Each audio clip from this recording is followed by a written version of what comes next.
um, uh, I probably would be more cautious about in terms of how we present it is the sphere story, for the simple fact that we just don't know yet whether it is or it isn't non-human technology.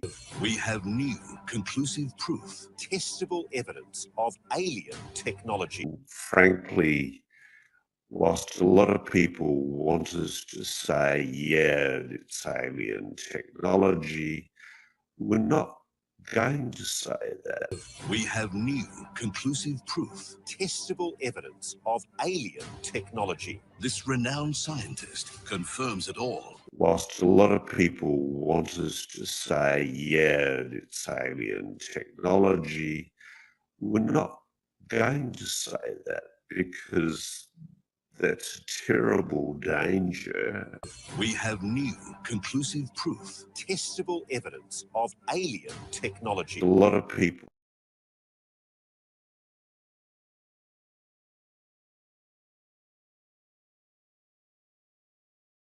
When you say crash retrieval, what do you mean?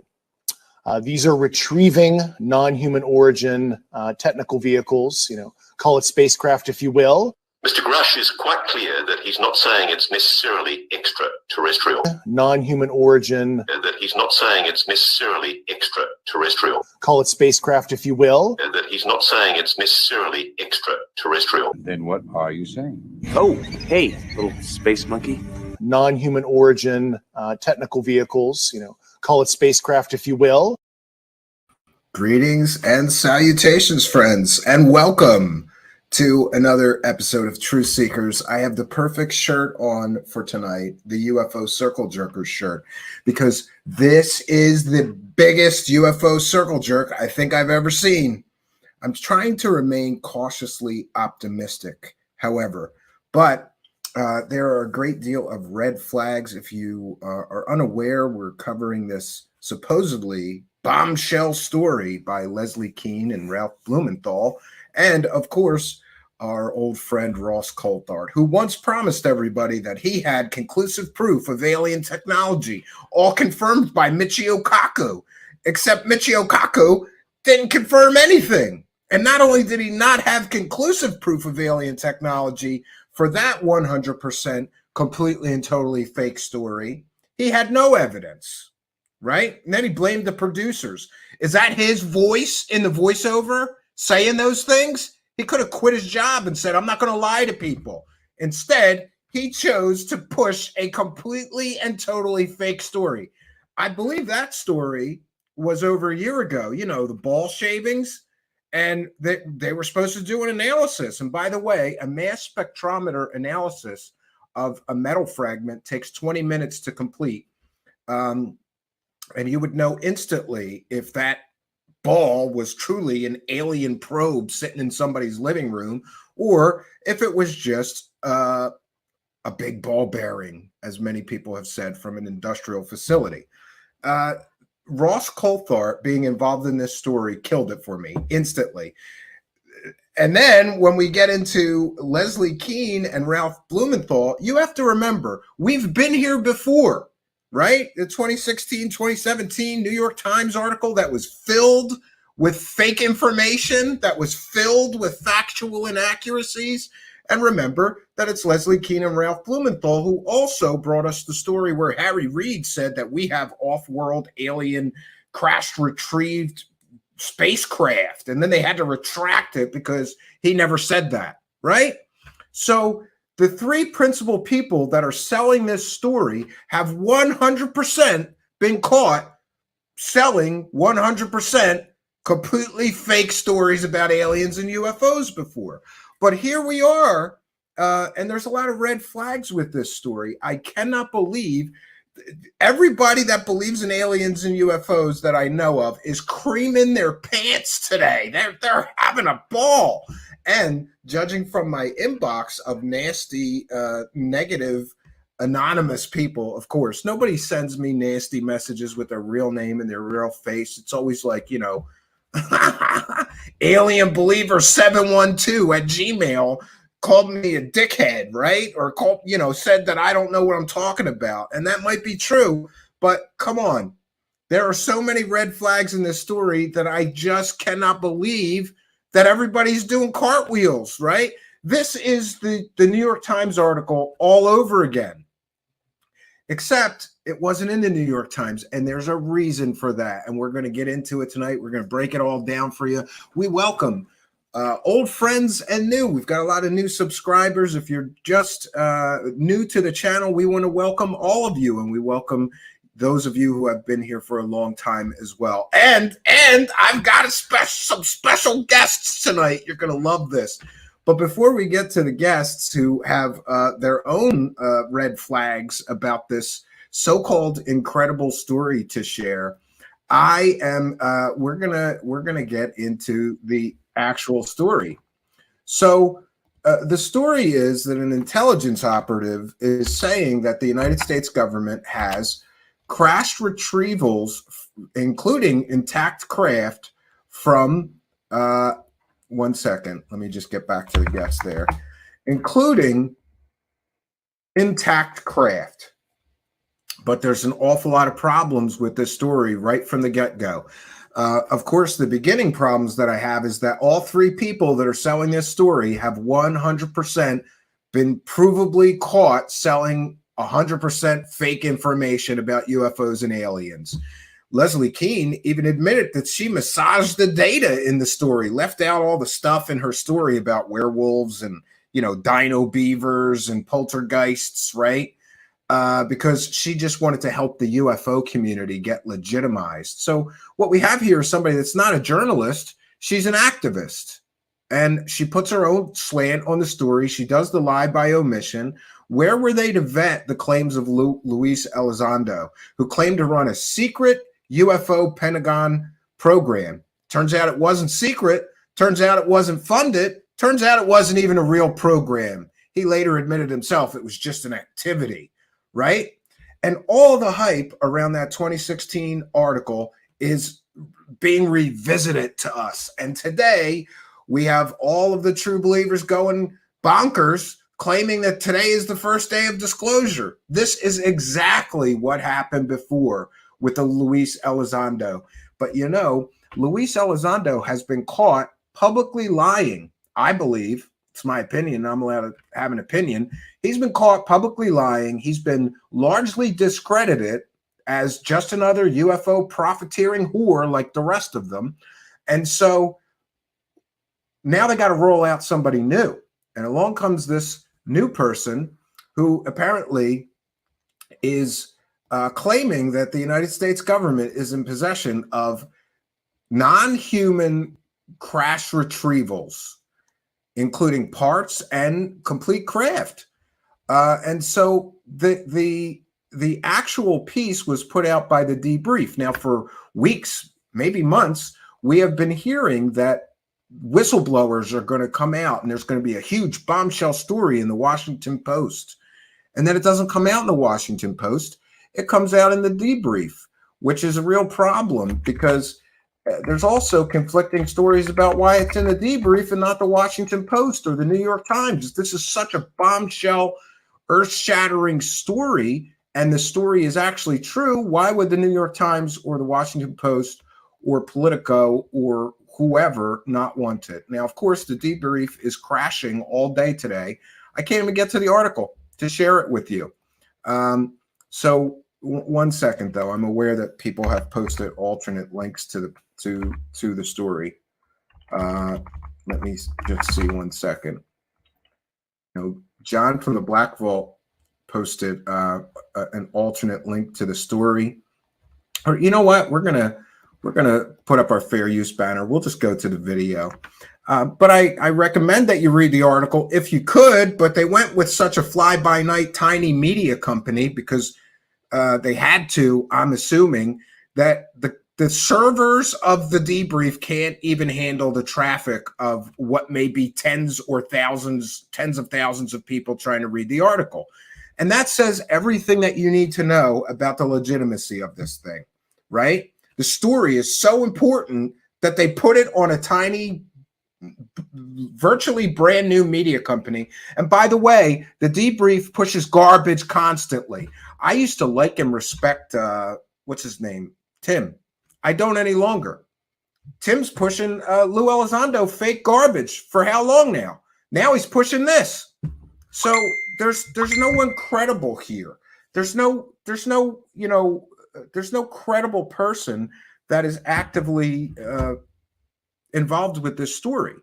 It is a disgraced Australian journalist who got laid off or fired or his contract not renewed, depending on who you ask, from 60 Minutes Australia. And did you know why that happened? Because he pushed a 100% provably fake story about a great deal of the British Parliament being involved with it. Let's just call it a child ring. You know what kind of child ring I mean.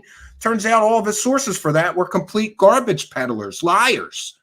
So his contract not renewed, fired, depends on who you ask, right? Moved on to better things. Then he jumped into the world of UFOs, feet first, and he's been selling fake garbage stories with anonymous sources and more for years now. There hasn't been anything credible from Coulthard. I don't care. Send it to my inbox. Argue with someone else. The guy sells fake stories. Provably, at least twice now, he has been caught selling 100% provably fake stories. But we're supposed to believe him that he got the biggest scoop of the millennium here. I don't think so. I don't. All right, so we are gonna put our fair use banner up, and we'll play the video. Oh, and then the only news media that actually picked up this story is News Nation, who employs Chris Cuomo. You remember the guy that lied about being in quarantine in his basement when he was going outside every day, right? The guy who completely and totally lied. He's another disgraced journalist, got fired from CNN for helping his brother cover up allegations of sexual abuse, right? Real credible. These are real credible people. And go look over there at News Nation. It's all people that are like at the end of their careers. They couldn't get a job anywhere else. News Nation. Great. It's not on CNN. It's not on. So far, the only media outlets picking this up that I have seen are tabloid and clickbait sites. But hey, it's the biggest story of the millennium. So we're citing fair use. This is a transformative work. We're going to go to the video here. And we do have some special guests joining us. Wait till you see who's coming on tonight. It'll be interesting. This is from News Nation. UFOs exist. The U.S. government found quite a number of them, and they are indeed of non-human origin. Those are the explosive allegations from a former intelligence officer. I love how they play a debunked UFO video. That the Inspector General is taking Great very job. seriously. 36-year-old Air Force veteran David Grusch is exposing what he calls a top secret military program that is reportedly. All right, and here's the other thing that he got authorized to talk about this stuff by the Department of Defense, and we're going to get into that. These can't be classified projects that he's talking about, because if they were, even the existence of them is classified, and you couldn't mention them, right? There's a lot of problems here. They found wreckage of fully intact UFOs. The government now calls them UAPs, or unidentified anomalous phenomena. For years, there have been whispers and rumors that the government had aircraft of non-human origin. Yeah, people have been pushing this for at least 30 years that I am aware of, maybe longer. But remember, people are still debating the Bob Lazar story, and we have never gotten any proof. Are we going to be waiting 30 years to get the proof from Leslie Kean, Ralph Blumenthal, and Ross Coulthard on this story? Or is this story going to fall apart in the next few weeks? This report is the first evidence it might be true. The Inspector General has called Grusch's complaint urgent and credible. Tonight, we have a... Yeah, and I'd like confirmation that the Inspector General said that. And just because they called his complaint about some sort of retaliatory methods being taken against him credible doesn't mean that his claims, his so-called whistleblower claims, are credible. There is some real funny stuff going on with the language being used here. And of course, we have to include Jeremy Corbell's Flare fake UFO in the report here. World television exclusive interview with the whistleblower in which he claims we not only have the aircraft, but the government has been keeping much of its secret from Congress and from the public. News Nation senior national correspondent Brian Enton is here with the story, and this is a blockbuster. It is a blockbuster. It's really hard to wrap your mind around this. I've been working on this for the past couple of weeks. Now, this guy, Brian, I actually like. I watched him covering the Gary Petito story, and I think he did a good job on that. So maybe not everybody at News Nation is a clown, like, you know. And another thing that we need to be aware of is that people are being very careful in saying that News Nation is not covering the story. They're publishing it. And Ross Coulthart is the one. It's almost as if they're giving themselves an out when this entire story comes crashing down as fake. And same for the debrief. Well, we're not, investigating or reporting this story. We're just publishing it for these two. Again, giving themselves an out if the whole story comes crashing down. Why would they give themselves an out like that? And they were both very clear that they're not covering the story, they're publishing it. I'm still having a hard Looks time like News Nation is processing covering all of it. Over the last couple of years, it sort of became mainstream to discuss UFOs. The government has released videos. They've acknowledged that we don't know what some of this stuff is out there that we have on camera, but this really takes it all to another level. For the very first time, the world is about to hear from a former high-level U.S. intelligence officer who says the government has some of the unidentified craft in its possession. He is revealing these. Yeah, and I'm getting deja vu because they called Luis Elizondo a high-ranking government official. Remember that? Yeah. Exclusive details about the secret government program. By the way, this guy is buddy-buddy with Luis Elizondo, the guy who lied to us about a fake Pentagon UFO program for years, the guy who made tens of thousands, maybe hundreds of thousands of dollars by borrowing taxpayer-funded videos out of the Pentagon without permission for public release. Then he got book deals and television show deals based on those 3 videos. And guess what? All 3 of those videos, more or less, have been debunked as nothing spectacular. Isn't that interesting? The lens of time. We're all going against the wind. The wind's 120 knots from the west. Oh my gosh, dude. Wow. Yep. Here's one of those largely debunked videos. There's the go fast. NASA says it's going 40 miles an hour. Video evidence, if you will, that old tales of UFOs may not all be conspiracy theories. In recent years, Congress starting an official U.S. government unidentified aerial phenomena task force, recently renamed the All-Domain Anomaly Resolution Office, or AARO. And now in a News Nation exclusive, David Grusch, an Air Force veteran, former member of that task force, and veteran of the National Geospatial Intelligence Agency, is formally blowing the whistle on secrets he says no one has ever shared publicly before. You are one of the most trusted former intelligence officials in the US defense and intelligence establishment. Yes, I was. You were trusted with the most intimate secrets. Yes. Grusch sitting down with award-winning investigative. By the way, now he's a real estate guy. He sells real estate.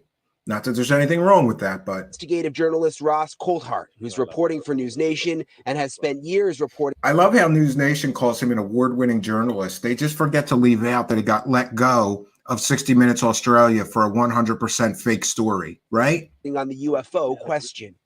What conclusion did you come to at the end of your time on the UAP task force? The UAP task force was refused access to a broad crash retrieval program. When you say, and by the way, let's be clear, the United States government has crash retrieval programs. Look up Project Moondust. It's been going on for years. If anything crashes, they try to pick it up. And yes, they try to back engineer it, especially if it's Soviet or Chinese technology. So could this be people mistaking ordinary earthly technology for something super advanced or alien? Crash retrieval, what do you mean? These are retrieving non-human origin technical vehicles, call it spacecraft if you will, non-human, exotic origin vehicles that have either landed or crashed. Notice that he's avoiding the word alien. If they're non-human technology, then what does that mean? Does that mean monkeys built these things? What is non-human technology? Do you mean aliens? Why don't you say aliens? And later, Ross Coulthart backs up things And he's already backpedaling, saying, well, he was very clear. He didn't say these were alien technology. Well, then what is non-human? Were these made by monkeys? Like what non-human species made these things, if not aliens from other planets, right? But again, the language is suspicious here. We have spacecraft from another species. We do, yeah. How many? Quite a number. You're kidding. No. I thought it was totally nuts, and I thought at first I was being deceived. It was a ruse. People started confiding in me. They approached me. Yeah, and here's the thing we have to consider is that this man has no direct knowledge of any of this. He's just been told things. So what does that mean? Does that mean maybe people like Richard Doty told him things? People like Eric Davis, Hal Puthoff, Lou Elizondo, Christopher Mellon told him things? Who told him things? We don't get to know that. Plenty of current and former senior intelligence officers that came to me, many of which I knew almost my whole career. Yeah, there's a nod to Luis Elizondo, if you ask me. I see his fingerprints all over this story, and he's congratulating him for his courage and calling him a hero. So is Christopher Mellon, the same people who brought us the TTSA techno scam and 3 largely worthless videos out of the Pentagon, right? The same people that pushed the whole UFO threat narrative from 2016 forward are now praising this guy as a big American hero. That confided in me they were a part of a program. They named the program. I've never heard of it. And they told me, based on their oral testimony, and they provided me documents and other proof, that there was, in fact, a program that the UAP task force was not read into. So there's a program that the UAP task force is not read into, but I'm not sure how we get to that, to alien spacecraft retrievals, including intact craft. It's quite a leap, but people told him this. So remember, this entire story is somebody told me, and he claims he has documents, but he can't release them. And that's another issue. He says they're classified, but they can't be classified because the Defense Department approved him talking about this. And by definition, they would not have approved him talking about this if it involved any classified programs. So right off the bat, there's huge red flags and problems with this guy's story. Grusch alleges the U.S. government has recovered non-human craft for decades. He's filed a whistleblower complaint saying he gave what he calls the classified proof to Congress and the intelligence community inspector general. NewsNation has confirmed David Grusch's credentials and resume. We've not seen or verified the alleged proof he says he's provided to investigators. He says even the people selling this story have not seen his evidence, have not seen his proof, and we'll show more on that. Leslie Keene says it's not a red flag that she didn't see any evidence. If that doesn't inform you that there's a real problem here with this story, that the person writing it up and selling it doesn't care that she didn't see any evidence, can't show us the proof for national security reasons. He also tells us he's not seen photos of the alleged craft himself, but has talked extensively with other intelligence officials who have. Okay, so this is secondhand. So-and-so told me. Who told him? Are we going to find out later that it's the normal cast of wackadoos like Eric Davis, Hal Puthoff, Christopher Mellon, Lou Elizondo, Sean Cahill, right? And others who are telling him this stuff? Who is telling him? Why can't we know? You're not blowing the whistle if you're not naming names and showing documents. That's what a whistleblower does. Drops all the information. Not, here's a great story, but I can't give you any of the proof, right? If you're right, if you're telling us the truth, everyone, the entire American public has been lied to for decades. Yeah, there's a sophisticated disinformation campaign targeting the U.S. populace, which is extremely unethical and immoral. You are saying to the human... There's definitely a disinformation campaign going on. That's the first time I'm sure he's told the truth. But the problem is that the real UFO cover-up is people selling fake stories without substantial and supportive evidence, let alone overwhelming or smoking gun evidence. That's the problem. That's the real cover-up. And this has been going on for decades. Look into the UFO history. People have been doing this. Remember Bob Lazar Same story as Bob Lazar, slightly different. Now we've got an intelligence guy, and there's another red flag. Here's another former intelligence guy who is front and center, taking the spotlight in the UFO community, making huge claims, but providing no actual evidence. Race, for the first time, an official intelligence representative at a high level from the US government is saying publicly, we are not alone. We're definitely not alone. It's not the first time. Lou Elizondo said this too. Remember? What proof did Lou Elizondo have? It's years since he's made that comment. On what was it, Fox News? No evidence. He provided no evidence of that yet. Absolutely, the data points empirically that we're not alone, yeah. Do we have bodies? The data points that we're not allowed to see. Now we get another big whopper. We got bodies, friends. Do we have species of well, non-human? naturally, when you recover something that's either landed or crashed, sometimes you encounter dead pilots. And believe it or not, as fantastical as that sounds, it's true. It's also harder for. And where is the evidence? These are huge claims. These would be world-shattering claims. And I have to admit that a small part of me still hopes this story is true.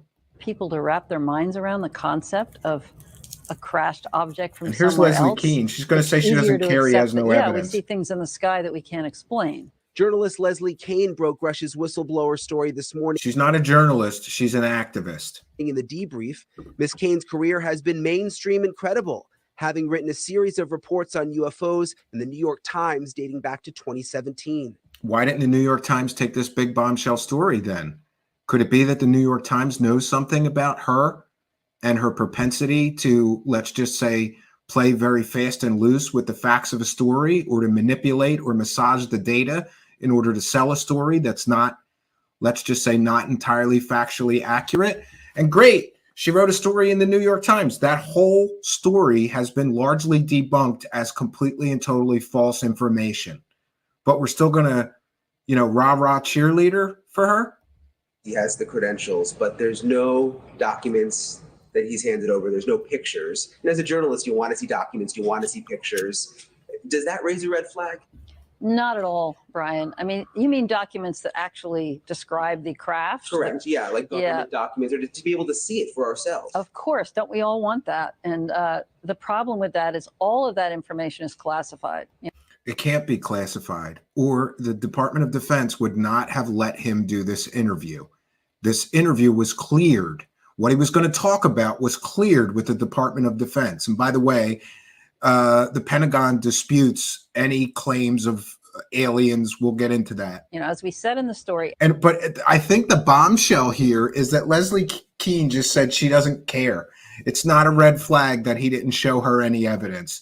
She ran with a story without seeing evidence. She ran with a story just hearing stories, secondhand stories, just stories though. Everything that Grusch told Congress and told the Inspector General of both the IC, the Intelligence Community Inspector General, and the Department of Defense Inspector General, all of that information is classified. In 2017, Keene reported exclusively in the New York Times that the Pentagon had a secret UFO program. 3 years later, the Pentagon confirmed her story. Yeah, but they also denied it twice too, so there's a lot of problems with that assertion. Her latest report is even more explosive, but Keene says she has multiple sources who back up Grusch's story. I believe it because of all. Is this the wackadoo prover maneuver? When you get one wackadoo to say, yeah, that other wackadoo's telling the truth. Until proven otherwise, that's what I will believe. All the sources I have who have told me the same thing. So, and we have to also be sure that we recognize that Leslie Keene's, was it her boyfriend or her husband, was John Mack, alien abduction so-called expert, who put people through hypnotic regressions. And what almost every single person he put through a hypnotic regression remembered being abducted by aliens. He was just an artist. He had no qualifications in either hypnotherapy, psychology, or anything else, physics. He just believed in alien abduction. And that was her, life partner. And this is just problematic. So who am I to doubt these very, very high-level people who have been inside these programs? And by the way, her partner, Blumenthal, wrote the book on her husband or boyfriend, John Mack, literally wrote the book on him. So these two are not like two impartial journalists who both care about facts and things. They care about selling stories about aliens. They both provably have made their living selling stories about aliens. Same for Ross Coulthart. Do you think maybe there could be a financial motive behind this story? For I decades, have done their work and are all telling me the same thing. I mean, I don't think there's some kind of conspiracy among all these people who don't know each other to make something like this up. So I've got to be blunt. It couldn't be that this is all in the UFO mythology and has been since the 80s, right? This whole stories about crash retrievals. And let's also recognize that many of the stories about crash retrievals are fake. Aztec, largely debunked as fake. Let's see, Roswell, many people think that was just a weather balloon, but I still hold that one in my gray basket. The Trinity story, which Jacques Vallée just sold and made a lot of money selling a book about, was revealed to be completely and totally debunked as a completely, totally fake story. Many of these stories about so-called alien crashes and retrievals are proven to be debunked as fake. And I believe Bob Lazar is one of those stories as well. The originator of much of this, we're trying to back engineer this stuff. It's very problematic. This is like built on a house of cards, like you blow on it and the whole house of cards comes crashing down. About this, you're not making this up. This is not a lie. No, absolutely not. Because everybody watching this right now is looking at your face. Mm-hmm. They're going, is this guy for real? I am for real. And I'm sitting here at great personal risk and obvious professional risk by talking to you today. And just within the last 10 minutes or so, the Pentagon has released a statement. And here's where it gets good, because the Pentagon completely and totally denies this guy's claims. And isn't it interesting that Leslie Kean and Ralph Blumenthal could have reached out to the Pentagon and gotten a statement, but they didn't do that and put a statement from the Pentagon either confirming or denying this man's claims in their original story. Why not? Apparently, John from the Black Vault sent a request off today and got the same statement. To News Nation about this report. They say to date, AARO has not discovered any verifiable information to substantiate claims that any programs regarding the possession or reverse engineering of extraterrestrial materials have existed in the past or exist currently. AARO is committed to following the data and its investigation wherever it leads. AARO, working with the Office of the General Counsel and the Air Force Office of Special Investigations, has established a safe and secure process for individuals to come forward with information to aid AARO in its congressionally mandated historical review. AARO's historical review of records and testimonies is ongoing and due to Congress by June 2024, and AARO welcomes the opportunity. Yeah, this guy can go tell AARO everything that he knows. Or did he claim that he already did that, right? He's given his information to members of Congress, but nobody's allowed to see it. Opportunity to speak, including the people selling the story. Wouldn't you, as a journalist, say, well, I'm not going to sell this story until you show me the proof? No, they didn't see any proof. They just heard this guy telling stories. And by the way, for all I know, this guy truly believes what he's saying. He appears to be very convinced, but many people have been convinced by some of these UFO circle jerkers, including, Gary Nolan, Stanford University professor, and many other people that you would never suspect of being totally believers of this stuff are total believers in this stuff. Doesn't mean it's true. It means somebody told him a lot of stories that he believes.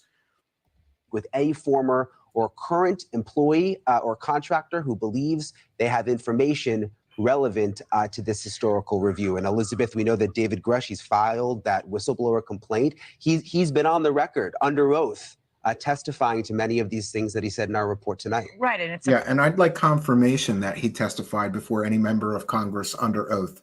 We don't have that confirmation yet.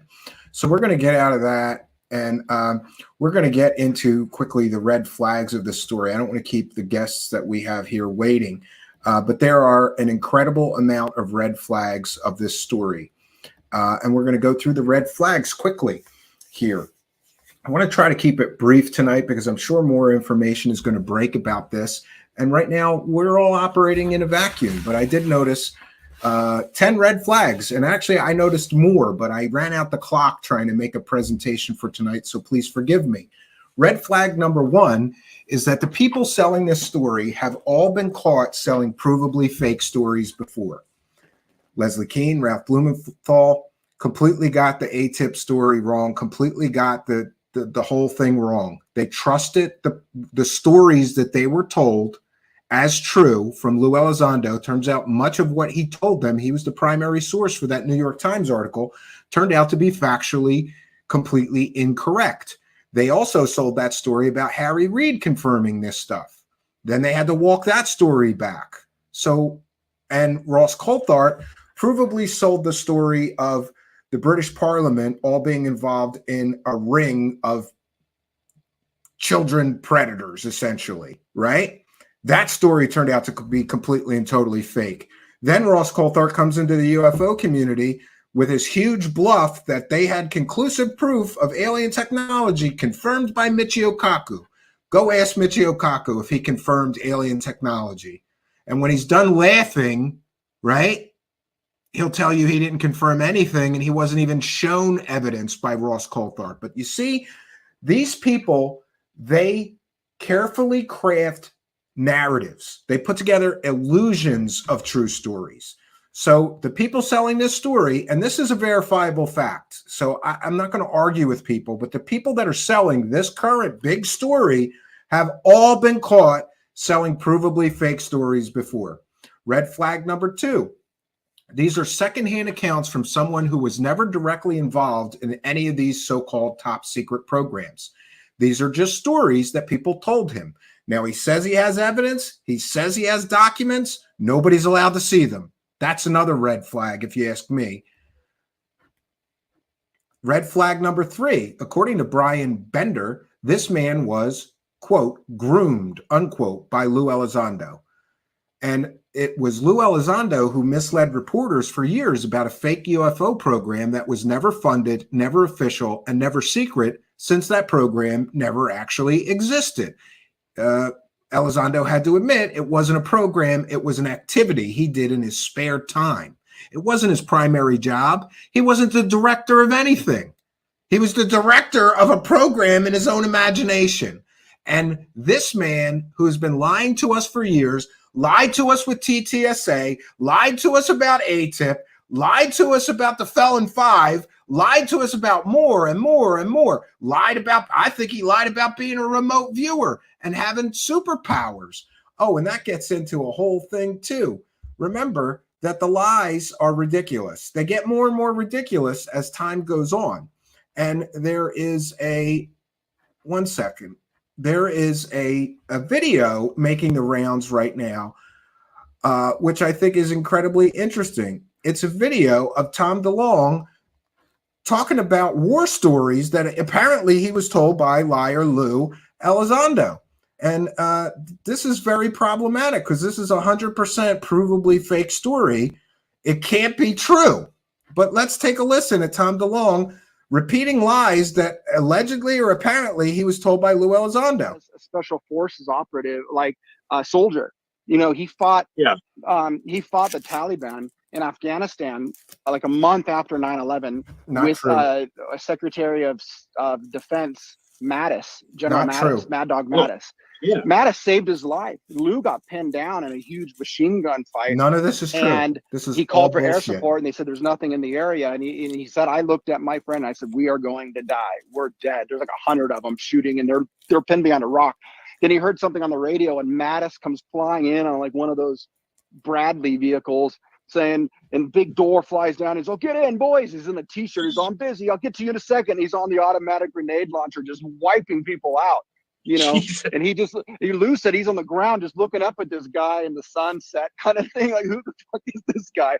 You know, and he saved his life, you know. So Lou came from like really being in war to moving up to a place where he had a lot of responsibility with a lot of very sensitive things. And And by the way, friends, none of that is true.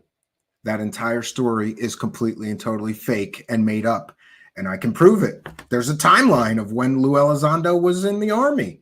There's a timeline, there's a timeline as well. The timelines don't match up.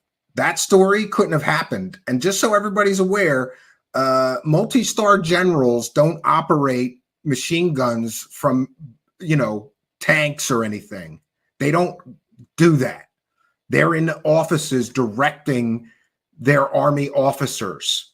This is a totally made up story. Did Lou Elizondo tell him that? What about Lou Elizondo telling people that he has remote viewing superpowers and then refusing to comment on whether he was using remote viewing, right? And what about that story that he saved his whole crew from getting murdered, right, by terrorists because he remote viewed the battlefield? All lies. And that liar, Lou Elizondo, is backing this story, right? But let's get back to the red flags. 1 second here. Let's get back to the red flags of this story. All right, so we've gotten that one, red flag number 3. Red flag number 4. According to Brian Bender, multiple media outlets passed on the story, including Politico and several others. According to Ross Coulthart, multiple media outlets, including the New York Times, Politico, and others, refused to run the story. He claimed they didn't have the backbone. They didn't have the courage to run the story. Or maybe these more credible, larger media organizations wouldn't touch this story with a 10-foot pole because they knew that the people selling the story have all been caught selling fake stories before. Red flag number 5. The Defense Office of Pre-Publication and Security Review approved this man to release this information.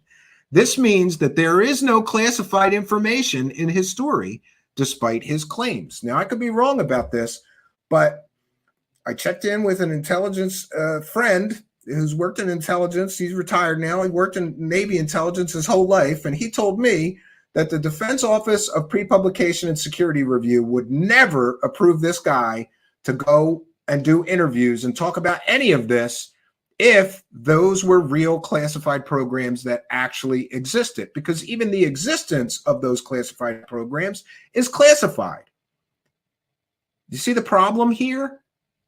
The Defense Office of Pre-Publication and Security Review is there to prevent anybody from leaking any classified information. Why would they let him talk about this if this was true and there was real top secret or classified programs in the United States government involving this? And then, of course, we get the Pentagon denial. Big red flag here.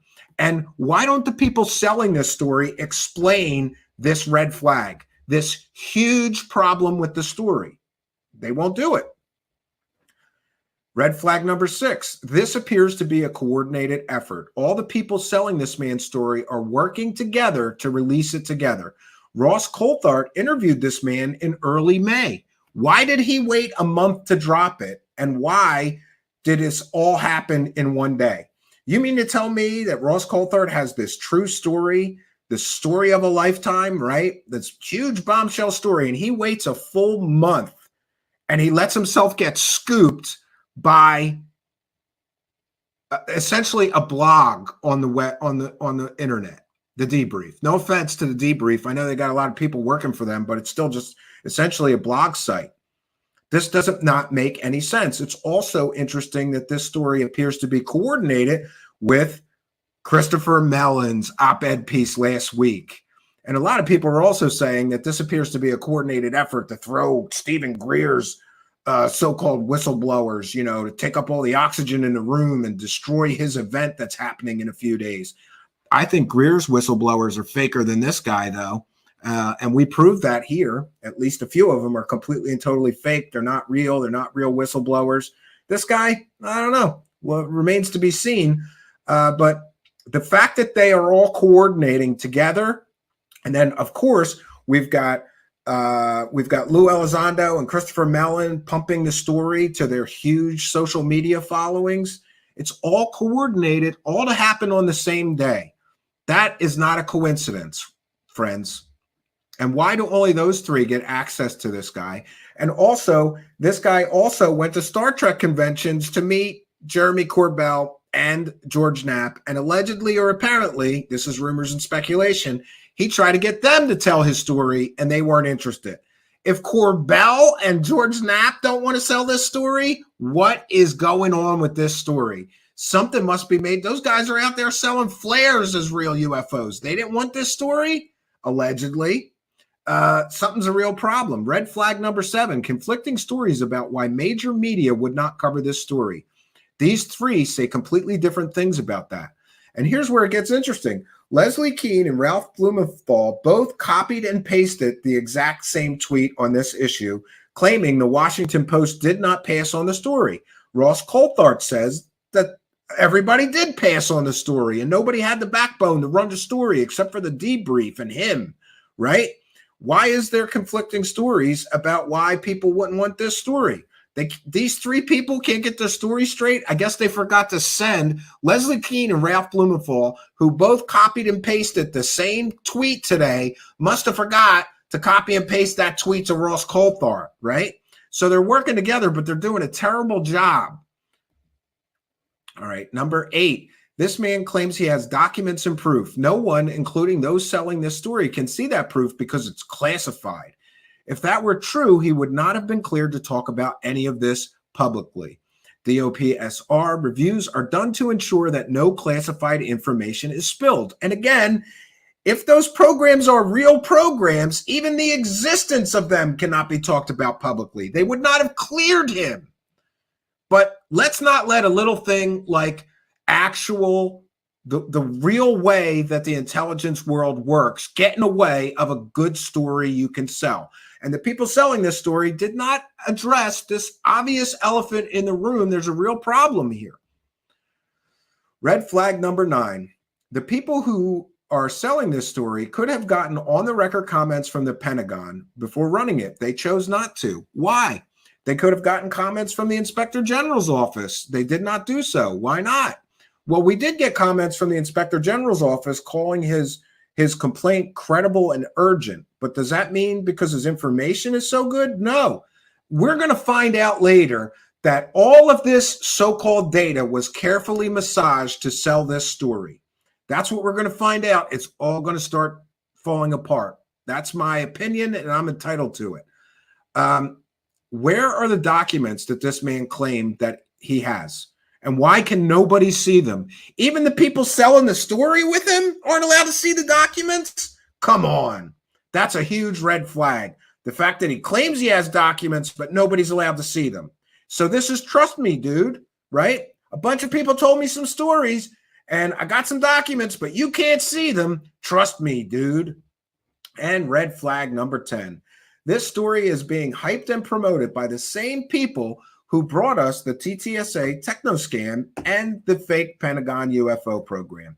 I find that incredibly suspicious that the same people who duped everybody before, including essentially duping people out of investor money. Remember Lou Elizondo, Tom DeLonge, Christopher Mellon, they were going to build a spaceship with a revolutionary power source that would change the world. They collected millions of dollars and they did nothing, right? But don't worry, Lou Elizondo got a book deal out of it. And he got a TV show deal out of those taxpayer-funded videos that are nothing burgers. It took years to determine they're nothing burgers, those 3 videos, right? This is extremely, extremely problematic. And I have just a few more things to share. And here's more red flags. Eric Davis is behind this, partially. Gary Nolan and I have been working together since 2009, and what he told the reporter is 100% accurate. Much of what he said is partly based on my work over 25 years and the more recent work of my now former special security officer who works in Colorado Springs. This man from this so-called bombshell story is a real estate agent in Colorado Springs. And he's the U.S. government whistleblower who remains unknown, but will become known in a soon-to-be published expose in the Washington Post. And we have to be very careful here because, I have this too. This is pretty funny. Even Uri Geller, Uri Geller is critical of this story, right? How bad is it when Uri Geller is critical of this story? Uri Geller says, "My dear friends, there is something that is not right here. I need to investigate with my fellow contacts." Stephen Greenstreet says, "I really thought this UFO stuff might be BS. I really did. But now that Lou Elizondo's friend has told Leslie Keene and Ross Coulthart that aliens are real, I feel like there might be actually something to it." And here we have Brian Bender. He is a close ally of Elizondo, which is important context, I think. In fact, I would even say Lou groomed him a bit for several years now. They've been grooming this guy for several years to tell this story. Isn't that a little suspicious? The same people, right? The same people who sold us the garbage story from before about everything that was fake. And here's corrections about the remarks attributed to Harry Reid, proving that Leslie Keene and Ralph Blumenthal have provably sold 100% fake stories. That was a big story. Oh, Harry Reid said that there are crashes of objects of unknown origin may have been recurred and that retrieved materials should be studied. He did not say that crashes had occurred and that retrieved materials had been studied secretly for decades. Yeah, so the story was fake. And of course, we have the Pentagon response: no aliens. We have not discovered any verifiable information to substantiate claims that any programs regarding the possession of reverse engineering or extraterrestrial materials have existed in the past or exist currently. Yeah. So what are we left with? We're left with a lot of red flags and not much meat on the bones. But I do have some very special guests joining us, and I think they're here. So we are going to open things up. But before we do that, let me just take a moment to check in with the live chat. I hate it when I forget to do that. So my apologies. We have a great crowd here tonight. Many, many people showing up to hear, I think, the more skeptical side, the more grounded side. And what I would say is that cautious optimism is probably best in this case. I've got even true believer friends that believe all this stuff calling me today and saying, there's real problems with this story, isn't there, Stephen? Yeah, there are some real problems here with this story. And boy, we want to, cover this the best that we can. The problem is that there's an absence of information here. There's a real absence of information. Where's the documents? Where's the proof? What are the names of the people who told him these stories? It sounds to me like Eric Davis is one of the people telling him stories. And no offense, but Eric Davis is about as credible as a crackhead. You know, the same guy who wrote studies about interdimensional wormholes, and he has pictures of Einstein talking to Barney the dinosaur in his scholarly papers. That's the guy telling him about alien crash retrievals, maybe. And see, here's the problem. We don't know. We don't know who's telling this guy about alien crash retrievals. We just don't know.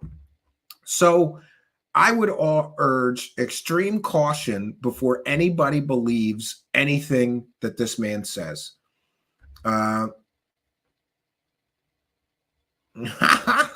Daniel was asked to write for the debrief. Well, they pay worth of shit, I hear, but eventually passed on it after looking more into it. No, it's the UFO circle jerk crowd that works for them. You know, Chrissy Newton, she's the one that does the public relations when these guys get caught lying to everybody. She has them on her show to kind of help, smooth it over and explain away how they got caught completely lying to everybody and profiting from completely fake stories. Yeah. Chrissy Newton works for the debrief too, as well as an awful lot of other people that I find less than credible. And, it's a shame. I once did find him credible, not anymore. So we have Jess, Go Kick Rocks, and we have Paranormal Chris here with us. We're going to bring him right in, and we're going to get into this. Let's welcome our guests here. Jess, are you there?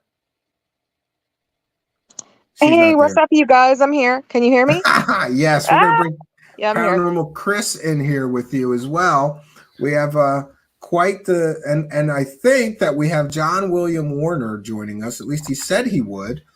Let me make sure that he knows it's East Coast time. But while I do that, why don't you begin, Jess? Because you've been tweeting all day, and I've been watching. What do you think of this whole thing? Break it down for us a little bit. My God, I could talk to you for 3 days about this story. I've heard about it for a while, a couple of weeks now, or, at least a week and a half since it broke. And everybody was trying to keep it on the down low and don't talk about it because, past stories have been ruined. I think one of the Yeah, but New they've been York hyping Times this for articles. months, right? Yeah. They've been hyping this story for months, and it was supposed to be a big Washington Post article.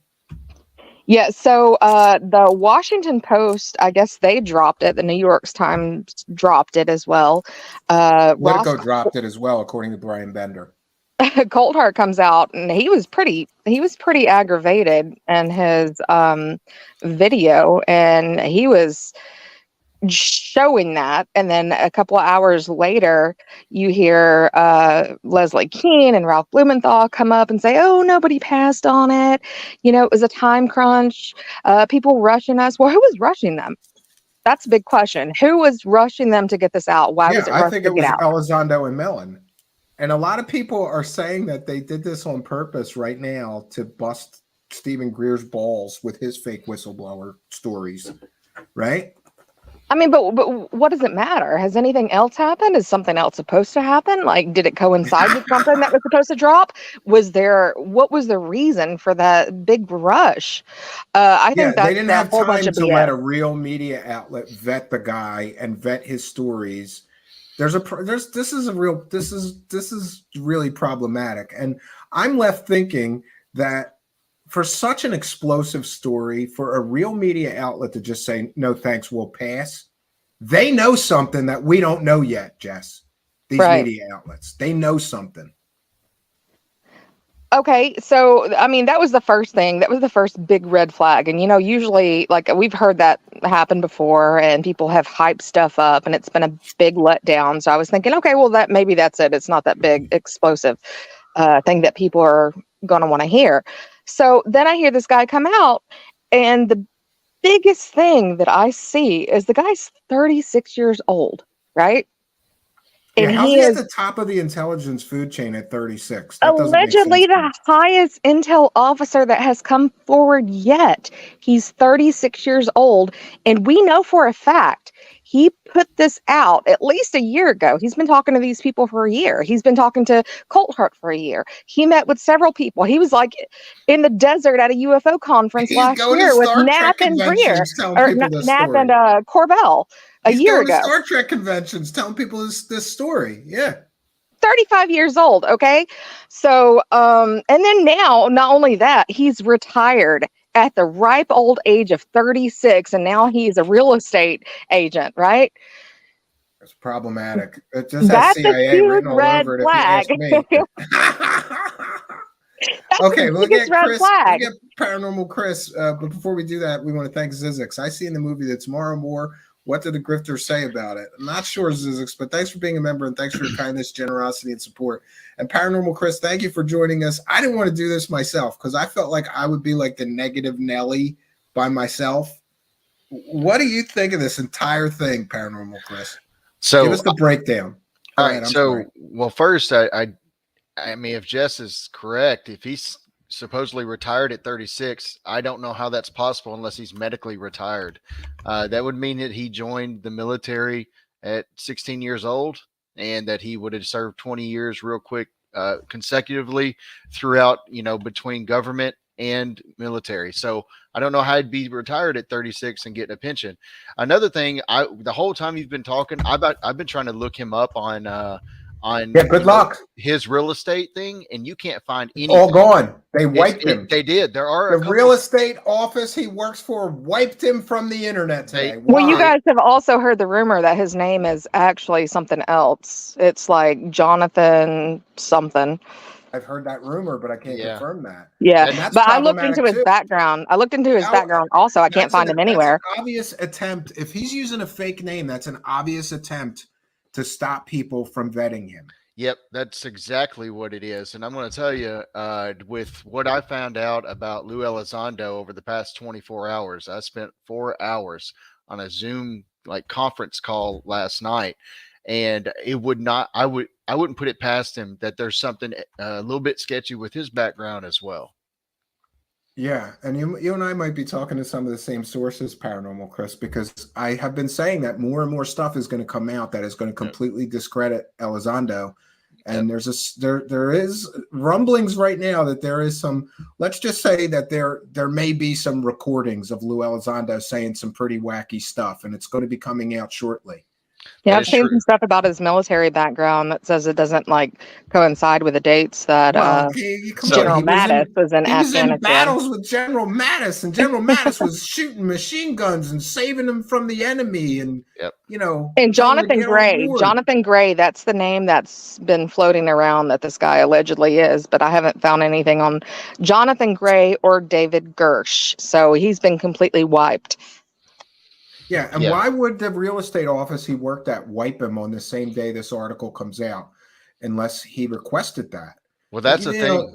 This looks like a psyop to me. It's crazy. I know it's conspiratorial to think that, but like none of this makes any sense. It doesn't, because you can actually, like, when you search him on the Colorado real estate, you see his name pop up several places, but you cannot find a picture of him at all. Yeah. When you go to the website, it's like wiped, or it's, Yeah, I had to click on it a couple of times because I thought maybe something was malfunctioning. Maybe I don't know, service or something. And you can't find anything about him. So maybe Jess is right. Maybe, I don't know why they would do that, because they put his entire credentials out there. So if we're going to try to confirm that those credentials are correct, we need the correct name. I mean, they said that he worked for the National Geospatial Intelligence Agency. He was the co-lead for UAP analysis. National Reconnaissance Office. He worked for the UAPTF, which is Unidentified Aerial Phenomenon Task Force. So he supposedly has all these credentials. It just is kind of weird that the one thing that kind of makes him like a normal guy, which is this real estate thing, you can't find it. But you can see his name everywhere. You just can't find a damn picture. It's weird. I mean, so if we're going to talk about NASIC, we can go into NASIC. And, there's a lot of people right now that have ties into NASIC. Jay Stratton is one of them. He worked for NASIC. Can you define that for our audience, just so everybody's clear? Go ahead, Chris. The National... Oh, I don't know, actually. I'm just going to be aeronautical, spatial, whatever. Yeah. Another alphabet soup agency. This is another acronym. Yeah, it's another acronym. Yeah. So Jay Stratton worked for NASIC, and that's one of the big red flags. It's like all of these people tie back to each other. And if you look at what Brian Bender said today, he said that Elizondo essentially groomed this guy for the past couple of years. Now, I don't know if that's true or not, but he's heard that from somebody. Well, the worst thing that Lou Elizondo could have done today was tweet what he did, claiming that he was a coworker of his. So that, to me, he said that kills the credibility of the guy. Yeah, I mean, what did he say? Friend and coworker, something like that. Yep. So that, to me, suggests not only did they have a professional relationship, they had a personal friendship as well. So 2 + 2 = 4. He spent some time with Lou, and then you got this guy coming out of nowhere, and his body language. Like, I'm not going to talk trash about a guy that served the country, so I won't do that tonight. But I do think it's a little odd. If you watch that interview, his body language is the one thing that just throws me off out of everything. And it's really odd that, like, when he's talking, he's like, yep. You know what I mean? Like, he's just like, it's just. He said no kidding at one point. Yeah. I thought that was interesting. Really? For reals, man. No kidding. Especially when they asked him about quantities of craft, he had that Rick Doty like grin on his face. I don't know if you've ever seen Rick Doty interviews. They have that telltale grin on their face. Yeah, and then he's also got that, he's saying that that he, will confirm that we have recovered alien dead bodies, essentially. And I mean, that's an awfully huge claim to make with absolutely no evidence with you, He said, when you encounter crashed craft, you encounter dead pilots. believe it or not, that's true. Yeah. Word Yeah. for word, it's pretty much what he said. Yep.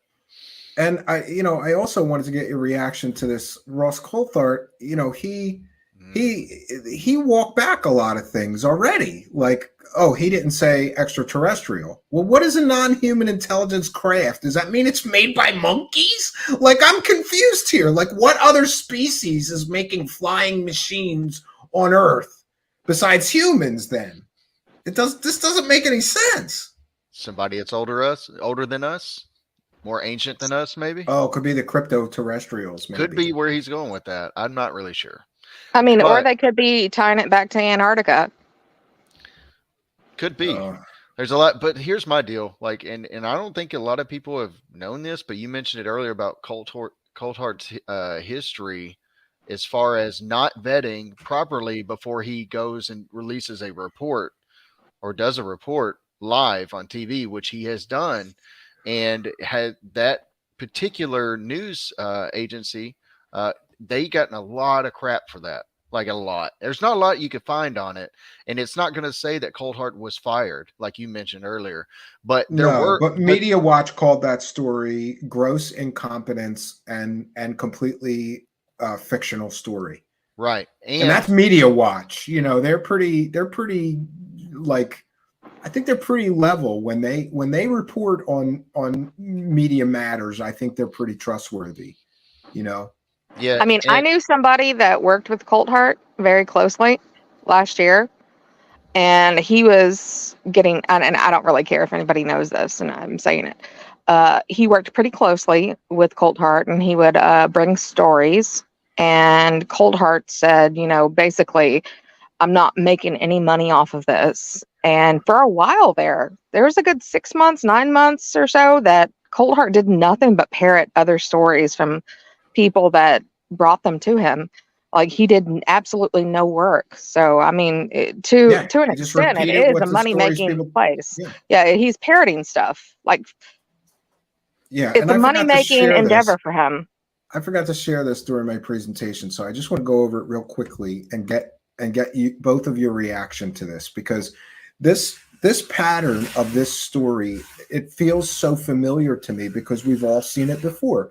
So this is this is from a book I'll probably never finish, but this is a guide to selling fake UFO or alien stories. Number 1, make huge claims and also claim you have lots of evidence. This story fits that mold. Number 2, when asked to see that evidence, make excuses for why you can't show it. This fits that mold. Number 3, claim more evidence is coming when pushing the original story. We've got more whistleblowers. He's not the only one. We've got people corroborating his stories, right? And this fits the mold. Number 4, keep claiming more evidence will be revealed soon. And I think we're going to get that in the next day or two. Number 5, when people demand the evidence, make more excuses. Number 6, after the money runs out, vanish before you provide the promised evidence. Ross Coulthart's last big story, the big bluff of alien technology, we have conclusive proof of alien technology, and he had nothing. When he made all the money he could on that clickbait garbage story, he ran away for a while. Number 7, do the Cosmic Con shuffle. That's when you go away for a little while, hope everybody forget that you got caught selling a completely fake story, and then you repeat from step 1. Start selling a whole new fake story, rinse and repeat using these methods. What do you guys think of this pattern that I think many of these stories follow? Is that an accurate depiction of the pattern that is used to sell these stories? I mean, that's the basic MO, in my opinion. Like, they all follow the same pattern. Every one of them. 100%. I mean, it's hey, this is what I've seen. I've got proof, but yet I haven't ever seen it because somebody else told me it happened. That has the insight. It all fits within the same realm all the time. It's the same repackaging of the same story. It's the carrot on the stick. Yeah. Yeah. And essentially, like, the people that I've spoken to, are really, really enthusiastic about the main talking heads, right? They're the people who just like follow them, diehard believers, will believe anything that comes out of their mouths. So just like this story, I heard this exact same story from this guy today from a good 10, 15 people. So there is somebody out there who's repeating the same information on Twitter in the background, telling everybody, hey, don't tell anybody I told you this. And then essentially, you know, it goes how it goes and the rumor spreads.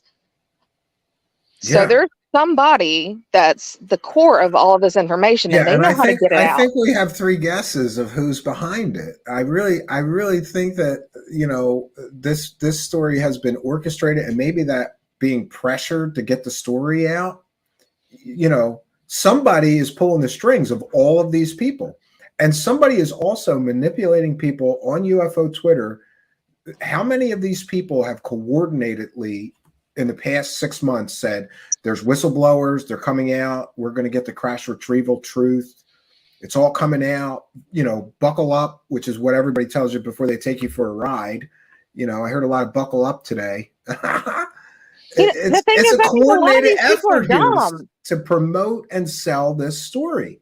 I think a lot of these people are dumb, though. I think a lot of these people are just like diehard believers, and they actually 100% believe that what they're getting, this information, the secret information, like it's true. I don't think that they can see through the whole veil. Yeah, you got to watch the copy and paste people too, like Christopher. Oh, it's already happening. Yeah, people are copying. Go Google his name. All you see is copy and paste stories that they took like 10 quotes from the debrief story and then added a little bit more text. And every one of those sites is like ads, 4 lines of text, ads. It's all clickbait garbage. Yeah, and peddlers. My thing with it too is there's like a correlation. All this stuff is happening within like a matter of days, right? We're getting fed all of this information all at once. You know, you had what was going on with NASA and Arrow, and then all of a sudden there was a debate on whether Go Fast was this or that, and then you know, and that was after the 29 Palms freaking flare hoax. And then apparently Mick West went on Chris Cuomo tonight. I don't know if anybody knows, or news. Whatever that was, Newsweek or Newsmax. Anyway, I gotta check that out. And that's the other thing. Where is this interview? This man Ross Coulthard claims that he interviewed him for 11 hours. Where is the interview? I'm not really sure. Know? It's on Newsmax somewhere. Yeah, supposed to be at 6 p.m. Eastern. I'm trying to find it. It's not on their YouTube, but when they pump the story, they're saying join Newsmax. So does this mean that this is behind a paywall? Ooh. And if so, that's very suspicious. If they're putting this interview, which is supposed to be groundbreaking, earth-shattering, you know, paradigm-shifting, a huge historical event for mankind, but they're putting it behind a paywall, they're doing that to sell it to UFO buffs. We got like 5 minutes of the 7 hours that Coulthard spent with him. I think the other people said it was like 11 hours that he was under oath, and Coulthard was with him for 7 hours. But in Ross Coulthard and that Zybel's story on their YouTube, they said they interviewed him for hours and hours and hours, and that the interview took place May 5th. So why would you wait a full month to release such an important, true story? That's all coordinated. They all did it today together. Well, he allegedly quit or retired or whatever the story is behind his, employment in April. And then the interview, Bryce Zybel said that he met with him in May, which is when I assume that the whole interview took place. And That's funny, Jess. Does this sound familiar? Lou Elizondo, right out of the gate of the Pentagon, is doing interviews and getting TV show deals. How long till this guy gets a TV show deal, right? Exactly. And I wonder if it had anything to do with his resignment or retirement or whatever happened. I wonder if they convinced him, hey, I can't talk to you until after you're not employed. So that's another thing to look at. It's a possibility. I really think this is Lou Elizondo 2.0. And I really think that they thought that they had something with Lou. And the more that you dip into his background, the more you kind of start to see that he's not the guy that they touted him to be per his credentials. So now they give it a new version 2.0 with a guy that has better credentials, and he come out of the woodwork and he's saying basically the same stuff, but this time he didn't bring videos. He came with better credentials, but did not bring videos this time. So I really think that they missed their cash cow, and it's just weird that Christopher Mellon puts out the Politico piece, and within days we get something that bounces. It echoes the same thing he talked about in that Politico piece. Yeah, It's just big UFO cover up. Yeah, there's just, and This it's all, guy's and it's all allegedly intelligent. he's higher credentialed than Luis Elizondo, and he has a higher ranking, like in the intelligence community, than Luis Elizondo. Yet Luis Elizondo is the one that's, by per Bryce Zibel's words, grooming him for the past couple of years, and it was couple of years. That's a huge statement. So the guy's 36 years old right now. We don't know who he is, his birthday. We don't know nothing about the guy. So he's been like groomed by Elizondo since he was like, what, 34? If you want to take coupled for it meaning two, like literally, like we don't know. Yeah, his background is going to be the key here, and I say that because, again, referencing to Lou, because I mean, there's the direct correlation. Once you dig into his background, you start to see that things aren't adding up, and I have a feeling, but I don't this is want going to to. happen with I this don't guy want to. too. I don't want to Yeah. disparage. I don't want to disparage this Could. guy because we know Yeah. nothing about him. He could be a good guy. I don't know.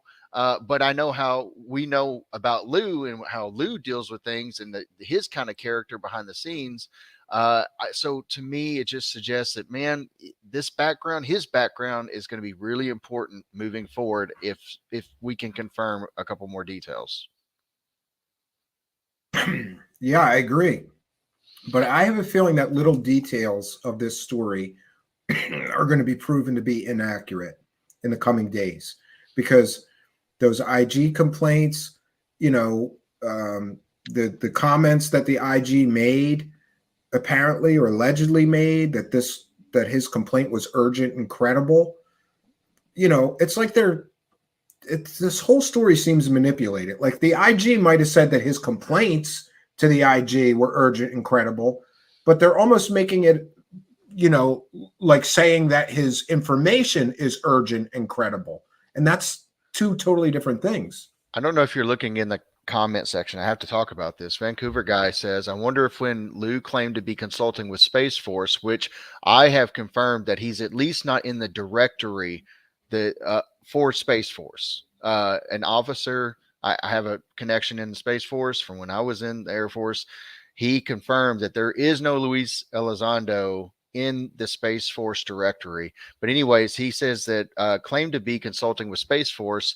This is what he was talking about. Go down a little bit about grooming David. Maybe this is who Lou's connection was in consulting with Space Force. It could be. Yeah, that's a very good possibility. But I don't know. I'm kind of like, I wish I could just take 2 weeks off of this, because I'm telling you that in 2 weeks, we're going to find out how massaged and manipulated this entire story was within 2 weeks. We're going to find out. Why did they rush it? Like, I still don't know. Has that come out? Like, why? And they both had the same copy and paste response, but why was it rushed? Why was it rushed? What's the hurry? No, that's never come out. And I've asked several people who have told me even before the story dropped why it was rushed, and nobody knows why. Yeah, and why is McMillan from the debrief saying that the Washington Post did not pass on the story when Brian Bender and Ross Coulthart are essentially both saying that everybody passed on the story? That's problematic. Why would, and like I said, there's a reason. If this is a really big, real, explosive story, any media outlet would love to have it, especially exclusively. Why did they all pass on it? Or did they want to do more vetting and they didn't want to stop them let them do that? I think that's what happened. I think the Washington Post was probably still trying to vet things. And there was some suggestions on Twitter today that it is possible that they might have had some issues with stories not lining up correctly, and they were looking Exactly. into it deeper. And instead of just waiting that out, they rushed it over to McMillan. And I got to say this, I haven't been on here very long, and I'm not trying to be disrespectful, but there's been 2 times that McMillan has stated things that have not been true. And I've proven that not to be true. There's multiple times. Only 2? Well, there's a lot more than 2. Well, I've only been on Yeah. here for a short amount of time, but Sure. like with James Fox's post about the C-17 plane, where was it originated from? Well, I wanted to be anonymous, and I have the messages to prove it, but I can't really say it now because there's too many messages I've got on Twitter or threads that shows that I actually interacted with McMillan, proving he was trying to prove what I was saying wrong, and turns out he was wrong. Like I literally figured out where the C-17 was from, and James Fox posted that out there. And then, so that was the first occurrence. And McMillan's response was, you know what, I'm not really more interested in this conversation anymore. And so basically he just moved along from it. That was his response. I'm like, well, you definitely wanted to prove me wrong in the beginning. Now we're really hashing this thing out, and I'm proving over and over and over, like I'm backing everything up that I say. And then you're just like, well, I think I'm going to see this one out. I'm not really that much invested in it anyways. And I'm like, okay, just say after you lost the argument because you're wrong. Just say you're wrong. And then he took his marbles and he went home, Paranormal right. Chris. And we thank Gunslinger for a kind and generous $6.99 Canadian, who says, the witness said they approached me. They confided in me. Yeah, no ship. Who are they and why him? Why did they need that guy? Exactly. And thank you for your kindness, generosity, and support, and helping us to praise the cash. Yeah, why this guy? He does appear to be very credentialed, but I'm going to be real surprised if all those credentials all stand up to scrutiny. And the thing with the name, and by the way, Thomas, one of our viewers, did send me a photo of Dave Grusch as an agent in Colorado Springs for a house that's for sale. The name David Grusch is listed as the agent. But again, you're right. I'm still searching here, and you don't find pictures of him on any realtor website as an agent, which is bizarre. It's absolutely bizarre. That's one of the main things you see with real estate agents. They do their nice little shots, you know what I mean? Their pictures, and they put it on everything, and you cannot find that anywhere, which is interesting.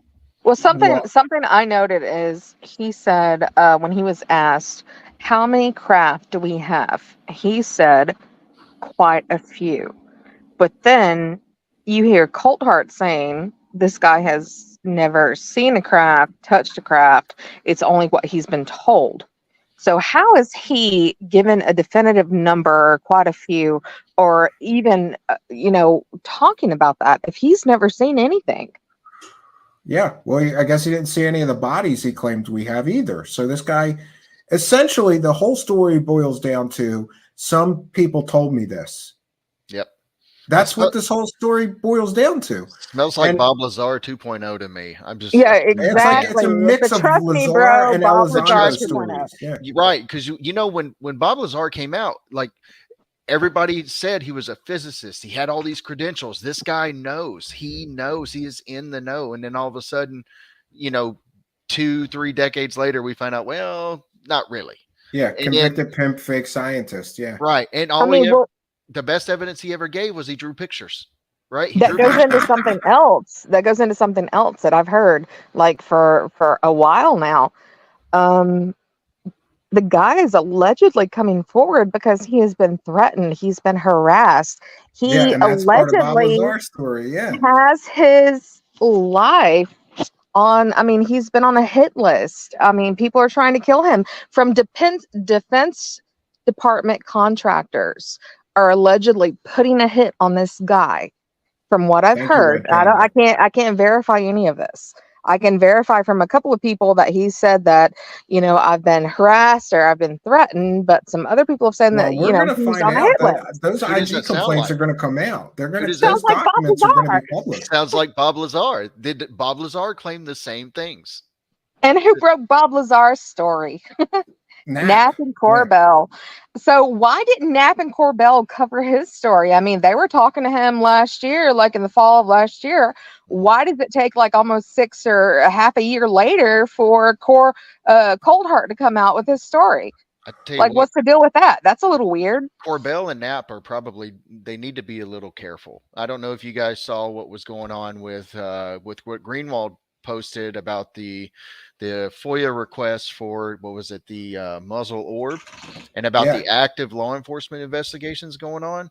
They've got to be careful, because you're not allowed to just distribute classified information. No, and Jack, and I've been saying that forever. When they say they have classified information, it doesn't make sense. They go, "This is from a classified video, but we have a still, and it's not classified." Well, Corbell came out last year and said that he was worried about it. Video. This doesn't make sense. You know? Yeah. You definitely should just pay attention. I tell people all the time, I'm like, just Google Jack Teixeira and just tell me if you still think it's a good idea to go, leak classified material. It's not a good idea. Matter of fact, Paranormal Chris, you might not have been here for it, but when the original UFO report came out, there were people in the UFO community claiming they had the classified version and they were going to do YouTube shows on it. And I jumped right online and started yelling and screaming like you guys are all liars. If you had anything classified, the feds would be at your door. You do not have classified information. You can't lie to people like that. Right. And they all backed off. And then they start making excuses. Well, I didn't have, documents. I had notes from somebody that read the classified report. And then everything that they said was in the classified report wasn't, because that came out later, redacted slightly, but it all came out later. And those people were all lying about having classified information. And that's the game that these people play. Oh, I'm in the know. I'm getting classified information. No, you're not. Or you'd be under investigation. And now you're right. The Corbell and Knapp may have some problems because they're going to have to explain where they got that information from. It really is. Corbell has said several times. Corbell said several times in the past 6 months that he's trying to get information out without getting into trouble. And I mean, from what I've heard and from what I've deduced from other things that I've heard, there was an investigation on the 2019 stuff that he leaked, and you see all the stuff that's coming from the DOD. You see the comments that's coming from Gillibrand about, hey, we're not commenting on ongoing classified investigations and stuff that's come from classified, presentations or whatever. So, I mean, I'm just saying, one of these days, the DOD, they're going to be fed up and they are going to make an example out of somebody 100%, eventually. 100%. I mean, they already did it with Jack Teixeira, and let me tell you, now is like the worst time ever to be trying to do this. And people, they know me on Twitter enough that in spaces, I discourage this big time. People are like, well, I wish I had these videos. I'd leak them right out. And I'm like, just go ahead and just step in line for the watch list by saying you would be willing to leak classified information. Our matters of national security is a thing, and people need to be careful about what they say and what they want to do with classified material. It's not a joking matter after Jack Teixeira.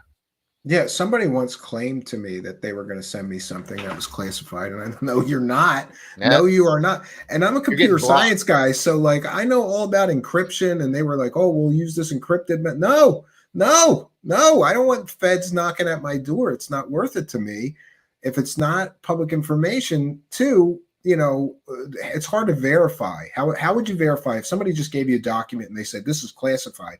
How would you verify it was real without getting in trouble? You can't. So, there does appear to be this whole, what do you think of this whole excuse for why he's claiming that he has all these documents, but he can't show them to us because they're classified, but the DOD approved him to talk about all of this, which makes no sense whatsoever. Because if these programs that he's claiming he's aware of were real classified programs, even discussing them, the existence of them would be a problem. They wouldn't have approved him to talk about this stuff if these were real classified programs, because even the existence of them is classified, especially USAPs. That's unacknowledged for a reason, Right. Well, I mean, so I believe that those documents that he says he has that he's already forwarded on to, I guess, the proper channels in DoD. But I'm seriously, I don't know, man. It's kind of a red flag. It just seems like it's another smoking gun because, if it, for one, I don't know, this guy's 36 years old, and that is his military service, his service with the government. There's red flags here. Like, if he's retired, like I'm telling you, a lot's going to have to do with the background, and on top of that, unless this guy just straight up comes forward and says, look, it's this program, it's located here, the craft is in this hangar on this part of the base or this part of the facility, like here's the documents, here's the pictures. Our community is getting to a point where the bar of evidence is getting set really low, and people are getting excited over things that people are just talking about. And it's been that way for decades. And that's kind of the problem. Now everybody's been talking about, well, this is it. This is disclosure. I'm like, no, this is a guy that's just coming out and saying, hey, I know about some stuff that a guy told me. That's all. So That's all it's about. Yeah. I mean, I can tell you something else that I noted that's a huge red flag is Colt Hart specifically said a couple of times, you guys contact your congressional representatives. They're not listening to us. So this guy has gone through the DOD IG and the IC DO, the IC intelligence IG, whatever. And he said, hey, this is what's happening. He's credible. He's sent his story off and nobody's listening to them. So Cold Heart saying, hey, you guys contact your congressional representatives and help get the story out. That should not be happening if this were an actual story and this was actually going on. You should not have to contact your representatives if this is legitimate. I want to point something else out. Especially with the Politico piece. I feel like the last couple of days, the stuff that's come out, I feel like it's trying to overstep Arrow. Like I feel like they're like subtly kind of hitting Arrow below the belt. I think there's really harsh feelings with Sean Kirkpatrick and people in the field or in the UFO community, and I really think that this may be a way that if they do this, they think that they can overstep the chain of command and try to get this thing up the channel that way because they feel like, maybe this guy's already gone to Arrow. And not one time was Arrow mentioned. The Inspector General of the Intel community and the Inspector General of the DoD was mentioned, but never one time was Arrow mentioned at all. Kirkpatrick was not mentioned, not one time. Which is interesting. And also, we also have to remember that these people pushed, right, for years. They want some real scientists in the government to take this thing seriously. And then the government wastes taxpayer dollars chasing their own tail, chasing shadows and phantoms. They don't find anything anywhere near approaching, it's aliens. And they say that, and then everybody gets pissed off because the real credible scientists that you wanted to actually work on this issue looked into it and they didn't find what you wanted them to. So now they want to hit the guy, right? And yeah, I saw people are playing that clip of Kirkpatrick saying we don't have credible evidence of alien technology. And they're going, see, he lied to everybody. Well, that hasn't been established yet. And everything here becomes this murky, mess and muddy. The waters are so muddied now. Who's telling the truth? Who's lying? And here we have another intelligence asset being thrust into the spotlight of the UFO community yet again. How many do we have now? It's almost like everybody that is in the UFO community that is one of these big talking heads is former intelligence or current intelligence. We've got Lou Elizondo, Christopher Mellon. We've got the DIA girl, Anjali. She specialized in information warfare. We've got Richard Doty. We've got Eric Davis, Hal Puthoff, and they're all heavily CIA tied. It's crazy. And now here comes this guy who's even higher classification of an intelligence officer. And at only 36, there's real problems here. And if they did conceal his name, that's a huge red flag. If they gave him a different name on purpose, that's a huge red flag. Yeah. Because why can't I find? I'm going to call some real estate agent. There's got to be a Colorado real estate agent There organization. has to be a reason why we can't find me this guy and find me like a website that he was a real estate agent on. Why can't we find that now? If I'm not mistaken, did Greenstreet not say that he talked to him and about that he said he was a real estate agent? He did say that today. Yeah. Yeah. So it's interesting. I'm sure people have been trying to contact him, but there is I mean, you're right, Jess. If that would be a huge, it would be a gut punch to the whole story if they actually used a different name, because then that is trying to conceal his and obfuscate background. it. Yeah, and conceal his background so other people can't look into it and try to verify it for themselves. Because no offense, I'm not going to go off McMillan's word. I'm not going to do it. So you know what I mean? Like, I don't think that's what they did. Surely that's his real name. But if they did do that, man, that just destroys. It's still suspicious that I'm telling you, I'll get his name while we're talking, and I will Google and I will show you some of the sites where it's like that page has been removed. The page that listed him as an agent has been removed. Why? Look, Jonathan Gray, Grey, and David Grusch, and I've misspelled his name a couple times today because, oh my God, if you're going to use a fake name, why would you use Grusch that nobody can spell? I mean, really. That'd be probably the perfect fake name to use, actually. But there was something else I wanted to note. The NDAA procedures 2023. I mean, you cannot be a whistleblower and not follow these procedures and still get protection, which does not cover, it specifically says it does not cover going to the media. So you cannot take this stuff to the media and be covered. Yeah, you don't have protection for that. You only have protection to testify in closed door Senate hearings. Closed door, Senate meetings, yeah. behind, with the people who have clearances. You cannot come out and blow the biggest cover of the United States to the media and be covered under quote unquote whistleblower protection. I mean, that's the biggest red flag of all. Like, how are these people like alleging this? And how is Jeremy Corbell telling this? Oh, this is, I'm a journalist, which, I mean, if you look at journalist definition, like, I mean, would Jeremy Corbell even be covered under the journalist protections? No, probably not. I mean, people have been saying that he's been leaking classified, pictures and this and that. Like, the only person who could do that is like if you're working for the government, right? If your company, you can get away with it, right? I don't think that Jeremy Corbell could get away with it unless he's working for somebody who is allowing this stuff. Like, I mean, people need to actually like take a look and see, the stuff that he's putting out there. If I would have put stuff out there that Jeremy Corbell did, I'd have FBI agents and like everybody else lined up at my door to take me in. Like, how is he getting away with half the stuff that he's publishing?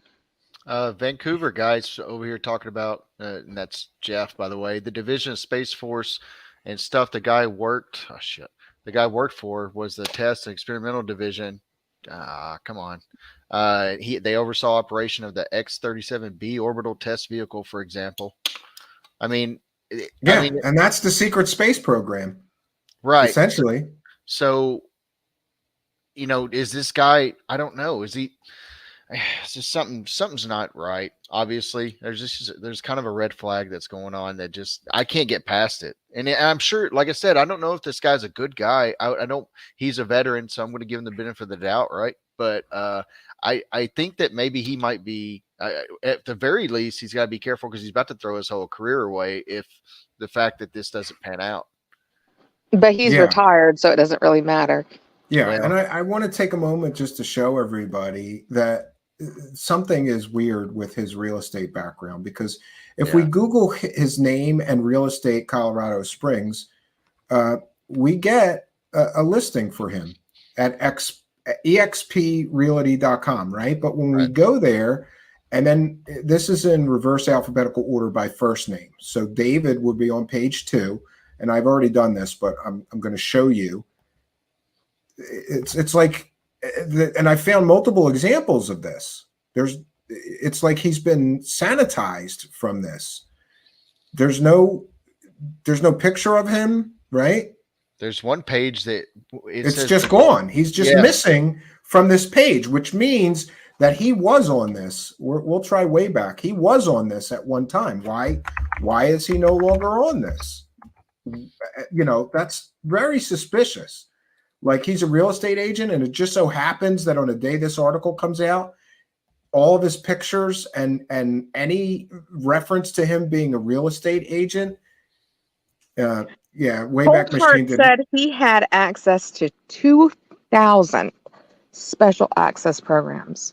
That's a huge number. Just keep that in mind. If you look back at Christopher Mellon said he did a comprehensive special access program deep dive when he was, in charge. He did that, and he still did not report on ALSAP or on any of the other UFO programs. Yeah. But this guy, at the ripe old age of, when was that? 34, 35? We don't even know his background yet. So, and he had a more inclusive comprehension of what was going on within the government than Christopher Mellon. There's something up with that. Yeah, and I was gonna show everybody another example of him being sanitized from the internet today. And here we go. So if we just Google him, he's got a listing as a real estate agent at realtor.com. Mm-hmm. David Grusch, Englewood, Colorado, real estate agent, right? And then when we click on That's it, the one. It appears we came up empty and couldn't find what you were looking for. Why is his real estate agent pages getting sanitized from the internet? As of today, I think I'm going to do some more research on this very issue, because something's not right. Something is not right with this. And if they did use a fake name, they would want to purge those, right? If they give him a fake identity, even like, okay, he's a real estate agent now, he left the government, and then we get rid of any listing of that agent, or something is weird here. So if I'm assuming he probably doesn't have a clearance anymore, I would assume. I mean, especially after doing this, I doubt he'll ever be able to get one.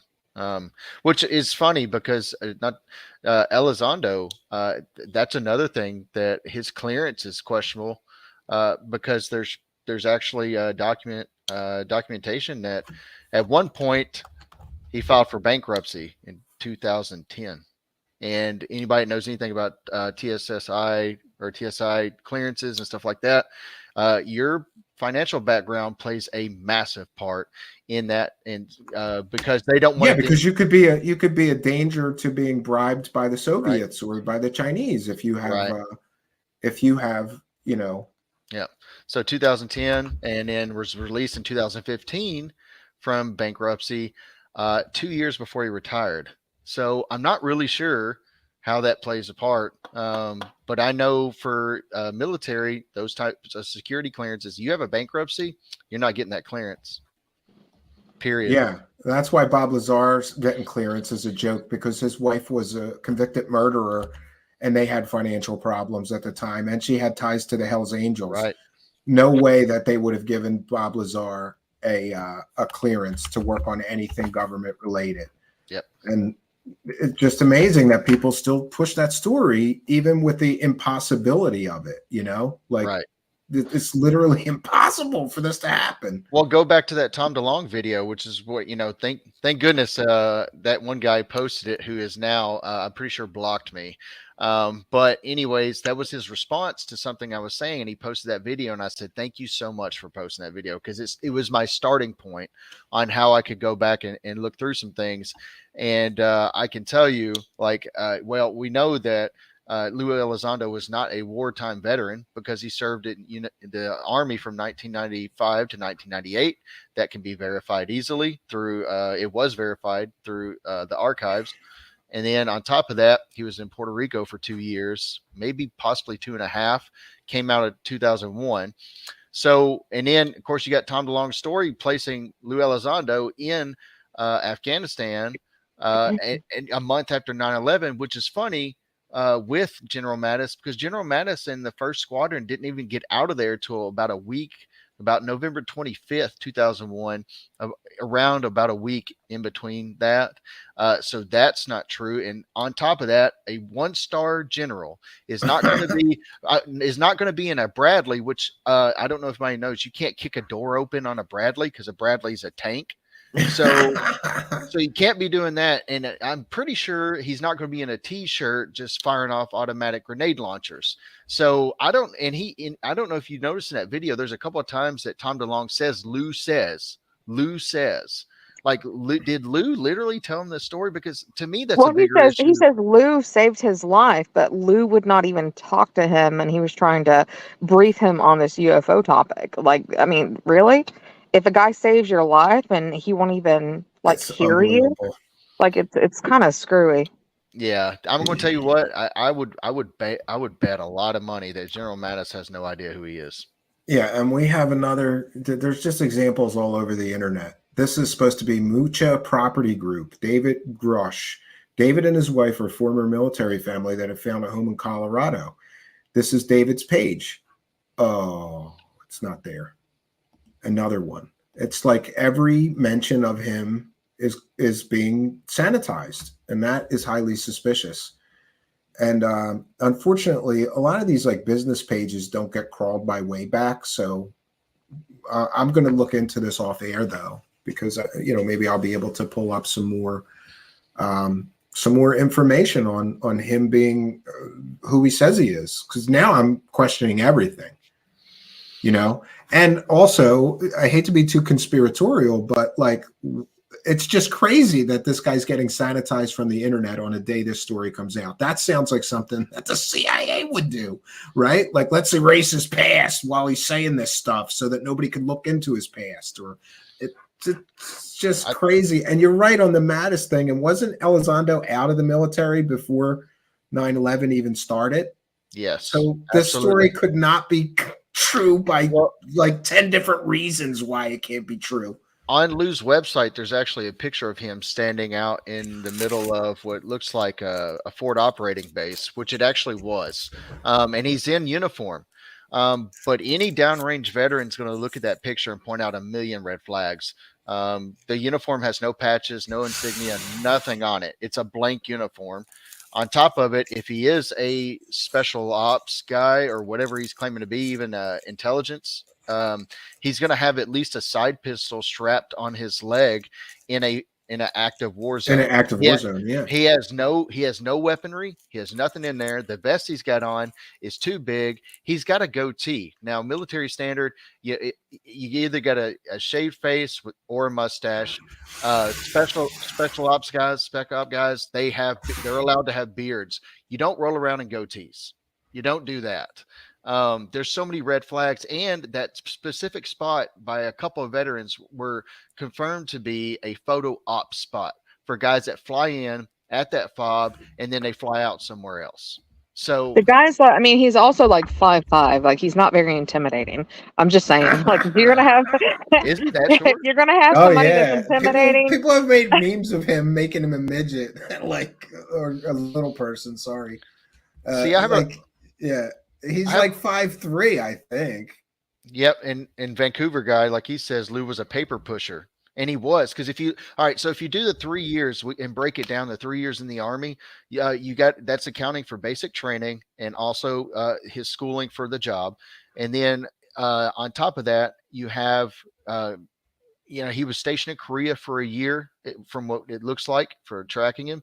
And then from there, you start your out processing, and that usually takes 4 to 6 months as well. So they're not going to deploy you anywhere. So he only has about a good legitimate year, maybe, that he did anything or was able to do anything. And that's just not long enough in intelligence field to really accomplish anything.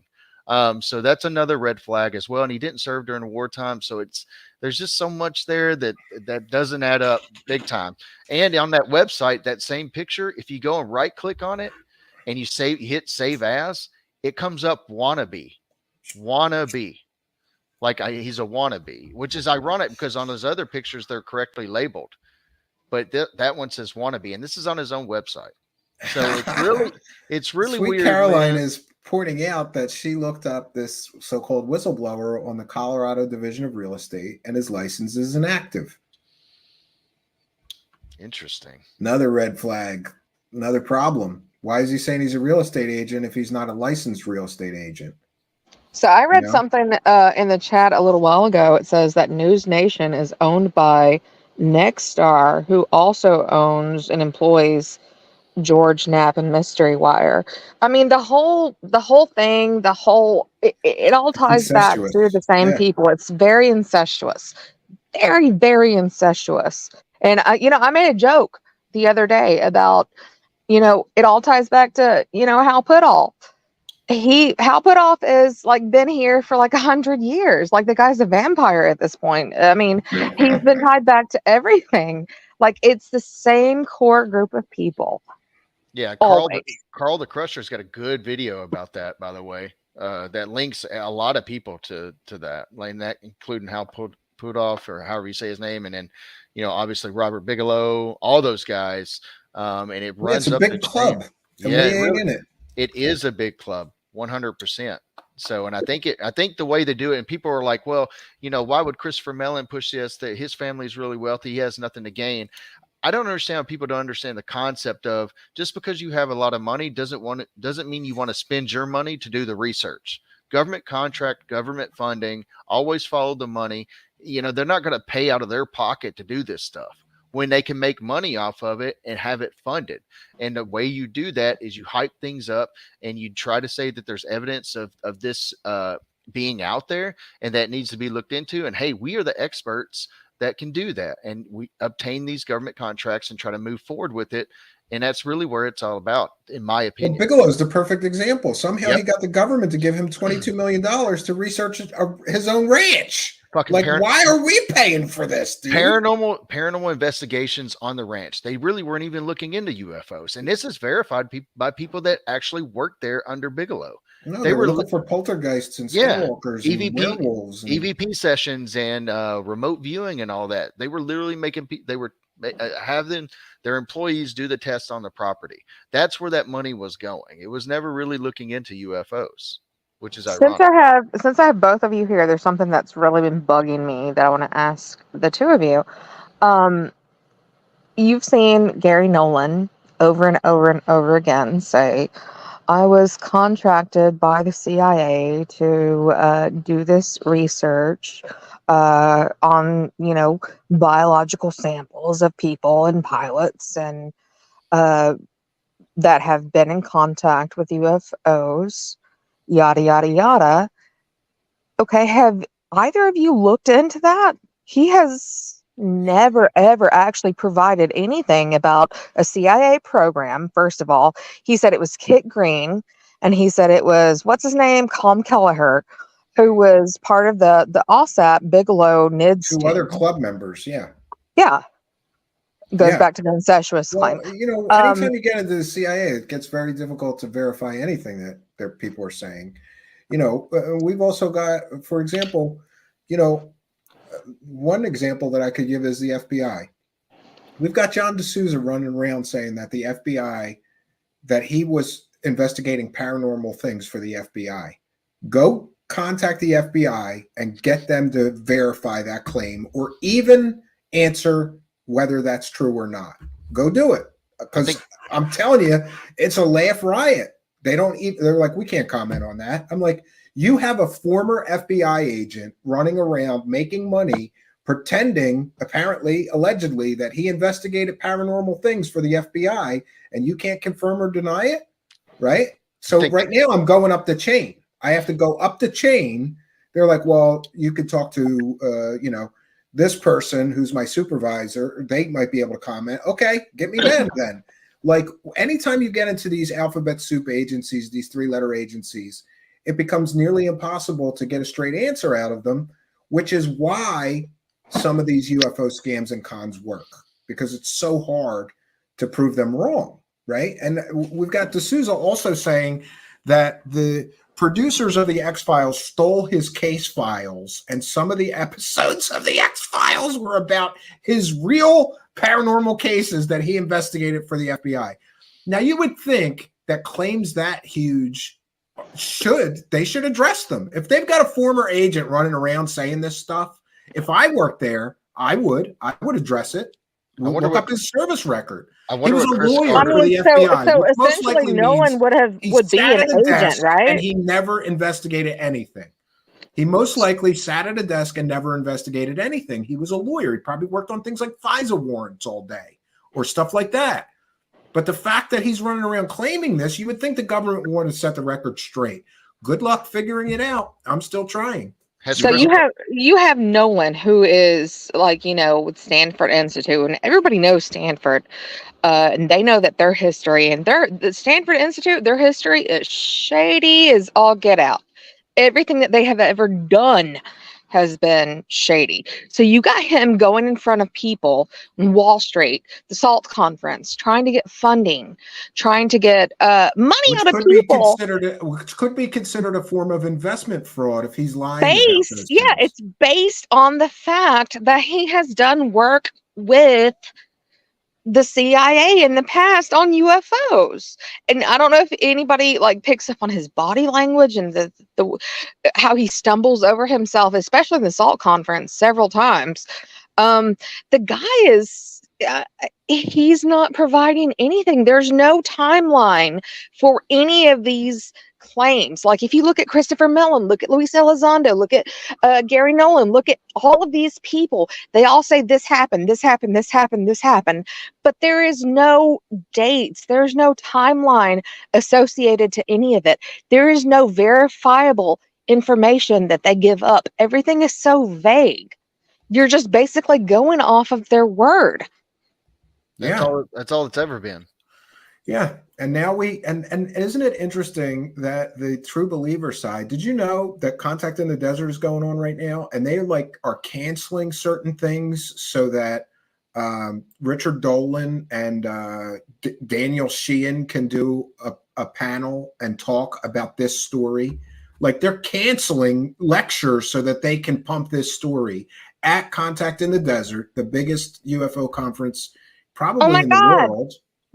Danny Sheehan has said his goal is to fund an office that has the same amount of funding that Arrow has so he can essentially fact check Arrow and make sure that Arrow is doing what they're told. Yeah. Yeah, and now he'll get to hold up Sean Kirkpatrick saying there's no evidence of aliens, and this guy, the whistleblower, saying, "See, the government Arrow's lying to us. Give us money, we'll investigate it." It's a never-ending grift. I'd like to see how he would even do that. Like, how would he obtain a clearance to even get that?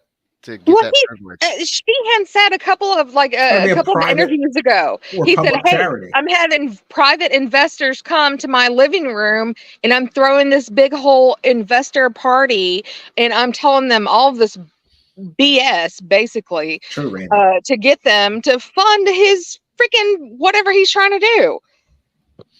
Yeah, and Kevin says the new grift always has preferential treatment.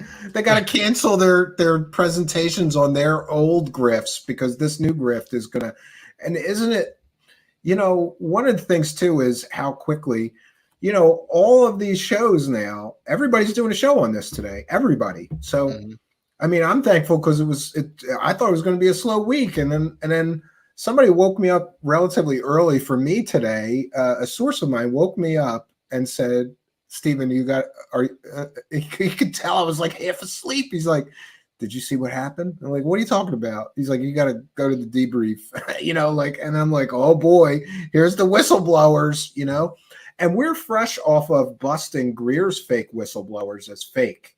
So now I kind of feel obligated that I have to do a deep dive on this guy.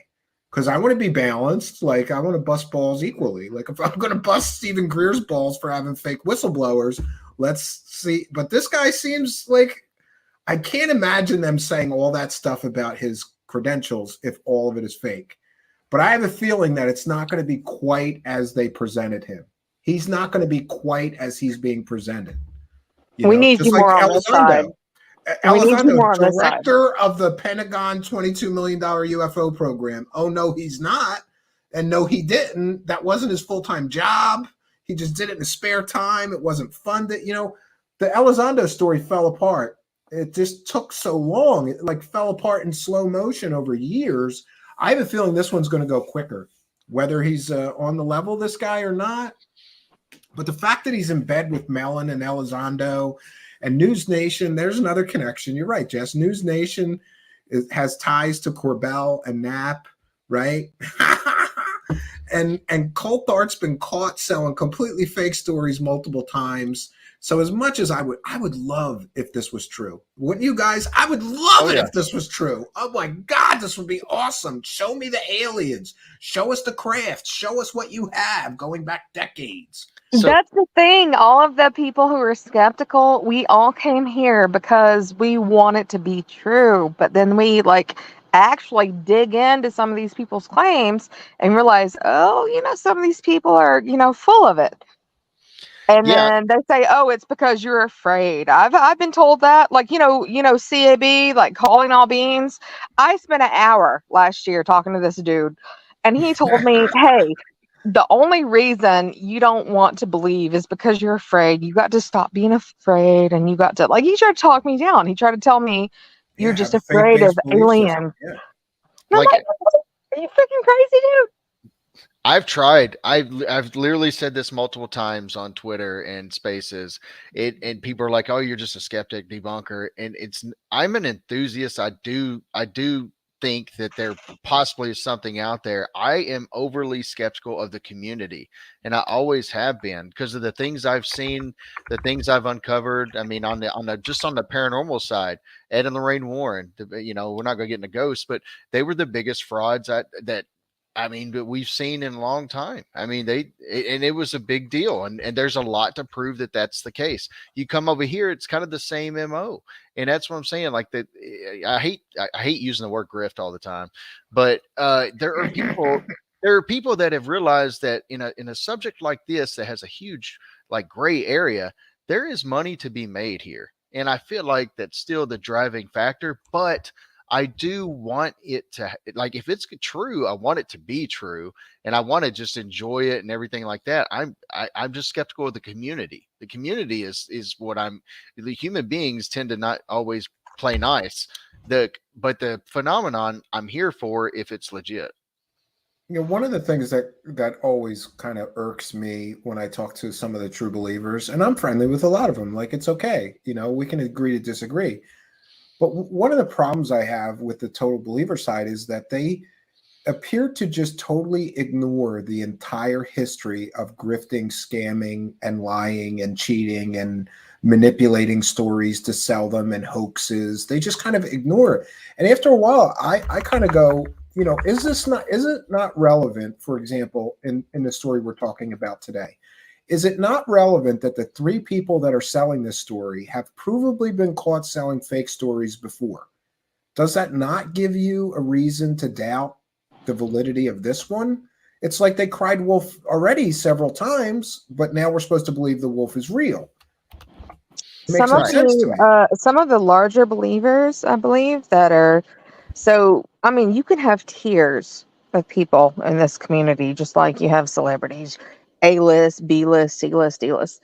So some of these, let's say D-list celebrities are so caught up with wanting to be involved that they just completely dismiss all of the red flags because they want to be acknowledged. They want to have that credibility. They want to be famous. I mean, that it's a huge calling for some people. Some people need to be needed.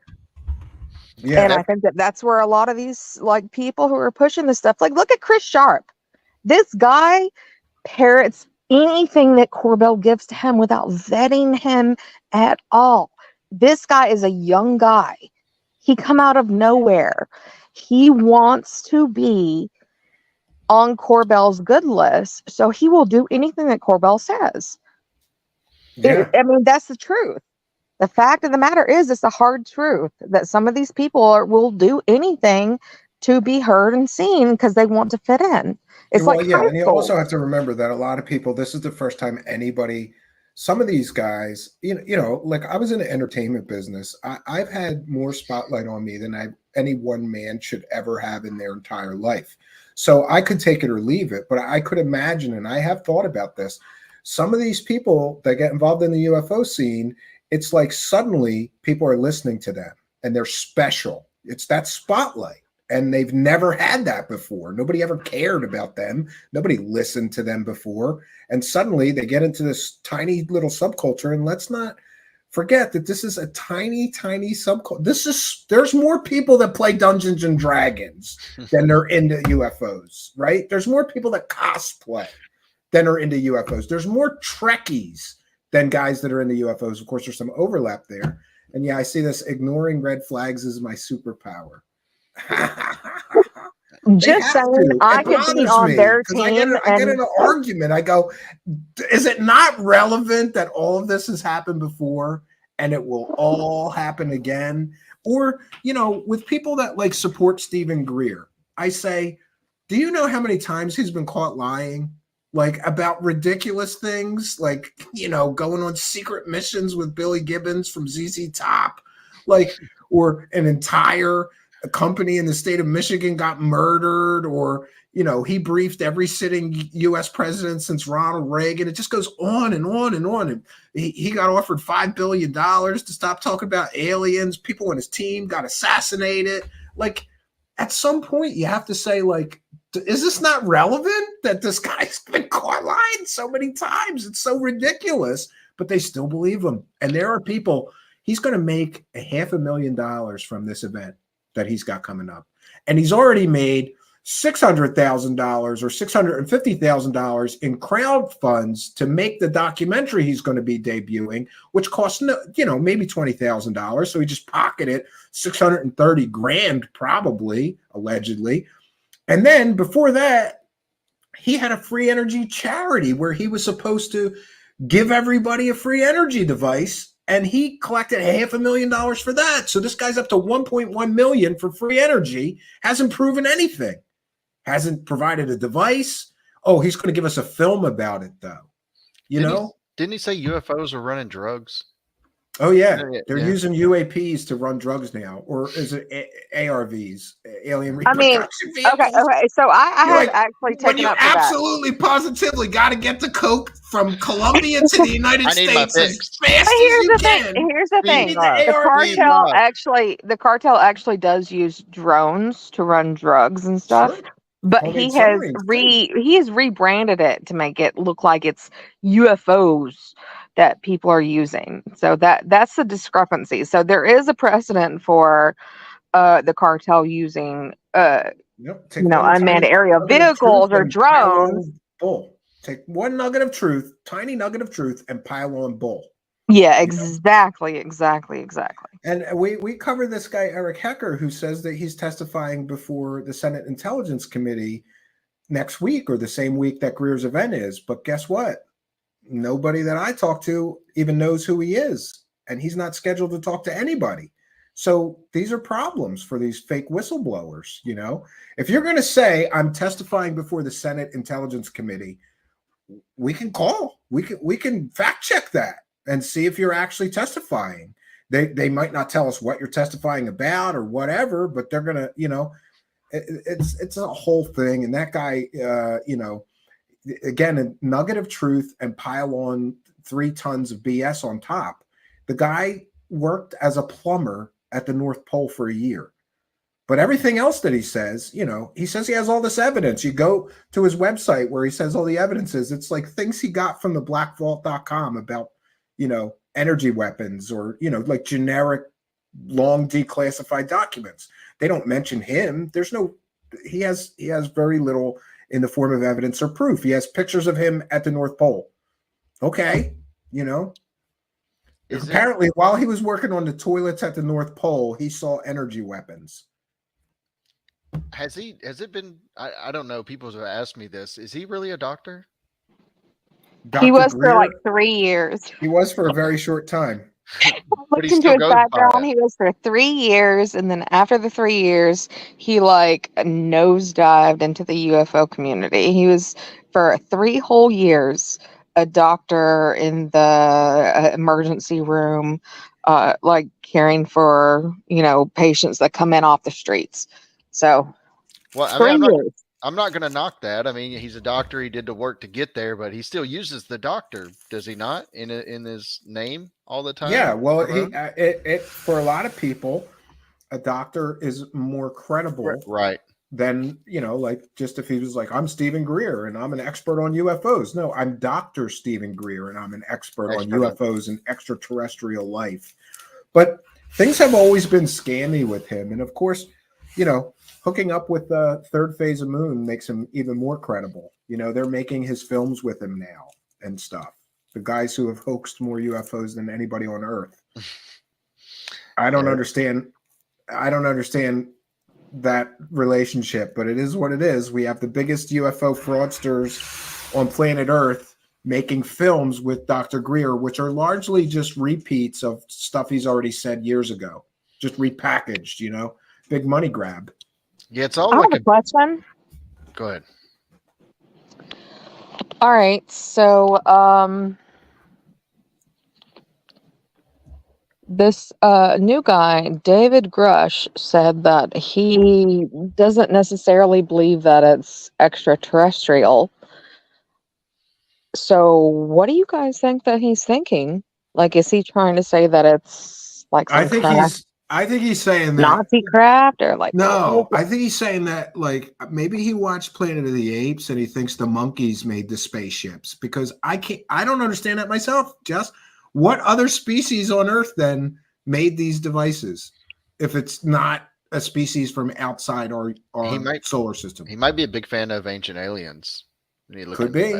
Yeah, could be that. Maybe it's the anchovy people that Corey Good talks about that live in the inner Earth, or the Atlanteans or the Lemurians.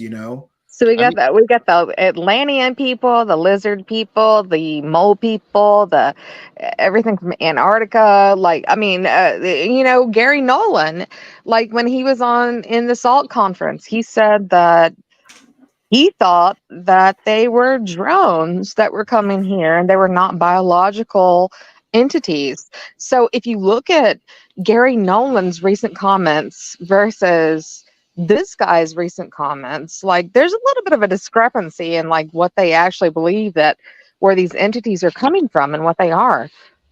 Yeah, and one way that his story could be true, and this is kind of mind-blowing, but stay with me for a moment. What if China or some other foreign entity had made a huge leap in artificial intelligence and had artificial intelligence designing drone systems, right? And I don't know if you've read about even just the advances in materials like graphene over the past few years have been remarkable.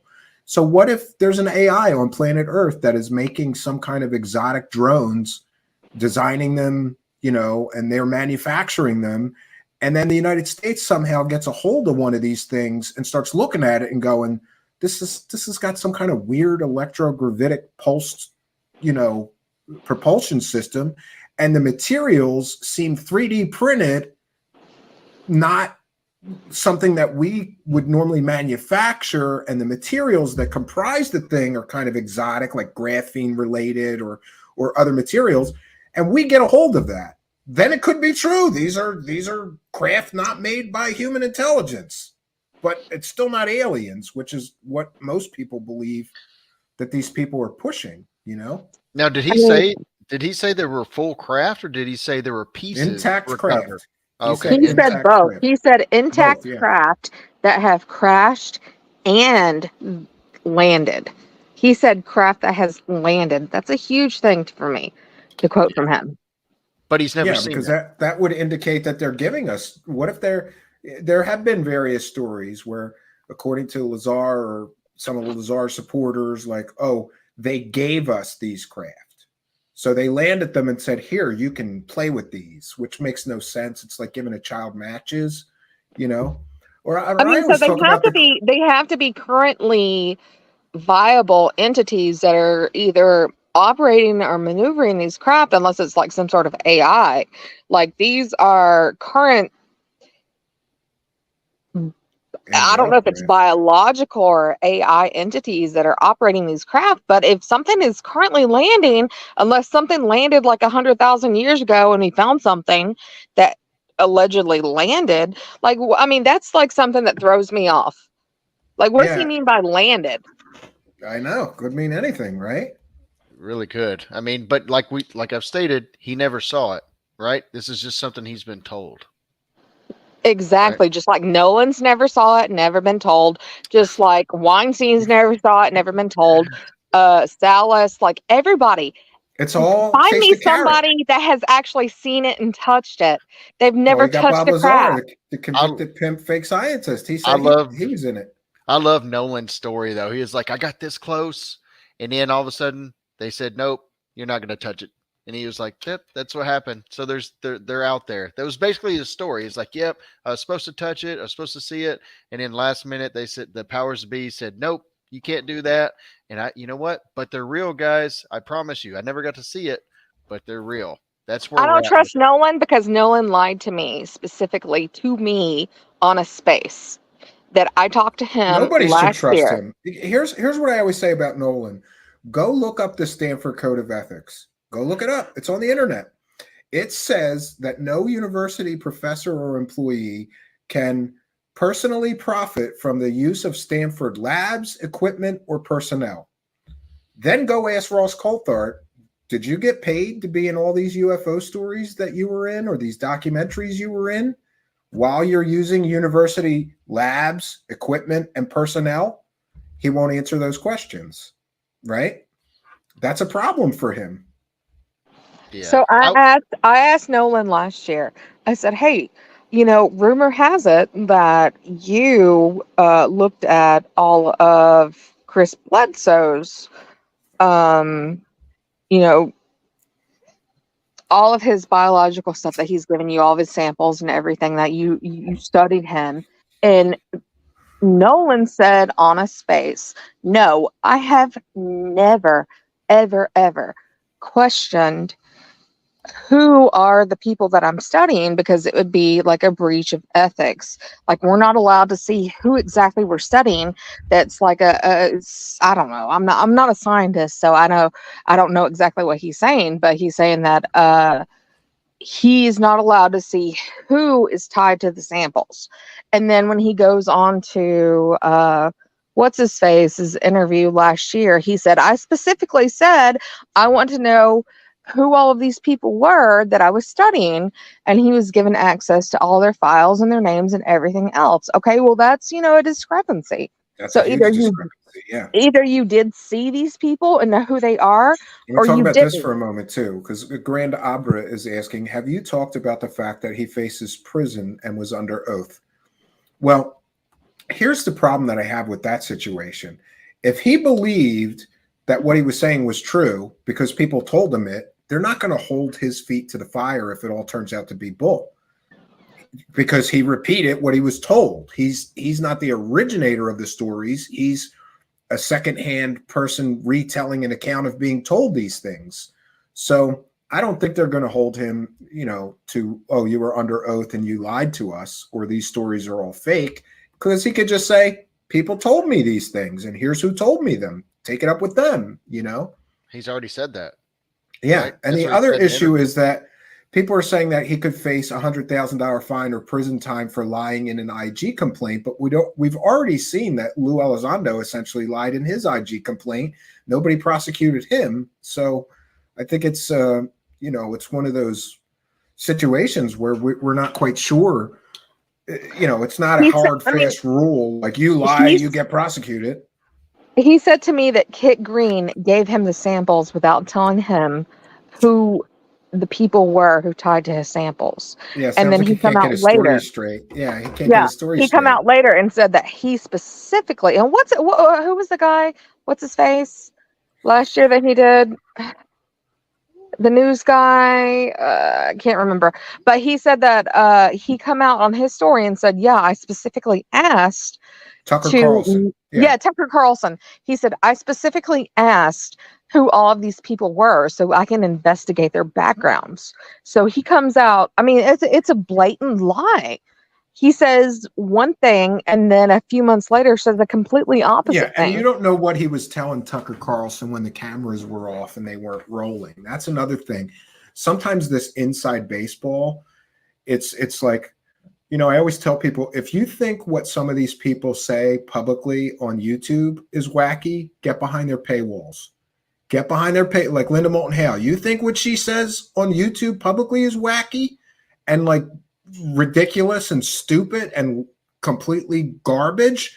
Get behind her paywall. See what she posts there. Same for all of these people. Dolan, a lot of them, they put the most wacky stuff behind their paywall.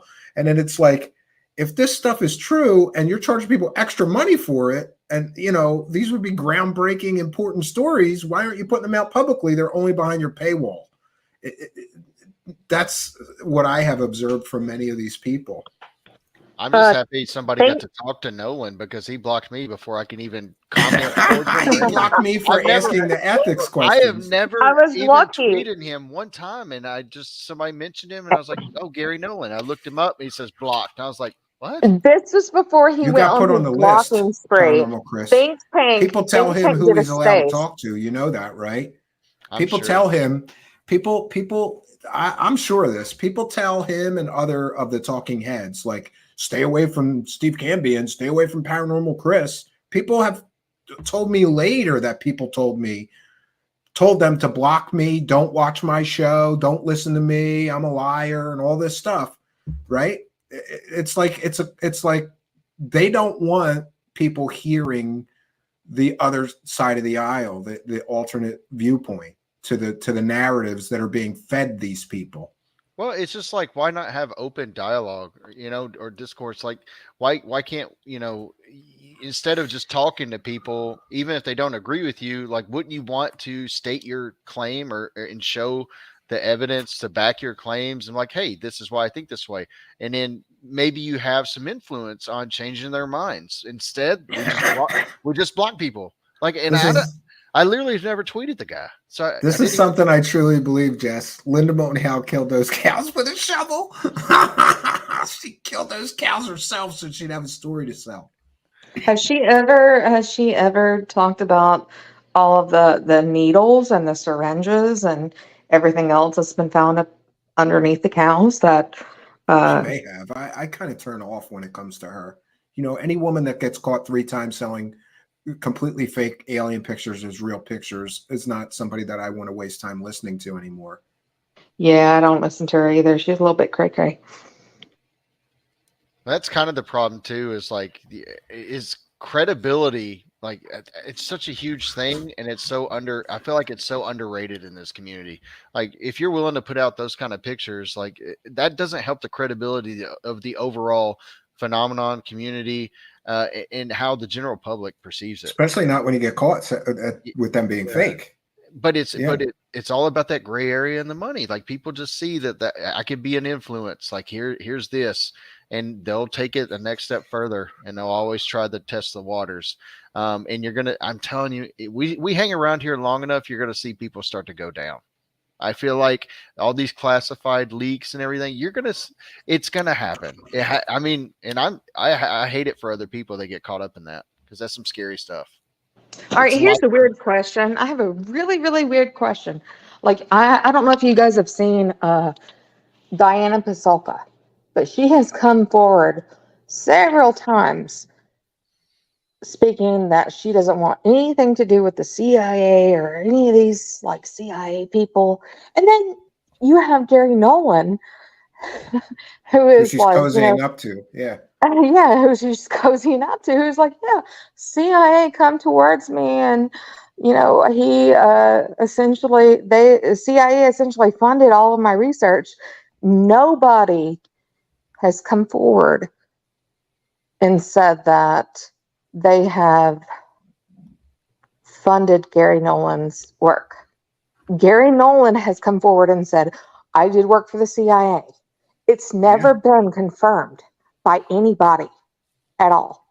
Well, just for shits and giggles, and I'm going to record it for you, Jess, I'll call the CIA and I'll ask him I'll get his direct quotes of what exactly he said, and I'll send it to them, and I'll call them and follow up, and I'll record the calls because I don't know. I get a kind of sick, perverse pleasure out of doing that kind of stuff, you know, because sometimes the people on the other end of the line are like, you want to know what? I mean, he said 10,000 times. See, I mean, he said 10,000 times. Yeah. CIA has funded me. CIA has, they have bought this, they have bought that, information from me. They have funded all of my research. Like, but it's never been corroborated by anybody, and everybody is like quiet on it. Nobody's asking these questions. That hurts my feelings that the CIA operative doesn't want to, like, he blocked me. Like, it just kind of hurts my feelings that he does that. I don't understand. Like, I just would like to, like, we should, it's almost like these people have something to hide and like they're scared to be verified. Like, they make these outrageous claims and they're really in a scared. delusion bubble. They don't want to be Somebody had to commission his work. Somebody had to commission Gary Nolan's work. Either it was CIA, and I've asked George Knapp, and he has gone on record with me and said, no, Gary Nolan did his work after OSAP ended. But Gary Nolan comes out and said it was Colm Kelleher and George Knapp. So does that mean Colm Kelleher is part of the CIA? But, he's also said it was an aerospace corporation. Like, there's so many discrepancies in all of this. Like, nothing ends up. Nothing pans out. Yeah. Nothing pans out. Well, I'll be interested to see if this story falls apart and how quickly it falls apart. But one thing that I'm hopeful for is if it is going to fall apart, I want it to fall apart like tomorrow. I don't want to wait 3 or 4 years to find out that this is all garbage, because what's going to happen is an awful lot of people are going to waste an awful lot of time and resources arguing about this for years until we get some kind of definitive proof of, yes, this is true and there is these programs and these materials, or no. One thing that's suspicious to me is that the government just comes out. First, they let the guy talk about this. He's claiming that these are classified projects, and then they come out and say, we have no credible evidence of aliens or extraterrestrial retrieved anything. It's very suspicious to me. It's like something with this whole story is just not right. It's just. I wonder how much backtracking is going to happen over the next week or two. I mean, it could start tomorrow, to be honest with you. I mean, because there was some pretty outrageous claims. You know what I mean? Like, there were claims that people have been wanting to hear for decades, and this guy said it. And I have a feeling you're going to see some of this stuff get walked back.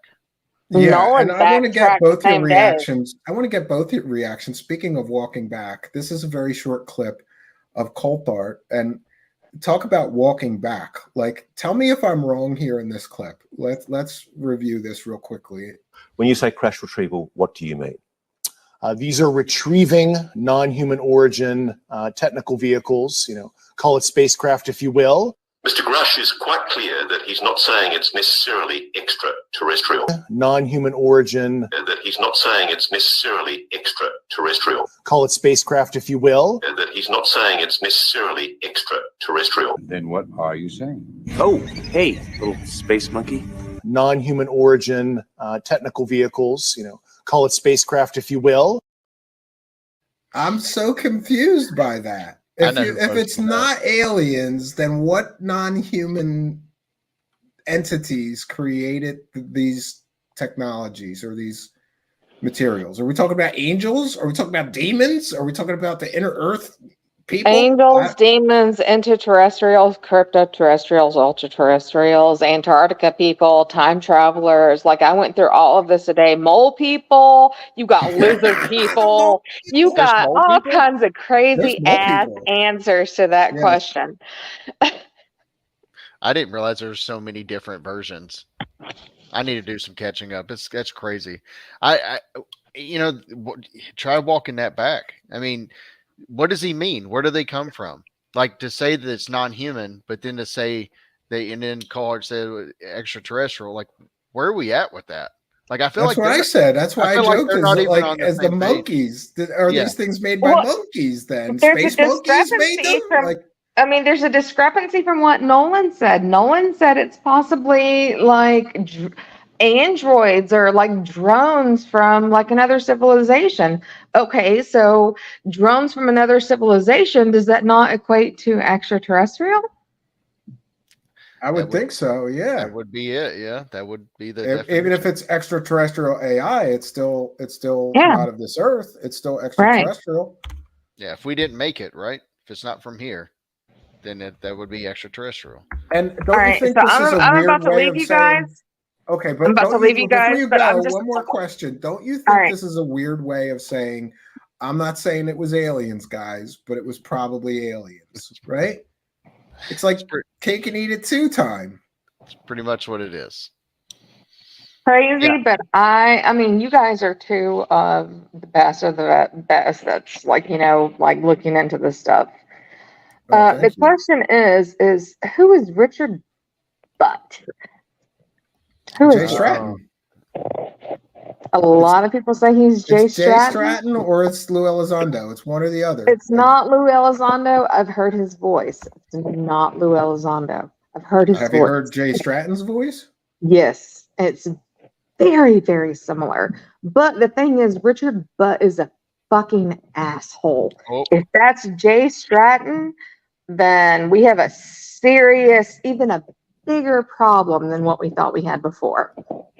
Who is that guy? Yeah, and why is he pushing all the narratives that all the grifters are pushing? Because that's Good what he news. does. He pushes the grifters Big narratives. issue. Good news, he doesn't have me blocked. So, I think he has me blocked. Maybe not. all right. Well, it was a good conversation. I'm gonna let you guys Yeah, go. I'm sorry to It's keep like you guys almost so long. midnight I didn't even here. realize we've gone so long. See, I could go on forever with this, but Yeah, we're me just too. Like, spinning. this is I think awesome. we We'll do covered it again. everything, and thank you, because I think at this point we're just going to be spinning wheels. So, Yep. thanks, Jess. All Don't be right. a stranger. Yeah, never will be. Thanks, you guys. Bye. See you, All Jess. right. Bye-bye. We got Jess and Paranormal Chris. You're still here hanging with us, but I'll throw you out of here as well. Yeah. I will be. I have a feeling both of us are going to be following this story closely. So Oh, yeah. I'd be happy to share with you anything that I find. Yeah, it's Yeah. gonna. I'm telling you, the background's gonna be key here, especially since it's very suspect what we can't find at this point, and we have to go off what the the debrief has put out there about this guy. Yeah, but Right. you know what? I want to ask you, like, does it even not matter if all of his credentials check out, but he still has no evidence? Does it even matter that he has all these credentials? Not to me. It's kind of like that guy from who said there's weapons, there's energy weapons in Antarctica. Like, okay, you can prove that you worked on toilets at the North Pole. That doesn't prove your claims, though. That just Right. proves you're telling the truth about your background.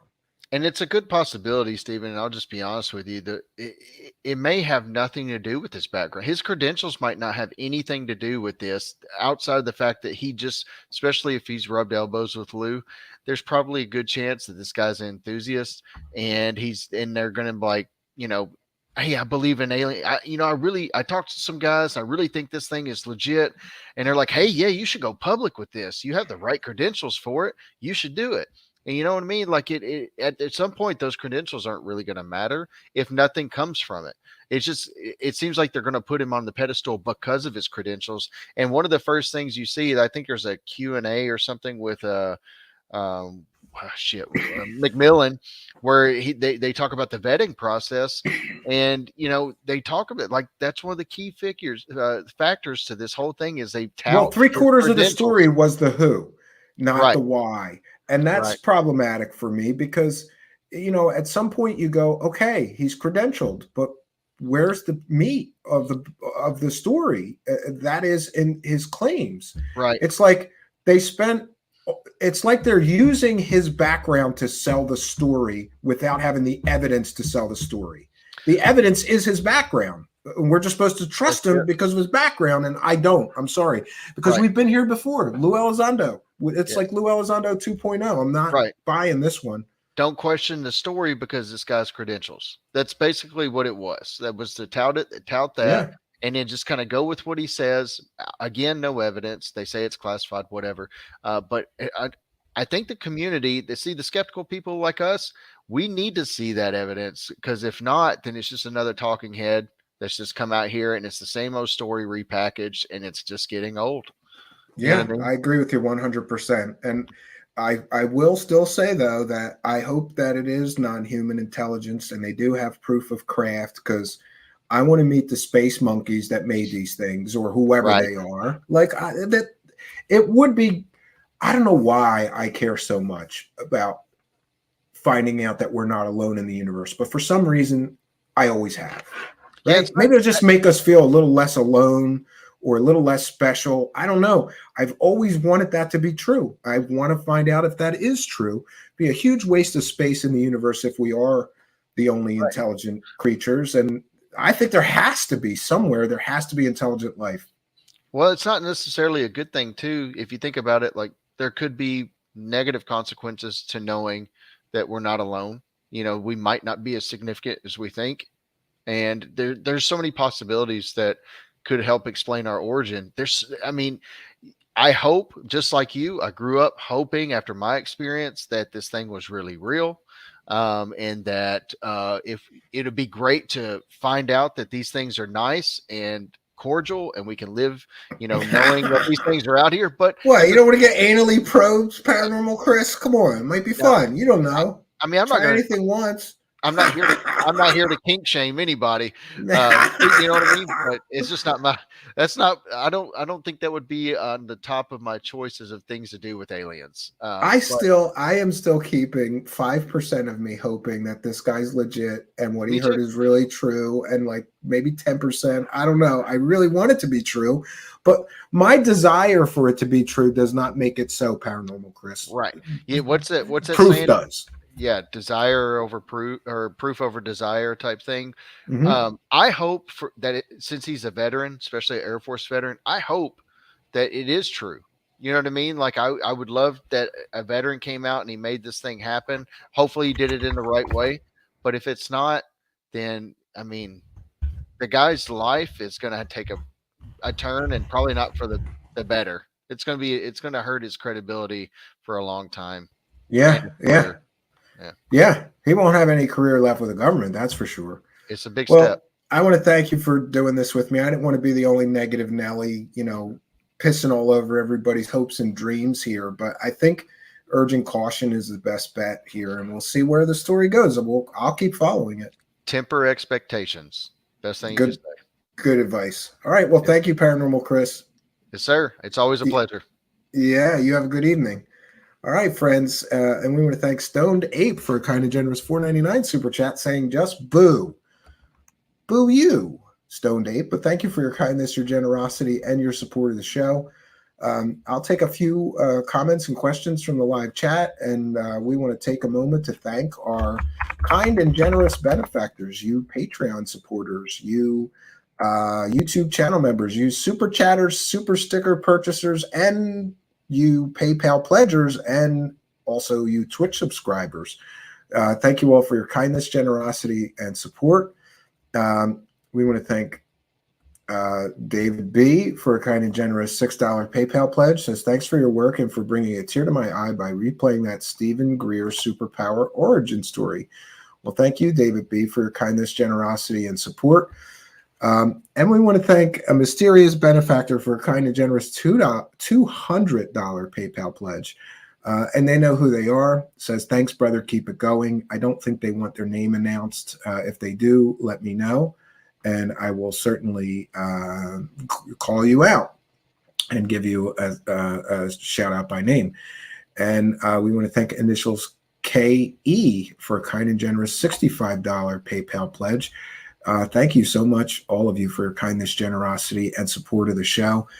It is much, much appreciated. And we're upgrading computers here and doing a lot of different things so that we can continue this journey. We thank you all for your kindness, generosity, and support.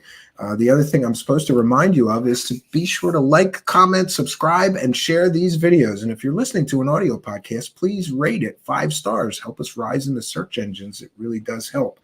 And my final call to action, if you really want to help us, we've got a huge backlog of previous shows. So please watch one more. Maybe not tonight, but sometime tomorrow while you're driving, while you're working, while you're cleaning the house, while you're cooking dinner, while you're running from your children like I might be. and my children have one more week. This is the last week of school. And then I'm going to be in a bad mood for about 2 months. They're going to be home every day driving me nuts.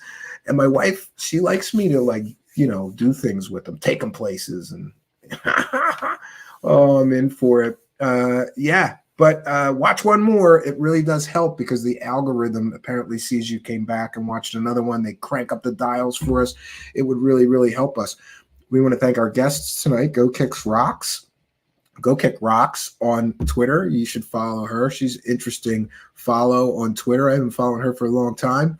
And her and I agree on many things. We disagree on many things. She's deeply plugged into this. And, of course, Paranormal Chris as well. Follow him on Twitter. We have done our due diligence. And honestly, I'm going to wait for more evidence or proof of this man's claims. Most of me thinks that people like Eric Davis and Gary Nolan told this guy stuff. And he just believed it and he ran with it.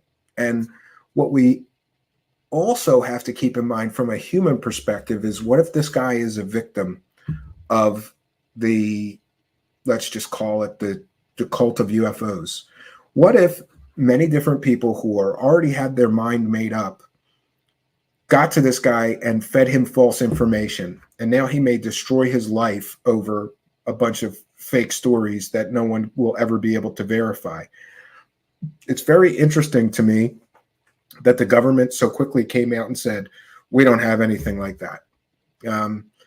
So then I guess you decide, who are you gonna listen to? Are you gonna listen to a guy connected to a known liar who lied about running a program that never existed? A guy who's connected heavily to this whole UFO circus club, you know, the club of people that are pushing this narrative and have been for years?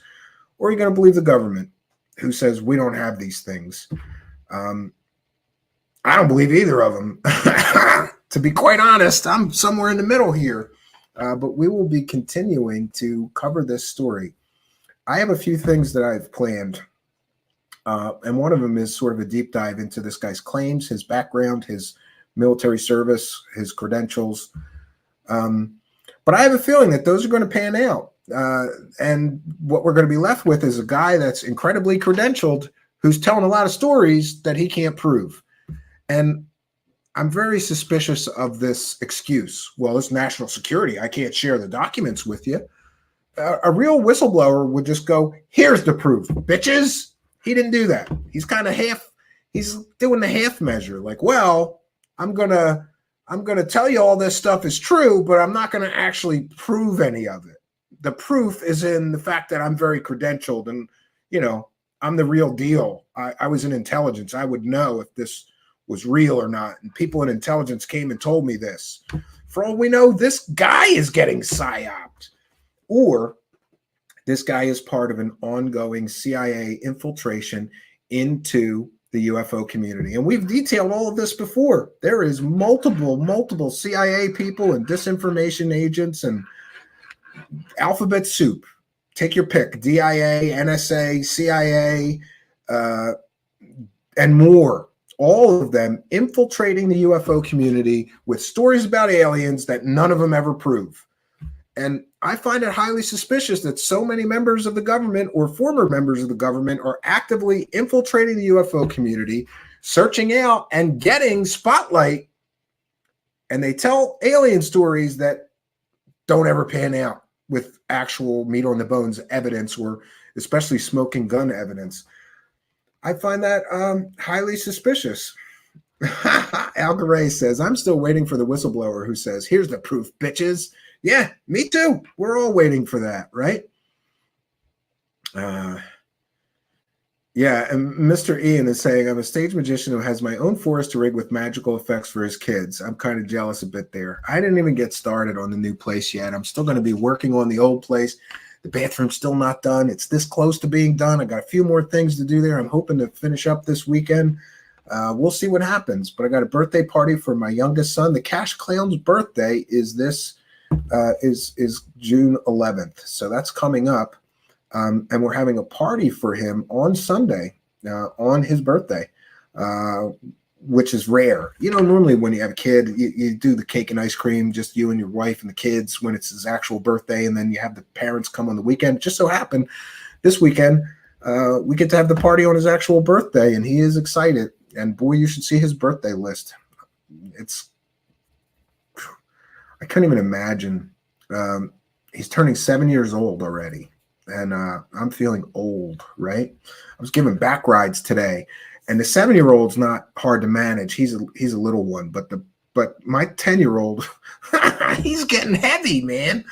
You know, and they think, and then they act like they're still like, you know, tiny, right?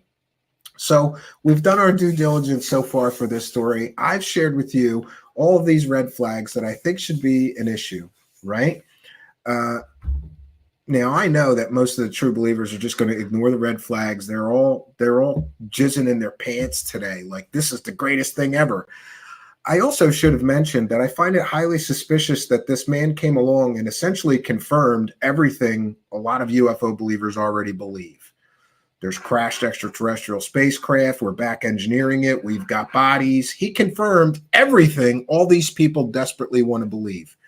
That, I think, is highly suspicious.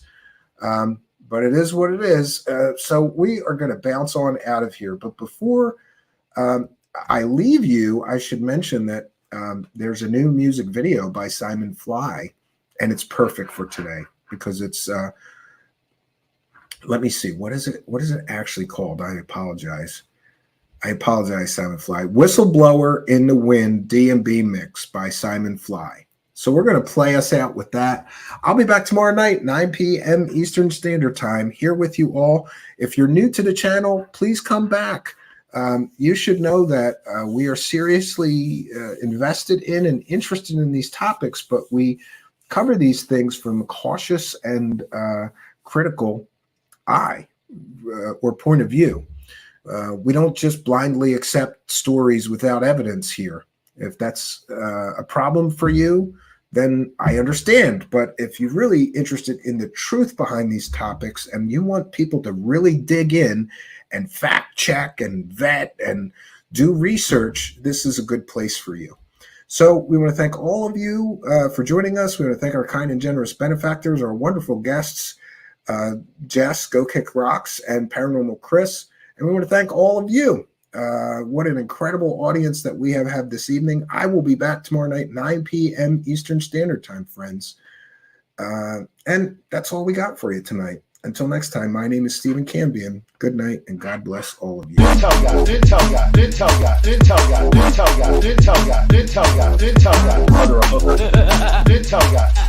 Mother of hooker. I call your mother a hooker. I call your mother a hooker. I call your mother a hooker. I call your mother a hooker. Mother a hooker. Mother a hooker.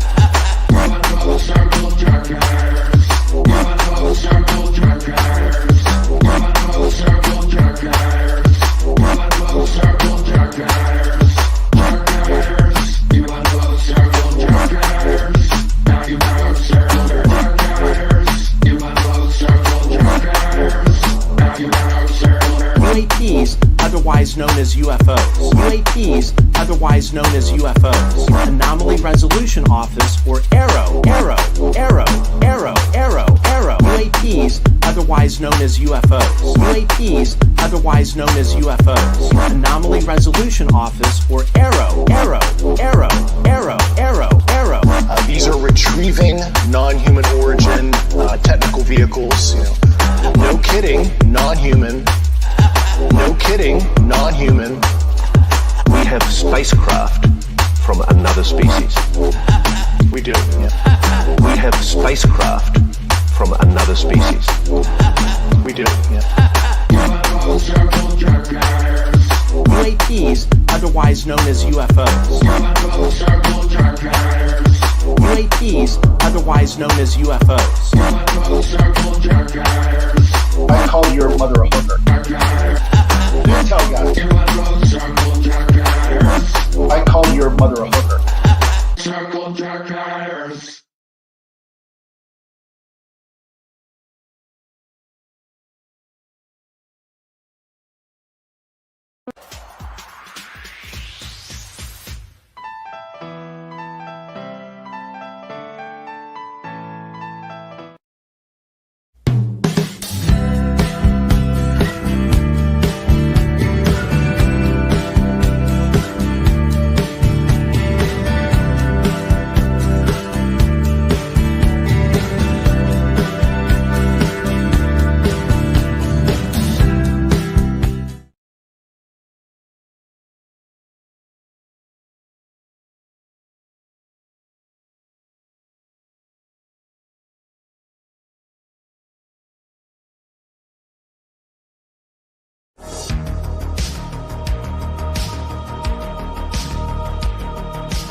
Greetings and salutations, friends, and welcome back.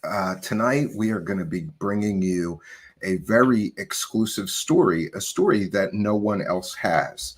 And today, I was quite honestly surprised and left wondering, why do we live in a world of copy and paste journalism? And what do I mean? Well, if you Google this new alleged UFO whistleblower's name, you will find hundreds of cut and copy and paste articles, all just copying and pasting things from the original debrief release, which I find incredibly disappointing. We make it our policy here to try, at least, if we're going to cover a story that other people broke first, to bring new information to the table, to do some investigative work, to bring something new to the story. And sadly, it seems like even big media outlets are just copying and pasting the story. And we have seen today an increase in the number of media outlets who are taking this story and running with it. But unfortunately, I have not found one media outlet, not an independent media outlet, not an alt media outlet, not a major, legacy. I call television legacy media outlet. None of the people who are covering this story of this alleged UFO whistleblower are adding any new information to the table.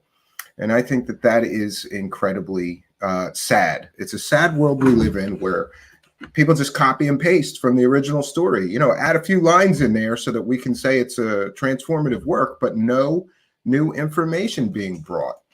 And I wondered why some of these media outlets, for example, Vice or others, and by the way, that's probably a bad example. I'm not specifically aware of Vice covering the story, but I mean them as an example, or Fox News, or Redacted, some of these bigger YouTube channels as well. They're just copying and pasting the story. They're not bringing any new information to the story. Luckily, I happen to have some friends in the Canadian media, and reached out to them, or I should say, one reached out to me, and then I started reaching out to other members of the Canadian media that I am familiar with and friendly with, and was given this information in this exclusive story tonight by multiple sources, most of which are from the Canadian media members. And interestingly, some people were given this information in the Canadian media. But as you can imagine, they thought it was a fantastical story, and they couldn't believe that what they were hearing was actually said in closed-door meetings with members of the Canadian Parliament. But it would appear that, yes, exactly this is what happened, that members of the Canadian Parliament met with this man, David Grusch, and several other people you may be familiar with. But before we begin tonight's exclusive news story on this alleged UFO whistleblower, just a correction from last night, because it would appear that last night I made quite an error. Well, an error in naming someone, because John Mack and Bud Hopkins are two of perhaps the most famous alien abduction researchers in history. And I often confuse their names, and so I did so last night. But names are important as well as facts. So just a correction, last night I incorrectly stated that Leslie Keene had a romantic relationship with John Mack. That was incorrect. She did not have a romantic relationship with John Mack. She had a romantic relationship with the other famous UFO abduction researcher, Bud Hopkins. She had a long-term romantic relationship with Bud Hopkins, not John Mack. She also lived with Bud Hopkins for years. So please forgive my confusing those two, and it won't happen again. A good part of making a mistake like that is next time I will get it straight. So on to tonight's exclusive news story. David Grusch is a former military officer and intelligence officer who made fantastical claims recently. he claimed that there are illegal secret projects involving the recovery of non-human craft, including debris, intact craft, and even perhaps non-human bodies from those alleged crashes. He claimed he was told this information from other high-ranking intelligence people who claimed to be involved with these projects, and that these projects were being kept secret from Congress. Now, he additionally claimed that he was given documents and oral testimony from these other intelligence officers as proof, but has yet to make this so-called proof public. And now we know a little more about why, because apparently the Defense Department cleared him to talk about what he wanted to talk about, but not use any pictures or visual aids. So that may be why we did not get to see any pictures of alien spacecraft, pictures of alien bodies. I'm not aware that he has them, but that would sure be interesting to see. And I think would go a long way in convincing people that this man's information is actually valid and correct, and not just another chase the UFO alien carrot story like we've all heard 1,000 times before. Now, as far as David Grusch and his history, I began yesterday trying to dig into this man's background and history. And strangely, I noticed while Googling his name, David Grusch, something very strange. And that was that his former life seems to have been scrubbed entirely from the internet. Now, I found various examples of this, and it appears that in April, David Grusch, this alleged UFO whistleblower, resigned from his government position and planned to go public as a so-called UFO whistleblowers and talk about these matters. Perhaps because of his plans to soon go public, it appears that Mr. Grusch started wiping every mention of himself and picture of himself from the internet sometime in early May. We've been able to find multiple examples of websites related mostly to his business ventures where he or someone deleted those pages and pictures, and the information they contained were deleted. But luckily, because of the Wayback Machines and things like Google Cache, we're able to find that information. But to be quite honest with you, I'm not sure that this is something important. These were things such as pages of a business that he apparently owned with his wife doing mobile notary work in the Colorado Springs area, or being a real estate agent in the Colorado region. I'm not sure why he or someone related to him or associated with him, or I'm not sure if it was him who deleted those pages. It's hard to make that determination without having him available to ask questions to. So we don't know who deleted those pages, those pictures, and that information. And in fairness to Mr. Grusch, it could just be he did this to protect his privacy and the privacy of his family, something that I certainly don't fault him for. However, the other side of the coin is, I remember thinking, why would you delete your entire history off the internet unless perhaps another possibility is that you were attempting to stop people from looking into your background. And again, it would appear that this information was scrubbed from the internet shortly before he came out as a so-called whistleblower. So I'm just going to share my screen here and give you one example. This is a page that was deleted from the internet shortly after May 2nd.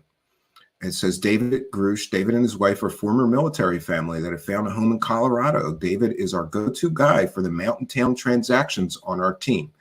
There is nowhere that he wouldn't drive to get the job done. On their days off, David and his wife enjoy hiking and the outdoors.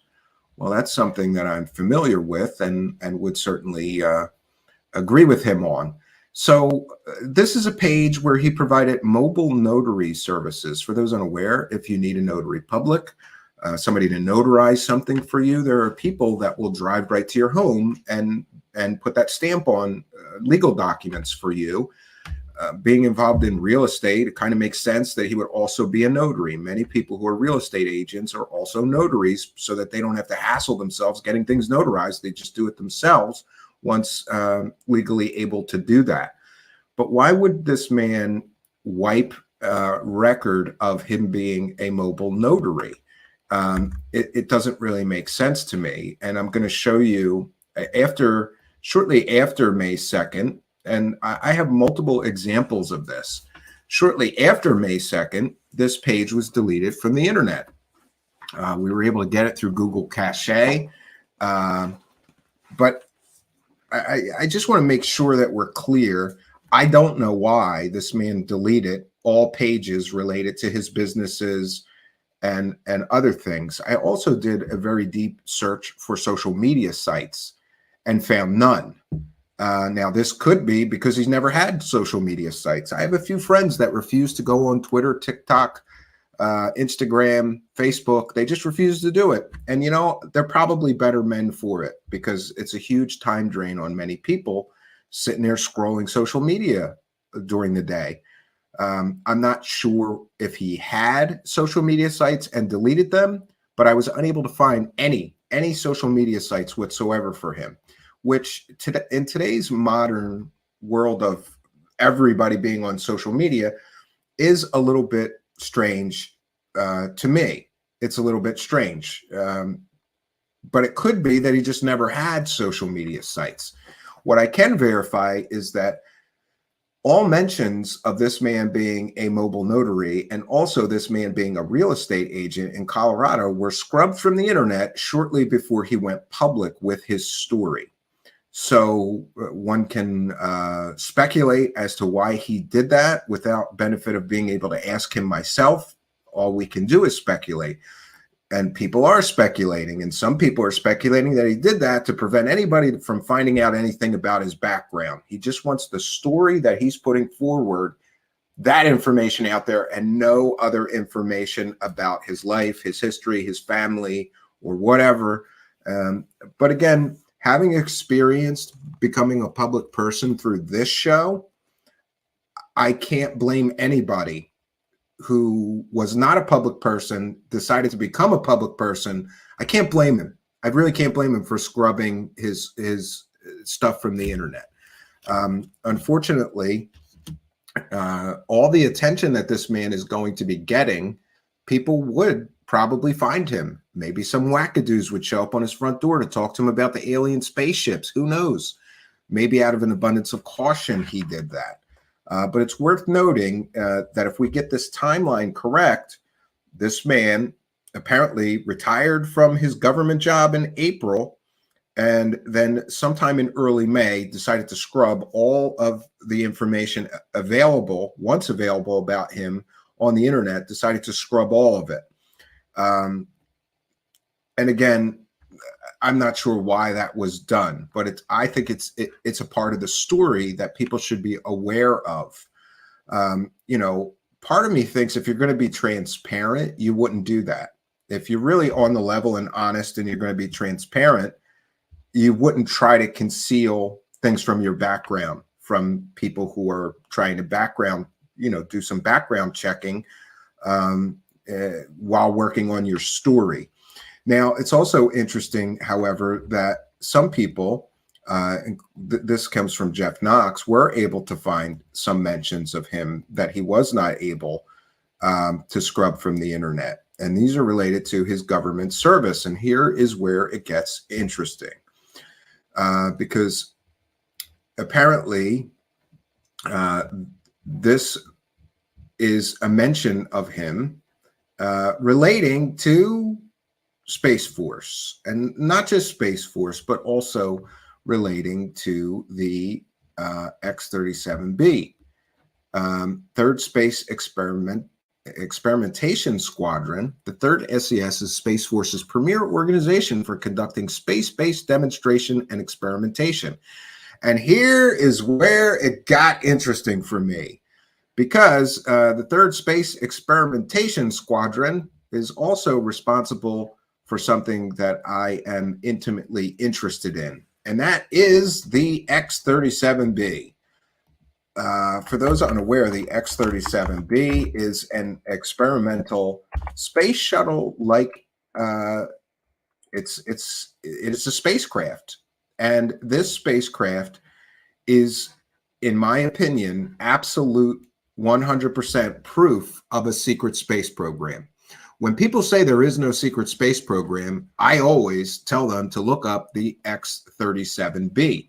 This is very, very important because essentially this means that this man, David Grusch, was involved in the secret space program. And I know that may be a bit of a stretch for some, but when you are intimately aware of this X-37B platform and what they are doing with it, well, I'm not intimately aware. I am interested in what it is that they're doing with this X-37B. Essentially, this is like a drone space shuttle. But the difference between the space shuttle and this thing is that this does long-term space missions, and they leave this thing up in orbit for literally years at a time, and no one is allowed to know what it's doing up there. Many people have theorized that this thing is servicing spy satellites. Many people have theorized that this thing is monitoring foreign or adversarial satellite technology. Or space launches, observing space launches of our adversaries like the Russians, the Chinese, and even the Indians. So I just think it's interesting. This man, David Grusch, does this add to his credibility to be in or knowledgeable of secret projects? I have to be honest and say, yes, it does. He is involved in the very group that handles this X-37B secret spacecraft. And we can argue whether there's a secret space program. I don't argue with people. I tell them to look up this exact thing that this man was involved with, apparently, or allegedly.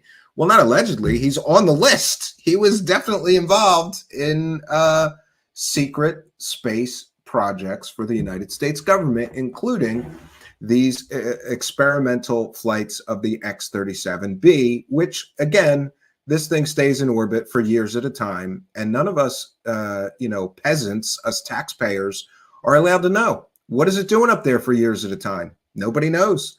Not definitively. People have theorized many things, including, I'm aware of aircraft and aerospace historians who have told me different things about what that thing's really doing up there. But mostly it's speculation. Only the people directly involved in this project, people like him, this so-called or alleged UFO whistleblower, David Grusch, would know what this thing is doing. And I just think that's an interesting part of the story. Now, the reason that he couldn't apparently wipe that information from the internet is because it was on government websites, not websites that he owned or had administrator access to or the ability to delete anything.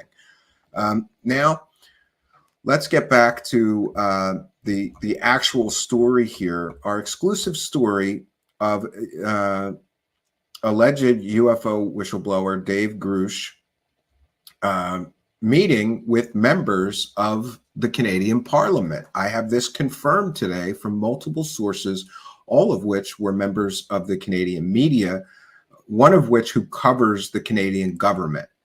And like I said, perhaps because of his plans to soon go public, it appears that Mr. Grusch started wiping every mention of himself from the internet in early May.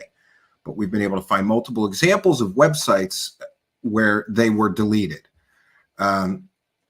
To be clear, I think it's important to note that for whatever reason, Mr. Grusch deleted pictures of himself and information about himself and his businesses.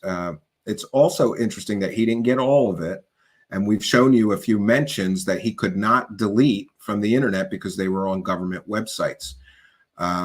Now, I have confirmed the information concerning him having meetings, actual meetings with Canadian Parliament members with multiple sources, again, sources in the Canadian media who cover the Canadian government or Parliament. And these are sources that I trust. And in the case of one Parliament member, I have multiple sources confirming this meeting who named the Parliament member, and we're going to share that with you tonight in our exclusive story. And I also have one source, not multiple sources, that have told me that this man, Mr. Grusch, and his associates, who would be Dr. Gary Nolan and Ross Coulthart, were in multiple meetings that week with other Parliament members. The meeting took place, these meetings of this alleged UFO whistleblower, David Grusch, and Gary Nolan of Stanford University and Ross Coulthart, they took place just a few weeks ago, starting the week of May 15th, 2023. So it appears that shortly after purging the internet of his business pages and pictures of himself, I think wherever possible, David Grusch then went on a special trip to Canada to attend meetings with perhaps multiple members of the Canadian Parliament. Interesting, there were a few people there also in on these meetings that you may all be familiar with. They were also present at those meetings with members of the Canadian Parliament. Those other individuals, besides David Grusch, this alleged whistleblower, would be Dr. Gary Nolan of Stanford University. He was present at those meetings physically, in person, and so was David Grusch. Also present at those meetings was none other than the person now selling his story, or one of them, and that would be Ross Coulthart. We'll just call him Australian journalist. I'll leave out my personal feelings on Mr. Coulthart for the purposes of this story. And Ross Coulthart was included in those meetings by phone or teleconference. Just to be clear, Dr. Gary Nolan and David Grusch were there in person in the room with the Canadian Parliament members, and Ross Coulthart was included in those meetings by phone or teleconference. Now, I want to be very clear here in that I have confirmed with multiple sources that David Grusch, Dr. Gary Nolan, and Ross Coulthart on the week starting May 15th, 2023, met with opposition party member and member of Canadian Parliament, Larry Maguire. Now, Larry Maguire was a name that was familiar to me, and it may be familiar to you, because Larry Maguire is the Canadian Parliament member that you may recall has previously met with Luis Elizondo several years ago.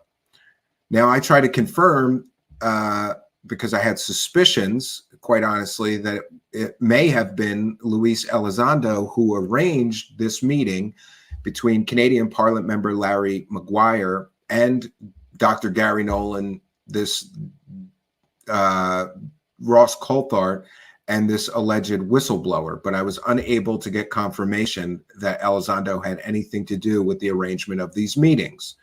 I have heard rumors of that, but I cannot confirm that. You may recall that Larry Maguire has previously met with Luis Elizondo several years ago. I was able to confirm with multiple sources, and you know, you can go and look. There are articles about Luis Elizondo meeting with this same Canadian Parliament member several years ago, Larry Maguire.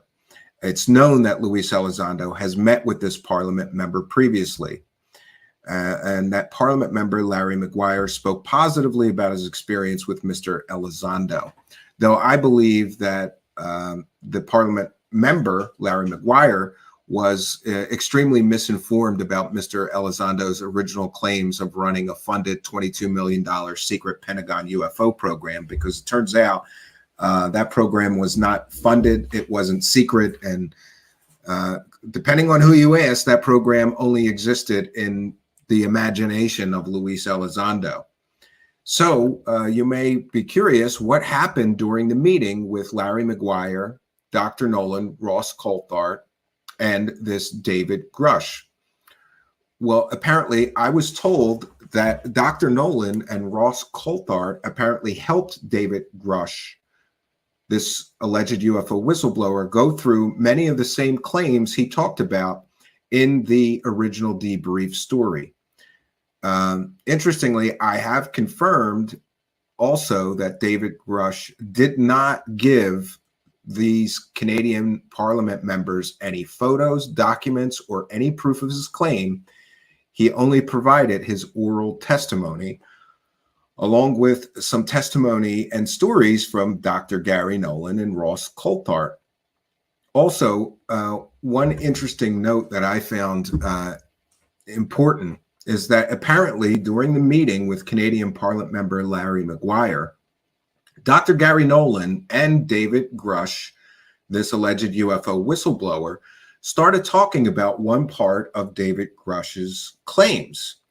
And they were both quickly stopped by Ross Coulthart, who was very concerned and told them that they had to save that part for the documentary. I'm going to say that one more time. Apparently, during this meeting, Dr. Gary Nolan and this alleged UFO whistleblower, David Grusch, started talking about one part of David Grusch's claims. And they were quickly stopped by Ross Coulthart, who told them they had to save that part for the documentary. I was told that the meeting was very long and that the Canadian Parliament member, Larry Maguire, took the meeting and the information that he was presented with by David Grusch, Ross Coulthart, and Dr. Gary Nolan very, very seriously.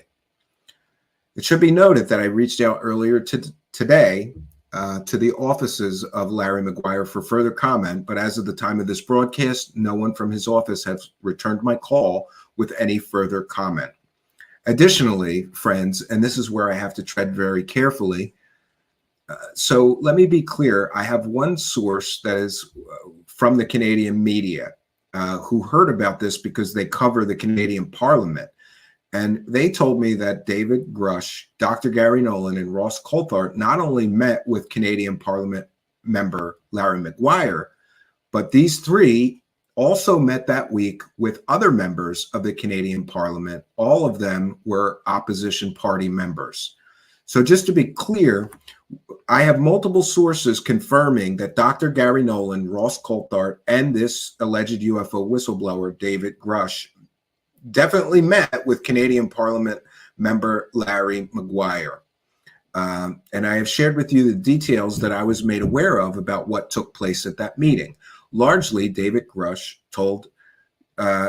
gave similar claims to what you have heard him already claiming in the original debrief story and these clips that they're slowly delving out from Ross Coulthart. And again, just to be clear, so I have multiple sources confirming they definitely met with Canadian Parliament member Larry Maguire. And I have one source. I don't like to share information unless we have multiple sources confirming a story. So I'm being very clear with you in that I have just one source, also a member of the Canadian media, who told me that they also met with other Canadian Parliament members of the opposition party that week and shared the same information that they shared with Larry Maguire. I was given some details about the individuals within the Canadian Parliament that they also met with, including their names. But out of an abundance of caution, I won't be revealing those individuals' names or the details of those meetings until I can get additional sourcing or hear back from their offices. I have contacted these other Canadian Parliament members that apparently met with David Grusch, Dr. Gary Nolan, and Ross Coulthart. But I feel very strongly, knowing the one source who provided me with this information, that they indeed spent a week there in Canada meeting with various members of the Canadian Parliament, again, all opposition party members. I was told that everyone involved in these meetings took David Grusch and the information he was sharing with these Canadian Parliament members very seriously. So take from that what you will. And because of these new revelations, I'm left honestly with more questions than answers. And sometimes things are best put in the form of a question. So I would publicly share some questions I have, like, why is an American intelligence official meeting with members of the Canadian Parliament in non-public meetings and sharing stories about UFOs, aliens, and the alleged recovery of alien spacecraft?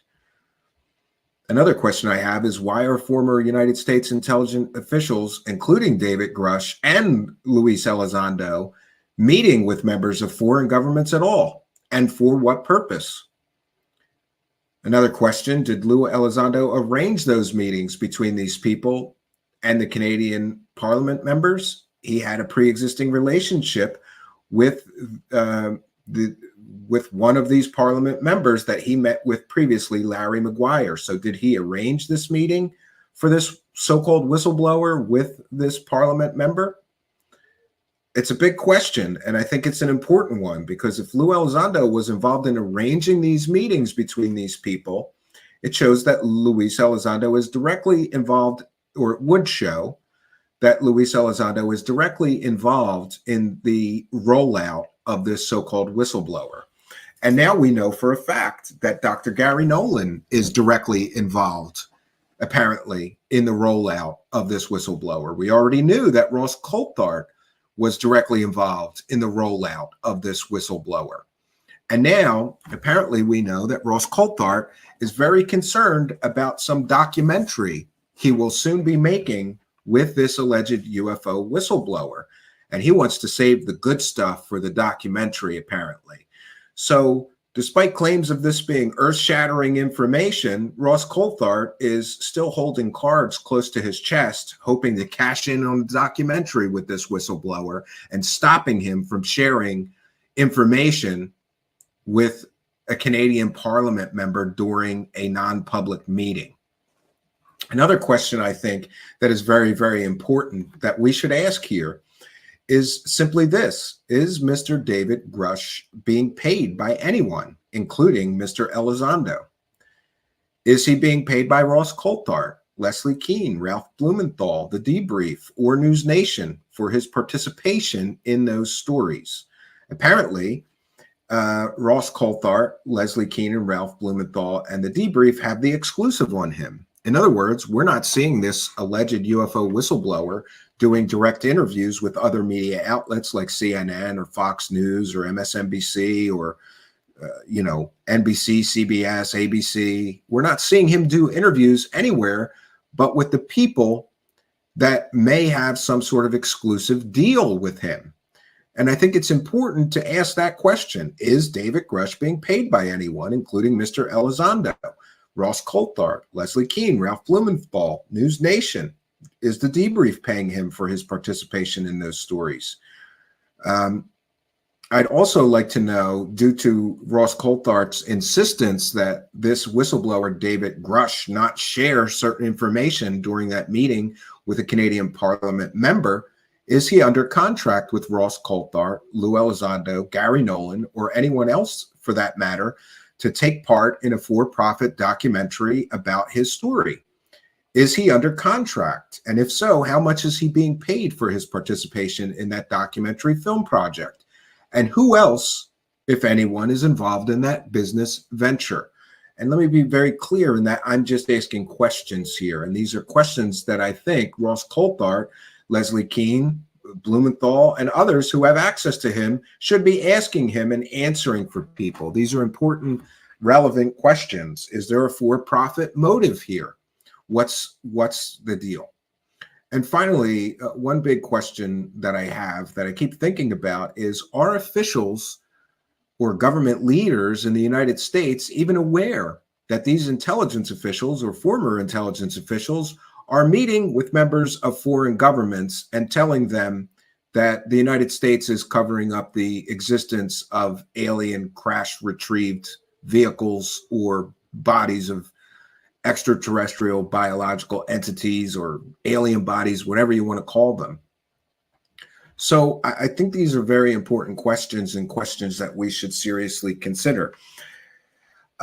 This is just bizarre to me that this man, a very, very high ranking, we're told a very, very high ranking, but I can imagine that he is very high ranking intelligence officer because he has access to some very secret projects like the X-37B.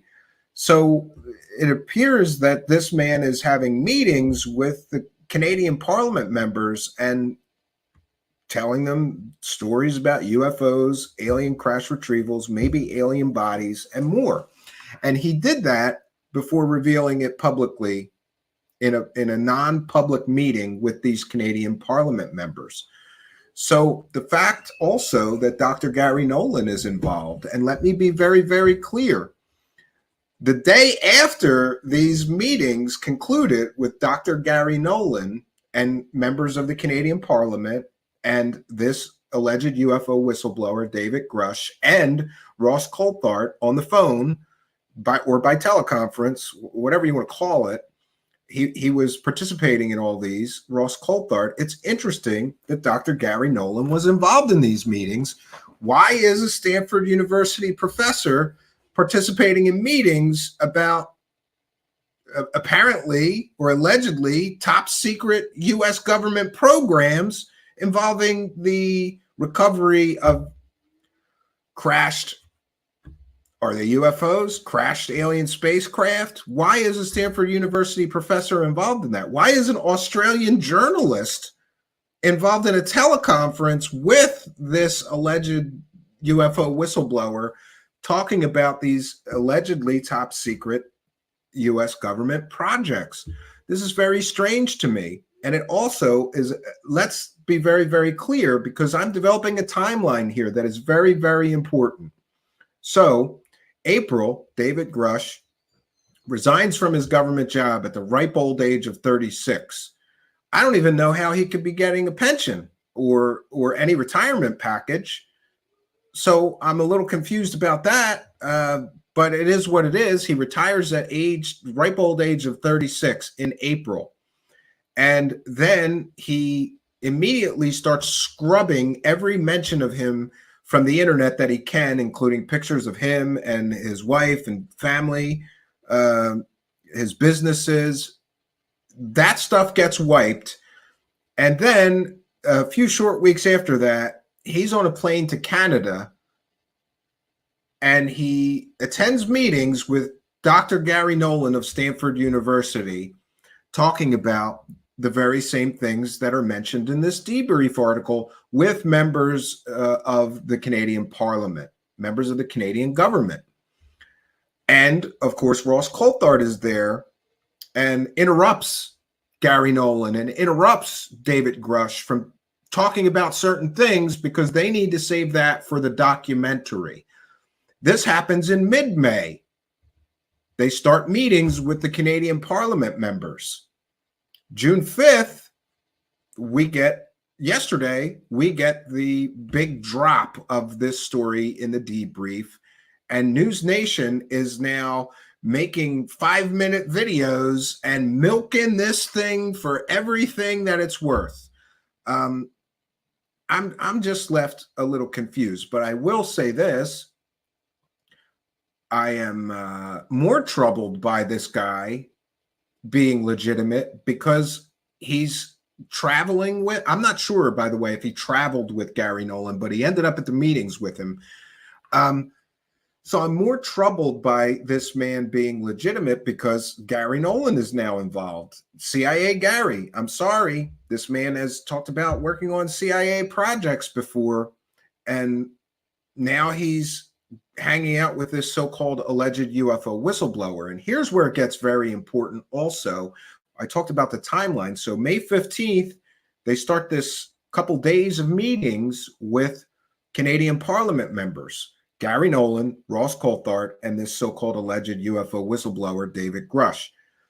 Right after the Canadian Parliament meetings end, Gary Nolan is on a plane to New York City, where he attends that SALT conference and starts saying 100% aliens are here, I'm sure of it, and all those things that we covered that we heard him say.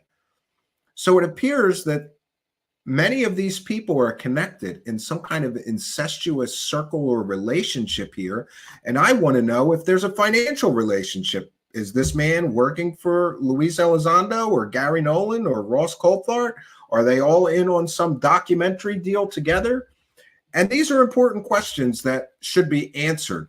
And we have a very special guest tonight, a man who loves to ask questions. And, I thought that we could discuss this whole situation better and bring in a few more perspectives.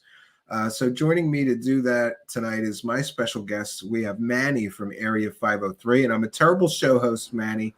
I apologize. This was last minute, so you didn't make the thumbnail, bro. Sorry. That's okay. I don't need to be on a thumbnail. I know I exist even without the little picture. Thank you for being here. So you're backstage listening to this. This is brand new information about this guy. And isn't it interesting, Manny, that all of these cut and paste journalists, I had to report this. Nobody found this information except me. Yeah, it is interesting. And the copy paste journalism is a huge problem, not just in ufology, but in everything nowadays. You know, it seems like there's some lazy reporting going on where people just want to, take another story that somebody else wrote, maybe change a few words around to make it seem like they're paraphrasing mash it up a little bit. Yeah, but, smash it up.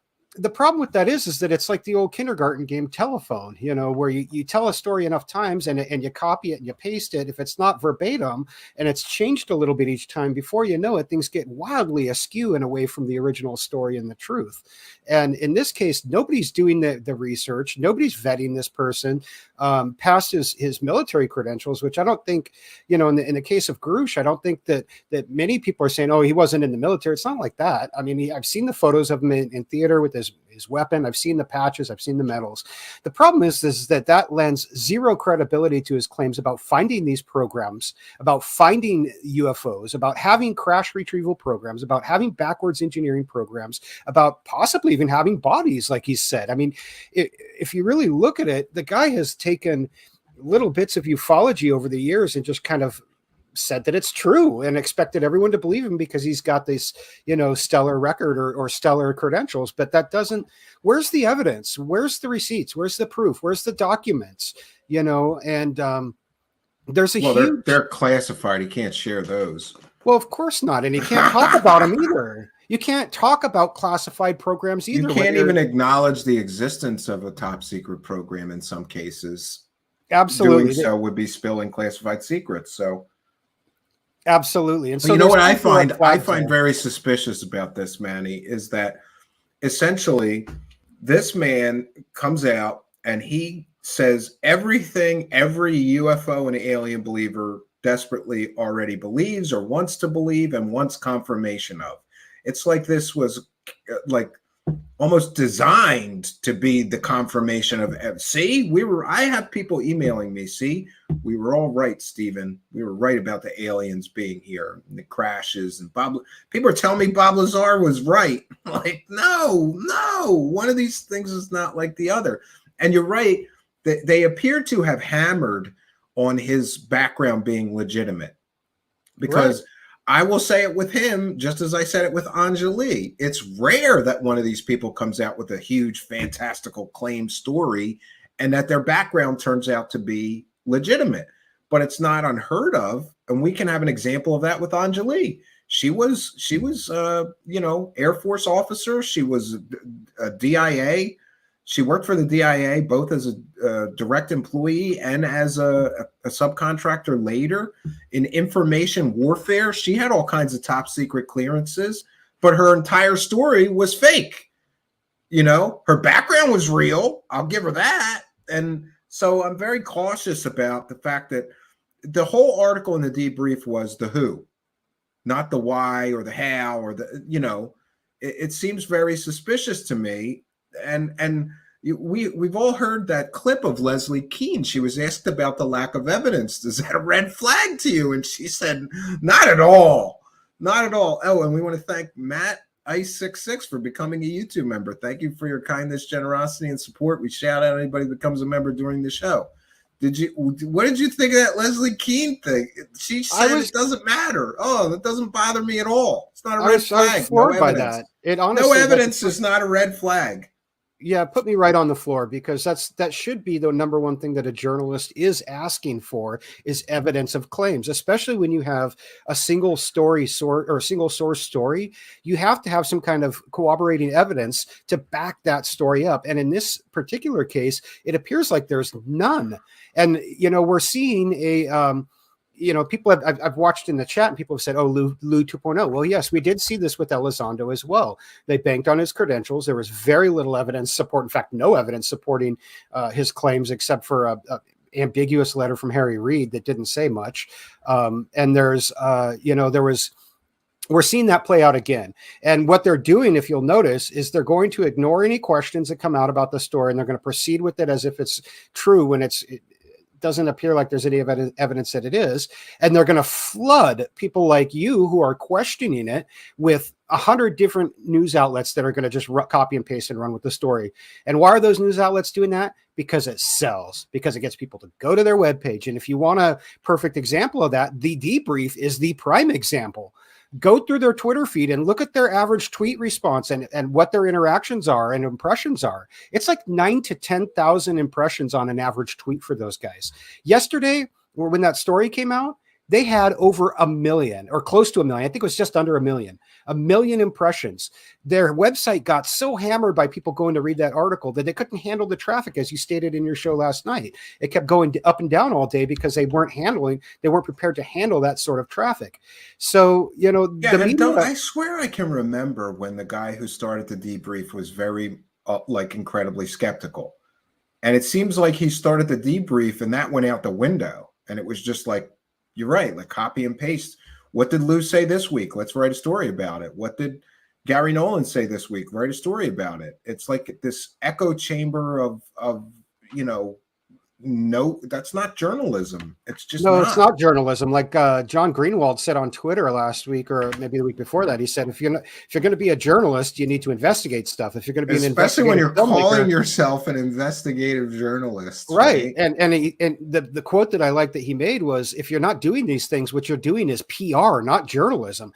And that's the truth. These people have gotten the best PR that money can buy, and actually better than money can buy. And they're getting it for free because people are just doing it for clickbait. They've got all these different little podcasters and YouTube personalities and groomed media assets like Chris Sharp, and other people who take what they say, don't investigate or question any of it and just run with it and puppet it. And the more people do that, it creates a little echo chamber. Before you know it, places like CNN and NBC and ABC, they're going to grab it and run with it. At some point when it's been run and everybody else is talking about it, they're going to do it too. Now, hopefully they have a more critical eye and people start getting back to a little bit of journalism, but it doesn't take weeks and weeks and weeks to vet some of this stuff. In the case of Grusch, it took like an hour to figure out everything there is to find him on him on the internet, which isn't much, as you've stated. It doesn't take a lot. You don't have to sit down and do a full year-long full-time investigation into Elizondo like I did. You don't have to go that far. If these people don't have something out there that backs up their story, these media outlets should not be running them. Should not. And honestly, the onus comes on them. And at some point, people need to react to them. So Manny, I think that something changed. I kind of remember fondly the days before the internet where like television investigative journalism in 60 Minutes, it was such good work that these guys did. They really dotted their I's, they crossed their T's. They had many sources to confirm the story. It was so different. And now we live in this information age where everybody's just trying to push out a story, just create content so people click on it. We're really just living in a deluge of garbage information, unfortunately, because of this. And quite honestly, I'm talking to this Canadian media person who, by the way, they didn't want to be named. And anyway, I was going to name, I'll credit you. I'll name you for, no, don't do that. So anyway, I'm talking to them. I'm like, this is kind of crazy that you got wind of this and you didn't report on it. And they were like, yeah, because it's unconfirmed. It's stories. So they didn't run with that story, and they heard about what this man said in these Canadian Parliament meetings with Canadian Parliament members, which what they heard he said is what we heard in the debrief article, essentially, from this man, David Grusch. And they didn't run with the story because they can't confirm any of that as true or accurate information. It's just a guy who happened to somehow get a meeting with a Canadian Parliament member, and he's telling stories about aliens. And by the way, just to be very clear, that one Canadian Parliament member is interested in UFOs. He's kind of like the Canadian Tim Burchett or whatever, like he's into it. So he'll take meetings with these guys, Yeah, and honestly, I'm not surprised to learn that this group of people was up in Canada doing that. We saw where they were in Italy, they were in where was that other place? Anyways, they've been in foreign countries trying to do this as well, where they'll get more traction and less resistance, where the UFO subject is more widely accepted, or possibly even they're doing it because these are our allied countries and they're trying to use it to put external pressure on the United States to release something that they think or believe is there. But the truth is that if there was evidence there, it would have been released. Somebody would have brought it out. Somebody like Grusch should have brought it out. If he's got all these documents and has evidence of his claims, why didn't he leak them? That would be a whistleblower. That really kind of bothers me with people calling him a whistleblower. This man is not a whistleblower. Yeah, what whistle are you blowing if you don't have any evidence? Like Snowden had like a mountain of evidence. Snowden's a great example. Reality Assange Winner had is a great example. A mountain of evidence. He had thousands of government officials' emails, and he dropped it all. And videos of like civilians being killed unfairly in the middle of a war zone, women and children, and drone attacks. And he had all this evidence, and he dropped it all.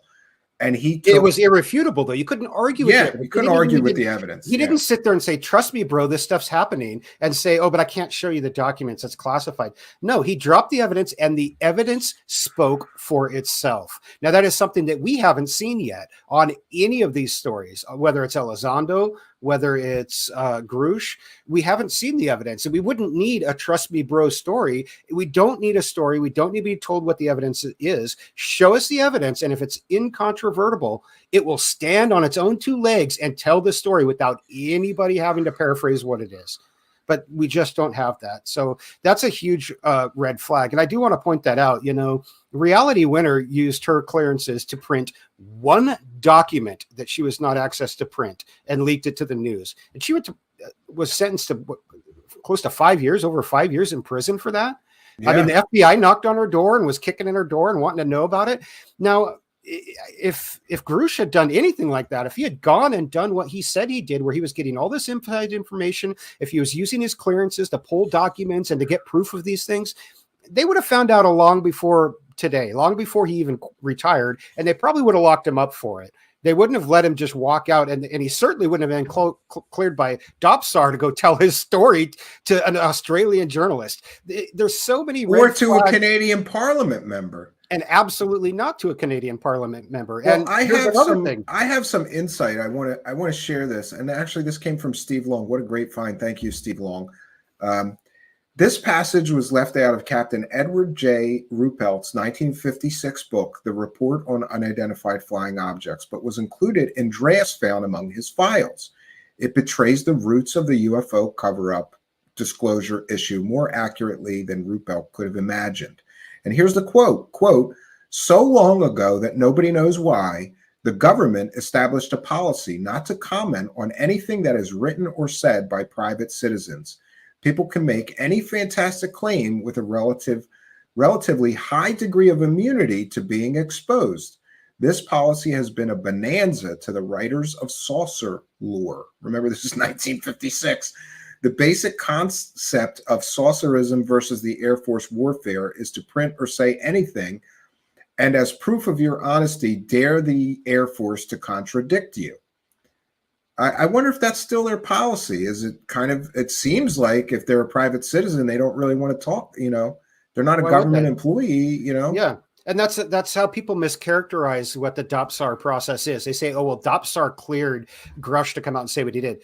Absolutely. No, they did not. No, 100%. It's even in the letter that this letter is not an indication of the veracity of your claims or something like that. Right. And but in other letters that I've seen, they don't explicitly say that. So they knew that this was going to cause some kind of controversy, and they said it explicitly in the letter clearing him that this letter is it's not us endorsing the veracity of your or accuracy of your claims in any way. Absolutely. So All that they're doing is they're scanning that for classified material that might have been mentioned or anything that's classified. And they're saying, you can't say that because it's classified. You have to take that out. Or you can say all that because it's not classified. And that should be another huge red flag to everyone here, that anything that they approved him to talk about, if that's true, is not classified. And so if it's not classified. Yeah, but how could that not be classified? Because he's saying these are secret projects. It would have to be classified project by definition. Right? Yep, it's a 100%. big cover up. It would they use classifications to do the cover up. If it's not classified, that we're picking up extraterrestrial bodies and intact spacecraft. And what did you think of the fact that this guy was involved with the X-37B and Space Force? Honestly, I think that's cool as crap. I would much rather hear about his involvement with the X-37B and Space Force than I would about his fictional involvement with UFO programs or non-involvement or whatever he claims, because he's even said he hasn't seen the evidence. He hasn't seen photos. He hasn't seen, I don't know what he says he has other than stories. No, well, there from seems Eric to be Davis. there seems to be a problem with the photo, because Coulthard and Zabel, or whatever what is that guy's name? His partner in the podcast that he does, Bruce Seibel, they both said that he saw pictures, but he apparently said he didn't see any pictures. Well, there's another contradiction. There's another big contradiction. I would think I would remember if the guy said he saw pictures of alien spacecraft and alien bodies or not. But these two guys are trying their very best to sell the story. They may be over-promising, and soon we'll be victims of the under-deliver and the big letdown.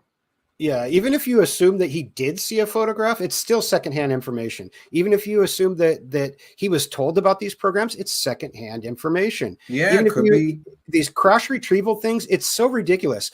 Absolutely, the U.S. government has a UFO crash retrieval program. You think if a Russian spy satellite crashes in the United States, we're not going to send somebody out to pick it up and try to figure out what they're building? Exactly. And I think Mick West correctly pointed out that some people may have been involved in programs like that and started working on some of these recovered objects and became convinced somehow that it was alien spacecraft, not Russian or Chinese somehow. You know, there's what gives me caution is that there's all these advancements in material science that most normal, I'm kind of a nerd, so, you know, I read about graphene and things that they're working on and carbon nanotubes and the 3D printing world is going to explode soon with the ability. They will soon be able to 3D print airplanes if they're not doing it already, you know, and I mean metal ones. But they have these new advanced materials like carbon nanotubes or carbon mesh fiber, and the 3D printer will like carbon mesh build bit by bit, build an entire aircraft for you. It may be that China and Russia are using some of these emerging or new technologies, and that something crashed and we got a hold of it, and somebody became convinced this can't be Russian, this can't be Chinese, this has got to be alien, and they started telling stories. This guy gets a whiff of it, and suddenly he's telling these stories. And then here's another important, this is incredibly important, and I wanted to share it with you and get your reaction. Because it appears that besides being closely associated now with Dr. Gary Nolan and Ross Coulthard, it also appears that Eric Davis is directly involved. And Eric Davis says, Gary Nolan and I have been working together since 2009. And what he told the reporter is 100% accurate. This is about his, alien claims. Much of what he said is partly based on my work over 25 years and more recent work of my now former special security officer who works in Colorado Springs and is the U.S. government whistleblower who remains unknown, but will become known in a soon-to-be-published expose in the Washington Post. So Eric Davis may be the person feeding him this stories, the source of the Wilson Davis notes that people have been arguing about for years that no one will ever prove are real or true or, Yeah, it has some similarities, obviously, and it's hard to deny that if Grusch was working with Eric Davis, that he's not one of those, that Davis isn't one of his sources. And that right there, again, like you said earlier, you don't have to go too far into these stories till everyone's connected to everybody else. It's the same players. It's always Davis behind the scenes. It's always Elizondo. It's always Chris Mellon. It's always Gary Nolan. It's always the same exact people. And now they've got the same journalist. If it's not George Knapp and then it's, or Leslie Kane and Ralph Blumenthal, then it's Ross Coulthard, or yeah. And my caution, the reason that I refuse, Manny, to not be cautious here, and I certainly refuse so far to give in to things like hoping even. I don't even want to hope yet that this guy is on the level and telling the truth, because I see things like this. And who's to say that his sources aren't wackadoos like Eric Davis or Hal Puthoff or the whole Skinwalker spooky crew, that have been doing this stuff and saying this stuff for decades and never proving it. Who's to say his sources are not Hal Puthoff, for all Eric we know, Davis, Lou Elizondo? For all we know, he picked up Colonel Corso's book and read it and is using that as a source. And that's the point. Grusch has not said anything different than Bob Lazar said, or Colonel Corso, or like you pointed out, Eric Davis, or some of these other people, Hal Puthoff. Like these people have been saying for years. So I don't understand why people are so quick to jump on his story and accept it as fact when there's zero evidence of his claims. Zero. He's basically I think a lot of people are really, a lot of people are really like laying on his credentials. Well, the guy's so credentialed, he would know, he would get access, right? And I don't know that that's true, but he wouldn't. That's not the you way said that he hasn't said anything new that Bob Lazar didn't say. Erica Lukes on Twitter, credit to Erica Lukes. This is from 1978, right? And look what it says. I trust that its impact or its implications, the stories of UFO crash retrievals in this book, will not cause alarm or, to the other extreme, bore you. For the record, my original papers entitled Retrievals of the Third Kind, completed April 5th, 1978, has been drastically changed. Since that date, many major events have happened, and new information concerning retrievals of craft and the alien humanoids have come into my hands. Some of these data are sensitive for a number of reasons, including national security. This is from 1978. And guess, listen, I read the Stringfield books. I found them extremely entertaining and things like that. But Stringfield used almost exclusively, his books were like just filled. Every other story or every story of a crash retrieval was anonymous sources. He never proved anything. He made a lot of money selling books about these alien crash retrievals he claimed were taking place all over the world, and especially in the United States, but he didn't prove anything. So these claims go back to at least 1978. Well, Roswell too, and Aztec, that was fake. And now we got the stunning revelation that the Trinity case of alien crashes, that's fake. These stories go way back. And you're right. This is just like recycled story from 1978. It sounds the same here, Yeah, there's absolutely nothing new in his story. We haven't seen the full 7 or 11-hour interview, however long it ends up being that he has. And it'll probably take Ross Coulthard, it'll probably take him 5 months to drip feed that out so he can milk it for everything it's worth. But I have a feeling that when the dust settles, all we're going to get are a bunch more stories. I don't think there's going to be any evidence. I don't think that we're going to see anything new. I don't even think we're going to even see or hear anything original, to be honest with you. It's just going to be a rehash of what other people have said over the years, propped up by this copy paste media reporting that, leans so heavily on this guy's credentials and doesn't vet his story or the facts one bit. And, there's something else to think about too, is that the intelligence community, by and large, like the Defense Intelligence Agency, they love when this stuff happens. And people are saying, well, why doesn't the government shut this guy down if he's wrong, if he's lying? They love when this stuff comes out. Jeremy McCowan just did a great article about asymmetric warfare where he talks about the reason why the DOD and certain factions in the intelligence community love when people like Grusch come out, love when people like Elizondo come out and make up crazy, fantastical stories about us having superior alien technology. And to just kind of dumb it down and put it in wrap it up in a nutshell, it scares the hell out of our adversaries. it makes people in Russia or in China think that we've got UFOs and disintegration beams. Why would they ever come over here and mess around? And it's just that simple. It has to do with misinformation, keeping your enemy guessing where you are and where you're not. And and in the case of some of these programs, getting them to commit resources to try to chase a technology that doesn't exist or that can be never exists. So they waste their resources and their money and their infrastructure on it. So they're not building hypersonic weapons. They're out trying to build UFOs, or they're not building the next generation of aircraft carrier or nuclear submarine, because they're out trying to build these hypersonic drones that can, teleport from, can go to Mach 800,000 in 2 seconds and warp anywhere in the planet, and all this bullshit that people are trying to sell, So there are some issues that are around that, and the government, it doesn't necessarily want them to stop. I mean, they might not encourage it, but they're not going to go out of their way to stop it either.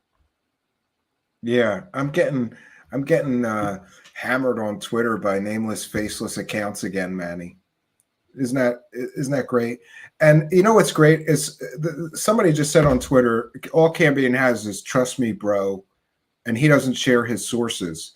I spent all day today, Manny, working on this one story, right? To make sure that I get the story right. I have an 8-year track record of getting the story right, and I'm still getting shit because people don't like the truth. Apparently, And I'm to the point, like, go listen to go buy a Mother Goose book if you want fairy tales. Don't come here, because all I do is follow the story, and then I take my audience with me and I share with them what I found. Tonight is a perfect example. This is a new exclusive story that nobody else has, and people are saying I don't have sources. Then why did I get the story and everybody else missed this? I think this is an important part of the timeline here. This is an important part of the story, Yeah.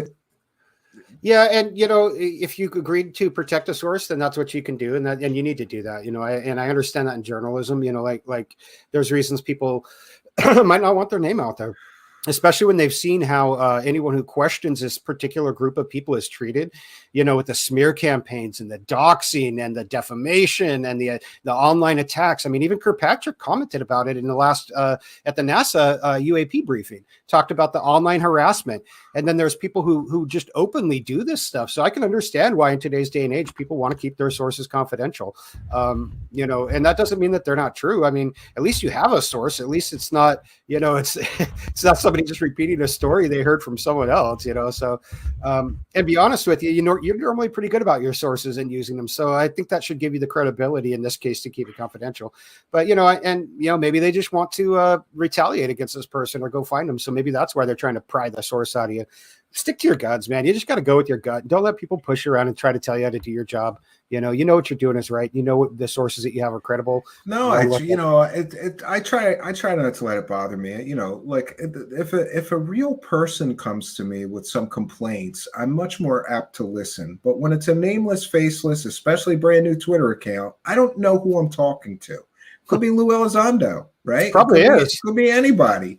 It could be anybody. I did a story on David Adair, Manny, and nobody is this passionate about David Adair. So David Adair is in the comments to that story in the video comments, like passionately defending David Adair as a scientific genius. So I know that's him. I'm like, that's got to be David Adair. Nobody cares that much about that old clown. Yeah, I think rocket aliens engine stories and Area 51. He was there when he was a kid, and come on, Yeah, we all know that Elizondo's used a few sock puppet accounts, and his significant other also loves to get on Twitter and go fight battles for him. What's up, Lou? Yeah, she likes to go white knight for her man, which is admirable in a way, but it's kind of despicable. And they think that UFO Twitter is not that big of a place. Okay. And when people come at me with a sock puppet account, it's real easy to identify them. And it's real easy if you look at how and what they say to figure out who they are by what they're liking and what they're saying and how they say it. And so these people think that because, they think, oh, the internet's huge, you can never prove it. Well, I don't have to prove it. I know who these sock puppet accounts are. I've flagged a bunch of them, and I've tagged a bunch of them, and I might not confront them or out them. I might just watch them because that gives me insight into what people like Elizondo are doing. Oh, I have one, and I just called him a dumb dickhead today and blocked him. I have one person who's even been a guest here, you know, and he used to like me. And then I started busting all the people that he loves and, you know, loves to hear fairy tales from. And I mean, like, you know me, Manny, like, I mean, bust it. Like, there's no arguing with me. That person is a fraud and a scammer. And so suddenly the same person made all these fake Twitter accounts and starts slagging me on the internet. And he thinks I don't know it's him. I know it's him because of certain distinguishing factors. Let's just leave it at that. Things that he does or did in his real account that he's doing on all these sock accounts. And it's just ridiculous. Like, I'm not going to argue with you. You're a backstabbing dickhead. You know, don't smile to my face and come at me with a sock account because you don't like that I busted a fairy tale you like. But you know, one thing also I wanted to ask you about is this. The issue with the documentary, according to sources in this story, Ross Coulthart stopped Gary Nolan and David Grusch from telling this Canadian Parliament member part of his story because they want to save it for the documentary. Doesn't that kind of show that this is a profit-based adventure here? This is not about the truth or, you know, disclosure. Yeah, 100%. They don't want to out their you know, money shot, you know, so to speak, for their documentary. And as somebody who's working on films myself, I would feel the same way. I'd be like, no, I wouldn't if I had a source like that, I wouldn't even take it to the Canadian Parliament. I'd take it to nobody. I would keep it completely under wraps until I'm ready to throw it up on the screen and you know, put it in my film. And then after that, sure, then they can go talk to whoever. But, you know, and that makes sense. But that does show that it's a for-profit, it's a business mindset. It's not an altruistic endeavor trying to get the truth out. You know, this isn't an activist. I mean, right? He's a journalist, but in a way, he's kind of fronting as an activist too, like some of the other people, you know, like Leslie Kane has done too. You know, where she's not really a journalist anymore. She's a hacktivist, as I call her, because she doesn't care if there's proof or not. No red flags, you know, like I don't care. You know, yeah, like, somebody reminded me in the YouTube comments, sky's not the limit commented. Leslie Keane also said she witnessed a ghost form and animate a wax hand. And instead of providing a video of the hand forming, she points to the wax formed hand, which proves nothing. Yeah, she was in a documentary piece about life after death, and she believes in spiritualism and ectoplasm and all of that garbage, like mediums, and she believes in all of that. So, you know, to me, I don't find her to be a credible journalist. And also, she admits that she massaged the data, right, in that 2016 New York Times article to make it better for the UFO community. She left out all the werewolves and the. It's being nice to say that it was massage data. It was a fabrication. The story was a complete farce. You know, it was framed as OSAP, but it wasn't really. They talked about this unofficial program that Lou was in and propped up Elizondo as the UFO hunter and all that, and then dropped some stolen videos from the Pentagon to give it all credibility. It allegedly stolen. Oh yeah, well, I don't know. I mean, Mellon admitted to it. I mean, in the Phenomenon movie, Mellon admits he removed him from the Pentagon parking lot, and they were removed improperly. Yeah, they just bent the rules. They just bent the rules. If you and I bent the rules with federal property, we'd be in prison. But you know. Yeah, but you're not a Mellon. So, do you really think that Elizondo realized that his own credibility and time in the spotlight was over? So he propped this guy up. Maybe people are claiming that he was groomed by Elizondo. Maybe that's true, that Elizondo realized that his credibility was in the shitter and he couldn't be the point person anymore or the guy in the spotlight telling the stories. So they needed a new front man. I think it's pretty obvious to anybody watching this over the last 6 years that Elizondo has taken a step back from the public eye. I don't think that he's doing anything less. I don't think he's any less involved. In fact, I think he's significantly more involved. And I think he's just spending more of his time in Washington, D.C. and less of his time in front of cameras is all. But he's definitely had a role there for a while of being the face of this thing. And as we know, they tried to prop other people up in that role, from Tom DeLonge, Jeremy Corbell. They've tried to push other people into that role. And now, you know, maybe they're using this Grusch feller for that. Maybe they're trying to set him up as a new face to go on. Or maybe they're just trying to put pressure on the Pentagon and the House and the Senate on our leadership in DC from outside of the country, because they've hit a brick wall here. I mean, they've already, there's pretty clear that there's links to a certain, a couple of different, Congress people, whether it's Burchett, as you said earlier, or, Marco Rubio or Andre Carson, or, there's other it's like people. the usual suspects, I feel like, Right, but there's only so much that those people can do. And so now they're trying to get pressure from our allied countries to put pressure on us too, to try to increase that something's going to come out. Now, what is there to come out? I mean, there's not really, if there was any truth to these stories, I think it already would have come out. And so I think they're really pushing hard on a it's beating a dead horse. There's no end game. Yeah, thank you, Estimate of the Situation, for your kindness, generosity, and support, and helping us to praise the cash. And Lou Reviews is right. I mentioned that on yesterday's show. It was Brian Bender that said he was groomed. And it's also interesting that the debrief claimed,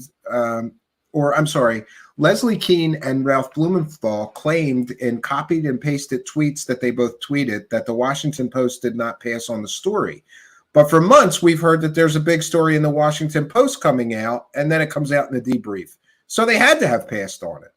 Right, These and it was hyping it up for months. Eric Davis, all these people were saying that this Washington Post article is, and of course the Sock Brigade, Richard Butt, and all these people. Wait till this Washington Post expose comes out. Well, from what I understand, they'd sent it to the Post first, and the Post was doing due diligence and trying to confirm it because it's a single source story, as Ross Coulthart has openly confirmed. It's a single source story. They were trying to find a corroborating source. They couldn't find it. They were trying to find corroborating facts. They couldn't find those. And so they were, as Ross Coulthart has said, or I'm sorry, Leslie Keene and Ralph Blumenthal have said, they were taking too long to verify it. So they then went from the Post. No, it was the New York Times first, then the Washington Post. They tried The Hill. They tried Politico. All four of those.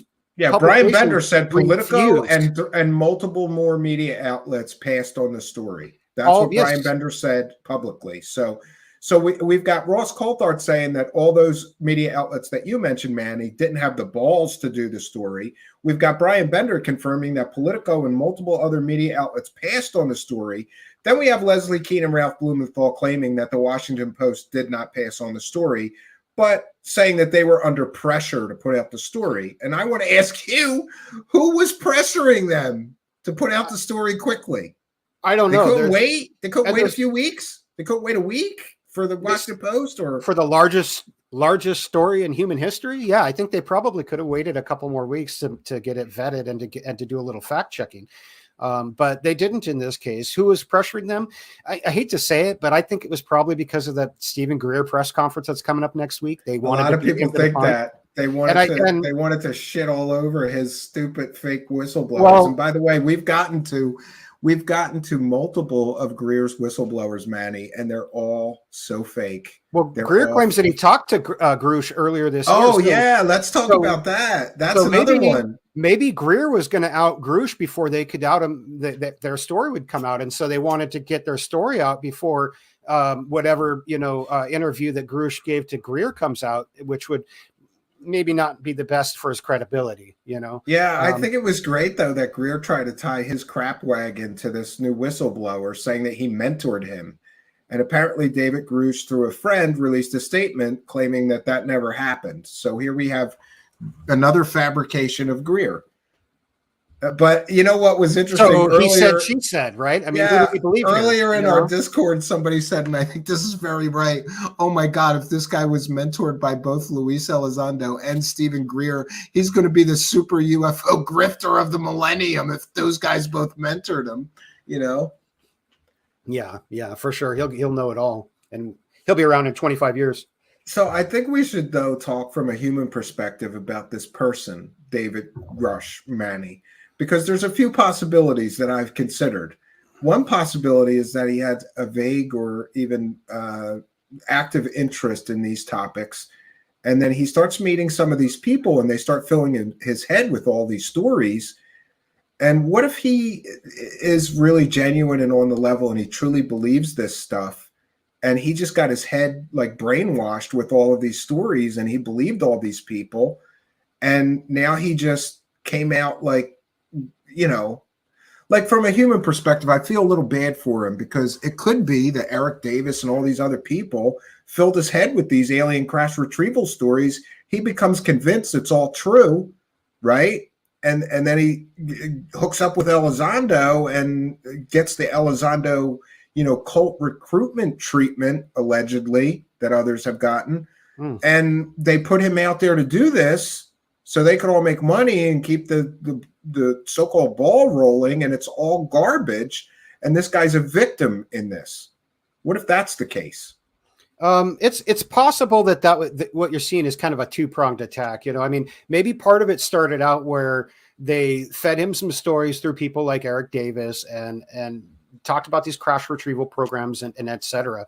And then you come in with Lou Elizondo, who's the closing groomer, who's like, hey, we're going to make you a media celebrity. Your name's going to be known around the world. We're going to get you on television shows, talk shows. You're going to make a gajillion dollars, telling your story. And so they've done that before with other people, so I wouldn't be at all surprised if it's something like that.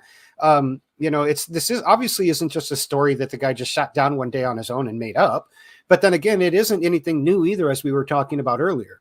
It's just a little bit of, it's like one part Bob Lazar, one part Colonel Corso, one part Wilson Davis notes, one part Davis Wilson. They're denying access to people to these programs. Yeah. And Matt Finley, with a good point, Coulthard's interview was also presumably independent of Keene and Blumenthal, but yet they all coordinated their release together.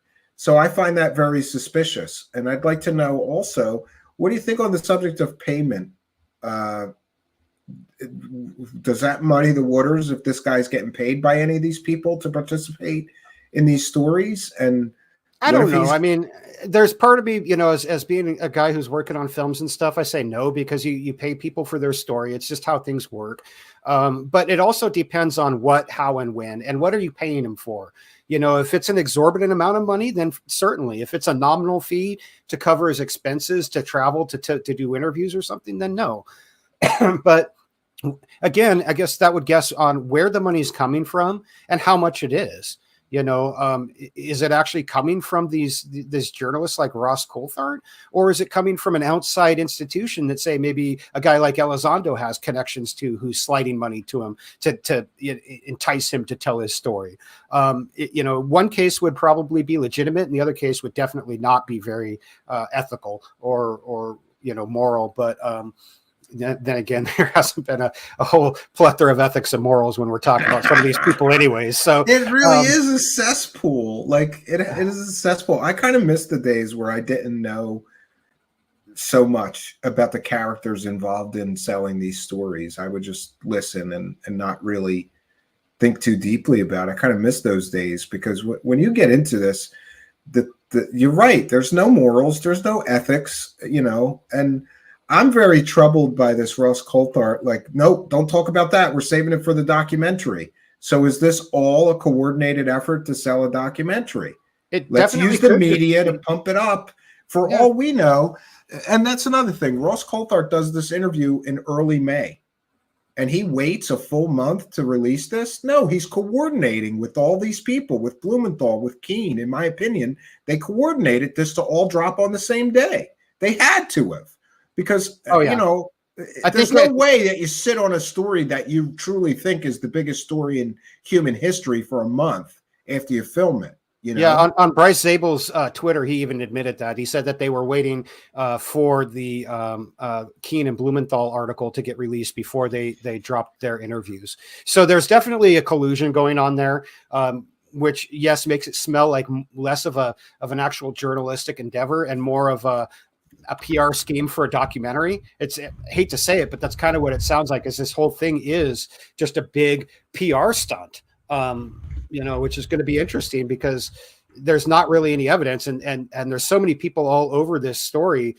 I don't know how they're going to be able to get, who's going to watch this? Who's going to want to pay to watch that? Who's going to want to pay money to Ross Coulthard to watch this documentary when we've already debunked the story, 12 hours out of the gate? It'll still sell. Yeah. Yeah, it probably will. You're right. You misunderestimate the believer crowd, right? And I'm are you shocked a little bit? I'm kind of shocked that there is no evidence and people are still just all chips in. This is the real deal. This is disclosure. You got people saying this is disclosure. disclosure started yesterday, and it got a lot of traction on Twitter. In particular, there was some really big name Twitter accounts, some in the millions that retweeted and were promoting this. Do any of them know anything about ufology? None of them. So yeah, they don't know the history. No, that's fine and all. Like I get that, but it got some real big traction on Twitter. And what's interesting is on Reddit, the same thing happened. It was all over the UFO and alien subreddits. However, the world news and news subreddits, which are, I think together have an aggregated like 100 million, people subscribe to those two Reddits. Anybody who posts the link to this on there is getting banned. They don't care if you're repeating the Fox News version, the CNN version, the news. Oh, really? They're just banning people for posting it? Banning it 100% as PR, as fake news. It is not allowed on the world news or the hashtag or the /r news subreddits whatsoever. And that should tell people a lot too, that there's a lot of people out there who are not buying this, are not going to play into this game, are not going to be a part of that copy paste reporting, are not going to entertain these silly ideas. Well, that's good news. You know what else is good news? I don't know if you're aware of this, Manny, but I'm looking on the News Nation website, and some of these stories, like whistleblower says UFOs triggered a multi-decade Cold War, it got 61,000 views, which makes me think that this story is not quite as big as it appears to be to us. I mean, it's all over, conspiracy land and UFO land, but to regular folks, like, yeah, it's not anywhere. I had more people talk to me. I had many more like neighbors, friends, and relatives talk to me about the New York Times article. Nobody's mentioned this to me from the regular world. Nobody said like, "Oh, Stephen, what do you think of this whistleblower?" Nobody said anything to me.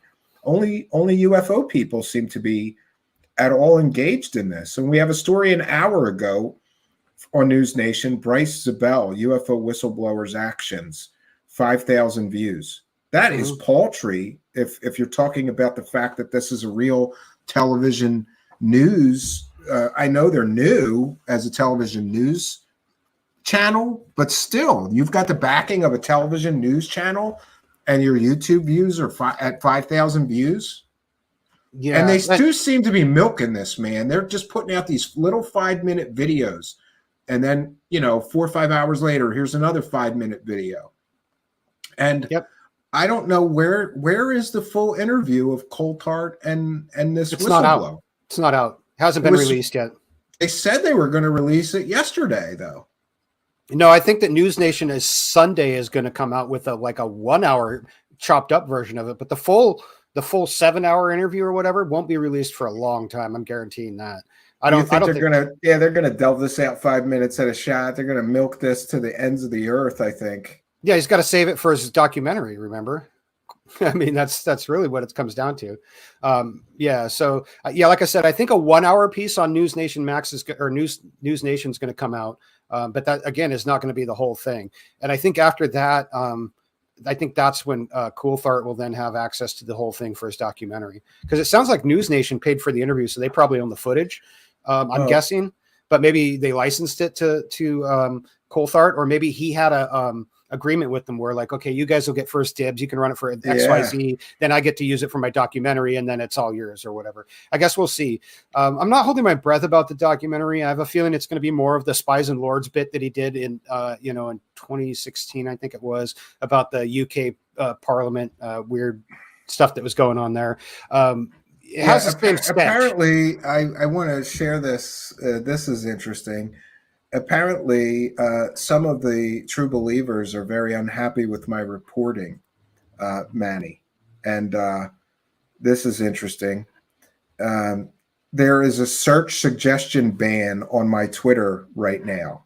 And that is most likely the result of people mass reporting my tweets. I've had those before temporarily, like right after Who's Lou came out. I had one of those. Yeah.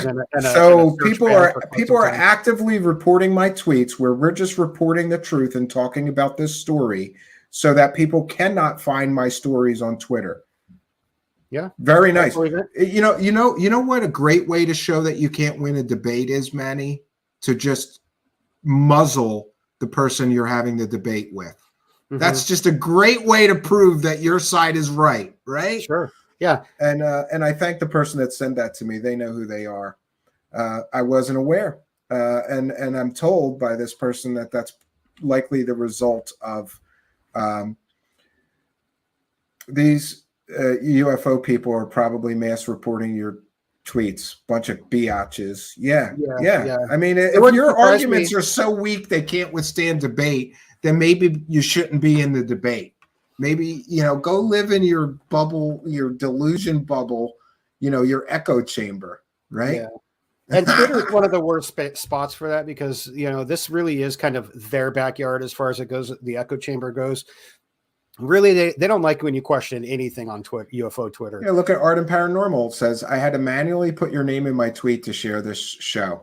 Yeah, so I'm getting shadow banned by a bunch of people who apparently don't like the truth, because we haven't said anything here. And tonight, that's unfortunate for them because, don't you think, Manny, that a lot of people could spin my story earlier tonight as proof of this guy's legitimacy? Look, he's meeting with Canadian Parliament members. He must be the real deal. I'm sure they will. Sure they could have, but now they just banned my story, and we're the only one that has it. Congratulations, you dumb dickheads, No, those will tell their version on their little podcasts and in their web blogs where, and he was further. I know nobody will be mentioning my show or my name. They won't mention you for breaking the story. Yeah. And you know what else is bothering me, Manny? The fact that so many of these UFO podcasts and UFO shows are milking this story to death, but they're bringing nothing to the table. They're literally bringing nothing. They're like, let's read the article again, or let's get 5 people on different days to talk about the same article. They're not bringing anything new to the story. And that bothers me because, I'm supposed to compete with these lazy people that are doing nothing but talk. Talk is cheap. Try spending all day on the phone with Canada to get one story, Yeah, try doing some research, it's not as easy as people like to think it is, and especially when you're out there trying to get to the truth and not just puppeting what, somebody told you to say, which these groomed media assets like UFO Joe and Chris Sharp and, half a dozen podcasts out there do. They just puppet what they're, it's just like, oh, somebody told me this. Okay, I'm going to type that up. I think the best parrot is UFO Jesus. He just repeats anything that they say. He has no independent thought skills. He can't even think for himself. He just, they said this, so I'll repeat it. It's terrible. It's really terrible, right? I don't know. So I want to get your thoughts on where do you think that this story is going next? Is this going to all come crashing down in the next couple of weeks? Or is this going to take a year and then there'll be no evidence before people tire of the story and they want the evidence? This seems to be the way that it usually goes. People are okay with the story for a while, but after a while, the voices demanding to see the evidence or the proof of the story become louder, Yeah, I think that this story's got a timer on it that's been started. How long that's going to be, I don't know. I just don't see any I don't see any extra evidence. I mean, unless the guy just comes up with a box full of evidence and drops it and says that it's and we have it and it's incontrovertible, that'd be different. But I just don't see that happening. I mean, I think they kind of shot their wad here at the beginning and gave it all away. I mean, so what more can he say? It's probably just gonna be more of the same. I mean, it really doesn't matter if the guy speculates that these are interdimensional craft or time traveling humans from the past or the future. It doesn't matter. There's zero evidence at this point. So there's really no reason to listen to anything else that he has to say because it's all going to be more of the same. Will people get tired of that? Probably, and move on to the next news cycle, but unfortunately, there's going to be those core group of people that just cling to that story as truth, as we saw. I mean, Elizondo is a perfect example. You'd think that he would be completely discredited, but he's not. People still believe that he ran ATIP and he was the world's greatest UFO hunter and he's this big champion for disclosure, even though there's been mountains of evidence that show that he's none of these things. So, I mean, I agree with you on that. And do you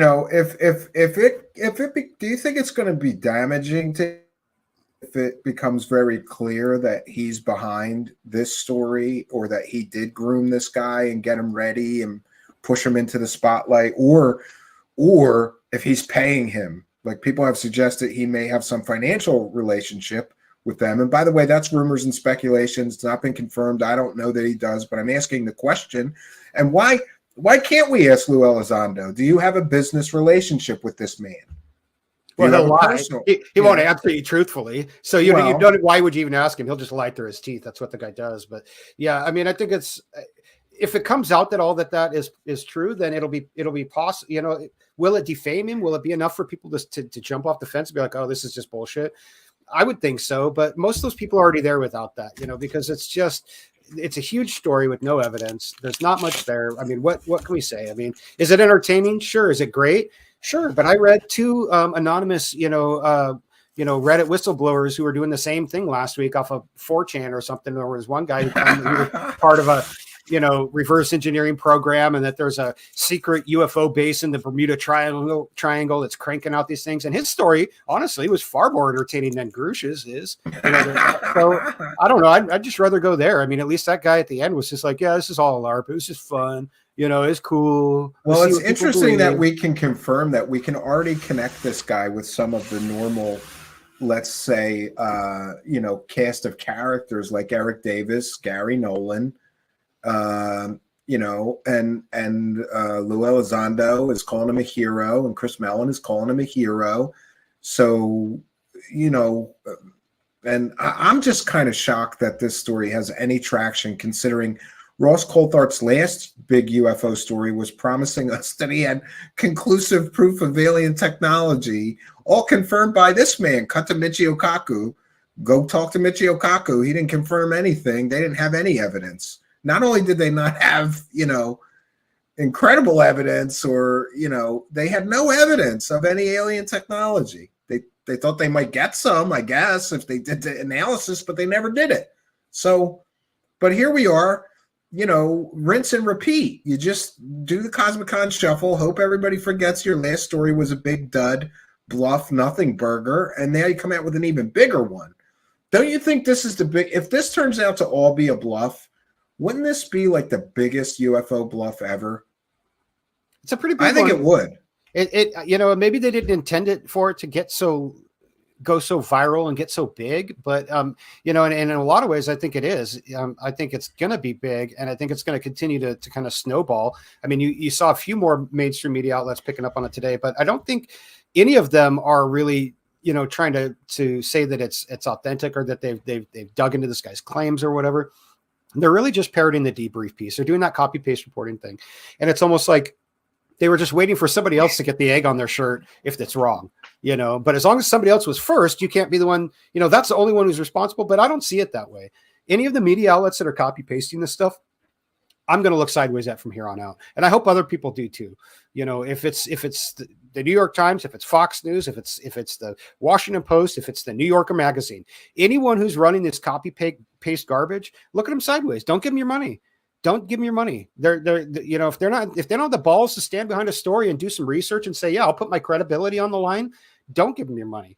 Go find independent news sources, go find free news sources, go make up your own mind and use your brain, because apparently in the news business now, that's what passes for journalism. Is just, so-and-so reported this, click. And, and that's how we get fake news. That's how we get fake news that's easy to manipulate. It's easy to manipulate. If you have the right backing, if you have the right contacts, you could put a story about anything out there and people will believe it, because it's been spread on so many different outlets, no matter. What my favorite example of that, and it is a conspiracy land story, but the Kandahar Giant story. Like, I just think that's one of the most ridiculous things I've ever heard. And that made the rounds in conspiracy land. It was a big story for a while, and it was like one guy that told that story, and it just kept snowballing. And I agree with you on the media outlets. And the other thing that's definitely going to be an issue is that this is a godsend, though, to the UFO believer and the UFO circle jerkers, because don't you think they took a lot of hits right before this? Like, there was a lot of hits. The Trinity UFO crash case is completely fake, and it destroyed Jacques Vallée's credibility if he had any left. And and then we get the flare stories from Corbell. It just garbage. I'm glad you And- brought that one up, because when that one broke, I was watching it on Reddit and on Twitter. And of course, the usual suspects around Twitter were just clinging to it like a lifeboat. But all over on other platforms, on Facebook and on Reddit, people were jumping ship and they were saying, this is it. I've had enough. This is garbage. This is bullshit. I'm sick of being lied to. I'm sick of being sold flares and told that they're aliens. You know, I'm done with this. And people were jumping ship off of ufology because of it. And so, yes, in a way, this was a godsend. This was a life preserver for the UFO grifters, because people were getting hip to them left and right in platforms and in areas that had generally before been pretty accepting and friendly for them, where they could pretty much say whatever they wanted and get away with it. If this story explodes, it's going to be really bad, because it's going to confirm for a lot of people that some of the more skeptical, even-keeled people are correct in their analysis. We've got Green Street put out quite a scathing little article on Twitter about Lou Elizondo being not who he said he was, and how, this is all tied to Elizondo and his opinion. And if that turns out to be true, it's going to be hard to continue to attack the skeptical minded people, who mostly, like me and other people, we're showing you the truth and we're urging caution. Before you believe this, listen to this. Look at the history. And that's another thing. I can't believe that this guy's history, like Ross Coulthardt's history of selling 100% provably fake stories, and Leslie Kean's history of one being kind of a wackadoo that believes in spirit mediums and ectoplasm and all of that stuff, and also her terrible, factually incorrect New York Times article. These people have all sold provably fake stories before. I think that's got to be, you got to take that into consideration. Like, how do you ignore their track record of selling fake stories before and just all chips in believe this, Yeah, I don't know how critically thinking people can look at what all those people who you just mentioned have done in the recent past and been caught red-handed doing, and still take them as serious journalists or as anyone who's credible, especially when you've got Leslie Kean saying, there's no red flags when the guy couldn't prove any of his story. No red flags. No red flags at all. No, not at all. But of course not, because she's not a journalist. She's an activist. She doesn't care. As long as somebody says something that she thinks will further her agenda, she's going to run with it. She doesn't give a shit if it's true or not. She's not going to fact check them. She doesn't care. As long as he's got a medal on his chest or a letter from a senator, why would I care? If it's, but you'll see what happens is that the major news publications are not going to let that slide so much. They're going to be the ones, because they're the ones taking the hit. The New York Times took a hit when they ran that article and had to kind of walk it could back that have quietly. something to do with the fact that she has to distribute her stories on the debrief now? Yeah, and maybe don't you think the debrief is like the only one that would take it? I think so. I'm sure Liberation Times would have ran with it. But, but that's an even bigger garbage pile. Yeah. No, I'm not surprised that the debrief would run with it. And if you look, it was very fortunate for them. Like I said, their average interaction on their tweets was somewhere around 9,000 or 10,000 impressions per tweet before that. But the tweet with this article broke 1 million or close to 1 million in one day. So this was very good for their business. Does that mean it's true? No, I mean, it doesn't. And in fact, I think they've even walked back and had to put a big thing out today, how they didn't vet anything. I haven't read the two different parts. It was an interview with McMillan, who was one of the co-founders, I think, of the debrief, where he's talking about how they didn't really vet the story. It wasn't their job. They're just publishing it. I'm like, well, what do you mean? So if I come to them with a story about my 22 and back, and I've been to 500 different alien planets and I've done blah, blah, blah, they're going to run it? Like, they apparently aren't journalists either. So, people should be questioning that. Why did it have to end up on the debrief? Why did all these other journalistic outlets say, hey, we want to confirm this. We want a little bit of time to run with this and to investigate this. And why was it so important that they get it out, yesterday? I think I don't know. It might have had something to do with Greer's event. I think Lou Elizondo holds a grudge really well, and he wanted to crap all over his event. Well, and again, if what Dr. Greer said is true, and he does have interviews with Grusch, then that would explain why they wanted to get out and beat him to the punch. because they want to be like, oh no, our story's accurate, and Dr. Greer is going to use it out of context or whatever. I have no idea if that's true, if he's actually got filmed recordings with them, or if he's just saying that so that he can glom onto the latest news cycle. I think he's just globbing onto it. Yeah. Oh, my disclosure event. We've got 4 whistleblowers. They only got 1. It's like childish at some point with this stuff. It's absolutely childish at some point. Like they say, Jerry Maguire, show me the money, show me the receipts, show me the evidence. I don't, like we talked about Snowden earlier. We talked about Reality Winner. These people brought evidence, and they didn't have to tell us what it meant. The evidence spoke for itself. Okay. And that is a whistleblower. That is a whistleblower. And yes, it sucks that those whistleblowers paid heavily for what they did. One of them went to prison, and the other's been kicked out of his country and can't never come back. Yeah. I agree with you. Somebody just telling stories that somebody else told them, that's not a whistleblower to me. You got to, and I'm trying to be at least fair. The guy claims he has evidence. He showed it to members of Congress, but we can't see it. It just seems too convenient to me. I don't think he does have evidence. I don't think he's ever even claimed to have it. Thank you, Art and Paranormal, and thanks for being a member and a chat room moderator. We appreciate you. Thank you very much, Art and Paranormal. Yeah, if he's taking evidence, if he's using his clearance to take evidence away and get evidence, that's exactly what Reality Winner did, and she went to prison for 5 years. So I'm not sure how. Well, I think he's saying that people gave him those documents, so maybe yeah, and that's another issue. Some of these people were arguing with me because I said if he was releasing any classified information, the feds would be at his door, and people are arguing with me saying he couldn't be lying because if he was lying under oath, they would prosecute him. But don't you think, Manny, if he's just repeating, what do they mean lying under oath? Like he made up a story to tell Congress or to Arrow when he swore under oath that he was justifying what he was saying was true, or to the IG? But the point is that perjury requires intent. If he's just repeating stories that people told him, I don't think that they would prosecute him. If he was framing them as stories that were told, as long as he told, like, these people told me this is what they were involved in, and they saw the alien spaceships or whatever. He's not lying. He's repeating what somebody told him. There has to be intent to deceive.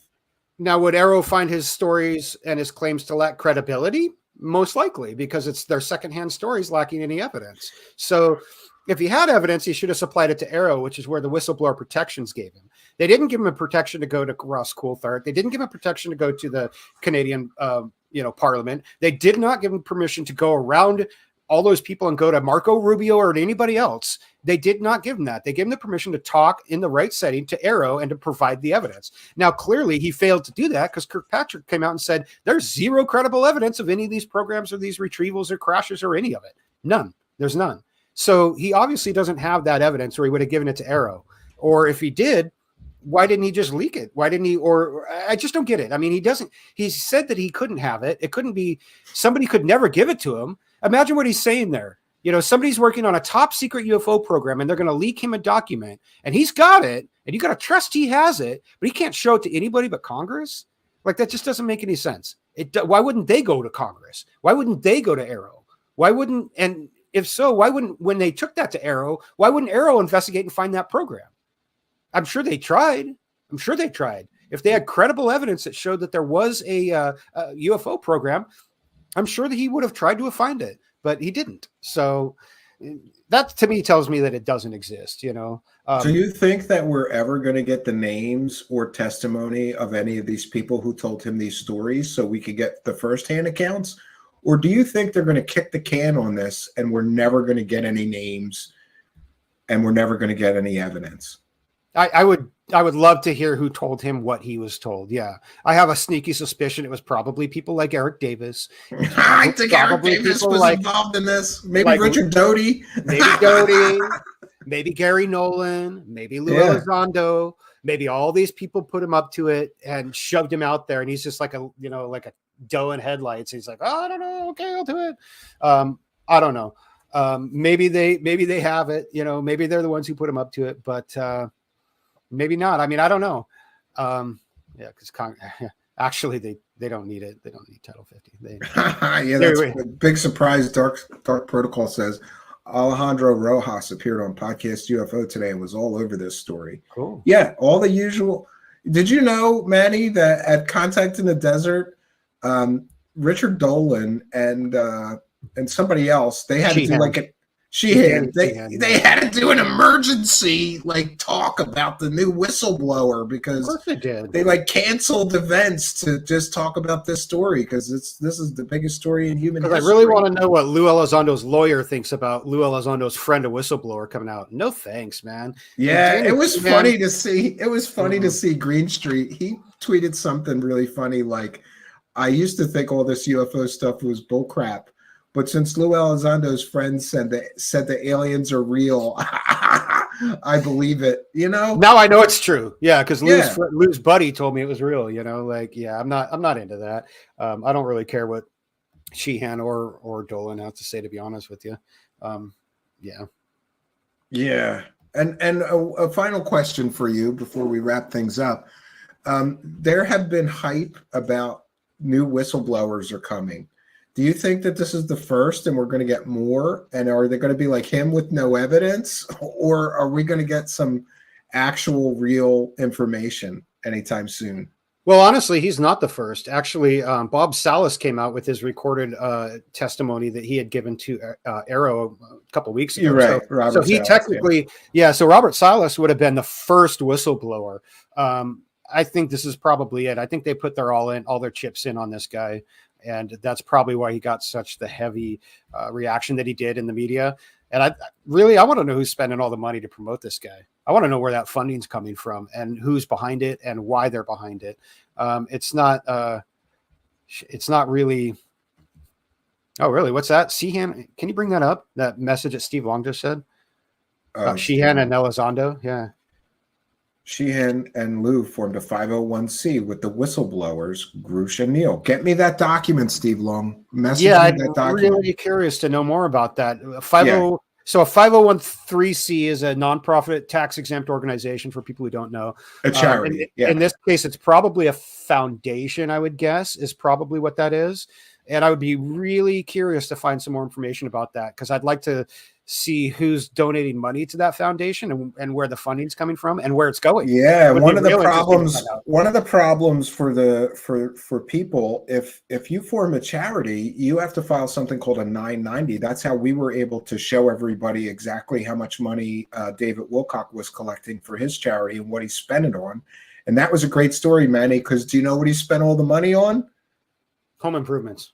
Himself. He spent all the money on himself. He did no charitable. You mean like spa days and getting a haircut? Yeah. They spent like $5,000 on meals and entertainment, and they spent all kinds of money on software, cameras, equipment, and he's doing for-profit monetized broadcasts with the equipment allegedly that he purchased with charitable donations. Wow. So that's a real problem for him. And he only ended up he collected something like $175,000 in 2 years, and he only ended up giving a few $1,000s to some other charity. That was the total of his charitable work. He spent all the rest of the money, him and his wife, on like meals and entertainment, and equipment, office supplies, just ridiculous things. Like, I don't know how you spend $175,000 on yourself when it's supposed to be for charity, and you think that's okay. Like we were saying, there's no morals.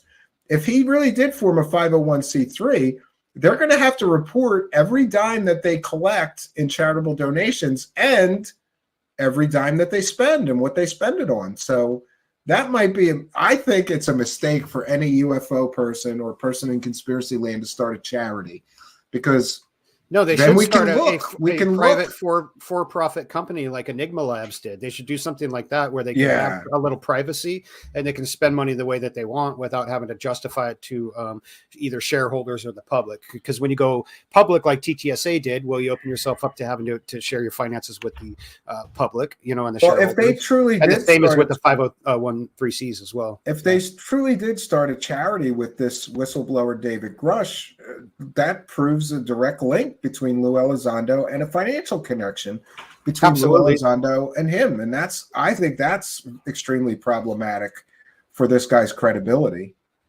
Yeah, it all depends on what it is and why it's set up. Either way, it doesn't look good that they're all connected financially through a tax exempt, foundation or charity or nonprofit organization. That's not good. So I'd really, gosh, I'd love if anybody has any information on that, email it to me. Just give me a name and a state, and I will go to town like a dog with a bone. I will just dig and dig and dig until I get it. But yeah, I mean, if it's a new charity, all we're going to be able to get is the initial formation documents, but it'll show you every principal that's involved, every person that's involved in the charity, and some more information. And again, just to be clear, we haven't confirmed that Lou Elizondo started a charity with this whistleblower. Someone in the live chat, Steve Long, has said that. We're going to try to confirm that, and if that's the case, we'll report it to you. We'll bring you the story on that. Yeah, most charities give very little to the cause. Yeah, absolutely. Well, I think we're going to wrap things up, Manny. I want to thank you for coming on at the last minute. I'll add your name to the title and stuff. So I'm sorry, this was kind of last minute. Manny offered to jump on. But that's okay, because I had another part to tonight's presentation I can say for something else, and that is just on the history of all of the baloney and the fakery and the fraudery involved with UFO crash retrieval stories. I've got a whole piece on that and presentation on that. We'll do it another night, maybe tomorrow. Yeah, and on the whole UFO grift thing, that I haven't been real active on YouTube in the last probably year and a half. I've been doing, and Stephen, I've been working with Bob Kiviat on a couple of different projects. Producer of Alien Autopsy. Yes. Yeah, I'm a fan of his. You took my job with him, you prick. I said that before. Yeah, it's been great. Nobody told me that Bob Kiviat needed like a video guy and a co-producer, and so Manny swooped in and he took my job with Bob Kiviat to make films with Bob Kiviat, who is half my childhood, man. Unsolved Mysteries, Alien Autopsy, Factor. It was a Factor Faked or Factor Fiction. It was Factor Fiction, Fiction with Jonathan Frakes, and that guy's a big part of my childhood. I would have loved to have that job, but Manny took it from me because he's a prick. That's just the way it works out. It's kind of an interesting story. We'll talk about it someday. And Manny, and then Spooky gets like a documentary film deal too from somebody I know. Mm-hmm. Everybody's screwing me out of jobs here. No, I'm happy for both of you. Bigger and better things. Good for you guys. I'm hoping that I get a break someday. Until then, I'll be here swinging away, slugging away here, Manny. It's good. I'm happy to be here, actually. Yeah, I just want to let everybody know what I'm doing. I'm still here and I'm still working behind the scenes. I just haven't been active on YouTube. People can follow me on Twitter. As I know you do, Stephen, and you see that I'm out on there every day talking about this stuff. You're on there busting balls every day. It's so funny. I'm glad Manny's there because Manny is a tremendous time saver in my life, because I go and somebody says something stupid and ridiculous, and I'm going to reply to this dummy. And then I look at the tweet thread, and Manny already told them exactly or nearly exactly what I was like. Listen, you idiot. I don't have to do it because Manny's out there busting balls too. It's a great thing. Yeah. Yeah. Trying to keep people honest. That's all. And it's a full-time job. But so one of the projects we're working on is obviously the UFOs and politics and all the scams and grifts and stuff. People should keep their eyes open for that. And if you've got any tips or whatever, send them in. Email me. Don't be afraid to reach out. I'm still here and I'm open to talk to just about anybody as long as they're civil. Good to hear. All right. Well, thank you, Manny. We're going to wrap things up. You have a great evening, and don't be a stranger. Come back, especially when you finish a film and a film comes out. I want both you and Bob here. Oh, for sure. I'm sure. I know that Bob would love to come back on your show. He enjoyed hanging out with you. He's an awesome guy. Tell him I said hello. I will. And thanks, everybody. Thanks for having me on, Stephen. All right. Thank you, Manny from Area 503. Now a co-producer with Bob Kiviat's new film company. Happy for him. I joke about him getting my job. I would have loved to have that job, but he beat me to it. The better man won. It's okay. I'm happy for Manny. They've got multiple film projects, which they will be releasing soon. And when they start releasing these film projects, I'm going to have them both on here to talk about the films. I know they have one on UFOs and scams, and they've got another one on the Mandela effect and a few other projects that I'm aware of. And that's great stuff. So, boy, I have done my due diligence today. For those unaware, I spent all day today on the phone and emails trying to get the story exactly right. It's important, especially when nobody else has the story. You can't copy and paste. You have to get the facts, the dates, the times, the names. Everything has to be correct. So I did my due diligence today. We want to thank each and every one of you for joining us. We want to thank our kind and generous benefactors, you Patreon supporters, you PayPal pledgers, you super chatters, super thanks people, YouTube channel members, and of course our PayPal pledgers. We're a viewer supported show, and I try not to get bitter, friends, but when I see lazy slobs that are contributing nothing new, but they're right there with their hands out, right? It kind of bothers me. All day yesterday and all day today, I spent trying to make sure that we had new and interesting information to share with you. That takes time, energy, passion, and dedication. And it takes some support. And we're lucky to have the support of all of you. And we also want to be sure that we thank our PayPal pledger, Daniel, for a kind and generous $10 PayPal pledge. We want to thank Maria for a kind and generous $50 PayPal pledge. Daniel is sending that in as some birthday cash for the cash clown. Thank you very much. He'll appreciate that. I'll make sure he gets it. And Maria just says, great work on the whistleblower story. I'm glad you're here. And we're glad you're here, Maria. Thank you for the kind and generous $50 PayPal pledge. So we have done our due diligence for today. I really hope that we're kind of done with this story for now. To be quite honest with you, I've kind of decided that until evidence actually surfaces, I'm kind of sick of this story. Although, thankfully, after today, I'm aware of new information about this man traveling to Canada, speaking to members of the Canadian Parliament, and now everyone is aware of that. And I also would just like to say to those true believers that think it's a good idea to get me shadow banned, if your arguments are so weak that they can't withstand debate, you don't belong in the debate. We're not doing anything wrong here. We are investigating stories, taking our audience with us along for the ride, and reporting what we find. I think that is a noble endeavor. And I'm glad for the support of most of you who agree with me. And to those that don't, we're still providing new information that I would think that most of you would find valuable, like this so-called whistleblower. David Grusch is apparently having closed-door, non-public meetings with members of Canadian Parliament.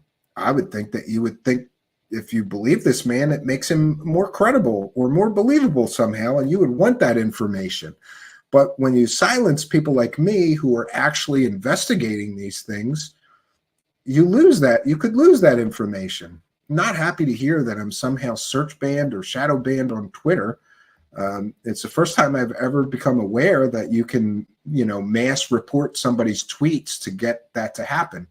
And I'll be taking that up with Twitter because nothing that I'm doing on Twitter is against against Twitter's terms of service at all. I'm sharing shows where we investigate these claims and report what we find. There's certainly, I don't think there's anything wrong with that, but it is what it is. A long time ago, a man much wiser than me taught me a saying that I love, which is this. He said, Stephen, they don't try to tackle you unless you're the guy running with the ball. Always be happy when people are trying to tackle you, Stephen. That means that you're the guy running with the ball. I think that's great advice. So I'm going to continue to be the guy running with the ball. We want to thank Trolley Troll for a kind and generous $10 more for him. Happy birthday, Cash Clown. Thank you all. I appreciate it.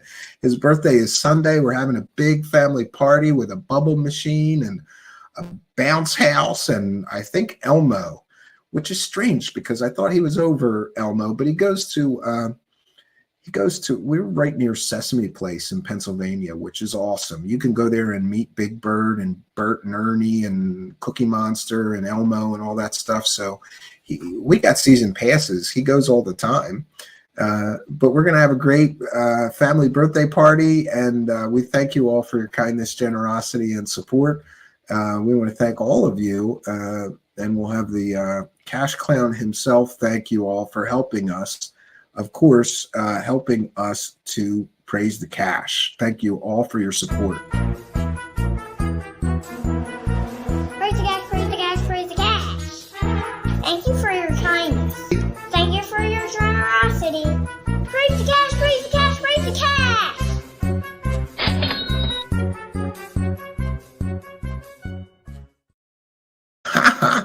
All right, friends. So I will be back tomorrow night, 9 p.m. Eastern Standard Time. It might be the last show for the week because I'm going to be going to the cabin early this week on Thursday night.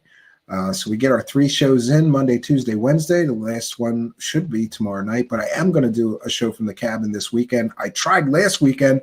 There was a tremendous hailstorm and a power failure. I couldn't do a show if I wanted to. No power, no router, nothing. So I apologize for that, but we have a show tomorrow night here at 9 p.m. Eastern Standard Time. Then I'll be doing a show at some point from the cabin. So we thank you all. We thank our kind and generous benefactors. We thank Mr. Ian Spooky and our guest tonight, Manny. We thank all of you for being in the live audience. We had tremendous attendance in the live chat tonight, which I'm always happy to see. Thank you all for being here. Please join me tomorrow night, 9 p.m. Eastern Standard Time. I'm going to have a very special show for you, and I hope you'll be here. So that's all I got for you, friends. Until next time, my name is Stephen Cambion. Good night, and God bless all of you.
Greetings and salutations, friends, and welcome back. Tonight is going to be sort of an exploration into some red flags and doubts. And I'm happy to see that I'm not the only person raising red flags on this Dave Grusch, quote, UFO whistleblower, unquote, story. And I was interested to see that some opinions of people that most people would consider experts in the field of UFOs are also finding red flags with Mr. Grusch's story. For those unaware, we will be discussing and talking about some recent comments that Mr. Kevin Randle made on the Martin Willis show. And interestingly, I think that this interview and these comments sort of got lost in the ether. But when I heard what he had to say, I thought it was so important that we would, I'm going to be playing you the clips and we will be talking about it. Well, not the clips. We will be going over what he said during this interview specific to Mr. Dave Grusch and his story. It's important. You know, I'm getting attacked already for doing this today, which is interesting to me because apparently some stupid people don't think that the opinion of someone who has investigated UFOs for 30 years, who's written over 100 books, many of them on actual UFO crash retrieval cases. Oh, his opinion's not important. And there's a reason that people are attacking me saying that. And it's because Mr. Randle, in his comments recently, I believe his opinions and comments raise some very serious doubts about the story of Mr. Dave Grusch.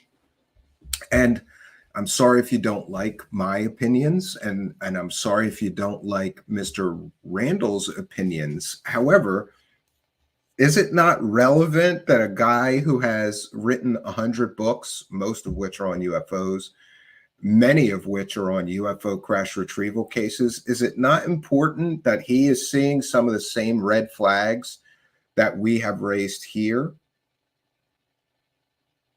I think it's extremely important that when an incredible researcher, author, and historian, really, of UFO stories and cases chimes in and casts some major doubt on this story, I think it's extremely relevant. I think it's extremely important, and we should recognize that it's more than just a few people seeing these red flags, raising these red flags, and talking about them. I'm just going to take a moment to share my screen. For those unaware, Kevin Randle has been researching and writing books on UFOs for many, many years. Probably he is most famous for the Roswell case. He has several books on the Roswell case specifically, as well as other books on actual UFO crash cases and retrievals. Here's a book on Blue Book. Project Moondust is specifically all about crash retrievals. Project Moondust, for those unaware, was a crash retrieval program of the United States government. So to the people who are so angry that we're doing this tonight, we're talking about what Mr. Randle said, all I can tell you is if you will put your blinders on and put those earplugs in, no, Kevin Randle is raising red. I don't want to hear what he has to say. And then, of course, people in these nasty messages I'm getting and nasty tweets are disparaging me, disparaging Mr. Randle. And it's so stupid and so petty what some people are saying. In this interview, he said that the interview was on Newsmax, not News Nation. He doesn't even know what he's talking about. come on. You've never misspoken the name of a media outlet during a live interview? It's so petty and so ridiculous that some of these cultic true believers will do anything to disparage people who are even just asking questions, right? And let's also examine another thing that's very important. When you seek media attention as a media personality, as Dave Grusch did, you are inviting scrutiny. You are inviting people to ask questions about your story. You are inviting public discourse. And that, my friends, is all that we are doing here. We are providing public discourse. We are examining the story and trying to get to the bottom of it. And we'll continue to do that. So one of the other things is that Mr. Randall has been a guest here in the past, and someone has already accused me of lying because Mr. Randall will not be here tonight. So if you're here to see a live interview of Mr. Randall, I understand that. You can click off, go somewhere else. It wasn't my intention to mislead anybody. In fact, I amended the thumbnail to say that we will be covering what was said on Mr. Martin Willis' show by Kevin Randall. Mr. Randall has been a guest here on our show in the past. I'm sure he will be a guest here in the future. I didn't want to ask him to come here. What was I supposed to do? Say, you know, all that stuff you already said on this other show, can you come to my show and just say the same stuff again? I didn't want to bother him, but this did give me an excellent idea. So this weekend, I will be reaching out to Don Schmidt, Tom Carey, Kevin Randall, and a few others who have written or researched UFO crash retrievals. And we're going to ask them to all come here. And we're going to do a special panel just on UFO crash retrievals with some of the world's leading experts, authors, and researchers on crash retrievals. We'll talk in general about UFO crash retrieval cases, the history, and so on. And then I will be asking each of these world-renowned authors, researchers, and experts on UFO crash retrievals their opinion of Mr. Grusch's story. So, yeah, I didn't want to ask him to come here. Hey, can we do a rerun of that show you were already on? No, we'll play it. We'll do some commentary. We'll take comments and questions from the live chat as we do that. But before we begin with tonight's presentation, I already see that I'm wearing the right shirt for tonight, because before the show even started, Sandra McDonald with kind and generous $2.99 Australian. And thank you also for being a YouTube channel member. Thank you for your kindness, generosity, and support of the show. It is much, much appreciated. Let me check to see if we got any more to call out before we begin. No. So we welcome everyone here in the live chat. Yeah, Plan B, great idea. Mr. Ian says epic. Yeah, I'm not sure if they'll all agree, but we'll get as many people here as we can, as many experts as we can, because I think if we had a whole panel of these guys all on one show, it would be awesome. And I, for one, have an intense interest in UFO crash retrieval cases. Unfortunately, many of them turn out to be fake, like the Trinity UFO case, like the Aztec UFO crash case. Many of these so-called UFO crash cases turn out to be fake. So, I kind of would appreciate and benefit from the knowledge and experience of people who have written books on these cases, who have studied this phenomenon of so-called UFO crashes and crash retrievals. Another person that comes to mind is Stan Gordon, who is considered one of the experts on the Kecksburg case. And believe it or not, he was the first person Stan Gordon was the first person that I ever interviewed. Haven't talked to him in a while. I'll reach out to him this weekend as well. He's been a guest here several times. Kevin Randall has learned the hard way that unverified claims and evidence needs to be approached with skepticism. Yeah. And here's another reason that I was going to mention. Thank you for that, Steve Long. Thank you for reminding me. One of the other reasons that I really like and respect Kevin Randall is because Kevin Randall has been duped He's been fooled before by witnesses telling him fairy tales. And he learned the hard way that you really have to verify people's claims. You don't just accept testimony. But one of the other reasons why I like and respect Mr. Randall is because he has the ability to change his mind. When he gets new evidence, if it refutes old evidence, he'll change his opinion. And I found it very interesting that besides his comments on Dave Grusch in this interview we'll be talking about tonight, he also mentioned that he once was kind of all chips in that Roswell was an extraterrestrial spacecraft, but his opinions have kind of changed on that. And I like that he has the ability to change his mind. He doesn't write a book and then say, I'm sticking with that opinion for the rest of my life. He's able to, as we all should be, change his opinion and his determination or conclusions about cases based on new and emerging evidence. I think that's very healthy because we have all seen the double and triple down that some of these people do when they get caught with a fake witness or a fake story. They can't admit it. They cannot admit it. And they double down, triple down. They won't admit that they made a mistake. Kevin Randall admits that he's made some mistakes. And that makes him more human to me because we're all human. We all make mistakes.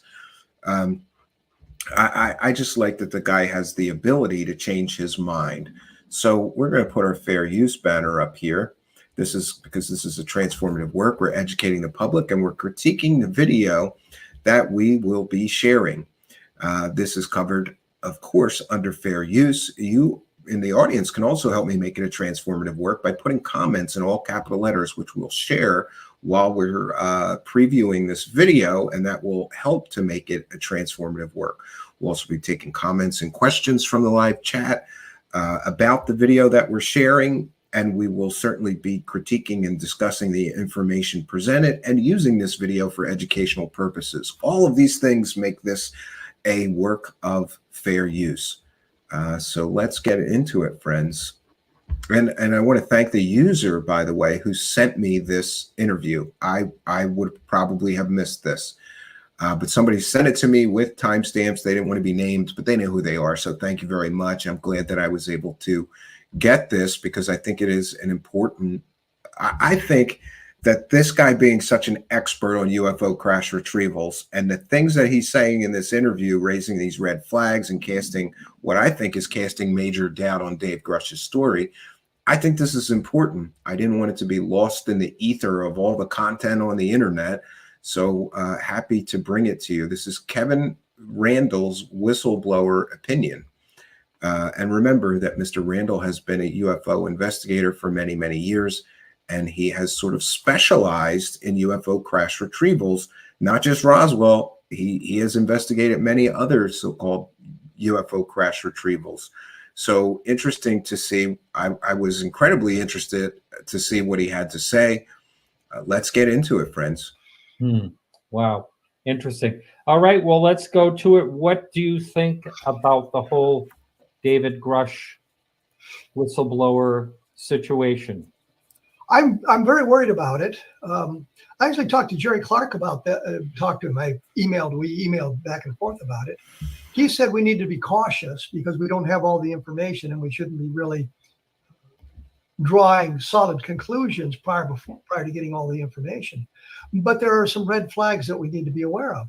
Yeah, I keep hearing the term red flags. I did a piece you might find interesting on our channel here, 10 red flags about David Grusch's story. Stephen Greenstreet did a piece. He concentrated on the 3 most important red flags about David Grusch. Now we've got Kevin Randall talking about red flags. Yeah, there's a lot of red flags. Grusch said that he won't reveal his sources. Who told him this stuff? He says he has documentation, but they're still classified and he can't let them out. Excuse me, you've already blown the whistle on this. Letting out the documents is not going to harm you any more than you're already harmed. No, is that so? So he can take classified documents now and release them and he can't get... He supposedly has classified documents. I don't know why he would have them. If they were once classified and been declassified, well, then there's really no problem. Yeah, and there seems to be an awful lot of confusion about the documents, their classification status, whether they are still classified, whether they are whether he is able to release them or not. But I, for one, find it incredibly convenient. Well, I've got all these documents. I've got all this proof of what I'm saying, but I can't show it to any of you. I showed it to Congress. Okay. Right. But if they're still classified and he has possession of them, then he's in violation of any number of regulations. Yeah, and that's another point. Is he allowed to be in possession of classified documents after he is no longer an employee of the United States government? Wouldn't he lose his right to possess classified documents? That's another red flag to me. How is he able to be in possession of classified documents? This is problematic. But that's my understanding, and that's what he said. Well, I have these documents. I haven't been given permission to release them. I think this is what he said. Oh, I didn't hear him actually say that phrase. He said that during the long interview? He has made that comment elsewhere, I think. He's talked about how he is I agree, Randy. Permission to release the documents. But we don't, but the point simply is he hasn't released them. Well, here's something here, a little by Bo. He definitely testified to Congress. And just to make the point, if he was under oath and he was lying, his butt would be in big trouble. Yeah, and here's another total misconception that people are taking as proof that he's telling the truth. I've heard 100 people tell me he testified before Congress, and if he was lying, he would get arrested. And he hasn't been arrested, so he must have told them the truth. No, not at all. And Mr. Randall explains this as I have, but better. If he truly believed what he said and it was untrue, meaning he didn't realize it was untrue, then he's not lying. He's merely carrying misinformation to its source. I mean, there's a fine line you walk there between lying and repeating information you believe to be the truth. Yeah, and I agree with him. You can't be charged with perjury unless there is a willful intent to deceive. So if Mr. Grusch was given information by, I don't know, Eric Davis, Gary Nolan, Lou Elizondo, and Hal Puthoff, for example, and that information turned out to be false information, kind of like that hoaxed 1930s case that's completely fake, he can't be charged with perjury because he's simply repeating things that he was told that he believed to be accurate. So if he truly believes this stuff, and I get the impression he truly believes what he's saying there, I'm just worried about the sources of that information. I agree, Brandy. And it would have to be. I'm just thinking, and I'm understanding what you're saying. It was one of the questions I asked Ralph Blumenthal when I had him on. And it just seems like it would have to be so involved with so many people, apparently, not that I know for sure, but it would just seem like it would be such an elaborate thing. And why would they do that? Well, there's your in question. Your opinion. Why would who do what? Why would they be feeding him disinformation? I don't think it's disinformation. What I understand, and please, this is my understanding, and I haven't been really called out on any of this yet. Yeah, and this is where it gets a little confusing. He would be talking to friends, and they would tell him stuff about these sorts of things. The problem I have with this, if you are involved with classified materials, especially highly classified, top secret materials, you do not discuss it with those who are not cleared to hear it. And you must assume that everybody around you who's not involved in this particular project is not cleared to hear it. Yeah, and by the way, I'm all for government transparency, but it is true. If I, for example, was involved in a secret project and I'm not allowed to speak about it to anyone, full stop, unless I am 100% certain that they're cleared to have access to the information regarding that program. Now, Ivana Rios, is asking a very important question. If they're all lying, why do you think there would be, why do you think would be the same reason for all this operation with Elizondo, Mellon, and all of that people involved? Well, it gets very complicated, but what I will say is that Elizondo and Mellon have literally tried to profit from things before that aren't what they said it was. Remember those 3 videos in TTSA? You know, we were essentially told this is disclosure. These things defy the laws of physics. This thing's, you know, like the Go Fast video, it was going 40 miles an hour. It wasn't going at nearly Mach 1 as they claimed. I think that there may be a great deal of true believers who truly believe that things are aliens when they're not, and there is a prosaic explanation. And the people that may be feeding this Mr. Grusch information may simply believe it themselves and be misinformed. And, you know, other people have talked about the possibility that perhaps some people have had access to some kind of crash retrieval programs. They didn't understand the materials involved that were recovered that may be Chinese or Russian or Indian or some adversarial country's technology that we're just not informed of. And they might have thought this is alien technology.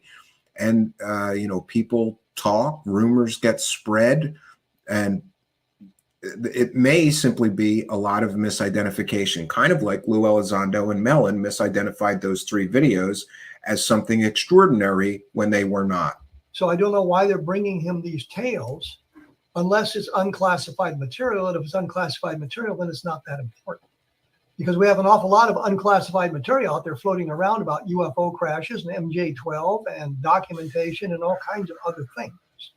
So I worry about that. I worry about the claim that they would bring him, or he would see these things that are highly classified. And yeah, people make mistakes and people reveal classified material by mistake all the time. I mean, not all the time, but periodically. I know, was it McGeorge Bundy, who was a high-ranking member of the Johnson administration, I believe, inadvertently revealed a code word to reporters. He had a document in his hand with the code word on it. You know, say top secret, and would give the code word. Yeah, things leak by accident all the time. Of that, so they realized what the code word was. So he inadvertently released the code word, which was classified in and of itself. So that these sorts of mistakes are made, but you don't generally. Yeah, and there's another issue here, and that is that there's an awful lot of people that are saying, like, I got told what the program names are, but I can't tell you. Well, even the name of a program, if it's classified, is by definition classified. You know, for example, if I worked for, you know, secret project butt fluffer for the United States government, I couldn't tell people the name of the program I'm working on is butt fluffer. You can't do that. So there's an awful lot of people using these veils of secrecy, I think, to grift and say, oh, I'm in on the secrets. I know the name of the programs. Great, then drop them, because it would be illegal for anybody even to tell you the name of the programs. You know, and I think that we're going to see a review of classification procedures throughout the entire United States government because of all of this stuff, because of Elizondo and Mellon apparently bending the rules and taking videos that weren't cleared for public release out of the Pentagon, allegedly. And because of Grusch and all of these other people saying that they're, you know, or especially because of Corbell. Like, if I don't understand what's going on with Corbell, this still that we're releasing, this still image that we're releasing was part of a video that was from a classified briefing, but it's not classified. It doesn't make any sense what some of these people are doing from a perspective of national security and classifications. It just doesn't make any sense. Really get into gossip with people who are not cleared to hear the information. So I don't understand this at all. But he did say a couple of things in the long form interview that was interesting. He talked about this 1933 crash in Italy, which I'd never heard of. And I've been researching UFO crashes for literally decades. Magenta, I believe, or something like that. But that case was debunked by Italian researchers 2 decades ago. And and there you have it. Mr. Randall spent some time after hearing about this program excuse me, after hearing about this so-called crash retrieval case in Italy. And remember, this is one of the provers for Dave Grusch. Dave Grusch said that he was briefed about this 1930s UFO crash retrieval case from Italy. Well, who's briefing him about a debunked fake UFO case that was debunked 20 years ago? And I am certain that Elizondo has told other people. Lou Elizondo has told people about that fake case. He just left out the part where the case is completely fake, and even the original researchers on the case declared it a hoax. Very problematic that Dave Grusch is saying that somebody in the United States government briefed me on this Italian UFO crash from the 1930s, and it's a fake case. That's extremely problematic and a huge red flag. He's talking about this case from Italy in 1933 where the fascist Mussolini recovered parts of a flying saucer or a mostly intact saucer, and he moved it to an airfield, brought the Pope into it, Pope Pius the 12th, Pope Pius some number into it. And the Pope was worried about the fascists having this information and leaked it to the Americans. And once the war was over, we recovered the debris. And there were documents supposedly released in relation to this. Good point, Jewel Chicky. This stuff. And what happened is You're they right, did an Siren One. investigation into the documentation, and it's the same thing we had with the MJ-12. Daniel's They here. cannot Welcome, vet Daniel. any of the sources. They don't know what the sources are. The claim sources, an archive that supposedly released some of the documents doesn't exist. Yeah. And we just got all this. I just got all this information in last week, and I'm completing a posting for my blog that outlines this. But when we look, Yeah, so Mr. Randall has a very popular blog in the UFO world, and he really deep dive and investigates cases. So he has gathered all of the proof. This is also very, very important. Mr. Randall has gathered all the important proof that this so-called UFO crash retrieval case in the 1930s is completely fictitious. It's fake. It's a hoax. It's a made-up fake story. And he'll be posting it on his blog. Maybe I will reach out to him and ask him to come and just explain that case to us. This is very important. Why is a so-called whistleblower who has access to real information talking about fake, debunked, completely fake, 100% fake UFO cases from the 1930s that were investigated and debunked as fake 20 years ago? There was documents associated with this case that turned out to be fake. They were supposed to be released from some Italian archive that doesn't exist. It's a made up, the whole story is made up. Why is Dave Grusch purposefully, or perhaps unintentionally, I shouldn't say purposefully, language is important. Why is Dave Grusch intentionally or unintentionally including completely fake hoax cases when he talks about crash retrievals being real? This is a huge red flag.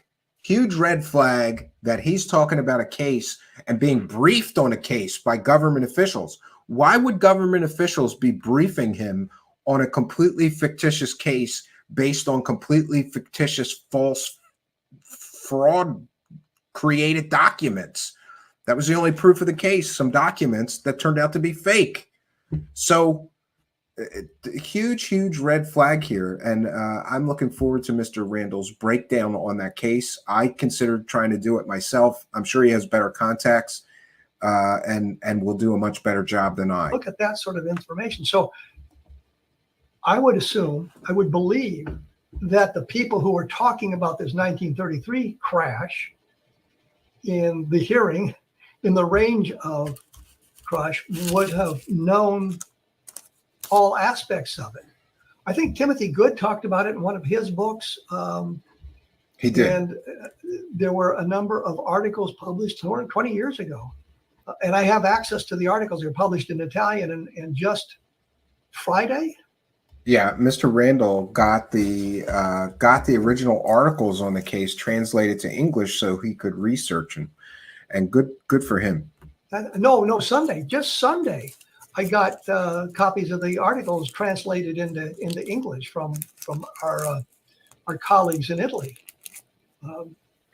Eduardo Russo, I think, provided them to us, and so I put together a long form about this crash. But if Grusch believes this crash really took place and he related this to Congress, well, he's not lying.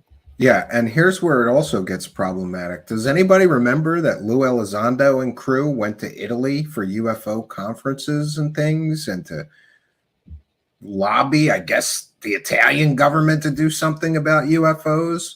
And suddenly this Grusch, who's already been connected to him, according to Brian Bender, mentored by Dave Grusch, was mentored by or groomed for this whistleblowing by Lou Elizondo, and this case, which Lou Elizondo has told others about, is included in his story.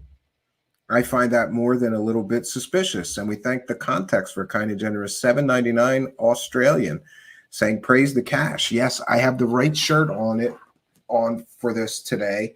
Thank you for your kindness, generosity, longtime show supporter and friend of the show, the context, Daniel. Praise the cash, friends. Thank you for your kindness, generosity, and support. So I'm entitled to my opinion, and I think this case came to Dave Grusch from Lou Elizondo. And until I'm proven otherwise, that's what I will believe. He believes it to be a real thing, and he's not fully aware of all the other things. If you look up the 1933 Italian crash on the internet, you don't get much in the way of information. There's not a lot of information out there in the American environment. And that's true, because I tried to Google and find everything I could on this case, and I got not very far at all. So there could be a reason why people didn't know it was fake. You'd have to speak Italian to know that the case was debunked over 20 years ago. And the people pushing that story of a UFO crash retrieval apparently didn't speak Italian and or didn't do enough research to determine the validity of the case before including it in their fantastic story about UFO crash retrievals. Huge red flag that they're including a completely fake case for sort of proof. You know, Dave Grusch in his interview, these UFO crashes, they go back to 1930s. There was one in Italy and the Vatican was involved. No, the case is fake. And that also sheds doubt on the discernment ability of Mr. Grusch. If he didn't know that case is fake, how does he not know that all the information that he was given was fake? This is extremely problematic. But a number of the groups I belong to and subscribe to have access to people all around the world, and they just said this thing was exposed more than 2 decades ago. So it makes you wonder about the credibility of his information. Yeah, it makes you wonder about the credibility of his information. If he didn't know that case was fake, and he even talked about it in an interview as if it was 100% real, true case, how do we know that the rest of his information isn't just as fake? And I, for one, am getting tired of these storytellers. You got to come with some evidence or don't make the claims, right? And what about so-called investigative journalist Ross Coulthard? How come Kevin Randall could research that case and quickly determine that the case was fake, but Ross Coulthard couldn't? Or maybe Ross Coulthard did, and it didn't fit his narrative, so they just glossed over it. But knowing Ross Coulthard, if he was smart enough to actually research that case and determine it was fake, he would have cut it from the interview, and they didn't. So somebody didn't do their due diligence. Oh, that's right. The people selling everybody this story didn't do the work. Why does it take Kevin Randall to do the work? Why was he able to determine that case was a hoax 30 years ago, and Ross Coulthard couldn't, Leslie Kane couldn't, Ralph Blumenthal couldn't, and the debrief? How many people work for the debrief? They couldn't research that case and find out it was fake and let everybody know? Oh, by the way, he's talking about this Italian case that's fake in their original article, in the original story. No, but welcome to UFO land, where people tell their stories, and then, it takes real researchers to get in there and do the job that the people making all the money should have done in the first place, but did not. They didn't do the work. Didn't fit the narrative. And then the other thing I heard, and I have not been able to verify this yet, so I don't know if it's true or not, that he was involved in some fashion at Skinwalker Ranch. And Jerry cautioned me, well, don't smear him with this idea he was involved in Skinwalker Ranch. And I'm saying the point is not that he was there, and he may have been there for a couple of days. It's the people who were there that he would have come in contact with. Yeah, and who would he have come in contact with that were also heavily involved in Skinwalker Ranch? Who would that be? Oh, the usual cast of characters who have been telling these same stories about UFOs and crash retrievals and bodies for how many years now and have never proven any of it. Who may have fed him some of this other information. People who allegedly have high government positions talking about things. One of them would have been Eric Davis, who is on the record. I heard him, I don't know if it was on Coast to Coast or one of the other shows, talking about how the Del Rio crash was real. And I'm thinking, no, it's not. And I've known that for literally 15 years. Yeah. So here we have Eric Davis, who is directly connected to Dave Grusch, saying that another UFO crash is real when it's not. It's completely and totally not. And no offense, but if I have to choose between whose opinion I trust more, Eric Davis or Kevin Randall, a man who's been researching UFO crashes and UFOs for 30 plus years, I'll take Mr. Randall as far as opinion goes. And Eric Davis is one of the people directly connected to Dave Grusch, who believes literally anything he's told. Even Travis Taylor has said that if somebody tells Eric Davis a story, he believes it's true. He has no discernment whatsoever. So is Eric Davis one of the people feeding Dave Grusch information, right? Here is another fake story that Eric Davis promotes as a true story that is completely and totally fake.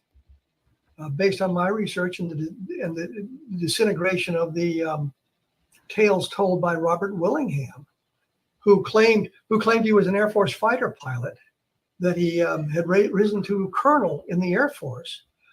I got his military records. He had risen to the rank of E4, rather low-ranking enlisted man. He was technically a veteran of World War II. He entered the service in December of 1945. The war was not declared over officially until the middle of 1946. The shooting had ended, obviously, in September of 45. So Willingham was technically a veteran of World War II. He was on duty from December of 1945 through January of 1947, 13 months, was in E4.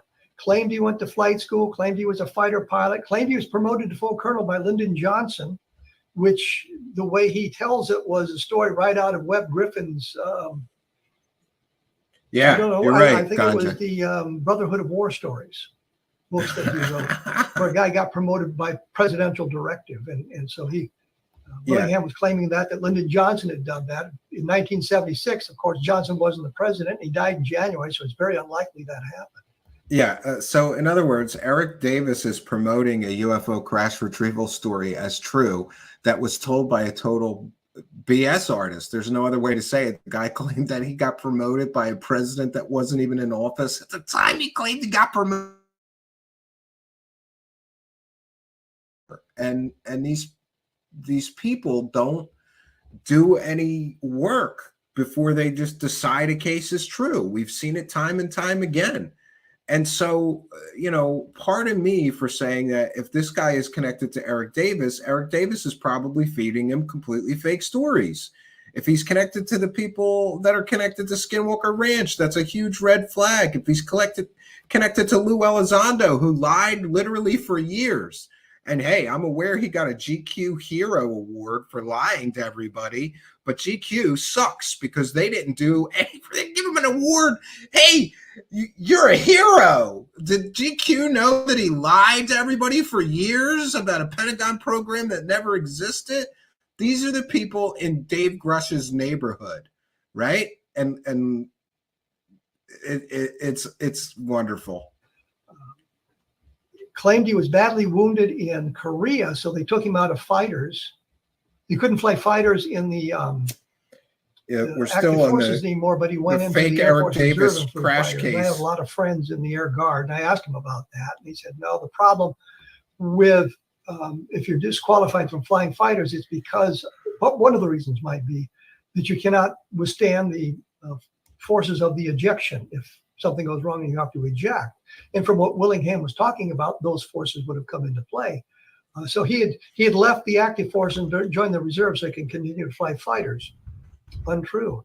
The one thing that I point out, which my experience helps with, is I know of no military pilot who has ever gotten an FAA pilot's license who did not get a commercial license. And I say that because according to the FAA regulations, and I used this regulation in my... Yeah, for those unaware, Kevin Randall is a career pilot, military pilot. I believe that he even re-enlisted to go fly in Desert Storm and associated Desert Shield and Desert Storm. My benefit. If you went to a military flight school and graduated from that military flight school, and you had more than 200 hours of flight time, and when I graduated from flight school, we had 210 hours. You could go to the FAA, take a 50-question test, and you'd be issued a commercial pilot's license. Willingham had a private pilot's license, not as important as a commercial license. I didn't get mine until I got back from Vietnam, and I had like 1,200 hours of flight time, or more than that, 1,100 in combat flight time. So, wow.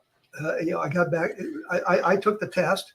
I didn't pass with a really high grade, but who cares, because I passed. I'm not going to take it again to raise the Yeah, that's like that old saying, C's get degrees, right? grade. I got my commercial pilot's license, but I know of no military pilot who took the test and took the time to do that, got a private pilot's license. But that was all that Willingham had, was a private pilot's license. That argues against what he said. This is a long, involved way of looking at the vetting process. And vetting is extremely important. Davis, who may have been at the Skinwalker Ranch, and it may be Davis who talked to Grusch about the Del Rio crash. If he in fact talked about the Del Rio crash, he won't tell us what He looks like a pilot. Yeah, he does. He knows about other than Roswell and this 1933 crash. Yes, he was. And I have speculated based on this rumor, the suggestion that Grusch had been to Skinwalker Ranch, and I know who was there, and it could put him in touch with some of the people whose stories we have had a chance to vet, and they're not all that great. So I worry about that, and that raises red flags with me. Does that mean that Grusch is not telling the truth? No, it means that there are some problems here, which we could remedy easily. Yeah, here's how we could remedy it very, very easily. If he would provide us with some of the sources. Who told you this stuff? Do you have any of the documentation that goes with it? Well, supposedly, there is someone that's going to also join, I don't know, as a witness or a whistleblower that was more involved. Now, I don't know. Yeah, and this is the old game.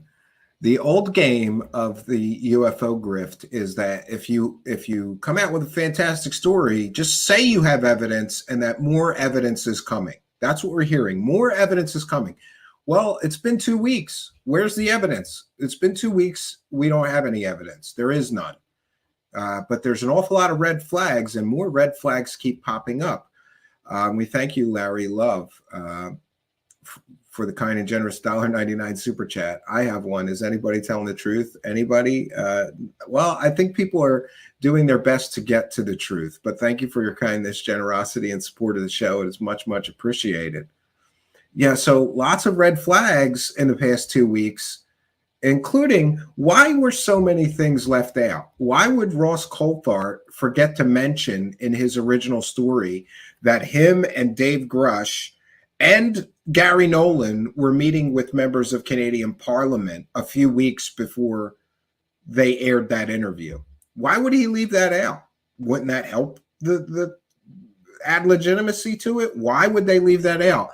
And why did Ross Coulthart not allow or try to stop Gary Nolan and Dave Grusch from telling the Canadian Member of Parliament certain things, because they had to save that for the documentary? Apparently, Dave Grusch already has a documentary deal.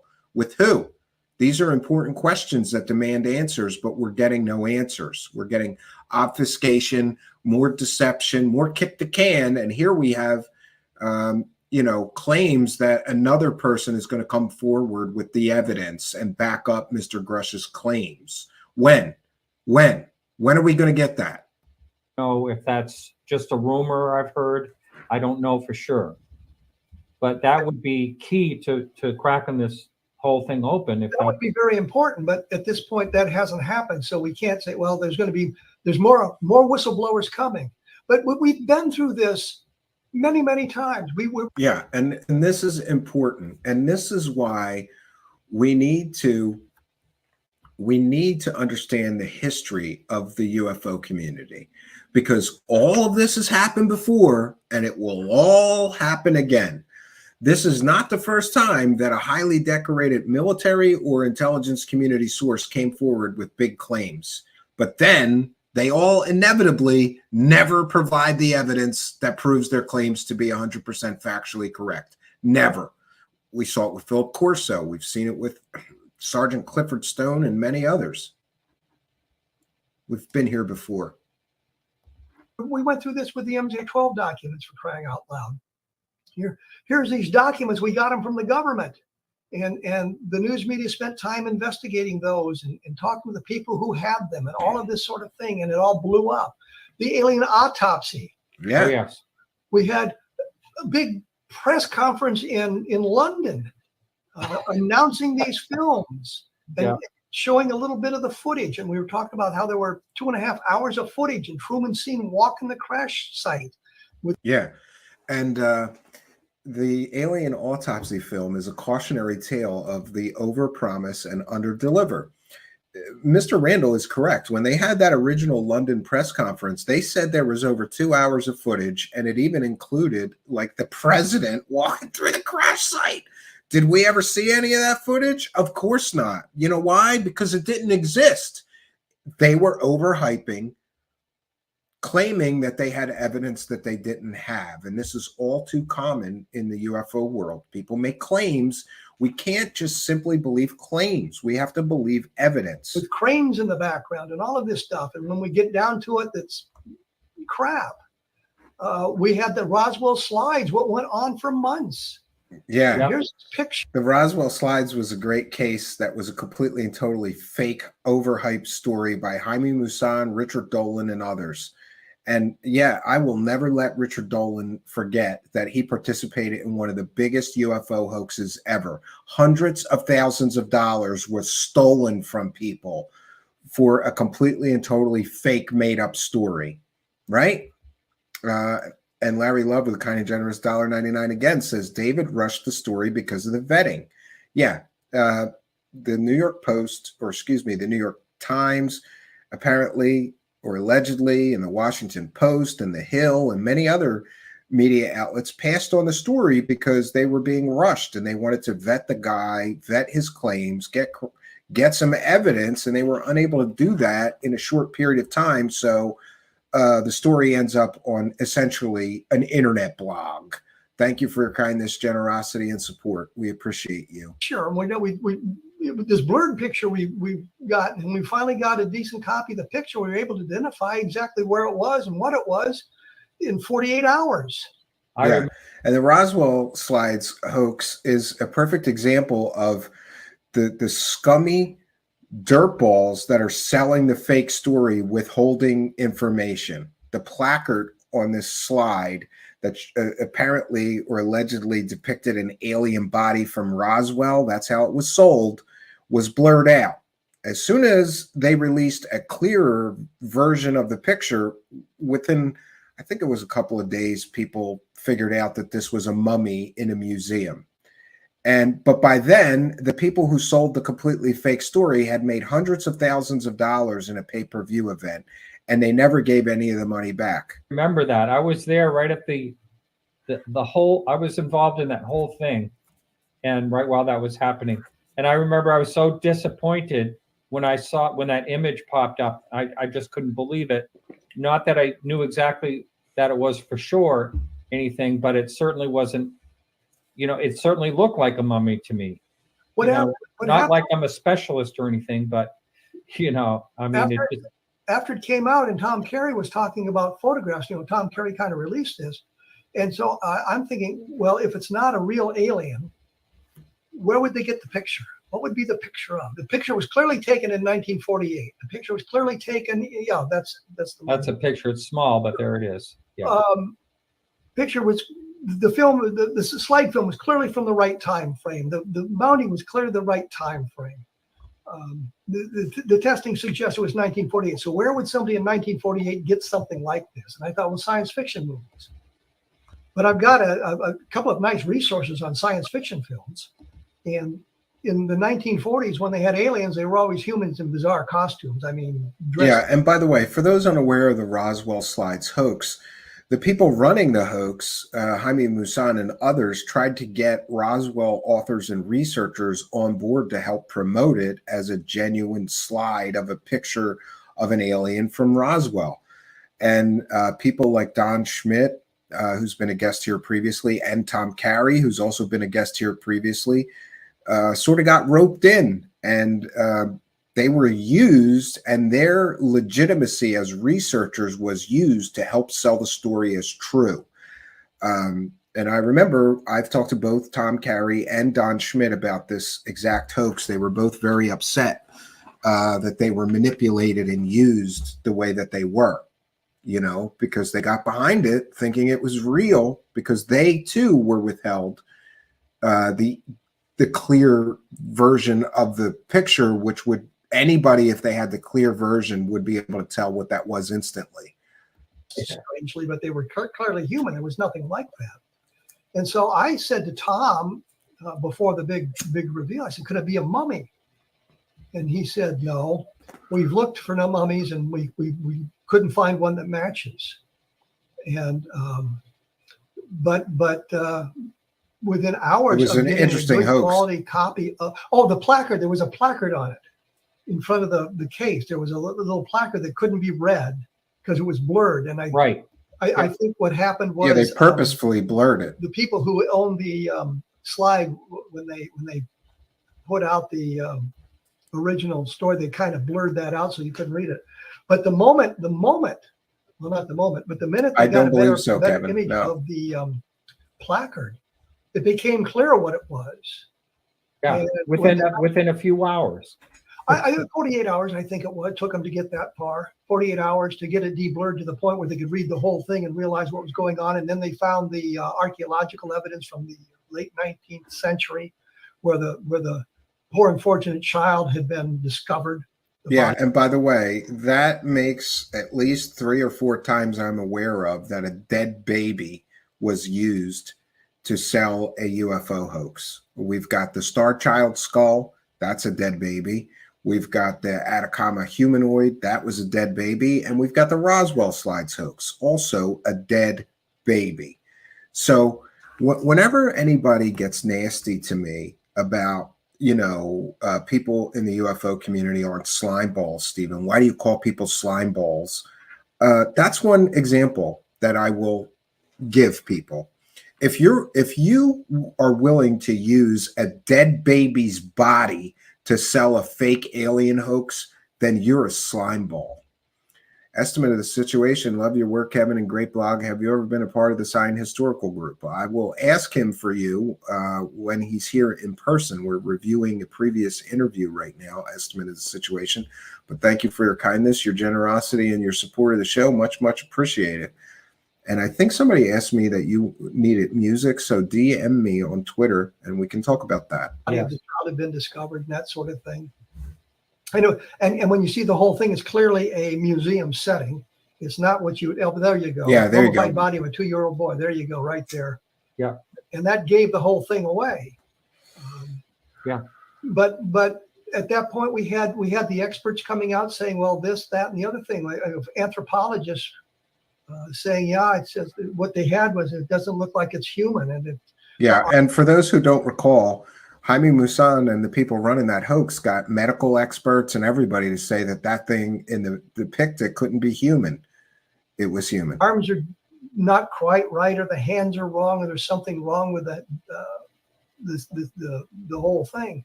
But the point is, we had that kind of information and that kind of speculation going on prior to the discovery of the placard, or the reading of the placard. And once that was out, it collapsed. I mean, The whole thing fell apart I think Tom instantly. held on to the idea it might not be a mummy for quite a while after. Yes, he did. Yes, because I tried to talk to him, I don't know, several months, maybe even 6 months afterwards, and said something about, have you changed your thought? Basically, Randy, and he was yes. standing with it still. But Don pretty much Don came called on me and right away. apologized. Don called me right away and said, what do I do? And I said, admit the truth. No. You're duped. No one wasn't Apologize involved for in your role in the this Roswell thing. Slides Tom- hoax. He was involved in an Tom Atacama wanted humanoid. Tom just really believed in it. I had Tom on my my radio show a year or two later. Or no, I think. And I told him, we'll talk about UFOs and what you. Yeah, I'm going to have to check. I know for a fact Nolan was involved in the Atacama humanoid thing. He was in the documentary. I don't know if he was ever involved in the Star Child skull. And Tyson B 1994 is here. Someone would have to be crazy to let Dr. Greer operate on them. He goes on space missions with ZZ Top. No, underground base missions. And he saw alien medical technology. Doing, and he said, well, everything's up for grabs. And so we talked a little bit about the Roswell slides, and he'd pretty much come around to the idea that, well, it's really not an alien creature. So yeah, Don Schmidt was pissed. I think Tom Carey, it took him a while to accept that he got duped and the whole thing was fake. But the point simply is we've gone through this before. So now we're at the beginning of this process, and we have a guy telling stories, but he's not provided us with much of anything other than a reference to a crash in Italy that apparently is a hoax. And big red flag, huge red flag. My speculations on if he was at Skinwalker Ranch, he would have come into contact with these people. Some of the names that have been associated with this are Christopher Mellon, I think, has been involved in some fashion in this, and things like that. But these would be the people he's talking to. And Lou Unless Elizondo. we get somebody who can, who's disassociated with some of the other aspects of this and talk about it in the sort of in a pristine way, I just feel it's not going to go very well. Yeah, and that's the problem, because so far, all that we have heard from this gentleman, Mr. Grusch, is that he has been involved with, let's see, Jeremy Corbell, George Knapp, Leslie Kane, Ralph Blumenthal, Ross Coulthard, Lou Elizondo, Eric Davis, and others that were all involved in the TTSA techno scam. Well, Ross Coulthard might not have been involved in that, but this guy is closely associated with all of these UFO people. Where are the real government people that aren't UFO wackadoos that told him things? Because it's my opinion that so far he's being fed disinformation, misinformation, and hoax, fake UFO mythology by all these people that I mentioned. That's my opinion, and I'm allowed to have an opinion until I'm proven wrong. I believe that he is being fed this information from people whose names we are all well aware of. And several of these people have been caught lying or selling provably fake stories before. That's a huge, huge red flag. And if you want to ignore those red flags because you desperately want to believe, great. And by the way, I should take a moment to make sure that I put on the record, I believe there may have been crash retrievals of alien or non-human technology. But I don't believe that we're ever going to get the truth about those things from UFO people who have been selling fake stories for a long time, or UFO people who have provably lied to us many, many times for profit. It's all a money circus so far. And that is proven by the fact that Mr. Grusch apparently already has a documentary deal. And I'm with Jerry Clark on this. We don't have all the information yet. We're still waiting for that information, but it's being kind of dribbled out the way it was with the Roswell slides, the way it was with the alien autopsy, the way it was with the Corbell says a lot of just things, three Peter examples Vincent. of this. Or we could go the other way and say, or the way it was dribbled out with the Project Mogul nonsense. If you want another great ufological hoax from the other side of the spectrum. And we had Charles Moore from Project Mogul basically lying. And we can document Yeah, he that definitely now. did glom on to the Roswell slide When hoax. the Mogul answer came about, I had gotten hold of the You're right, Larry Love. Winslow Loft data from 1947, and I supplied It is hard to keep track. There's many Charles of them. Moore, and in the original document. And by the way, that's not the only one. There's also the Alushenka Russian alien hoax. So we've got at least 4 of them. We've got the Star Child skull, the Atacama humanoid, we've got the Roswell slides hoax, and we've got the Alushenka Russian alien hoax. And that Alushenka looked suspiciously a lot like the Atacama humanoid. That's a whole crazy story. We covered that here as well. So we've got at least 4 different sets of people grifting fake alien stories on the bodies of dead babies. I think that is despicable and disgusting. And I, for one, am, even to be honest with you, like, there's a natural history museum in Philadelphia, and they have mummies. They're human bodies. And the last time I visited that museum, I remember thinking, like, this human being is just laying here getting gawked at. A dead person. Why don't they just bury this person and let them rest in peace, right? But what we've got in the UFO community is a bunch of people that are so slimy, despicable, and disgusting that they're literally willing to use dead babies to grift for UFO money.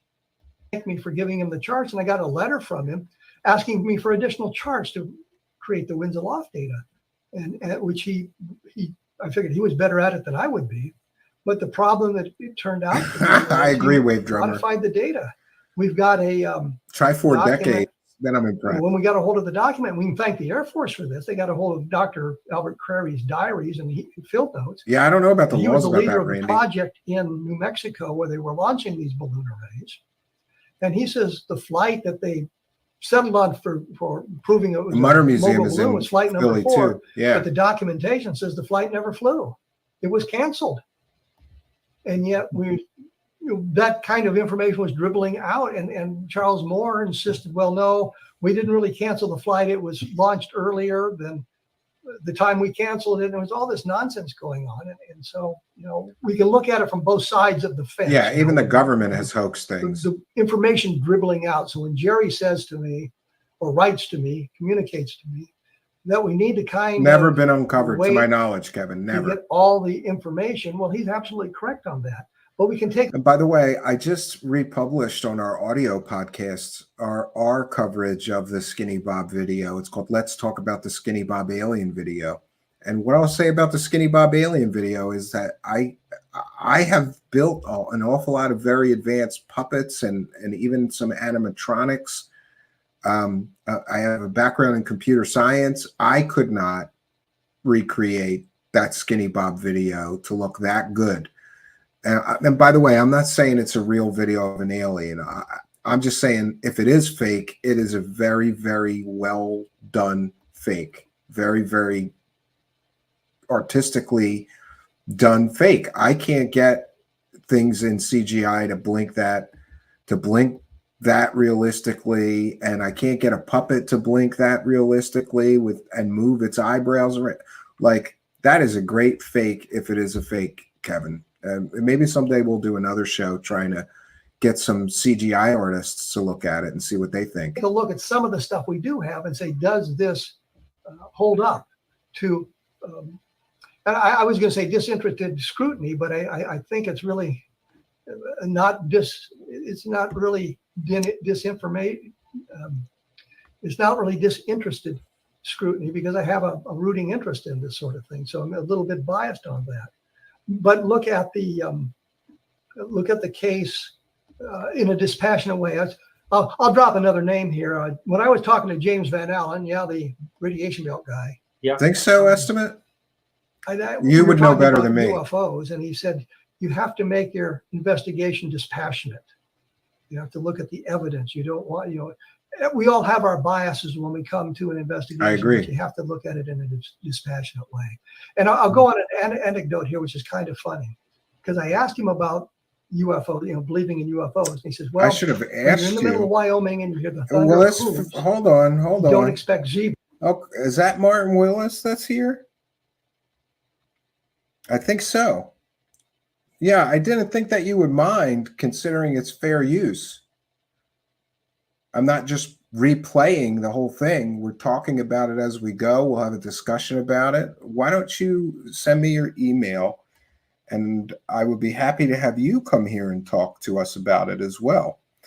And I said at the beginning of the broadcast that I was going to ask Mr. Randall to come here, but it seemed to be kind of stupid to say, hey, I really think that what you said on Martin Willis' show is very important. Can you come here and say the same exact thing?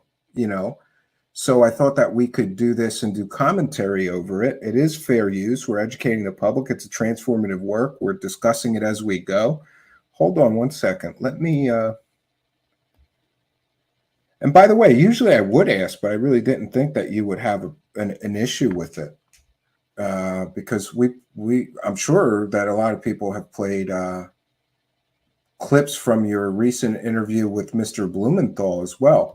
But this is my email address, and if you'd like to join the show, I'd be happy to have you and hear your thoughts, because mostly we hear from Mr. Randall during this.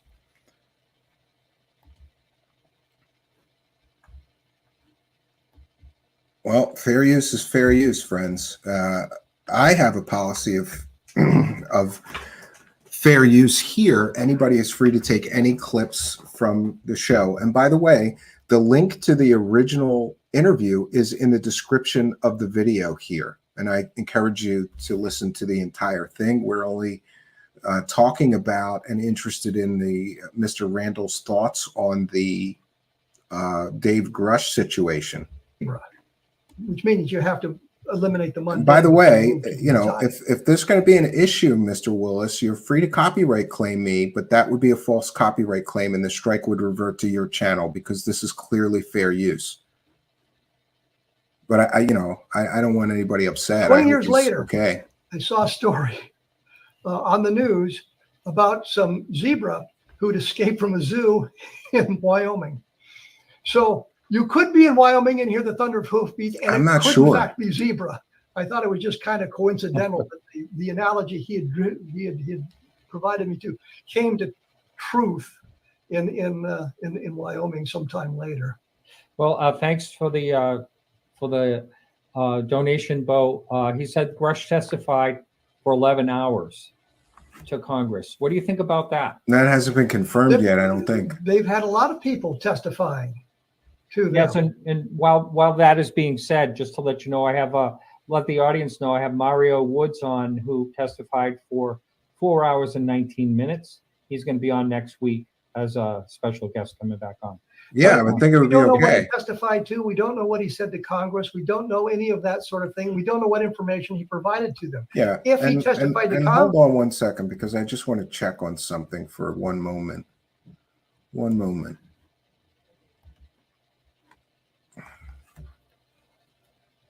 Yeah. So, let's get back to it then. I will be monitoring my email, Mr. Willis. You're free to email me. Hold on one second.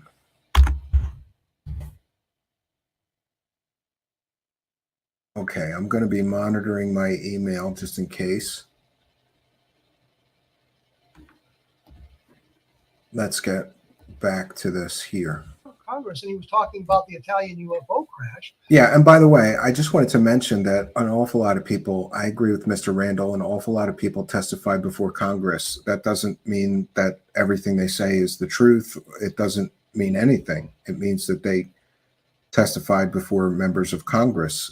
There's also been a claim of one of Dr. Stephen Greer's UFO whistleblowers, so-called whistleblowers, in the form of Eric Hecker, claimed that he was testifying before the Senate Intelligence Committee, and then it turns out, no, he didn't. He never testified before any member of Congress. Somebody gave members of Congress documents from him or some kind of evidence from him. He made claims that he testified before Congress. No, he didn't. He gave his information to them, and that's an important distinction. Well, then his testimony becomes less critical. You know, if he's talking about stuff, there's documents about this Italian UFO crash out there, but they they haven't been properly vetted. It's MJ12 all over again, MJ12 kind of thing all over again. So we don't know what he said. We've seen.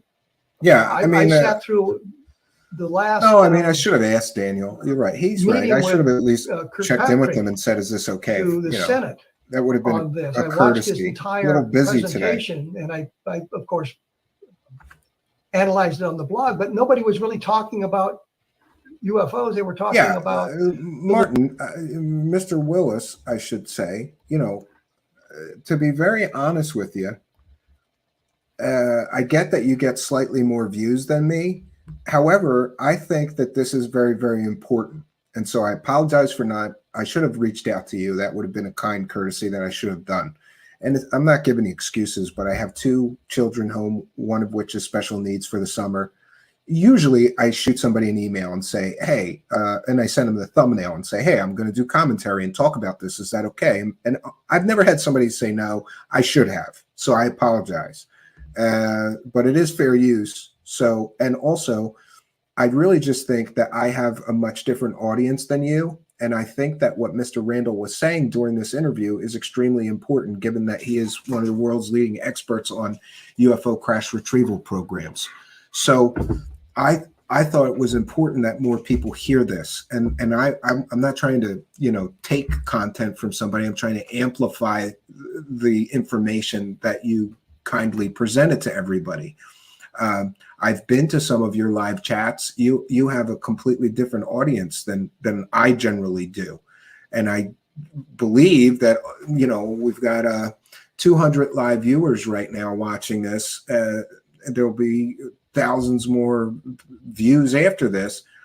I put in the link to in the description of this video, a link to your full interview and channel. I would highly recommend, if people are interested in any of these topics, to go and support, your show. You have some big guests that we don't generally get here. So, I apologize, and I hope that we're okay. It was an oversight on my part. And you know what? In the future, I will take the time to always, you should take the time to send. Now, there are some people that I have a relationship with, and show hosts, and Mr. Willis is not one of them, but I have people that they know they can use anything from my show, and I know that I can use anything. So I should have reached out to you and apologized. So I apologize for not doing so. And I'd like to have you here as a guest on the show. I would kindly offer to be a guest on your show whenever you would like to do that. We have a lot of friends in common, I'm sure.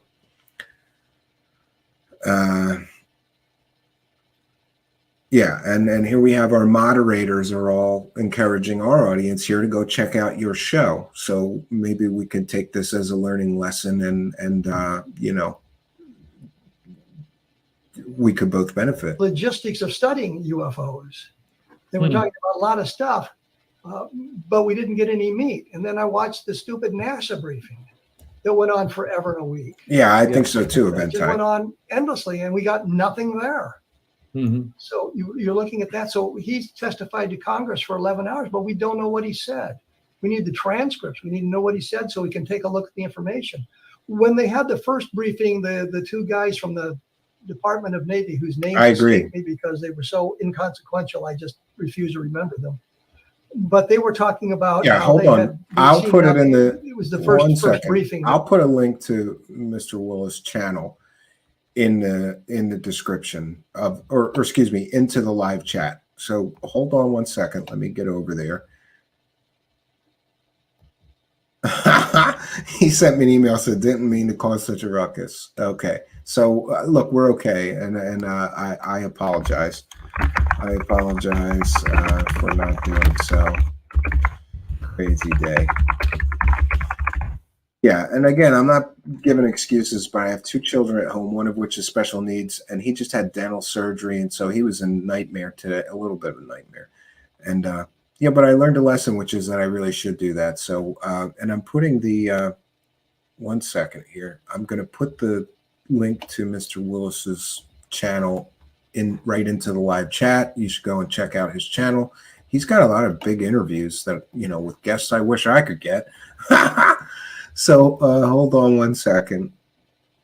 Okay. One second.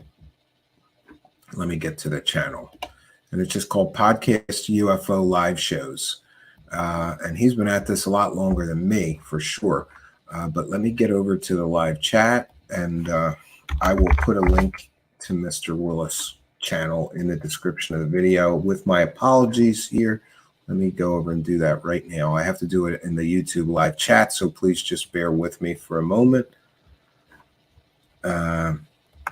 1 second. And I'll pin it too. Link to Martin Willis Podcast UFO channel. And I will pin that in the live chat so everybody can. Oh, wait a minute. It helps to put the link in. 1 second. Just bear with me, friends. 1 second. Podcast UFO channel. And there's the link. And I will pin that in the description. So it's now pinned in the live chat. And again, my apologies. I will speak to you after the live broadcast. They were given. Or I'll send you. They'd seen nothing. They presented a couple of useless videos and talked around this whole thing. And one of the senators or one of the congressmen asked him about Malmstrom Air Force Base, where the missiles were shut down in 1968. Yeah. Mm-hmm. And the guy actually said, well, we don't know anything about that. And later on, he admitted that he did know something about that. So, you know, was there a lie being told there? Was there some misrepresentation going there? Definitely. But what struck me was at least one of the people questioning the witnesses knew a little bit about the topic. And they kind of mealy-mouthed their way around that. But I think the Malmstrom thing is important because of the connection to UFOs, because when the missiles were shut down at Malmstrom Air Force Base, there was also UFO sightings going on in the Belt, Montana area, and Malmstrom's in that area. Yeah, Malmstrom is a case that many of you have asked me to cover or to do a show on, and it's been on my list for quite some time. Missile fields are what, over 100 square miles? I mean, scattered all over the Montana countryside. And when the Condon Committee investigator went to Malmstrom to talk about this and asked about the missile shutdown, the UFO officers, I can't tell you about that. It's national security. Which, if you've got an outside force capable of shutting down the missiles, yeah, that's national security. I'll agree with that point. Yeah, I guess. But we don't know what he said during those 11 hours. And we saw the interview. Okay, good. Thank you. Is it News Nation? Yes. News Nation. Because there's another new one called Newsmax. And there's the link. Yeah, News Nation fairly new. Yeah, so is Newsmax. But the point is, we got no real details there other than talking about this 1933 UFO crash. But we got no real details. We got nothing there. We don't know who he's talking to. We don't know what crashes he's talking about. Yeah, and that's a problem because, you know, so far he's mentioned one crash case which turned out to be a hoax. how do we know that the rest of the cases that he is, claiming are real are real cases and not also hoaxes? This is a really big red flag to me. I speculated he may have been talking about Aztec. There's documentation, FBI documents, talking about the Aztec UFO crash, for crying out loud. And that was a hoax. There's that FBI memo that Hoover wrote in his handwriting, talking about it's probably the Shreveport, Louisiana crash of late June or July of 1947. Yeah, so it's important to note that the documents, real government documents, exist about a great many UFO crash cases that turn out to be completely and totally fake stories. Just because there are government, I think we have to be very cautious here. Just because there are government documents about a UFO crash doesn't mean that an actual UFO crash actually happened. It doesn't mean that. It means there's some documents. You have to fully investigate each case of so-called UFO crashes before you are fully informed. And my worry is that this poor guy got fed a bunch of stories that we've all heard before, like Aztec or Cape Girardeau, or God forbid, the Trinity UFO crash case that just came crashing down as a fake. There is a lot of UFO crash retrieval cases that are fake. And by the way, we did a history, not so brief history of UFO whistleblowers. It was actually, I called it a brief history, and then people kept sending me messages it's almost 3 hours long, Stephen.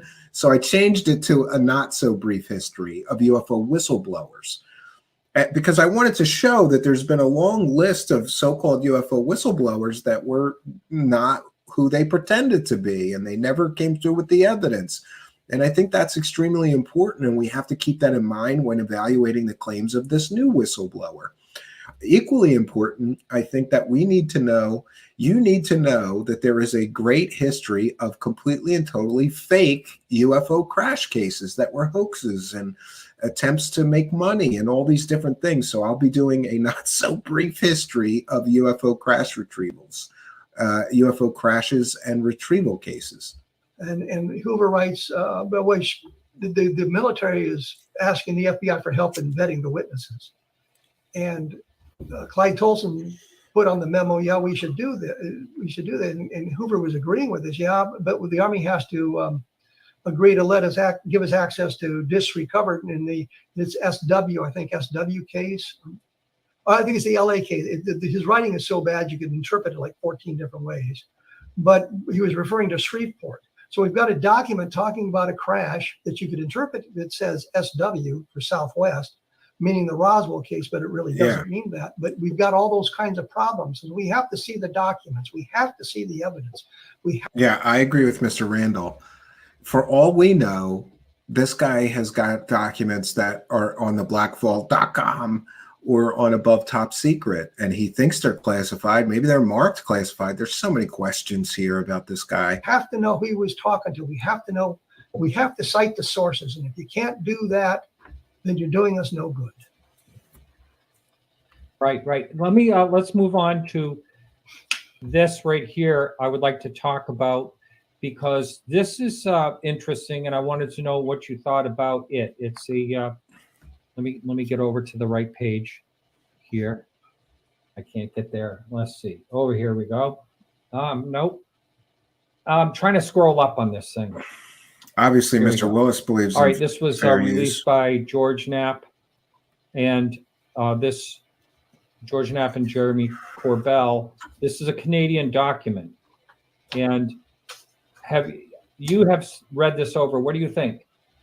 This will be interesting, and some people, including Mr. Willis, may not be aware, but I correctly reported on June 7th that Dave Grusch, Gary Nolan, and Ross Coulthart met with Canadian members of Parliament, including Larry Maguire.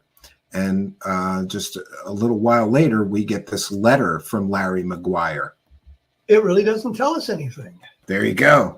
I know, but it's the same kind. It's the same kind of thing we've seen time and time again. He refers to this evidence from 1950. Is this the Wilbur Smith stuff that Robert Saubacher was talking about 2 decades ago, a quarter of a century ago? Is that what he's referring to? There's nothing in there that really gives us any meat. It's some guy worried about the ramifications if the Canadian government is involved in the reverse engineering of these craft with the Australians, the New Zealanders, the Canadians, the British, and the Americans.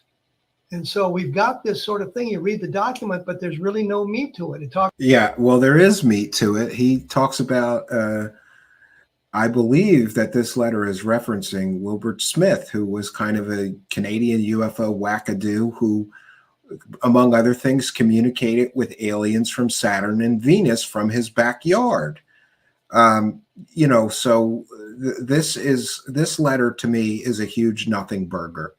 But it was hyped up by Jeremy Corbell and George Knapp as a big bombshell, something hugely important. They also pretended that they got we're exclusive. We're releasing a new document. We've got the exclusive. The document was out for weeks before Corbell and George Knapp used it or posted it. Talks about this 1950 stuff, and I'm wondering. And if you have to remember, Wilbur Smith was a Canadian scientist. Yes. Supposedly was involved, said something to Robert Saubacher, and Saubacher talked about that. But Smith was long gone before we got that information from Saubacher, and it turns out Saubacher didn't see or hear anything himself. And so it's secondhand. Yeah, Wilbur Smith is just repeating stories from Saubacher, saying things, but Saubacher never seen or heard anything himself. So again, we've got secondhand accounts of UFO crashes and things. This is their proof, apparently. You know, it's very weak. It's like skating on very thin ice. Information. It doesn't do us any good. And reading that letter, he really doesn't give us any specifics, and it's not a classified letter anyway. Right. If there were specifics in it that may have been classified, for once, yeah. He's just saying, well, we need to. He's urging the defense minister to take a look at this stuff just in case, because he doesn't want the Canadian government to offend. I agree, Patty. Their partners in the world. We, of course, being Americans, one of those partners. I wouldn't want us to offend the Australians because they have all those nasty creatures that just can kill you in an instant. Nothing to see here. Yeah. The question I have though is, why would this person? What would be the purpose to write this if it wasn't something of concern?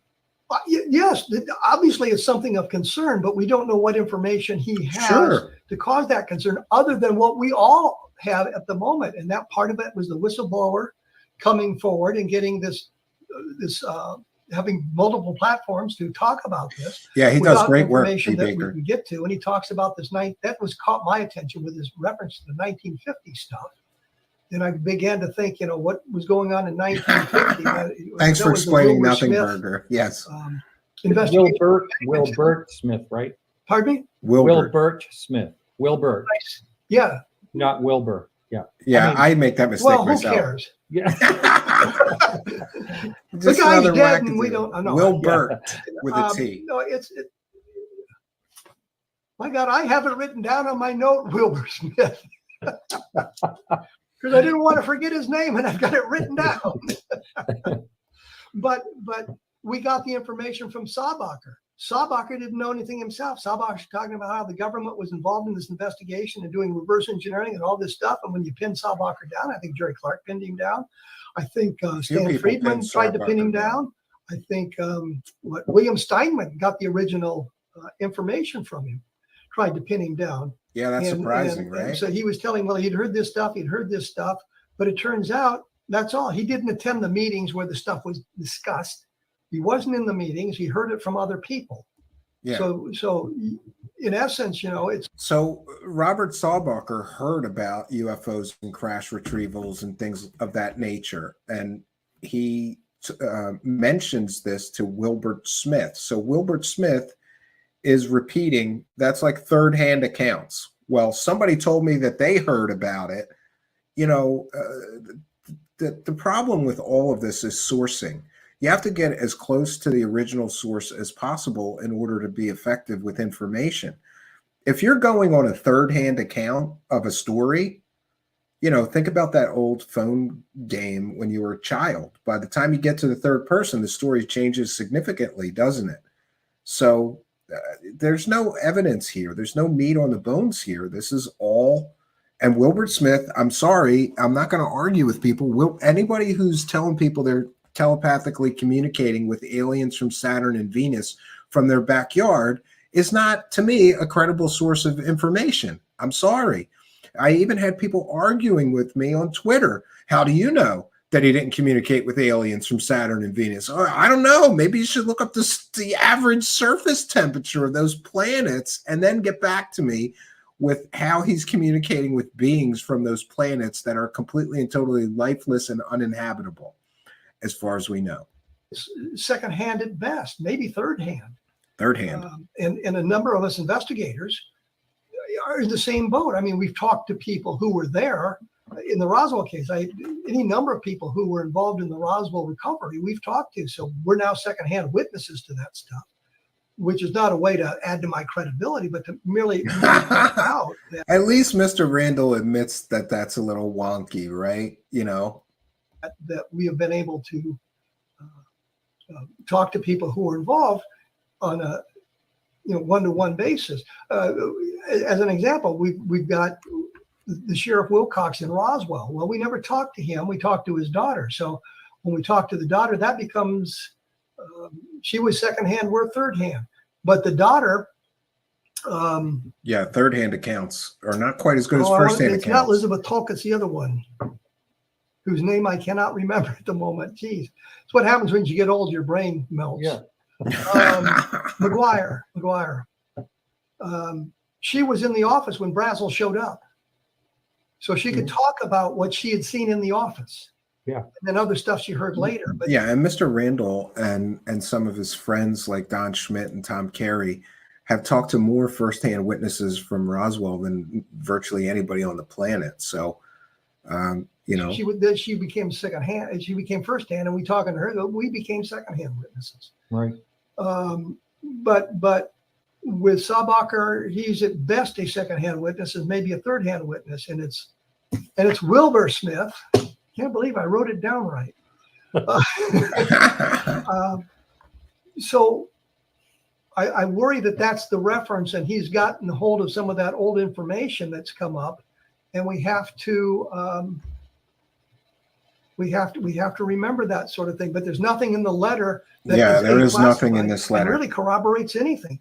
There's no corroboration there. And also troubling to me with this whole Grusch story is that so far, all we got is recycled old UFO information that has been out there in the ether for, in some cases 20 or more years. These stories of Wilbur Smith have been around for 20 or 30 years, I believe. I'm not sure, but at least 20 or more years, this story of the Italian UFO crash was also out in the ether. So all we've gotten from this so-called UFO whistleblower so far, and the people are pumping this Canadian member of parliament as some kind of proof of his claims, while he's only providing some wackadoo from the 1950s case. So we've got two ancient UFO cases that have been out there in the ether forever, accompanying this so-called UFO whistleblower. If he's blowing the whistle, he's doing a terrible job of it, because there's no new information from him so far. It's recycled old UFO cases, one of which is a proven hoax, and one of which came from a wackadoo who was telling third-hand stories. Other than he's concerned that there might be reverse engineering going on, nothing about really weaponization, but reverse engineering going on, and he's concerned that it will affect their relations with the other partners. They transform into flares. I want to say when we notice but them. it's really more than that. But it's the Australians, the New Zealanders, the Canadians, the British, and the United States. Yep, mostly gas, just like the stories from UFO wackadoos. And thanks for being a member. Ongoing research into other things, not just UFOs. So I think the purpose for the letter was to warn, to make sure that the proper government officials in Canada are aware of Yeah, this it could be right, possibility. Randy. Yeah. Well, I just want to say toodaloo to everyone over at KGRA Radio. We're going to continue on a little bit because we have not talked about your book, and that's the Oh, main yeah. reason you actually were That's here. another thing. So thank you over at KGRA Radio, and we'll see you next week Yeah. with Mario Wood. And by the way, that will conclude his comments on Mr. David Grusch and the so-called UFO whistleblower. But Mr. Randall has a new book coming out. I'm going to get the book, read the book, and invite him here to talk about the book. And I would highly encourage you. I think I have, I don't know, 6 or more of Mr. Randall's books, and I thoroughly enjoyed each and every one of them. So I would encourage you to support Mr. Randall in his efforts to do good research. A lot of you ask me, I get asked all the time, who's credible? Who can you really trust that's not a grifter? Or, you know, I would definitely count Kevin Randall in my very small pool of people who I believe are actually worthy of trust, that do good evidence-based research. And, you know, he's one of the good guys to me. So, you know, support the good guys. Do not support the people who are just selling you fake stories. And unfortunately, the UFO world is just completely and totally overrun with people who are telling you fake stories. It's kind of sad, really. If professional artists, people are still talking about Skinny Bob, we're going to do another show. We're going to do a panel on this. If professional artists were responsible for Skinny Bob, it's hard to understand that why they wouldn't eventually come out and take credit for this masterpiece. Yeah, I agree. If it's done by an artist, it's so good that you would think eventually they would want to take credit, because that thing is just become a legend. The Skinny Bob UFO alien, it's pretty amazing. V. Baker says Kevin Randall is a gem. Yeah, absolutely. Best book on the subject is UFOs and Government: A Historical Inquiry.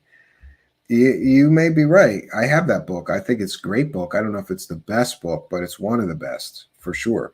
Patty Wilhelm, there's a generation that never heard the old stories, and grifters count on that. Absolutely, positively, Patty. I agree with you, and thank you for being a member. Estimate of the situation. It's CGI. You can tell from the movements. It's incredibly well done for its time. Well, I mean, I've done some CGI, and I'm still hesitant to just say it's CGI.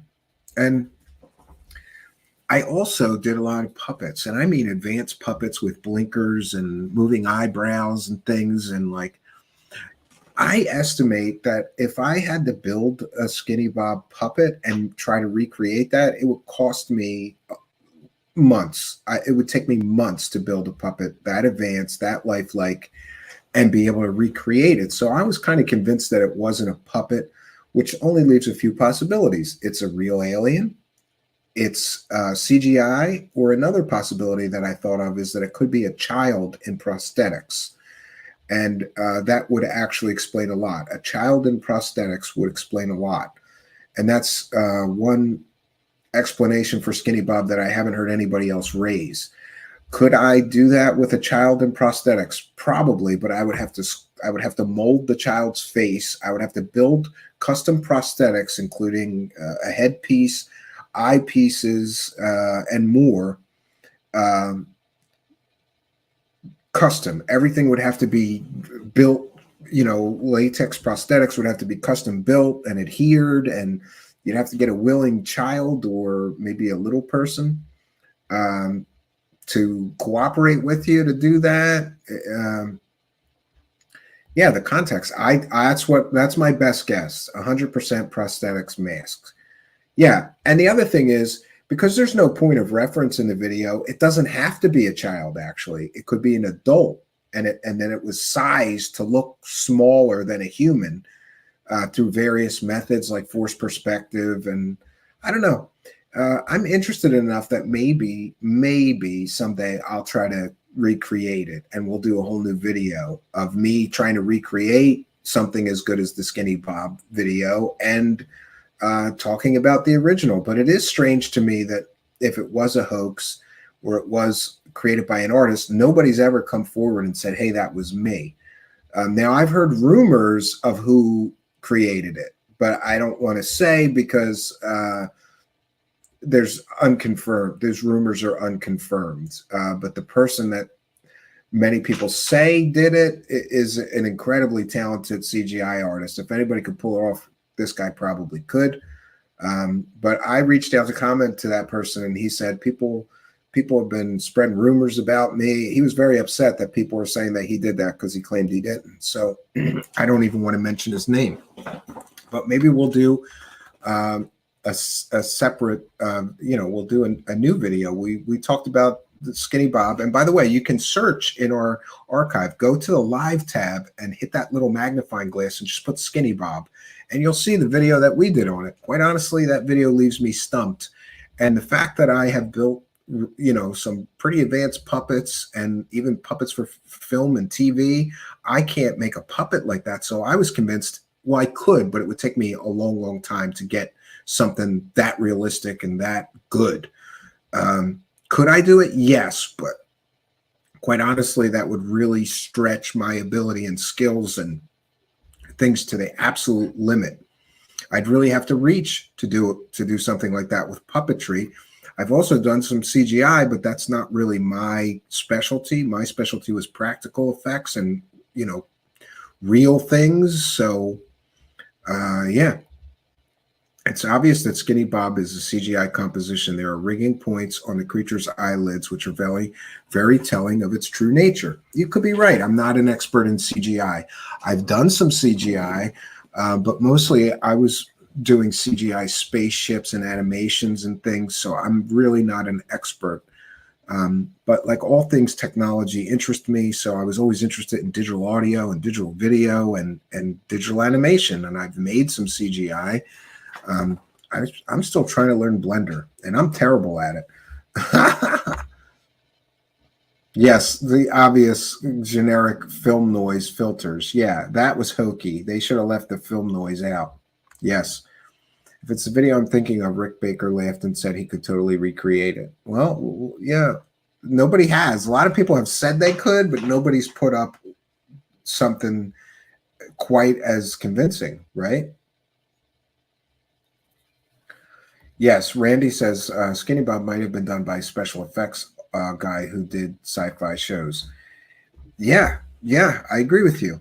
So I still have some more time to share with you, friends. This will probably be our last live show, but I have some announcements to make, and or last live show for the week, I should say. I have some announcements to make, and we'll take comments and questions from the live chat.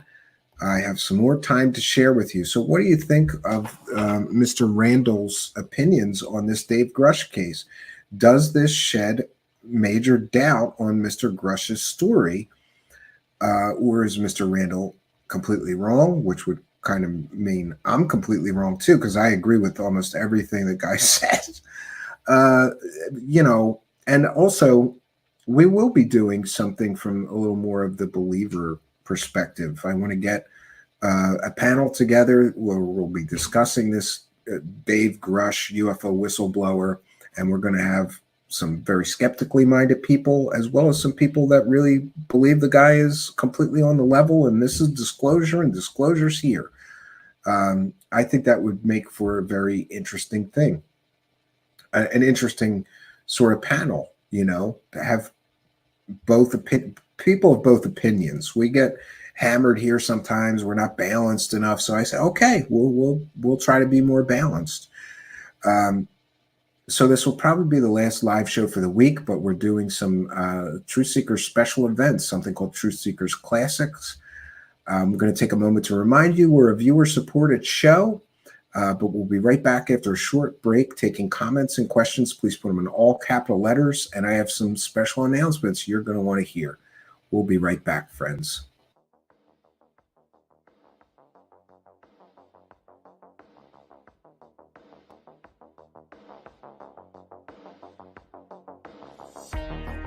Truth Seekers is a viewer-supported show. Wonderful people like you who enjoy this show send pledges in the form of super chats, super stickers, super thanks, PayPal, or Cash App. Instructions for how to help are in the description. You can also join our Patreon, and for as little as $1 a month you can get extra content. Patreon supporters get a backstage pass, early access to all our production videos before they are distributed publicly, Stephen Campion's music, private writings, a monthly show journal, and more. You can also become a YouTube channel member for $5 a month. A YouTube membership includes all of the Patreon benefits, plus a special members badge, priority reply to video comments, and the live chat, plus a monthly members only video. We thank you all, kind and generous benefactors, for supporting Truth Seekers. Thank you for your generosity and support.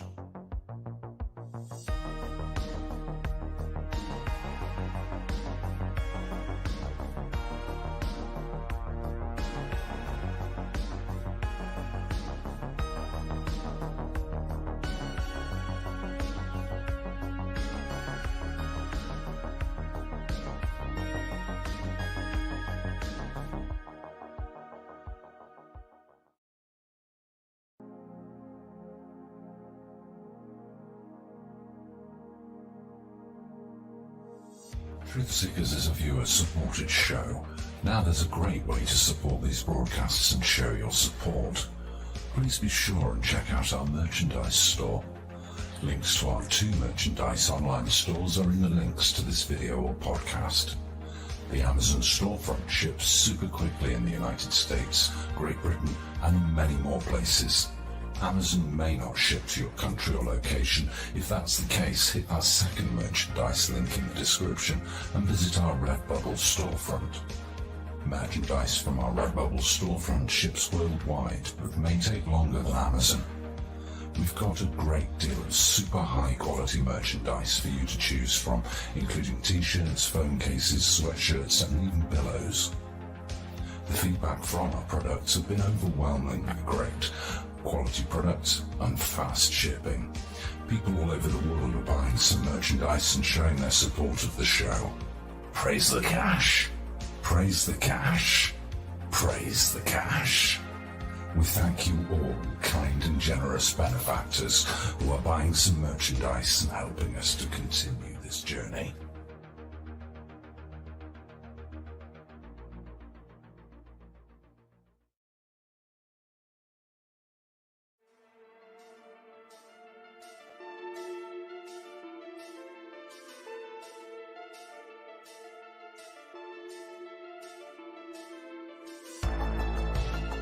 Thanks for being here. This is Truth Seekers with your host, Stephen Campion. Please rate, like, and comment on our videos or podcasts. If you are listening to an audio podcast, please rate us 5 stars to help us rise in the search rankings. If you are watching on YouTube, please like, comment, and subscribe to our channel. If you're listening to an audio podcast, we love and appreciate you listeners, but you are missing the live tapings.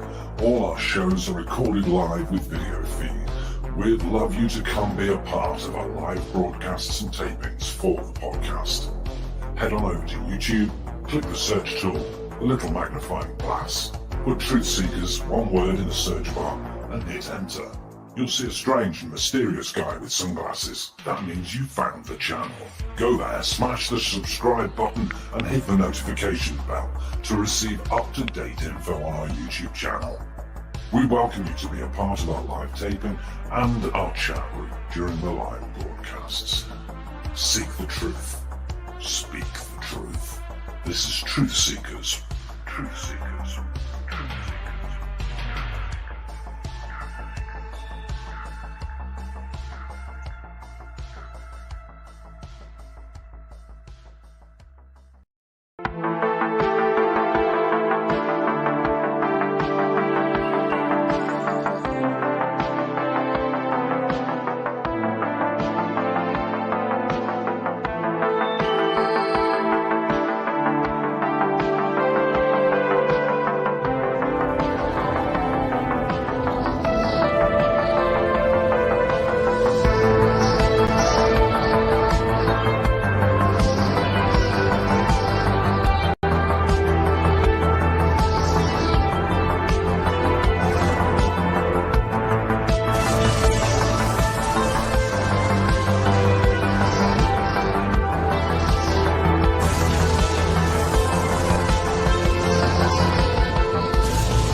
And Kurt, I'll tell you too, if I can. We Say hit the that. bathroom real quick, by the way. Go ahead. I'm not That- talking up, but I gotta use the bathroom. It's a tough decision to decide whether or not to participate. You know what I mean? But I'm not getting any work done when I do this. I'm not attacking you guys, the audience. But no, we can. No, I didn't let's feel keep going. attacked. I have a feeling some people would think you were attacking, so I want to clear the air. And so for me, that I just want to get across to people. You know, this is people trying to get out their own agenda. This isn't necessarily credible. What do you have to say to people who say, well, if this is leaked footage, you know, this is people trying to get out their own agenda. This isn't necessarily credible.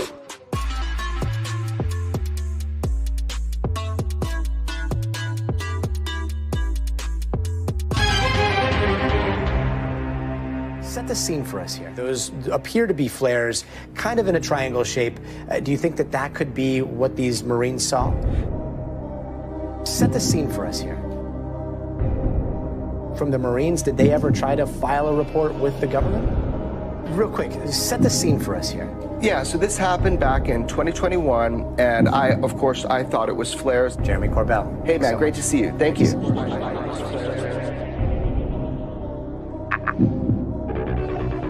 There is something in the sky over the desert here in California. Something, again, I guess you have to call it a UFO. Because I don't know what this is we're looking at. It is definitely weird, but earlier this week, Jeremy Corbell, who we've had on the show, where he's going to be joining us in just a moment. And George Knapp. And George Knapp. From the Marines, did they ever try to file a report with the government? Yes, that was the problem. We weren't getting information.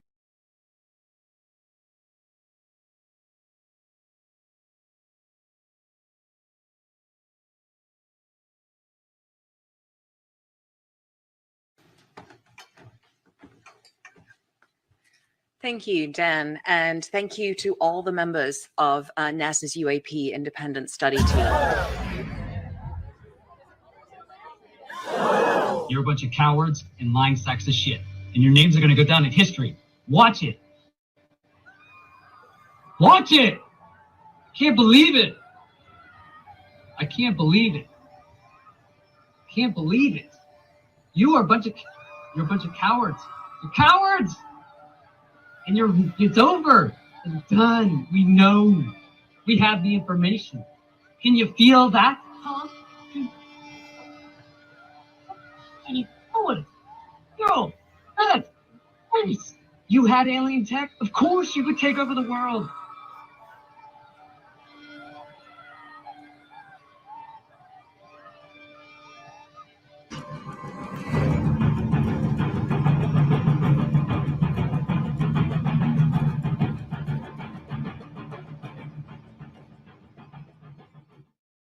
Greetings and salutations, friends, and welcome back. Tonight, we are going to be once again exploring this strange story of, I always put it in quotes, quote, UFO whistleblower, unquote, David Grusch, who recently came out and made some startling allegations, including that the United States government is in possession of recovered craft and debris or pieces of craft, as well as perhaps bodies of non-human pilots. Among his other startling accusations or allegations also included the fact that UFOs, were the occupants of UFOs, had murdered people.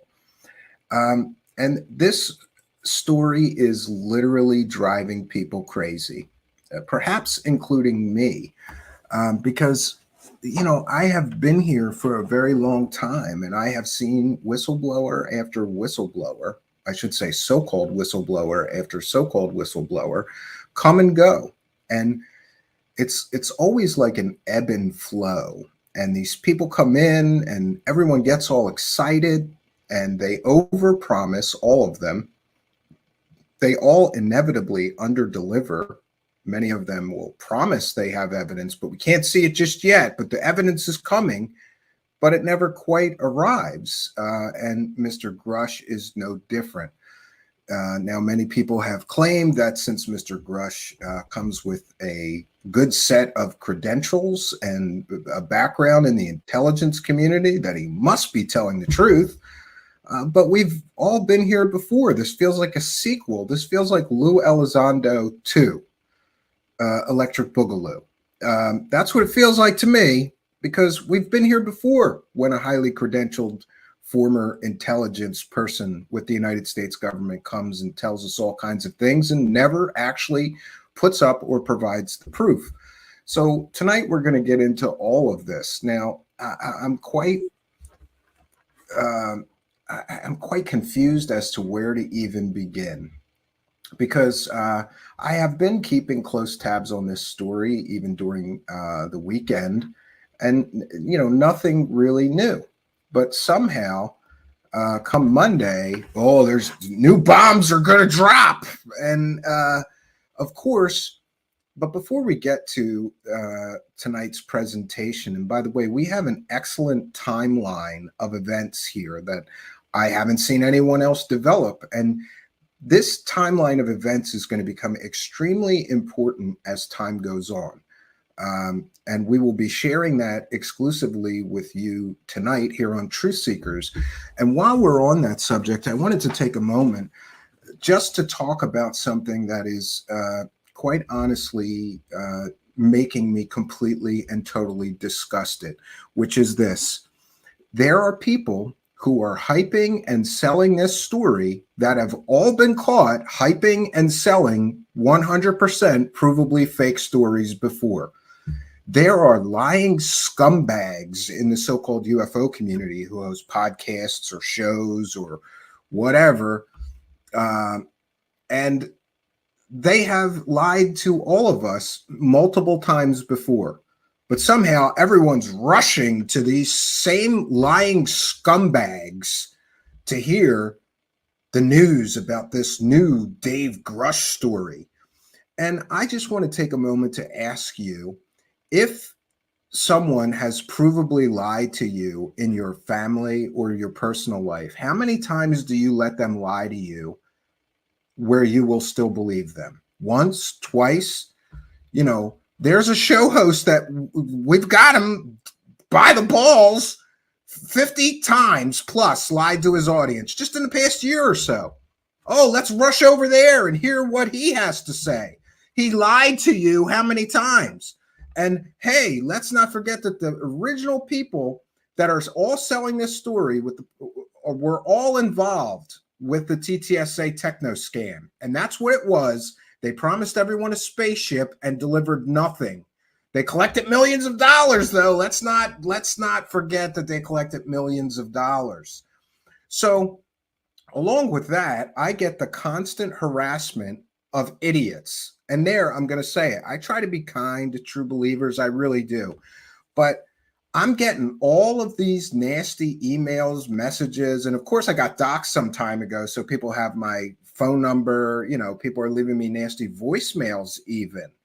You're an idiot, Stephen, because disclosure is here and you're going to look stupid. Okay, but we do here at my show have an 8+ track record. We have an 8-year+ track record of getting the stories correct.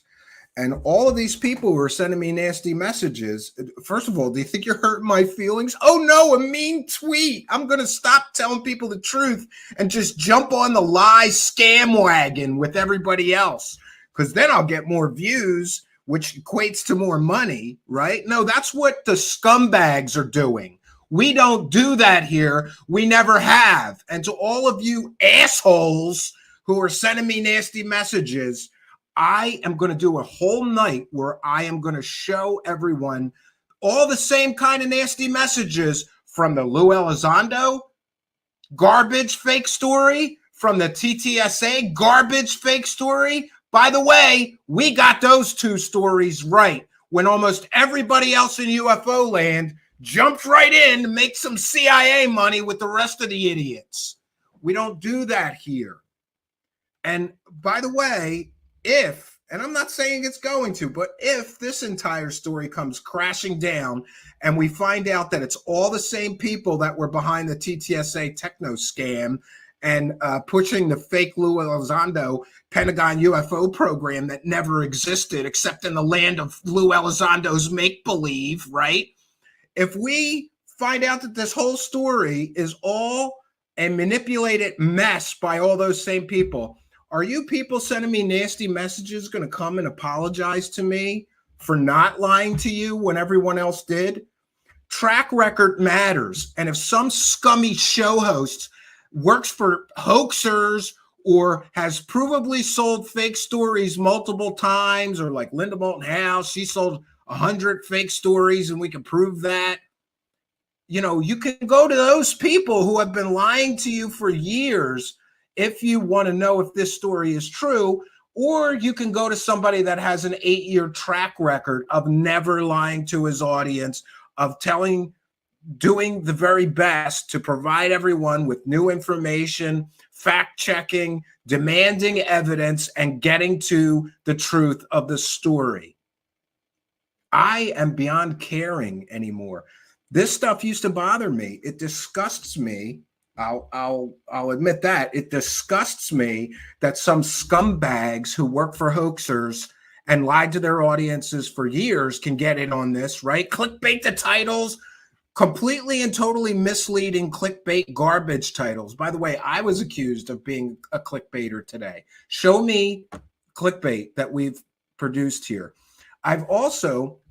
Somebody also came at me today and said, oh, you're the guy that pushed the Anjali story. No, I'm the guy, along with several talented researchers in the form of Charlie Weiser and James A. Conrad, who completely and totally investigated the Anjali story. And it's because of us that everybody knows that her entire original story was 100% fake. You're welcome, you dickhead. So there's another thing. If you're going to come at me and be nasty to me, then have some facts in hand before putting your mouth in gear like a dummy. Because I'm not having it anymore, right? And I have been more than polite to stupid people.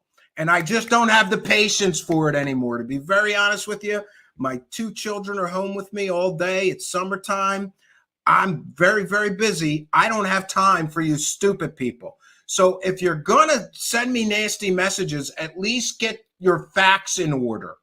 We here at our show have busted more fake scams, fake stories, fake psychics, fake UFO hucksters than anybody on planet Earth that I'm aware of, right? And we have an 8-year track record of following the story, and no matter where the story goes, we get to the end of it and find the truth of the story. If you want us to do this with this Dave Grusch story, we will. But you can't support the grifters and the scammers and the people who have been lying to you for years. Why are they getting 10 times our viewership and support? They've been lying to you for years. We're doing our best to bring you the accurate, real story, to peel back the layers of deception. By the way, this story is already filled with multiple, I'll say it one more time, multiple layers of deception, which indicates to me that this story is not going to pan out like all the other UFO whistleblower stories. By the way, you can see our previous coverage on past UFO whistleblowers so that and that's another thing. Some of you people came into this in 2016 or something. So, okay, you're aware that you were lied to, manipulated, and deceived bigly once with the TTSA techno scam and the Lou Elizondo fake UFO Pentagon program that never existed, and the 3 worthless videos that those guys made millions of dollars out of that don't show aliens or anything extraordinary, and it's been proven now. And, you know, my one big hope for this story is that it doesn't take 5 years to get to the bottom of this one. And I, for one, I'm in the Grusch rush now. And there are people that rush to publish this story. There are people that rush to believe it. Before there was any evidence whatsoever on the table, people were rushing to believe it, to promote it, to celebrate disclosure is here. And by the way, and I'm trying very hard not to be like this, equally, there are people that are rushing to debunk it. The story must be fake. Well, we need evidence that the story is fake, and I will do my best, if the story is fake, to provide that evidence. However, since things are going a little quiet in UFO whistleblower land, all we can do is follow the so-called breadcrumbs and bring you the best information that we can. Now, recently, there is we here, and by the way, here's another thing. We were the only show that I'm aware of that actually presented new evidence on this Dave Grusch story so far. Everybody else is just copying and pasting, and you can see that. Go look at the hundreds of articles, just copy and paste from the debrief, no research, no fact checking, no investigation into the story, no new evidence, no sources giving you new information, any of these outlets. We brought you the exclusive story of Dave Grusch, Gary Nolan, and Ross Coulthart meeting with Canadian members of Parliament.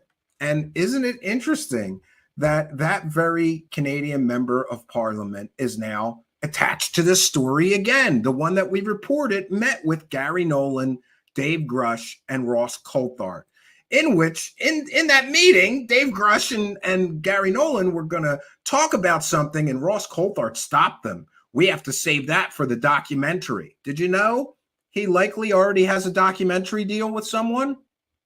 Isn't that like a red flag or cause for maybe suspicion? How does this guy got a documentary deal already? He just got here. He's already got a documentary deal? Awesome.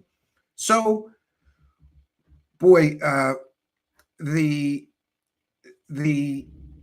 Canadian Prime Minister, who, by the way, we reported here exclusively. We had that information when no one else does. And by the way, I've got more information that no one else does.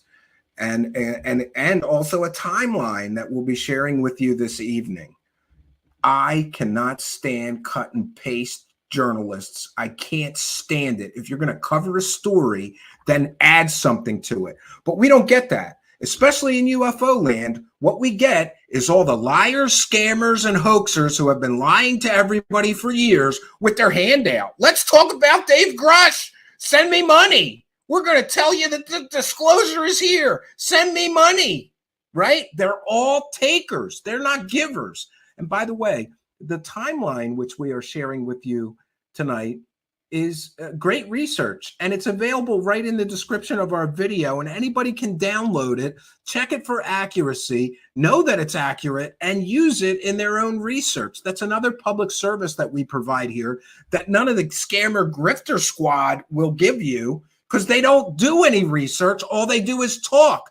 And no offense, but who cares about the opinion of some scammer that lies to his audience constantly, or works for hoaxers, or sells you fake pictures of aliens as real, or, I don't know, tells you they have conclusive proof of alien technology in a clickbait garbage story and then has nothing, right? These people have no value. And it does disgust me that they get the support, they get the viewership. And the reason why is very simple. They're willing to lie to you because you desperately want to believe. So they're willing to play along. Let's play disclosure like we're 5 years old and the aliens are here. Can we see the aliens? Well, no, not yet. But we'll bombs are going to be dropping. Sure. So I would just strongly caution you. We live in an attention-based economy. And if you're clicking on garbage peddler stories, you're paying them, whether you want to or not.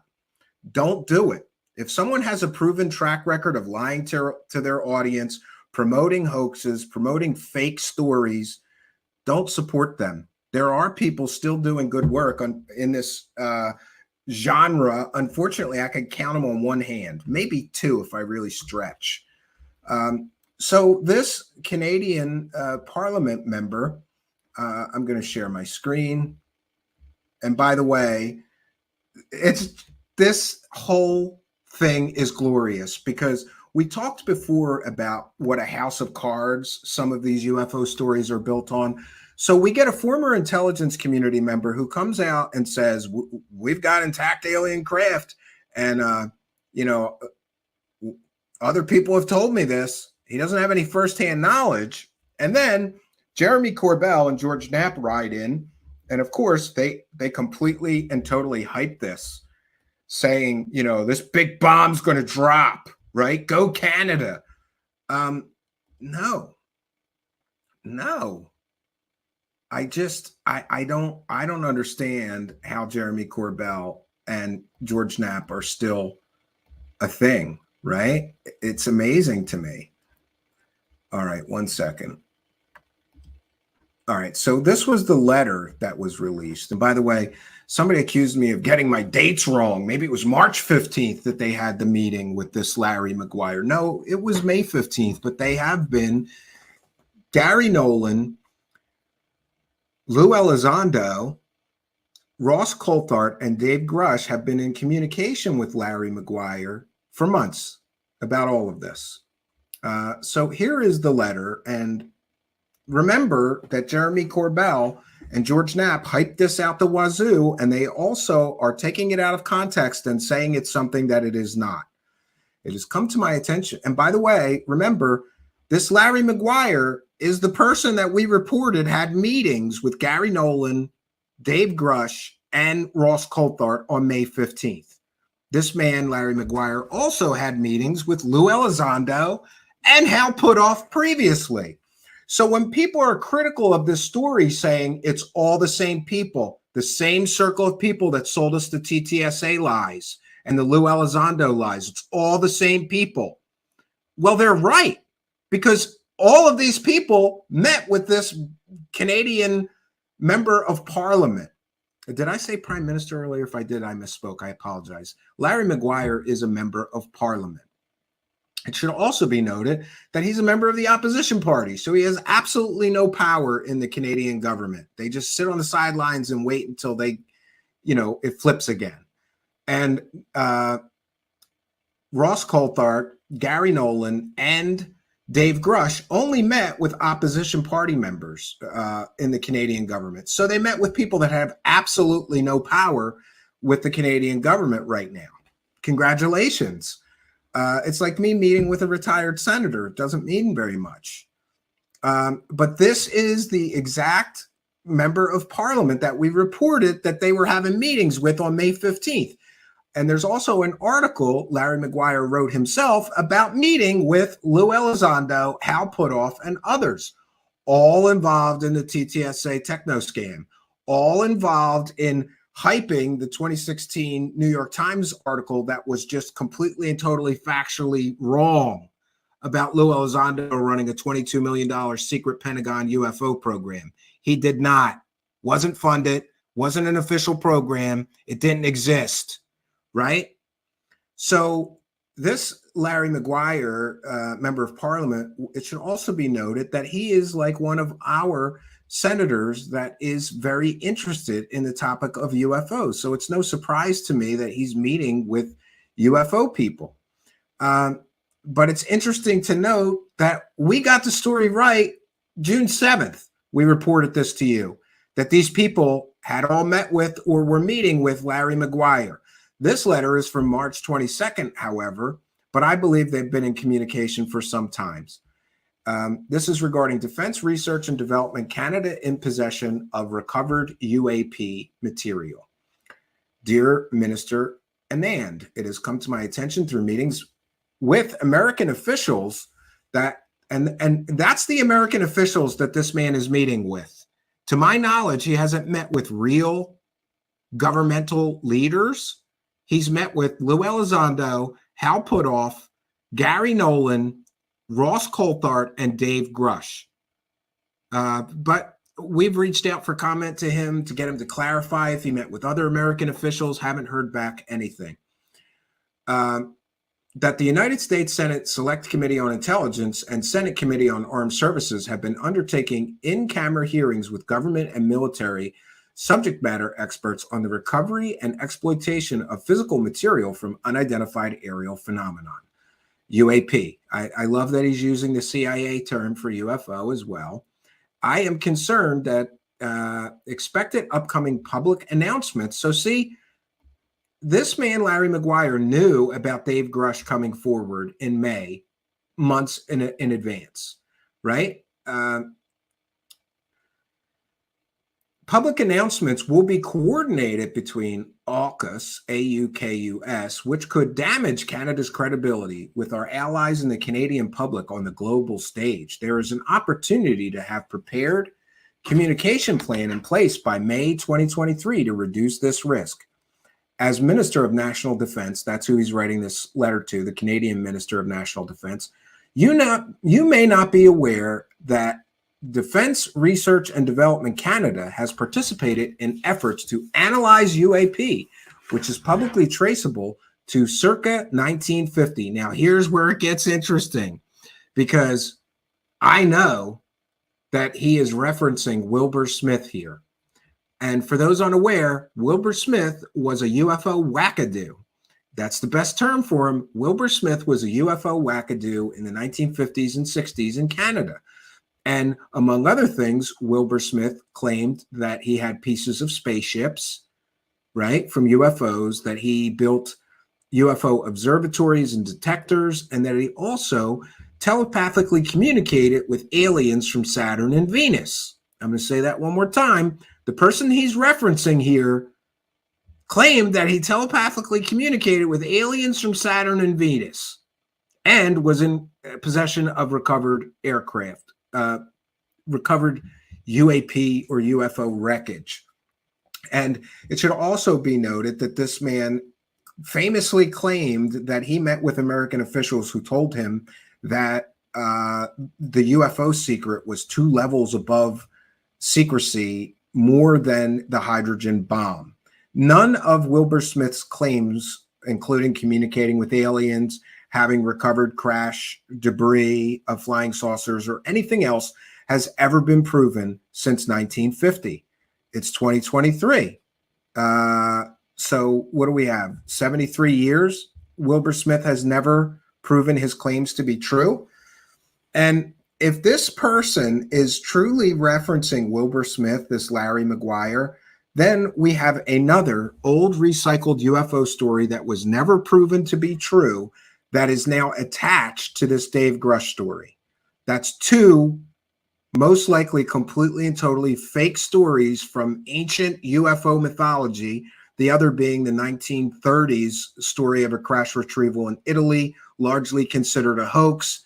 Now we've got this one from 1950, a Canadian wackadoo, who, by the way, Wilbur Smith was a Canadian UFO wackadoo who did work for the government, but he so embarrassed the Canadian government that they shut down his programs. I'm going to say that again. He so embarrassed the Canadian government with his UFO wackadoo claims that they shut his program down. Mr. Maguire goes on to say this recovered foreign material is studied through the Five Eyes Foreign Material Program, FMP, which in Canada is sponsored by the Canadian Forces Intelligence Command, aligned with several intelligence sharing arrangements and treaties. I am writing to recommend you request a classified briefing containing full, sensitive, and protected program information from your officials on the Government of Canada's historical and ongoing efforts on analyzing recovered UAP material.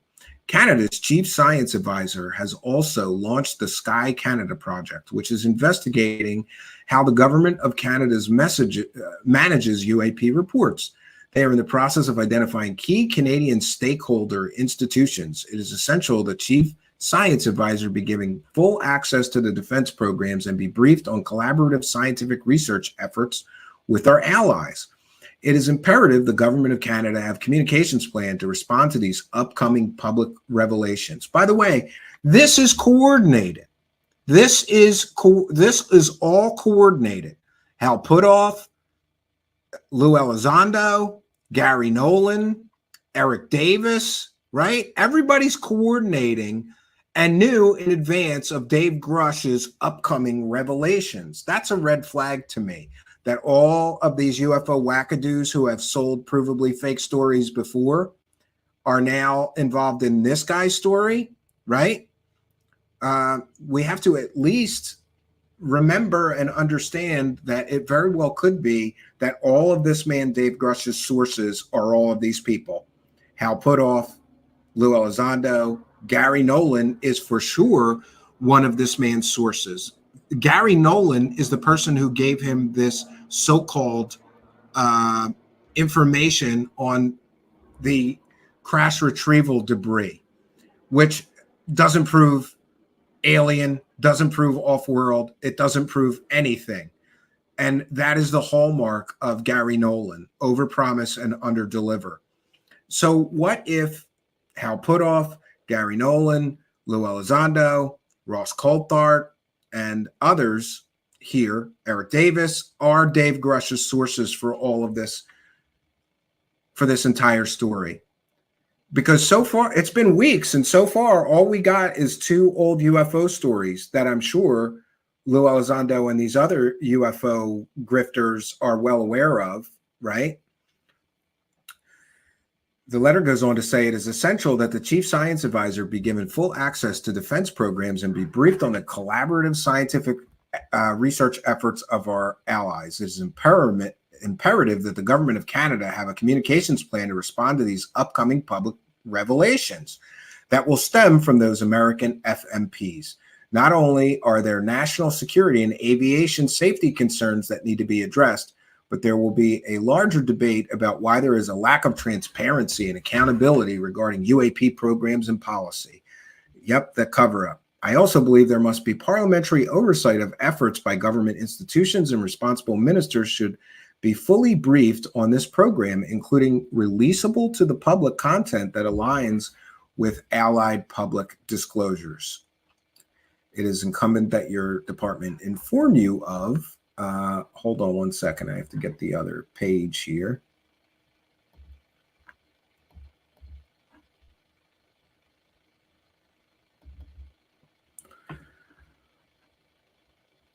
One second, let me just share my screen again. And by the way, Jeremy Corbell and George Knapp hyped this letter up as some big bombshell revelation. What collaborative efforts have occurred with our allies and the details of existing agreements and memorandums of understanding that govern the program and may have been coordinated through global affairs? Canada's credibility with our allies and the Canadian public must transcend politics, and I firmly believe we can work together in a bipartisan manner. Regardless of the classified details of specific FMPs, the public revelations by these subject matter experts who have testified before Congress present an opportunity for the government of Canada to take visible leadership role in confirming the existence of recovered material and balancing our national security obligations. I look forward to your testimony, look forward to your response. And if you seek any further information, do not hesitate to contact me directly. Sincerely, Larry McGuire, Member of Parliament. And it's interesting, he sent this to the Deputy Minister of Science and Technology, as well as the Defense Minister and several others. But I think the most important part of this is that Larry McGuire is saying, we've got proof that this goes back to 1950. And apparently his proof is Wilbur Smith, which is a real problem. And John from the Black Vault, by the way, did an excellent piece earlier, which I just became aware of shortly before broadcast. And I think it's important enough that we will share that with you. One second.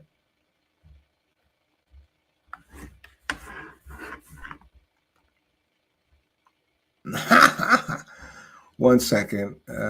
Somebody is, let me find this piece from John from the Black Vault, because I think it's so important, because he got a an expert in Canadian UFOs to weigh in on this.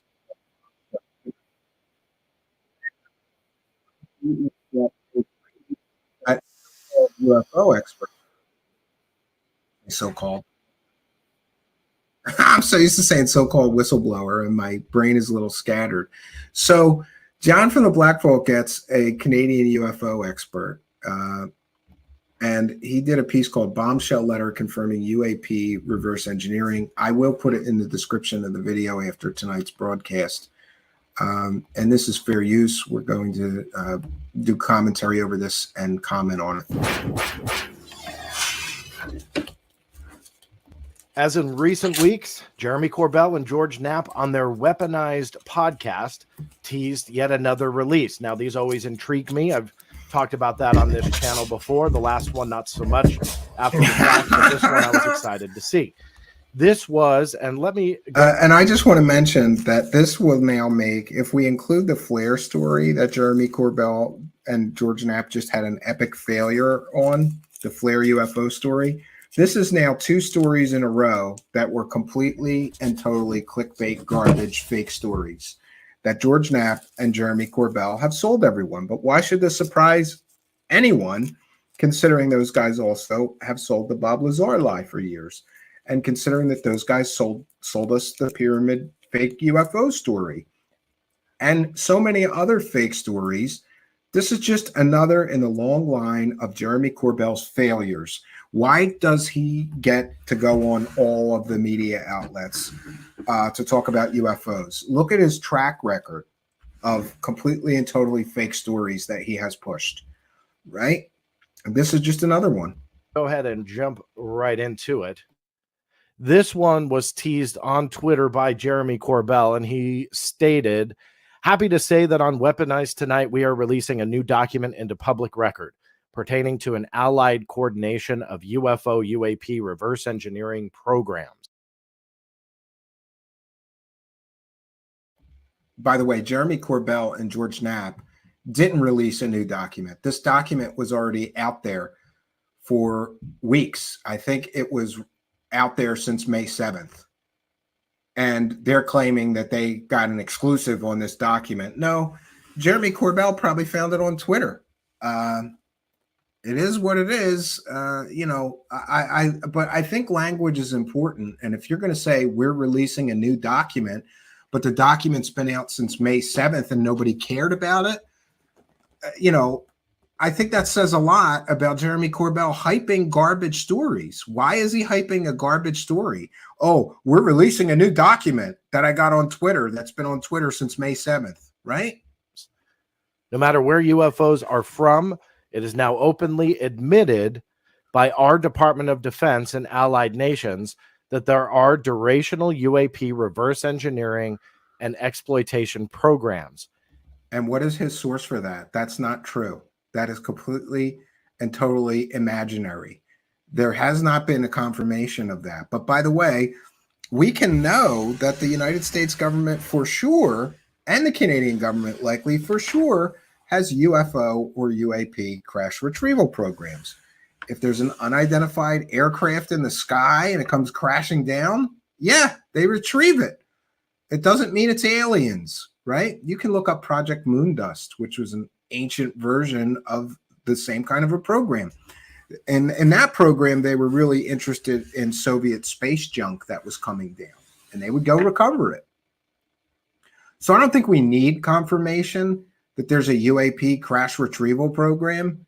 This is just Jeremy spinning yarns here. This is just totally made up garbage. He's just this is fake facts.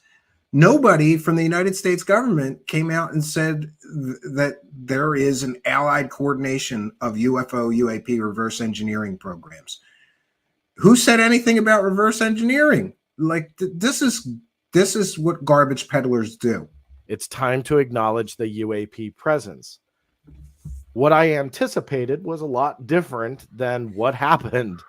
This was before the show. I'm not going to play the clip, but I invite you to visit Jeremy's page. That way you guys can see that and view it. But it was, by the way, a good call on John's part not playing the clip, because it was, make sure you click on my clickbait garbage, because we've got all this new bombshell. And essentially the new bombshell is that a Canadian member of parliament became convinced, I think, by people like Lou Elizondo and Hal Puthoff and Gary Nolan and Ross Coulthard and Dave Grusch, because he's been in communications with them, that Wilbur Smith had crash retrieval stuff in 1950, and that proves that Canada was involved in crash retrievals of flying saucers as far back as 1950. That's how ridiculous and stupid this gets. Teased pretty hard. What it was and what it is this, a 2-page letter, about a page and a half, from Larry Maguire. He's a Canadian politician. And it was a letter that he wrote in March of this year to Minister Anand. That's Anita Anand. She's the defense, the Minister of National Defense in Canada.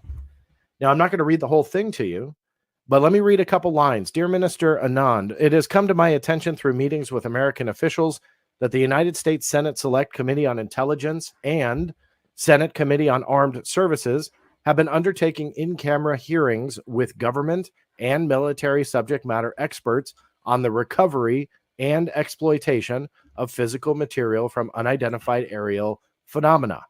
Yeah, and I would like to know what Mr. Larry Maguire's sources are, besides Wilbur Smith, UFO wackadoo from the 1950s. You know, because here's the thing, like, everybody is acting like there's all this new information, but then we get these so-called bomb drops, and the bomb drops consist of a mention of an ancient, likely hoax fake UFO story from the past. And I get the feeling that there's somebody in this camp of TTSA rejects that just reads things and believes them. They don't actually, you know, if you actually go research Wilbur Smith, it's not a true story, in my opinion. It's a guy making claims, kind of like we have now. Lots of guys making claims, nobody coming up with proof.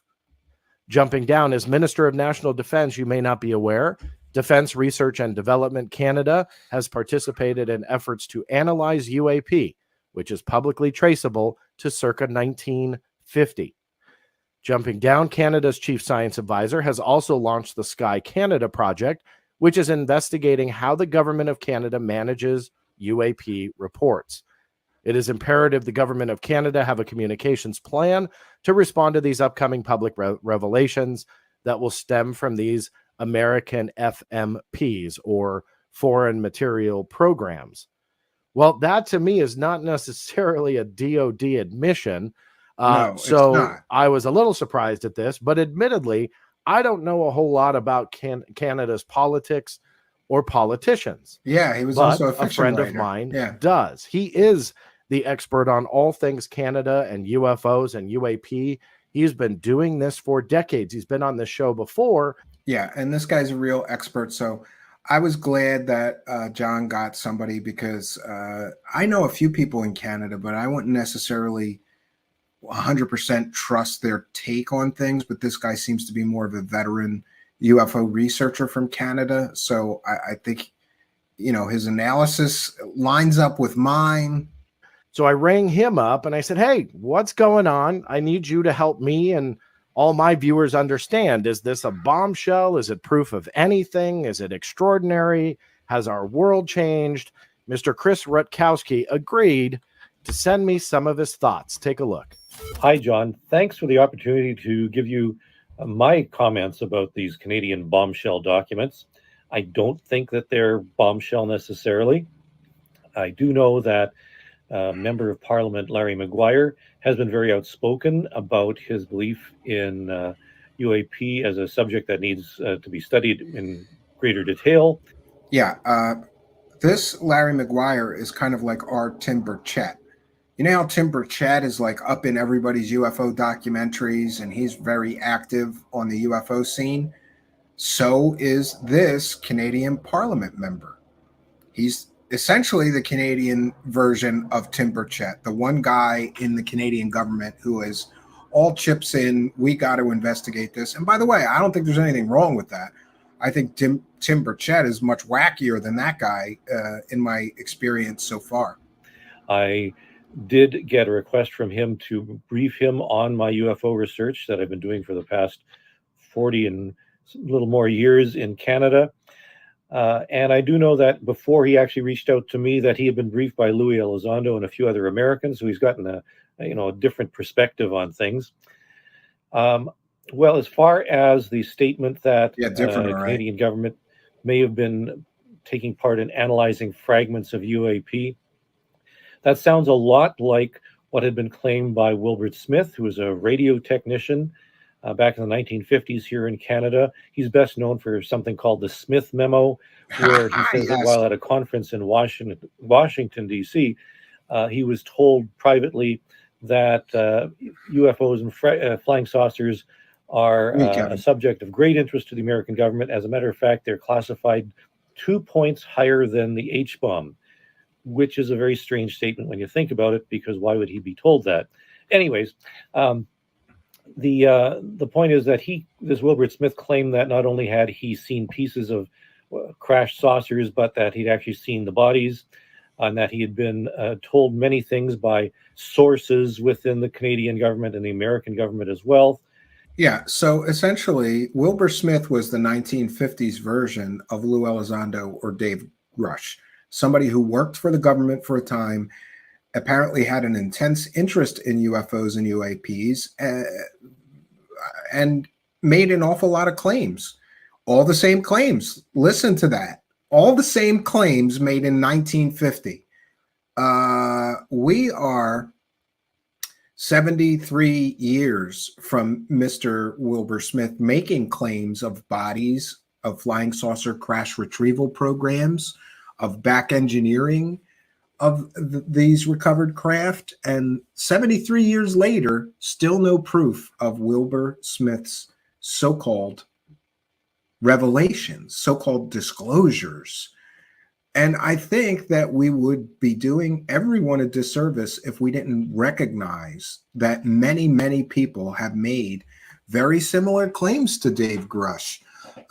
We had Bob Lazar in the 1980s. We had Philip Corso in the 1990s. All of these people have made nearly the exact same claims. And claims are just that. They're stories. This is not evidence. This is not proof. And I don't care if you prop up some other guy from the 1950s who never proved his claims, along with this new guy who hasn't yet proved his claims. Like, if we get 10 of them, all of which are saying similar things, but all 10 never proved their claims, does that make the claims true? Unfortunately, in my opinion, no, it does not. Evidence, hard evidence, makes the claims true. Not, there's other guys telling similar stories to me. But many people have pointed out that Smith also made a lot of unusual claims. Yeah, he actually said that at one point he was in regular communication with the aliens. There's a story about how he would sit in his backyard and telepathically talk to them and things like that. But I mean, it depends on who you believe and who you talk with. I'm hoping that the Smith stuff isn't the source of a lot of the claims that we're hearing now. I'm hoping that some of it could be from a little more verifiable. Yeah, I'm hoping the same thing, but I'm not holding my breath. The only person who matches all the data points of these claims from 1950 in Canada is Wilbur Smith. There's no one else. I really did my best to try to locate any other sources from 1950 that could be what this Canadian member of parliament is referencing, and I can't find anyone. So I believe it is Wilbur Smith that is being referenced here. And this, my friends, means that the Dave Grusch story has now entered into the wackadoo prover maneuver. And for those unaware or maybe not familiar with our show here and our strange terminology, we invent straight terms because there's no other way to quickly describe things. The wackadoo prover maneuver is when you have one wackadoo making really wild, fantastic claims. And what you do is you bring in another wackadoo who made similar or the same wackadoo claims previously, and you call that proof. It's the wackadoo prover maneuver. That's what they're doing here. This is the wackadoo prover maneuver. And by the way, we've got more wackadoo prover maneuver in the form of this 1930s crash retrieval story, which is a hoax. Why would Dave Grusch be getting briefed by the United States government about a hoax UFO crash story from Italy that even involves the Pope and a huge Vatican cover-up, none of which has ever been proven? They've had since 1933, I believe, to prove that Italian UFO crash retrieval story was true. They haven't proved it's true. The only evidence of that 1930 story is some documents that even the original Italian investigator said were likely faked or hoaxed. So that means the story is hoaxed. There's no other supporting evidence to the story. And we've got, these guys are now bringing in Wilbur Smith, a wackadoo from the 1950s who telepathically communicated with aliens from Saturn and Venus in his backyard, of course. This is the wackadoo prover maneuver times 2 now. And that's very problematic. You're making huge claims here. These people better have evidence. And the other thing I'm going to say is that if this entire story comes crashing down and Lou Elizondo is not banished from the UFO community and Ross Coulthart is not banished from the UFO community and Gary Nolan and everybody else involved with this, with pushing this story, Corbell, Knapp, everyone, if they're not all banished from the UFO community, then something is wrong. Because those people were all on board with pushing the TTSA garbage, right? And that was all fake disclosure. Your CIA disclosure. Sign up for your CIA-sponsored UFO disclosure. I'm sorry, but they're not here. The CIA is not here to tell the American people the truth. Check their history. And we, as people interested in this topic, should not accept anybody from the intelligence community, and especially the CIA, coming here and telling us that they're going to tell us the truth about the aliens. This, to me, so far has all of the earmarks of a psychological operation. And if you know anything about psychological operations, there are some telltale signs like coordination. All these people are coordinating all this together. All right, I'll write this letter in March, and then you're going to come out in May to the Washington Post. But the Washington Post didn't want the story, so we got to put it on a blog on the internet in the form of the Debrief, who, by the way, are ringmasters. The Debrief have been ringmasters in the UFO circus for years and years now, right? They say they write about defense and space news, but go look at no, they write about UFO garbage stories. They're UFO garbage peddlers. Why, if this story is the biggest story of the millennium, does it have to be put on a UFO garbage peddler website? It can't even make it to like a real newspaper in like, I don't know, Iowa somewhere, something? No, it got put on a blog site. Very problematic. So we've got the UFO wackadoo prover maneuver in full effect here, right? And I cannot believe that we're a few weeks into this story now and still no evidence, but everything that does come out is another red flag here. This referencing of Wilbur Smith is a huge red flag because most people that are reasonable, rational people, even researchers that are interested in this topic, would have to agree that Wilbur Smith was a UFO wackadoo. So if this Canadian member of parliament is basing his opinions on a UFO wackadoo from 1950 that hasn't proven his stories were real in 73 years, and this is somehow being offered as proof of Dave Grusch's claims, this is a house of cards. The whole thing is a house of cards. And substantial information sources. I guess we'll just have to see.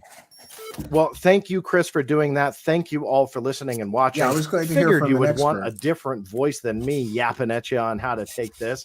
I linked Jeremy's tweet in the show notes below. That way you can read the entire letter. And as always, I'm interested in your comments, your feedback, what you'd like to see on this channel. Yeah, and please do support John from the Black Vault, because I think that he does a good job trying to give people all of the information and let people make up their own minds. So what we've got here is people that have coordinated with helping sell this story in the form of George Knapp and Jeremy Corbell, who, by the way, coordinated and helped sell the Elizondo lies, coordinated and helped sell the TTSA garbage story lies, right? That disclosure that never came.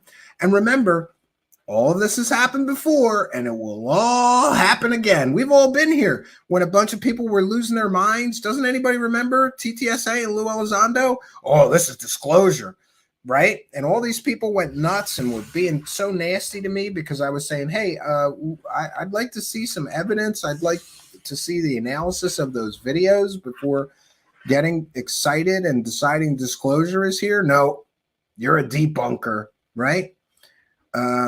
Amazing that so far what we've got referenced for so-called evidence or proof by the people pushing this story is a fake UFO crash retrieval story involving the Vatican, of all things, from 1930s Italy, and a UFO wackadoo from 1950 in the form of Wilbert Smith.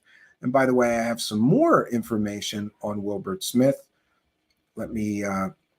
1 second. Let me just get to that because we have excellent sources here, and one of them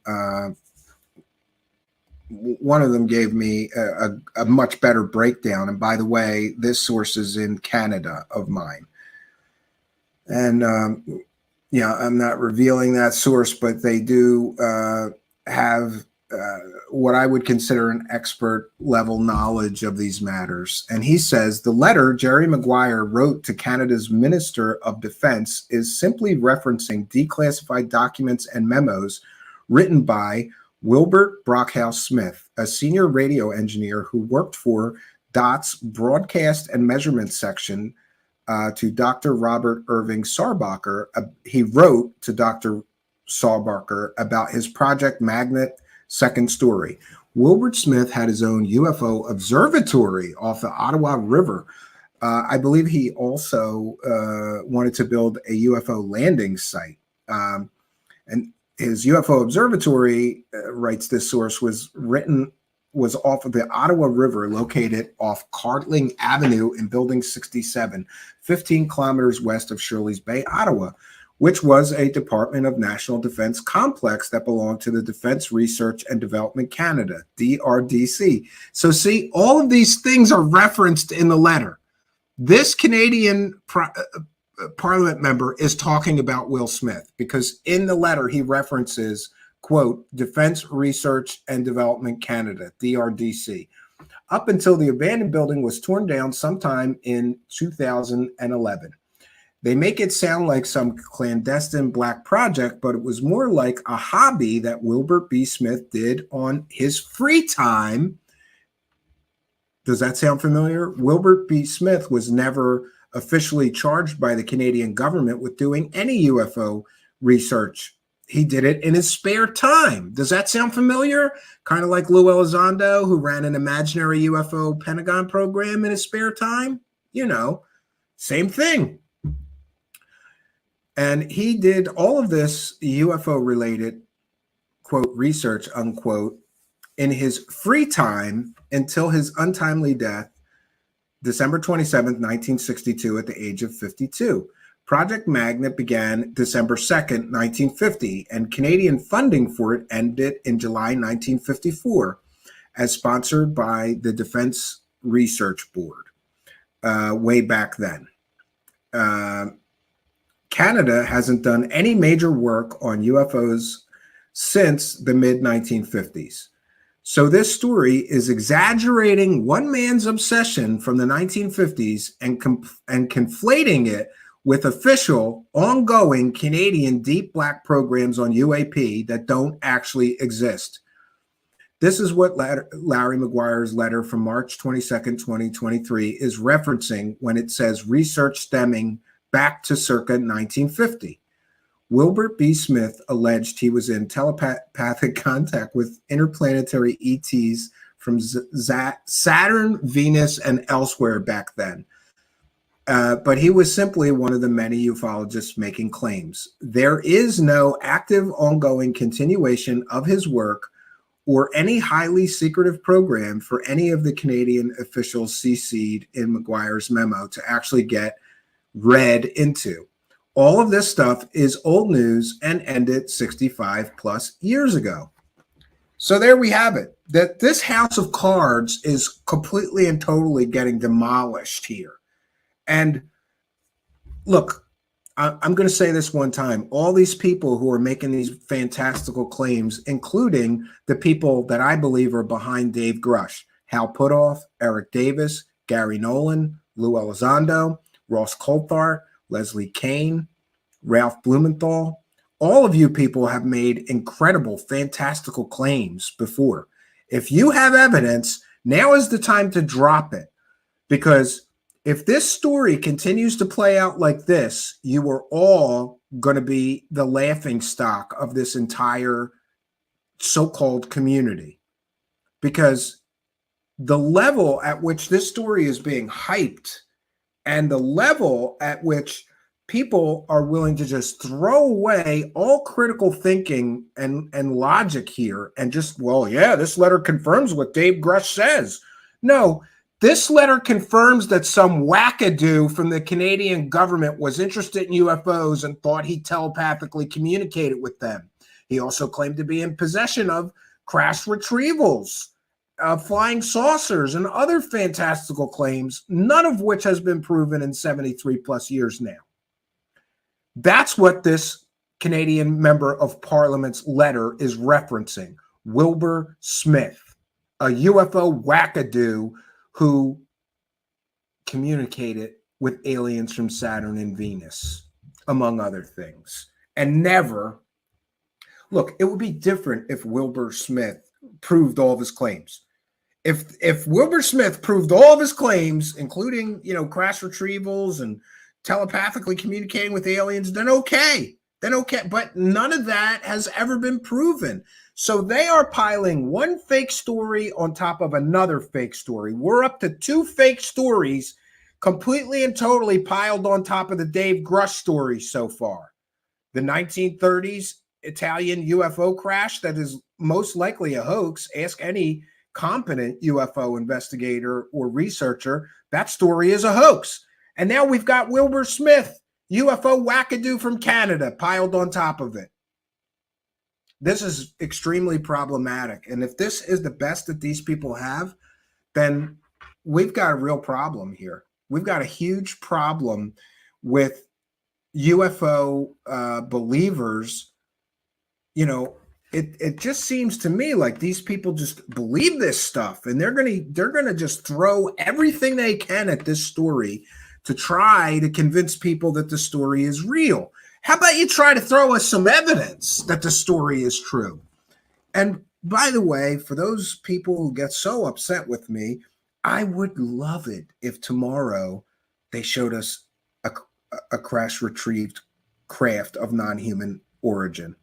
That would make me cream in my pants.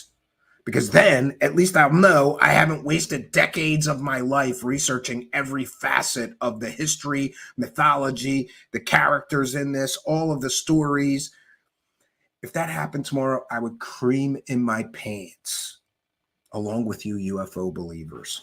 But unfortunately, to get me jizzing in my pants, I'm going to need a little more than 2 fake UFO stories piled on top of another UFO story of a so-called whistleblower who has so far 0 evidence presented, but an awful lot of claims. I'll give him that.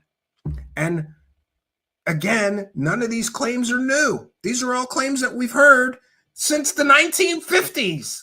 Here's another example of a UFO whistleblower from the 1950s telling virtually the exact stories. Oh, there's non-human craft and they're flying around in our atmosphere. We don't know what they're doing. We're researching it. Oh, some of them are crashing and we retrieved some of it. Oh, I'm communicating with the aliens. Sure you are. Sure you are. So this is another layer of deception. And if not for people who recall the story of Wilbur Smith and are intimately familiar with the history of that largely unproven fake story, we might believe that this letter somehow proves Dave Grusch's claims are true. They are building a house of cards here. And, you know, one of the funny things about a house of cards is you can get them pretty stable for a while, but one little gust of wind or one little flick and that whole house of cards is going to come crashing down. I, for one, am very interested in seeing if they're going to actually provide any proof, any evidence of their claims. I can't believe that this is all that they are putting forth to try to make people believe that this story is true. But, you know, look at the history of this thing. This is not the first time that people have just come forward with fantastic claims and haven't actually delivered any evidence, and people debated and wanted to believe the story was true and hoped the story was true for ages, right? And I do see a super sticker from Patrick Sheehan, but I'm having trouble locating it in the live chat. Patrick Sheehan, if you're still here, let me know. Was that early in the live chat? Oh, no, maybe not. So I will scroll through here and try to get to the end.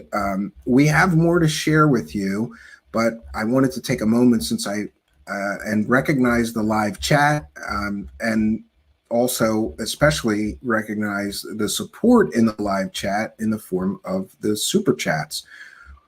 For those unaware, we are a viewer-supported show, and there's a money button down there, and you can use that to support us, among other things. 1 second, I'm still scrolling. There we go. Patrick Sheehan with a kind and generous $9.99 super sticker. We want to thank you for your kindness, your generosity, and your continued support of the show. Longtime show supporter. We appreciate you, Patrick Sheehan, and I know you appreciate us because you're always there to throw a couple bucks in our hat. Thank you for helping us to praise the cat. Praise the cash, praise the cash, praise the cash. All right, and now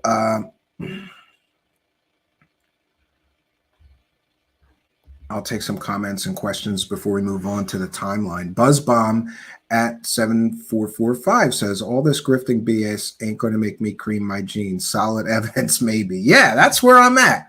And I want people to know that I'm not just, you know, a naysaying debunker. You know, I want to believe just like the poster, but unfortunately, I have believed too many people and been let down and disappointed. And by the way, this story is going to be the biggest overhype and underdelivered and the hugest big letdown ever in the history of UFOs. If they don't come through with some bodies, some material, some pictures, some videos, some public admissions from government officials that this is all real, this will be the biggest letdown in the history of all of UFOs. It will be the biggest letdown because this one has been overly hyped out the wazoo. I can't believe that this is all they got. Making claims like this, and this is all you've got for evidence or proof? Well, somebody told me they worked on the flying saucers. Who is that somebody? Could be Bob Lazar for all we know. You know? Could be Eric Davis. He's a wackadoo. Could be Hal Puthoff, Scientology wackadoo who wasted, what was it, hundreds of thousands of dollars of government money, or was it millions, investigating psychics? And he declared Uri Geller had real psychic powers when Uri Geller later admitted he used magic tricks to fool Hal Puthoff. Great job. Great job, Hal Puthoff. And a Scientologist, so he believes in all the Xanadu and all that stuff. Great. Great. I am going to... We're not going to go through this entire timeline for the sake of time, but I did want to make sure that we recognize this timeline. 1 second, because it's very important. All right, this is going to be very difficult for me to read, but how many pages is this? 1 second, friends. Just preview. All right, we've got 4 pages. We'll try to get through it. So this is a timeline of events leading up to the Grusch story and happening since Grusch's so-called blowing the whistle. And by the way, I hate the term whistleblower. Whistleblowers have evidence. This guy's got stories, and that's it. Dave Grusch, a timeline of events. May 1st, 2020, a classified briefing was generated about the UFO UAP presence via the Office of Naval Intelligence. Those familiar with the briefing articulated to Corbell that the goal was to destigmatize the UAP problem, to promote more intelligence collection regarding UAP incursions and encounters with active military deployments. This UAP briefing was a build on to a previous ONI, Office of Naval Intelligence briefing generated October 18, 2019. Both were distributed across a wide range of intelligence networking platforms such as Serpentnet, JWICS, and various IntelLink systems. Corbell obtains an, quote, enormous anonymous data dump that contained the 2019 drone swarm data. That's April 21st. April 21st, also, Corbell provides 2019 drone swarm data to the UAPTF. And one might ask himself, why is Corbell getting classified information? Why isn't he under arrest? I don't know. Corbell releases slides from the 2019 drone swarm. This goes back a ways, right? This is 2021 about the drone swarms. There's a reason that this is put in the timeline. The reason that we're putting this in the timeline is because I believe, and it's my opinion and speculation, I have to freely admit that, and I'm working with several other researchers who concur and agree with me that the source of Corbell's classified leaks and the things that he's getting from the government that nobody else seems to be getting may indeed be Mr. Grusch. I want to stress may. I don't have proof or evidence of that yet, but we're including this stuff in the timeline for that reason. Compass Rose signs on as Grusch's attorney. Grusch allegedly met with Greer, according to Greer. That was back in March of this year. I think some of these are incorrectly marked 2022. This is supposed to be 2023. Grusch meets Corbell and Knapp at a Star Trek convention in Huntsville, Alabama. Corbell and Knapp and Grusch at Vegas Star Trek conference. That was, we're back to, this is not in chronological order, so it's a little confusing. I apologize. 8/28/22. Corbell and Knapp at Vegas Star Trek conference. Corbell announced upcoming release of Mosul orb picture. The same month that he meets Dave Grusch at a Star Trek convention. Isn't that interesting? Corbell Knapp appearance on Coast to Coast was canceled due to attempted suppression of information. 8/29/22. Grusch flew home and his clearance was suddenly suspended. Isn't that interesting? Right after the Mosul orb was dropped by Corbell, and Corbell claimed that someone was attempting suppression of information. And let me just say, if we find out that this Grusch was the source behind Corbell's stuff, and Corbell is helping promote the Grusch story, this is a completely and totally incestuous UFO clusterfuck right here. Just putting that out there. And again, this is speculation, but 8/29, Grusch flies home and his clearances are suspended right after meeting Corbell and Corbell announcing the upcoming release of the Mosul org picture. 1/25/23, Black Vault on the Mosul release. I thought that was an important piece. We've included some of theirs. Theories of Everything with Leslie Clean. 3/23, Blumenthal and Keene introduced in early March that he had wanted to do a story with them and knew he was going to be coming out in the public arena. This is Grusch. Newsweek article, Congressman says alien UFO tech is being reverse engineered in secret. That's March 2023. April 2023. April 7th, Grusch left position in own accord. In order, he said, to advance government accountability through public awareness. April 2023, Senator Gillibrand held a UAP hearing in the Senate's Armed Services Committee subcommittee on emerging threats and capabilities, with Arrow's Sean Kirkpatrick testifying. As reported by Wired, Senator Gillibrand indicated that she may hold a hearing, although not necessarily public, to fully investigate Grusch's claims. DOP SR review cleared for open publication, but only one page was released. Blumenthal and Keene wrote the preliminary draft for the New York Times article that was rejected.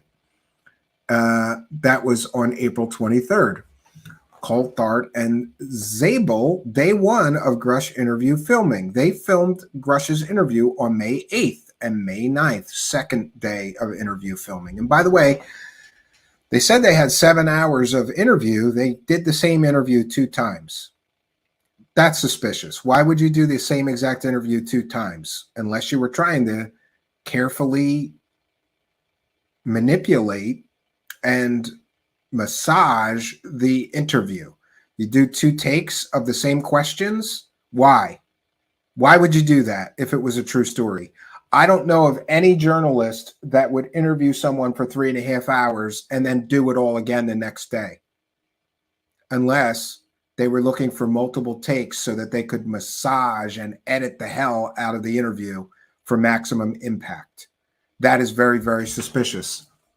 On 5/19, Daniel Sheehan leaks Grusch's name. And by the way, we have the links for most of this stuff.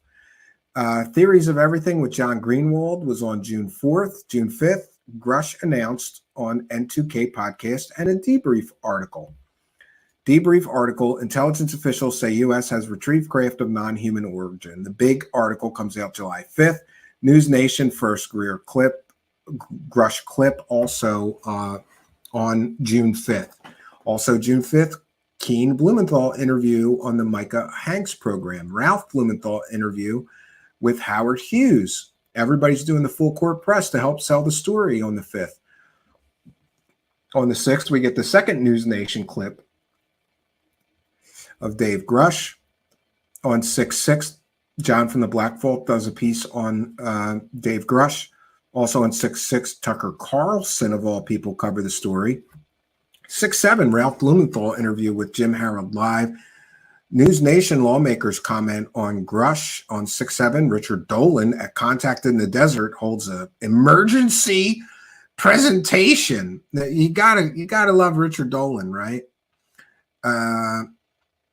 And by the way, it was also Stephen Bassett and Linda Moulton Howe at Contact in the Desert all sat on a panel talking about disclosure is here. And Stephen Bassett said he was putting champagne on ice because disclosure is here.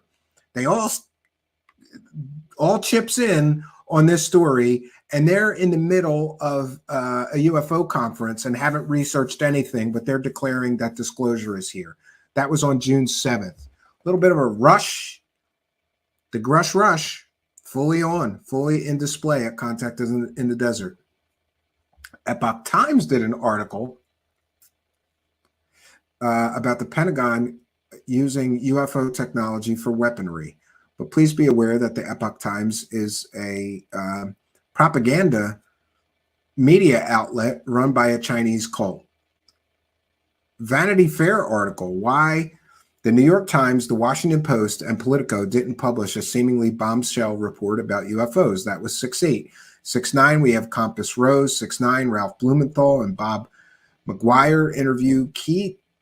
Also on the 9th, Keene interview with The Hill. Also on the 9th, Martin Willis show, Ralph Blumenthal interview, the UAP whistleblower article, and Aftermath podcast live shows. On June 10th, we have Keene and Blumenthal interview with Whitley Strieber. On the 11th, Bryce Zabel. And by the way, this isn't all of everybody. There's podcasts. There's hundreds of others. We put the most well-known outlets and shows on this timeline. 6/11, Bryce Zabel pre-Grusch show with Ryan Sprague. Of course, Ryan Sprague is involved in helping push this garbage because Ryan Sprague is a garbage peddler. So is Chrissy Newton, his sometimes partner. And they're both connected to the debrief. So they're going to do what they're supposed to do, which is help the debrief push this garbage story. 6/11, Grusch Coulthard News Nation interview for 40 minutes. Also 6:11, Michael Schellenberger on the Hill. 6:12, Need to Know, post-Grusch review. Yeah, need to know. You need to know not to watch that show, right? IGIC was published on 6:12. Richard Dolan on Fade to Black, Fade to Bull. 6:13, weaponized Grusch discussed for the first time. Also in the 13th, Gillibrand statement. We need to look into whether there are rogue special access programs that no one is providing oversight for. The goal for me will be having a hearing at some point so we can assess if these SAPs actually exist. New York Post article on the 13th. Pentagon whistleblower claims Vatican helped U.S. retrieve the UFO from Benito Mussolini. Yeah, that was a completely and totally fake hoax story. Article, UFO whistleblower, a Christian response on 6:13. 6:14, Michael Shermer and Michael Schellenberger. That was a good interview. Although I don't trust Michael Schellenberger. I think he jumped into this story because he's not making money being an indie journalist anywhere else. So he's cashing in on UFOs now. And that's sad to see because Michael Schellenberger used to do good work. Now he's going to just be a garbage peddler. That's my opinion and I'm entitled to it. 6:15, the behavioral panel. Remember that. 6:17, Corbell on Russell Brand. 6:17, Zero Hedge article, Lies, Damn Lies, and UFOs, Deciphering the Truth Hidden Amid Decades of Propaganda. Coulthard interview with Howard Hughes. Outkick article on the 18th, Senator says UFO whistleblower claims are pretty close to debriefing he received. Yeah, and everybody, the true believers are all jumping up and down, but we don't know what briefing he received from whom. He could have been getting briefings from Hal Puthoff and Lou Elizondo, and they sure didn't tell him about the werewolves and the dino beavers and the poltergeists and the killer shapeshifters from Skinwalker Ranch. So maybe he believed them. Corbell and Knapp on 6:19 on Coast to Coast. And, I hate that Corbell and Knapp have such a media arm. They have control over what gets put on Coast to Coast because George Knapp is a weekend host there. Then they have Weaponized. Then George Knapp has a television station putting out his stories. And then they have every other media outlet having Corbell on as a so-called UFO expert. He was a goddamn yoga teacher and a fake quantum jujitsu instructor and a failed artist whose mommy and daddy paid his bills before he was this UFO expert. 6:19, Newsweek article, the UFO whistleblower report. 6:19, Guardian article, Monday briefing. Why new claims about UFOs have experts wondering if the truth really is out there? So this is a general timeline of events. We've done our best to bring you some actual new information tonight. Yes, I agree. Ganja 73. Who wouldn't believe in dino beavers? The dino beavers are quite popular with Justin. I can imagine. Yes, and Mr. Ian says, WTF is quantum jujitsu. Apparently, quantum jujitsu is jujitsu that Mr. Corbell just made up. It doesn't exist. Go ask anybody that really knows jujitsu. He just made it up.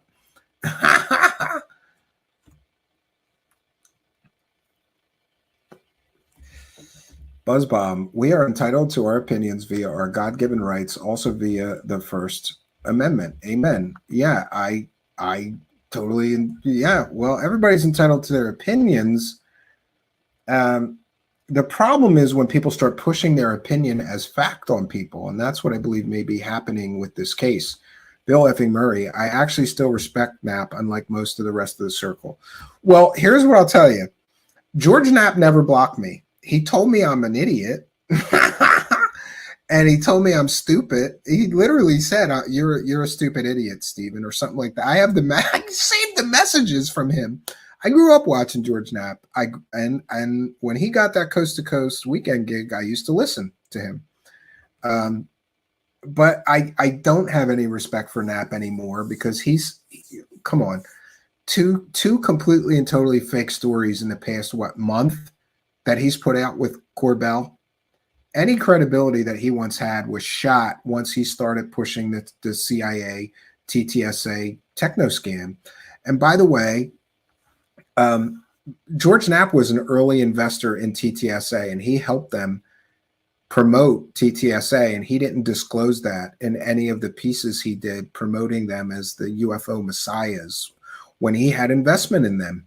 I think that's extremely slimy. It's despicable that he did that. You're not allowed as a journalist to promote some company that you bought early stock in without disclosing that, and he did that. So it is what it is. Alan Cantrell is mentioning crystal hippie bitches. Yeah. George Knapp was on with Corbell last Sunday.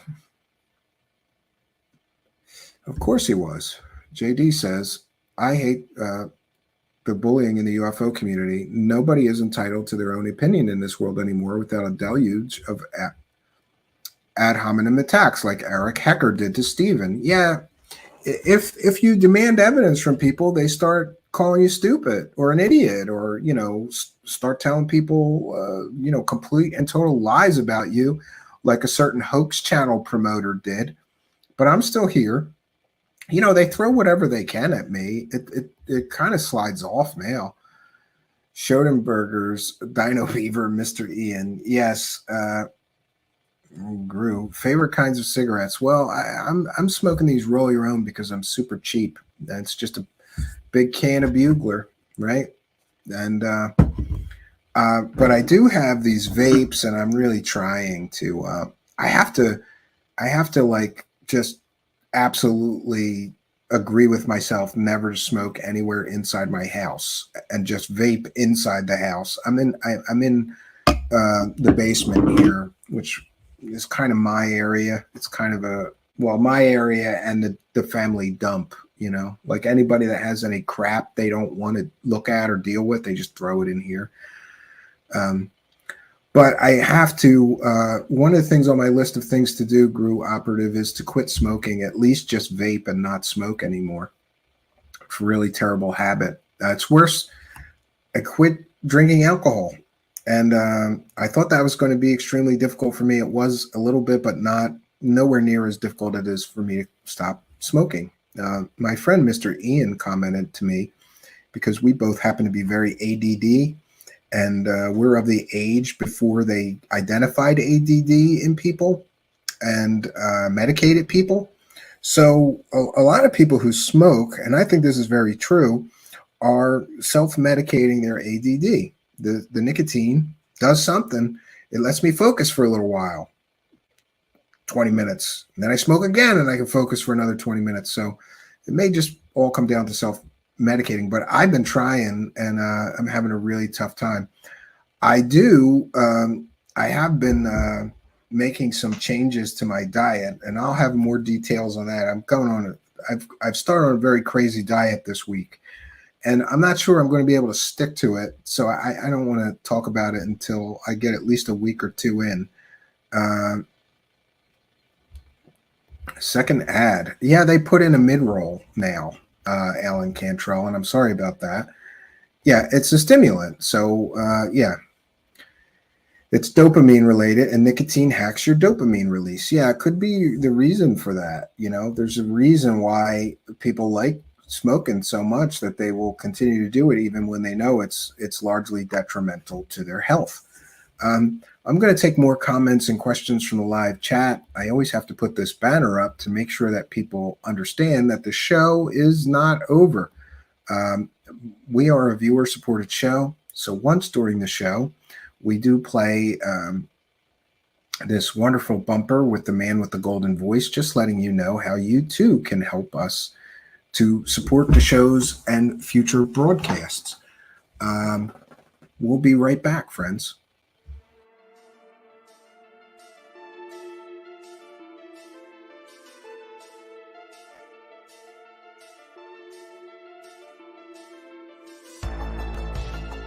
Thanks for being here. This is Truth Seekers with your host, Stephen Campion. Please rate, like, and comment on our videos or podcasts. If you are listening to an audio podcast, please rate us 5 stars to help us rise in the search rankings.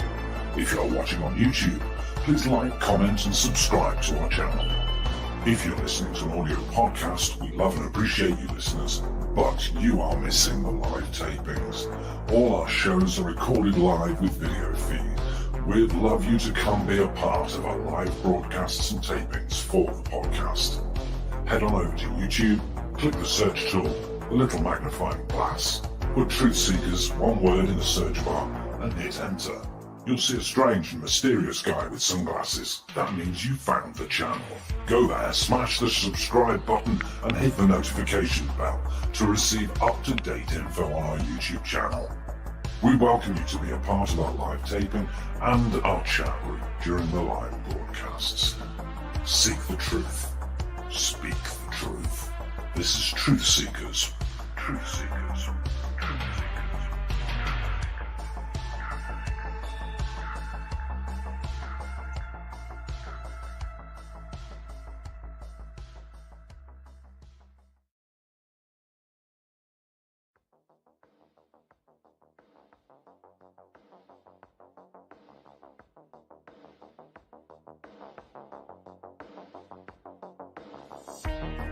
Truth Seekers is a viewer-supported show. Wonderful people like you who enjoy this show send pledges in the form of super chats, super stickers, super thanks, PayPal, or Cash App. Instructions for how to help are in the description. You can also join our Patreon, and for as little as $1 a month you can get extra content. Patreon supporters get a backstage pass, early access to all our production videos before they are distributed publicly, Stephen Campion's music, private writings, a monthly show journal, and more. You can also become a YouTube channel member for $5 a month. A YouTube membership includes all of the Patreon benefits, plus a special members badge, priority reply to video comments, and the live chat, plus a monthly members-only video. We thank you all, kind and generous benefactors, for supporting Truth Seekers. Thank you for your generosity and support.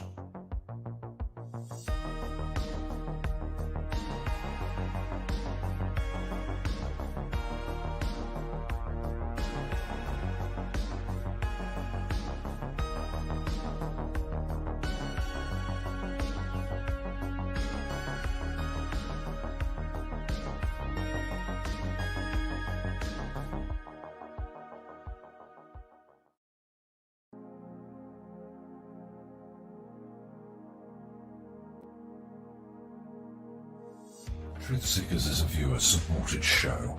Now there's a great way to support these broadcasts and show your support. Please be sure and check out our merchandise store. Links to our 2 merchandise online stores are in the links to this video or podcast. The Amazon storefront ships super quickly in the United States, Great Britain, and in many more places. Amazon may not ship to your country or location. If that's the case, hit our second merchandise link in the description and visit our Redbubble storefront. Merchandise from our Redbubble storefront ships worldwide, but may take longer than Amazon. We've got a great deal of super high quality merchandise for you to choose from, including t-shirts, phone cases, sweatshirts, and even pillows. The feedback from our products have been overwhelmingly great. Quality products and fast shipping. People all over the world are buying some merchandise and showing their support of the show. Praise the cash. Praise the cash. Praise the cash. We thank you all, kind and generous benefactors who are buying some merchandise and helping us to continue this journey.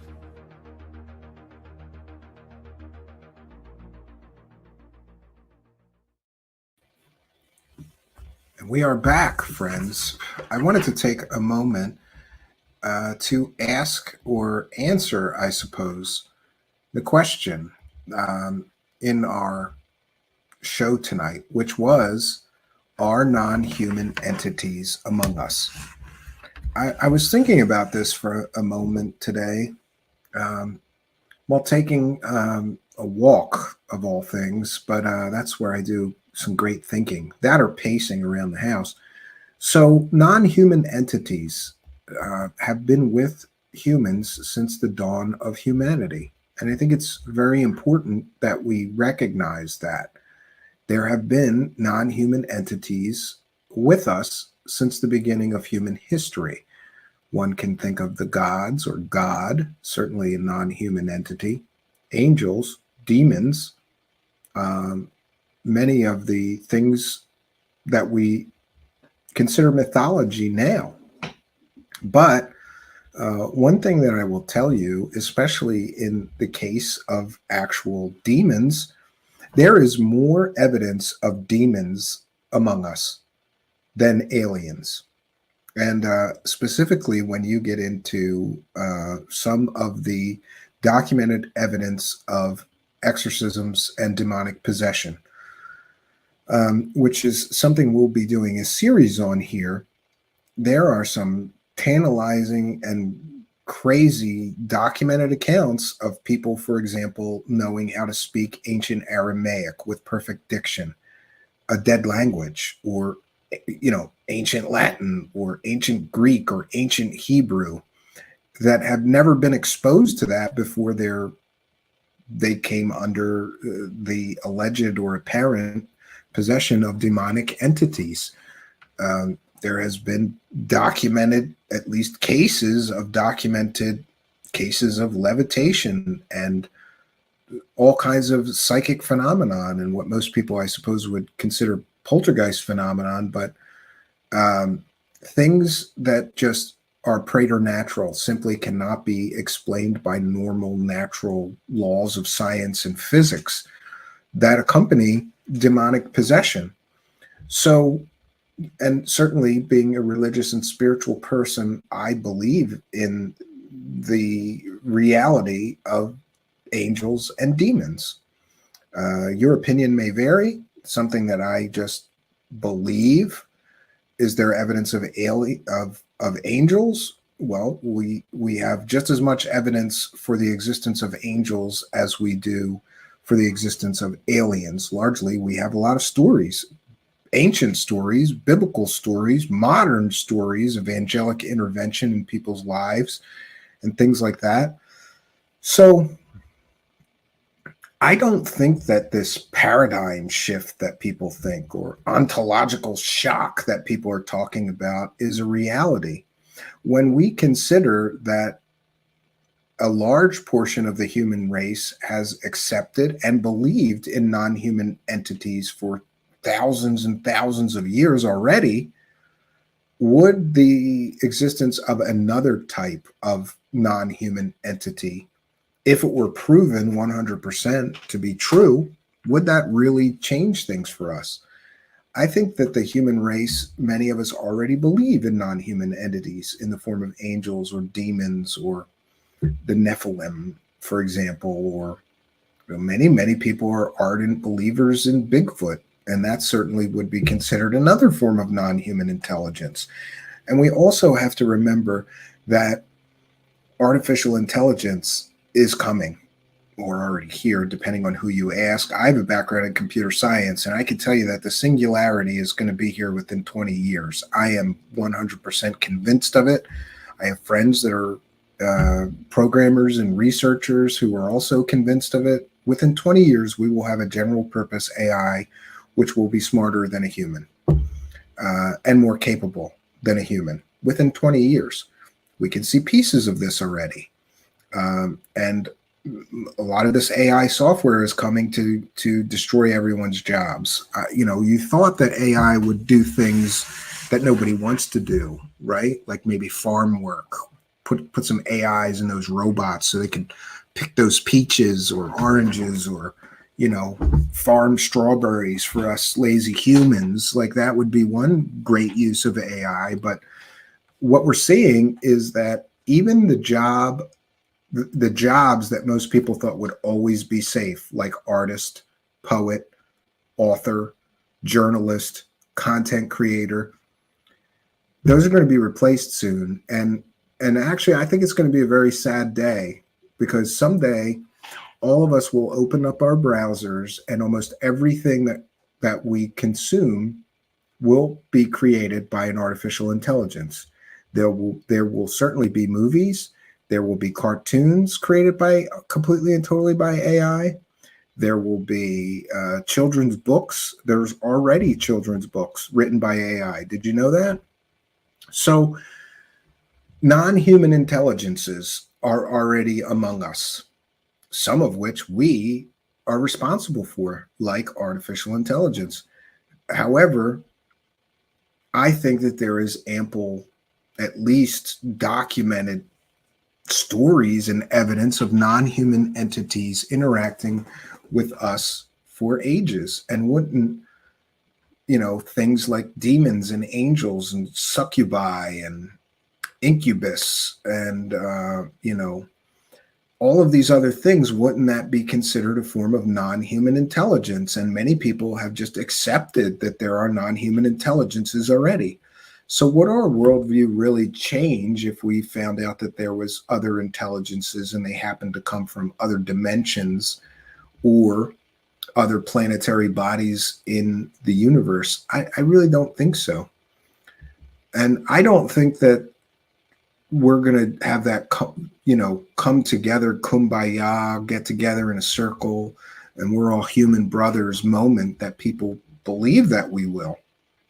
So I think it's interesting that along comes Dave Grusch, sort of going, I'm here to confirm the existence of non-human intelligences, when many people already believe in non-human intelligences. If you believe in a God, any God, if you believe in any God whatsoever, you already believe in a non-human intelligence. If you are Christian or, if you are Christian or Jewish, you likely believe in the existence of angels and demons and maybe even the Nephilim. And those are certainly non-human intelligences. If you are Muslim, you believe in the jinn, which is another form of non-human intelligence. And the jinn are very interesting in that they may be demons, they may be angels, or they may be both. The jinn are a very interesting and fascinating form of non-human intelligence. And there is ample and documented evidence of the jinn in the Muslim faith, scriptures, writings, ancient texts, and more. So are non-human intelligences among us? I would like to think so. I would certainly like to think that there are angels among us. I believe that I have seen in my own life the work of both angels and demons, right? I was going down a pretty deep, dark path with alcohol, and I got pulled out of that by what I can only describe as a divine force. It seemed intelligent. It seemed caring. It seemed logical. It seemed intelligent to me. So perhaps, and then conversely, especially in the music world, I believe that I have seen the work of demons in my life, demons of lust, demons of sloth, demons of overindulgence, for sure. And I just think it's incredibly interesting that along comes Dave Grusch, like, hi, I'm here to confirm the existence of non-human intelligences. And if you're a spiritual person, you already believe in non-human intelligences, or maybe if you're religious, especially, you should believe in non-human intelligences. So are non-human intelligences among us? I believe that they are. And I don't believe that adding some alien from another planetary body in the galaxy somewhere, or for all we know, there are alien artificial intelligences, right? For all we know, there are aquatic forms of intelligences. And what about that? Non-human intelligences. Are orca whales and dolphins as intelligent as humans? It depends on who you ask, but a lot of people believe so. What about the great apes? Are they a form of non-human intelligences? I believe that the argument can be made for that. So non-human intelligences, I believe, are here.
Greetings and salutations, friends, and welcome. So the big interview was today, and boy, there's an awful lot to talk about. But before we even begin on a presentation about this interview with this man named Dave Grusch, former intelligence community member, before we even begin with the presentation about the actual interview, we have to address something very important. There are UFO bottom-feeding slime balls who today decided what they would do is illegally tap the feed of that interview and just play it on their YouTube channels to get views. And by the way, many people did this, and people were getting thousands and thousands and thousands of viewers by completely and totally illegally rebroadcasting a copyrighted news broadcast that they had absolutely positively no legal rights to broadcast. And this is very, very troubling, because I'm going to talk to you true believers for a moment. And actually, I'm going to be on your side. And I can't believe that I have to do this, but I have to defend Ross Coulthart, Blumenthal, and Kane, right? Because it's their story. And tonight's broadcast of that 1 hour interview did not belong to the bottom feeding UFO slime balls who decided that they would just rebroadcast it and make money from it. They have absolutely no moral, ethical, or legal right to just rebroadcast something that someone else owns. Now, I'm sure that we're going to get a lot of excuses for why people did this, right? I heard, oh, it's free speech. No, it's not. It's completely and totally illegal what just happened today. And I am so goddamn disgusted. I wasn't going to do a show today. I said, you know what? This interview can wait for tomorrow, because I believe that this interview really just helps the entire story fall apart more. And we're going to get into that. But before we do, on this copyright issue, you cannot morally, ethically, or legally just play somebody else's copyright protected, News Nation owns that. You don't have a right to just put it on your channel. Take the feed from wherever, DirecTV or Hulu, or I think it's on multiple streaming outlets. But you do not have the right to take that and rebroadcast it on your own YouTube channel, and you especially don't have the right to monetize something you do not own. That's not your content, dummies. And this brings an issue. This brings forward to me an issue of my complete and total disgust with almost everybody in this so-called UFO community, because we see time and time again that bottom feeding slime balls that are literally willing to just do anything. Now we've reached a level of absolute illegality to make money off of UFOs. Nobody has the right to rebroadcast that. Now, let me be very clear. You do have the right under fair use to play it and do commentary over it, but those laws are very strict. You can play the video for 1 minute, maybe two, then you got to stop it and you have to talk about it. You can't just play an hour-long broadcast that you do not own. You can't do that. First of all, it's against YouTube's terms of service. And I'm telling you right now, every person that did that better get a goddamn strike. Because if we did that here, we would get a strike. If most people did that, they would get a strike. And let's talk about the money being generated by the bottom feeding slime balls. If they're monetizing a video that they do not own the rights to broadcast and broadcasting it anyway, and again, we'll take out anybody who was doing it under fair use, under commentary. That's perfectly allowed. But you can't just take the video and play it on your channel to get lots of views. And you certainly 100% cannot collect super chats while you're illegally rebroadcasting something that you do not own. Now, I mentioned that I'm going to be forced to defend Ross Coulthart and the people at News Nation, who, by the way, I have such little respect for. But I will go this far They own that story. They filmed it. They edited it. Ross did the interview. They filmed it. They edited it. They produced it. They have the right to exclusively air that. And no bottom-feeding UFO show host has the right to take that from them and take those thousands and thousands of monetized views away from the people who developed, filmed, produced, and owned the story. Now let's get to the issue of these bottom-feeding slime balls making money. And by the way, I don't care what excuses these people give. Go to a lawyer, check for yourself. It is completely and totally illegal to take somebody's copyright protected broadcast, put it on your YouTube channel, and then collect money while you're broadcasting somebody else's copyright protected broadcast. You can't do this. You can't do it on YouTube. You can't do it anywhere. It's completely and totally illegal. It would be like me setting up a movie theater somewhere and just collecting money from people to play copyrighted movies. Same exact thing. You can't do it. It's completely and totally illegal. And I'm sure that these clowns who did this, you know, are feeling pretty good about themselves. Oh, look at all these viewers we got by doing something completely and totally illegal. But we've seen time and time again that this whole thing is filled with bottom-feeding scumballs, slimeballs, criminals, con artists, scammers, and grifters. So, you know, part of me is not even surprised that this happened. I'm surprised that people are that boldly just coming up with excuses for why they can do something completely and totally illegal to try to make money off of this story that they don't own, they didn't film, they don't develop. Now, of course, we've covered the story, but each time we do, we're bringing you new information. That, I think, is a noble pursuit. But to just replay Ross Coulthardt's interview from News Nation, which you don't own the rights to, is completely and totally immoral, unethical, and illegal.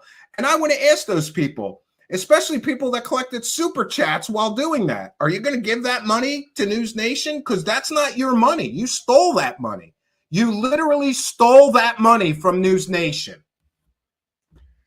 Now, I'm sure there's going to be plenty of excuses, but I encourage everybody, go talk to a copyright attorney. They'll tell you that I'm completely and totally right. You cannot broadcast somebody else's property and collect money, especially collect money while you're doing it. Completely and totally 100% illegal. And we have seen time and time again that people in the UFO community do things that most people would be arrested for, and there's no consequences, right?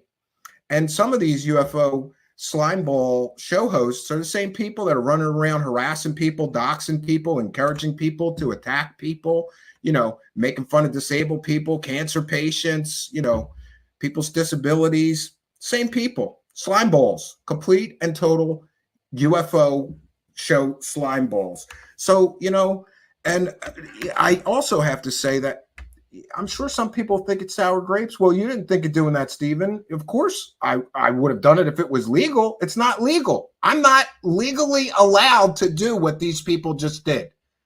I'm just not allowed to do it. It's completely and totally illegal. So anybody who did that is a fly-by-night person with no ethics, no morality, who's literally willing to break the law to suck some money out of this story. I'm not sour graping here. I'm not jealous. I'm stating facts.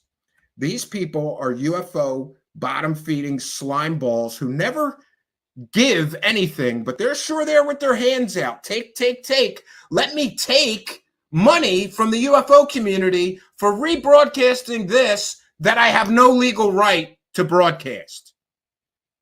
But we see time and time again, and this is why I'm saying that I'm getting disgusted here, because you get penalized for having morals or ethics in this thing. And you know who makes all the money? The slime balls, the bottom-feeding UFO grifters. And let's be very clear. If you illegally broadcast this story and collected money while you were doing it, that's a criminal act. You're a slime ball. And again, I can't believe that I have to defend Ross Coulthart and News Nation. But in this case, I'm going to defend them. Because if somebody took my exclusive interview and got 10,000 or 20,000 views or viewers or whatever, that would be taking my money. They literally took money and viewers, because remember, this is an attention-based economy. So if they took 10,000 or 20,000 or 30,000 views from News Nation, all that money was stolen from News Nation. And you true believers who were supporting this and even sending some of these UFO bottom-feeding slime balls money, what you're saying is, we don't care if the people that put all the time and energy into developing these stories we love get robbed by these other bottom-feeding slime balls that have no right to take a dime from that. Do you want more stories like this? Well, if we allow people to just completely and totally steal views and therefore money from people who actually do the stories, what we're saying is that Ross, how do I say this? What you're saying is that News Nation has no right to exclusivity on that story. The people who filmed it, did the interview, edited it, hyped it, whatever, regardless of how I feel about the story, they own the story. It's their right to have exclusive broadcasts. And what these UFOs, this is how the UFO community thanks people that are doing things at once. You wanted this story, right? And how did the UFO community thank the people who developed this story? They let a bunch of slimeball, bottom-feeding UFO show hosts or disclosure show hosts steal that from the people who developed it and had the exclusive rights on broadcasting it tonight. We just let the slime balls steal money from the people who brought us the story that we all were so, well, some of us were so intent on watching tonight, right? I am completely and totally disgusted because, you know, you would think that, and I'm sure like karma has its way eventually, but it takes so long, right? And like I said, are the people that collected all those super chats going to give that money to Ross Coulthart? That was his interview. That was his story. Are they going to give that money in super chats that they collected to News Nation? That was their money. That was their story. You have no right to rebroadcast it. And again, to be clear, you're allowed under fair use, but you got to talk through it. And then people get, I sometimes these commentary shows are a double-edged sword because I do them. And then people complain that they can't hear what we're commenting over, but I have to stop it every few minutes and comment to legally be able to do that. You can't just play stuff at 20 minutes at a clip here, right? You can't do that. But this is where we're at, and this is where we find ourselves. And I'm supposed to compete on equal terms. And by the way, all I want is an equal playing field. If other people can do completely and totally illegal shit, and it's not just this, like if people can steal other people's exclusive content and just rebroadcast it on their channel while they're collecting money, why can't I do that? Oh, that's right, because it's illegal. You could get a channel strike, or you could lose your whole channel if they decide it's a serious enough infraction. So all I want is a level playing field. What about people that are selling video game covers as pictures of real aliens and making millions of dollars? Well, I can't do that because we're not going to lie to our audience here. So again, I'm getting the people who do this the right way, the honest way, the ethical and moral way get penalized. And the people who are willing to be slime balls, they just get more and more money. But in the long span of things, you know, I kind of think that karma will have its way. You're not going to get ahead doing that, right? Congratulations. You got a lot of views that you didn't earn, right? And these same people will be right back to being lazy slobs, stealing other people's content, illegally monetizing content that they don't own any rights to, And it's the people you would expect that did this, right? It is what it is. So we'll get into the actual interview next. It appears that many people have more empathy for this David Grusch because it appeared throughout the interview that he is very sincere in his beliefs. But it also would appear that I believe that Mr. Grusch is being manipulated and lied to. And we have some new information about Mr. Grusch and about the army person who backed him up as incredibly credible. But before we do that, I think the first point that I'd like to make is this claim that we keep hearing that the intelligence community inspector general found his claims urgent and credible. And during the interview, Ross Coulthart says the inspector general of the intelligence community found your allegations urgent and credible. So there's a deliberate deception going on the part of Ross Coulthart and others selling this story, including Debrief and Leslie Kane and Blumenthal, because they keep hammering that point that the intelligence community inspector general found this man's claims urgent and credible, or this man's allegations urgent and credible. But let's be very clear. To my knowledge, the intelligence community inspector general is not finding his claims of aliens or crash retrievals or exotic materials urgent and credible. He's simply finding his complaints about some kind of reprisals against this man urgent and credible. There has been no statement from the intelligence community inspector general confirming that Mr. Grusch's claims of aliens and everything else are urgent and credible. So there is this conflation of those two things that I believe is purposefully occurring. This is how the layers of deception work. Well, he said your complaint about reprisals is urgent and credible, and they would do something, they would investigate it. So we'll just say that they said your allegations are urgent and credible. No, that's a conflation of two completely separate issues. And I guarantee you, we're going to get a statement from the inspector general of the intelligence community, and they're going to straighten out this confabulation of two completely and totally separate things. And did they find his complaints that people were, messing with him urgent and credible? Or did they find his claims of aliens and crash retrievals and, 12 alien spaceships to be urgent and credible? The people that are selling you this story should have to clarify exactly what they mean by these statements, but they won't do that because, of course, friends, there's that old saying, right? If you can't dazzle them with brilliance, baffle them with bullshit. This is a complete and total attempt to muddy the waters so that people aren't quite sure what the story is. I have had so many people send me messages saying, "No, Stephen, the inspector general said that his claims are urgent and credible." But what claims? His claims of reprisals against him that he filed the complaint over, or his claims of alien crash retrievals, alien bodies, and everything else? And by the way, I, for one, would love it if he was telling the truth. But there are more red flags that are popping up here. And we really need to break down these claims. So I have multiple sources confirming for me today that David Grusch has been hanging around these last couple of years. He has been hanging around, especially in the last year, by the way.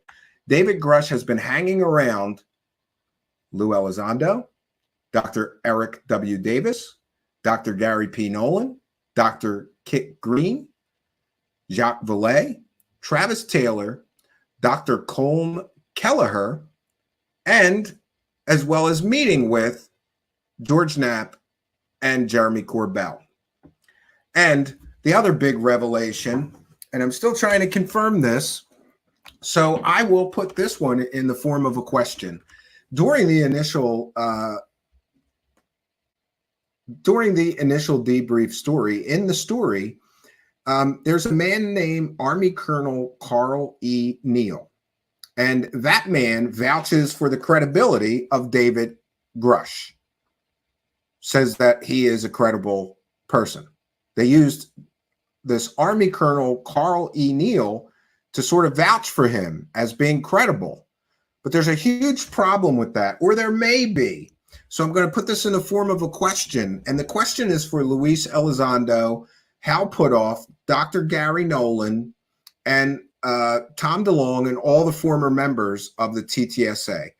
Because do you remember how TTSA got a government contract with the Army to study so-called metamaterials or exotic materials? So my question is, was Army Colonel Carl E. Neal involved in setting that up? Was Army Colonel Carl E. Neal, did he act as a liaison between the Army's Future Command and to the Stars Academy while that deal was being brokered? And again, I'm just asking a question here. But now, and I fully admit that we have to speculate here, what this would mean. First of all, I believe that the sources I have are 100% correct, and that David Grusch has been hanging around Lou Elizondo, Dr. Eric W. Davis, Dr. Gary P. Nolan, Dr. Kit Green, Jacques Vallée, Dr. Travis Taylor, Colm Kelleher, Corbell, Knapp, and others, possibly including Dr. Stephen Greer. And that sheds an incredible amount of doubt on this story, because what that would mean is that the same group of people who brought us the whole TTSA techno scam, you remember that, where they were going to build a spaceship with a revolutionary power source that would change the world, and they were going to bring us disclosure, and all they really brought us is a terrible television show, probably the worst UFO show I've ever seen. It's terrible. I'd rather watch Ancient Aliens. That's how bad it was. And they brought us a book from Bob Lazar, but they tried to hide that initially, right? So all the same people, right? And the person possibly behind these Eric Davis, behind these Wilson documents, who was looking for poltergeists, right? That guy's real credible. The guy, Eric Davis, literally has diagrams of like Albert Einstein looking at Barney the dinosaur through a wormhole. And his work was called Crackpot Research. Who is feeding David Grusch these stories, these so-called revelations of the same thing that whole crowd already was pushing, promoting, and in my view, pretending was real? A lot of people have expressed sympathy for this man, David Grusch, because imagine what he's going to feel like if he indeed finds out that all the people feeding him all these stories, maybe even some documents and such, are not on the level. They don't have proof. They don't have evidence. Because if they had proof of these fantastical claims, and remember, it's all the same people that brought us TTSA and all that hype train and the fake Pentagon UFO program that never existed. You know, Lou Elizondo, he's the director of a UFO program in the land of make-believe. And I don't care. Nobody can prove otherwise. Nobody can prove that ever existed. You could show me a letter from a dead senator all you want. It was an unfunded, unsecret, unsanctioned, unofficial program. It was an activity. Lou Elizondo admitted to that.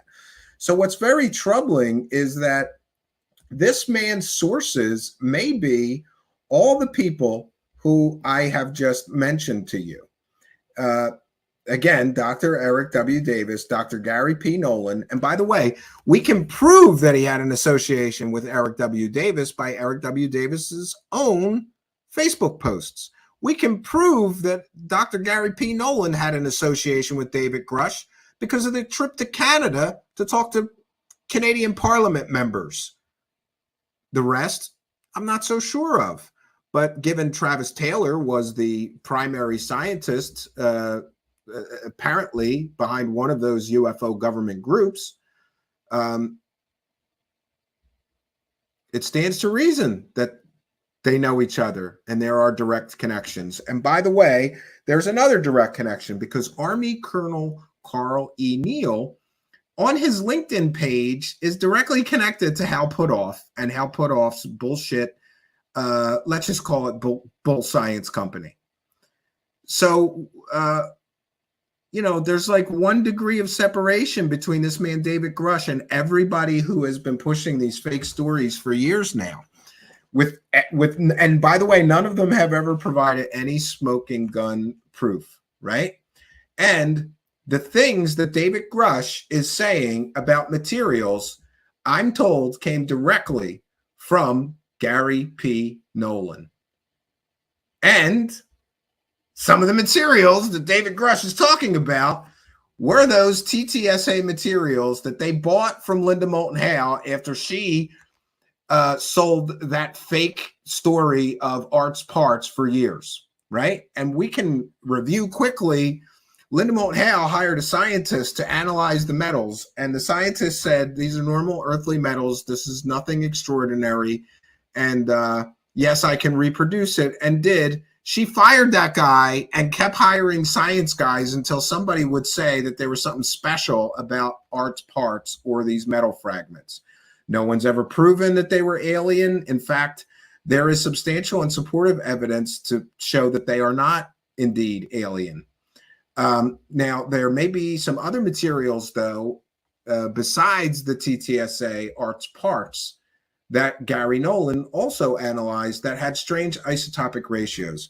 Is that proof of alien life? No. Is that proof of that they're alien materials? No, absolutely, because those materials could still be manufactured on Earth by humans with those same exact isotopic ratios. Is it expensive? Yes, I'm told it's expensive, but it can be done. So that's not any kind of, they have zero smoking gun evidence of any kind of material that was created off-world. Full stop. I'm going to say it one more time. They have zero smoking gun evidence of any alien material that was manufactured, created, or the material came from another star system. They just don't have proof of that. They've got some material with some strange properties.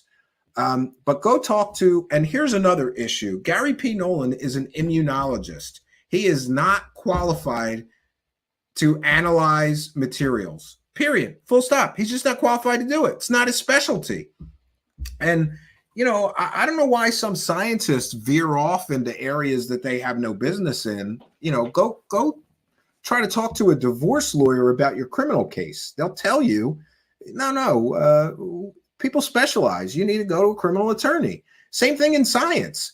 If I walked into an immunologist's office with strange pieces of metal and said, excuse me, I think this might be from aliens. Can you analyze this for me? A moral, ethical, and reputable man, a credible immunologist, would say, I'm sorry, I'm not a material scientist. You need a material scientist to look at this material to get the best scientific analysis possible. But that's not what we get. We get Gary Nolan is suddenly a materials expert. He's not. I'm sorry. He's an immunologist. So again, we have massive ties to the TTSA gang that brought us nothing.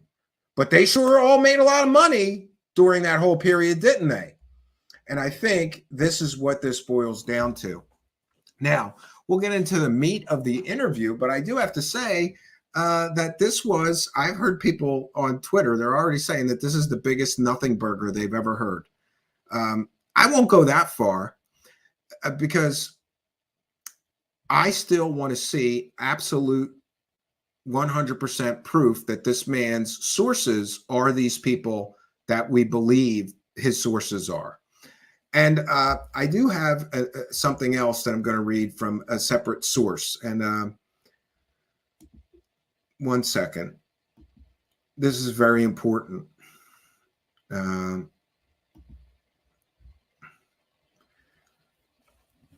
This source sent me a lengthy message today confirming what another source told me. Much of what we're talking about tonight, that David Grusch seems to be connected directly to all of these people who have been, and by the way, let's be clear, Leslie Kean, Blumenthal, and Lou Elizondo, who was the primary source for their New York Times story, completely and totally misrepresented facts to sell the story.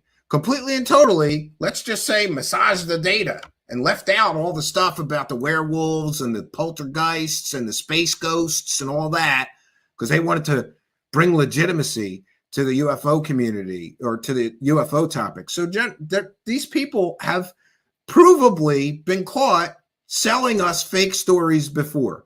Ross Coulthart has provably been caught selling a fake story before. Remember, we have conclusive proof of alien technology, all confirmed by this man.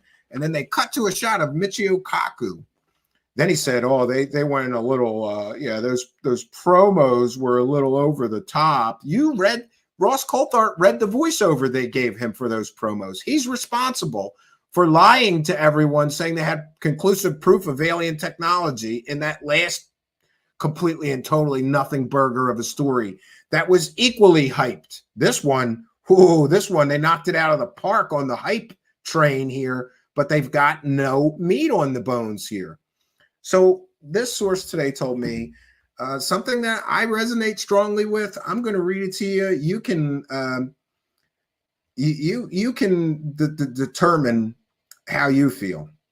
And the source says, in my opinion, David Grusch seems to be validating previously held beliefs upheld by the UFO community. He is operating under the guise of reporting fresh, unheard of information that we all assume through wishful thinking is an expose of special access programs, legacy programs, Lockheed, Raytheon, Black projects, etc.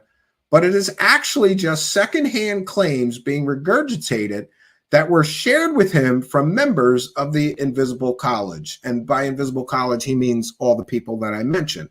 Lou Elizondo, and Gary Nolan, Eric Davis, and all of these other people. 1 second.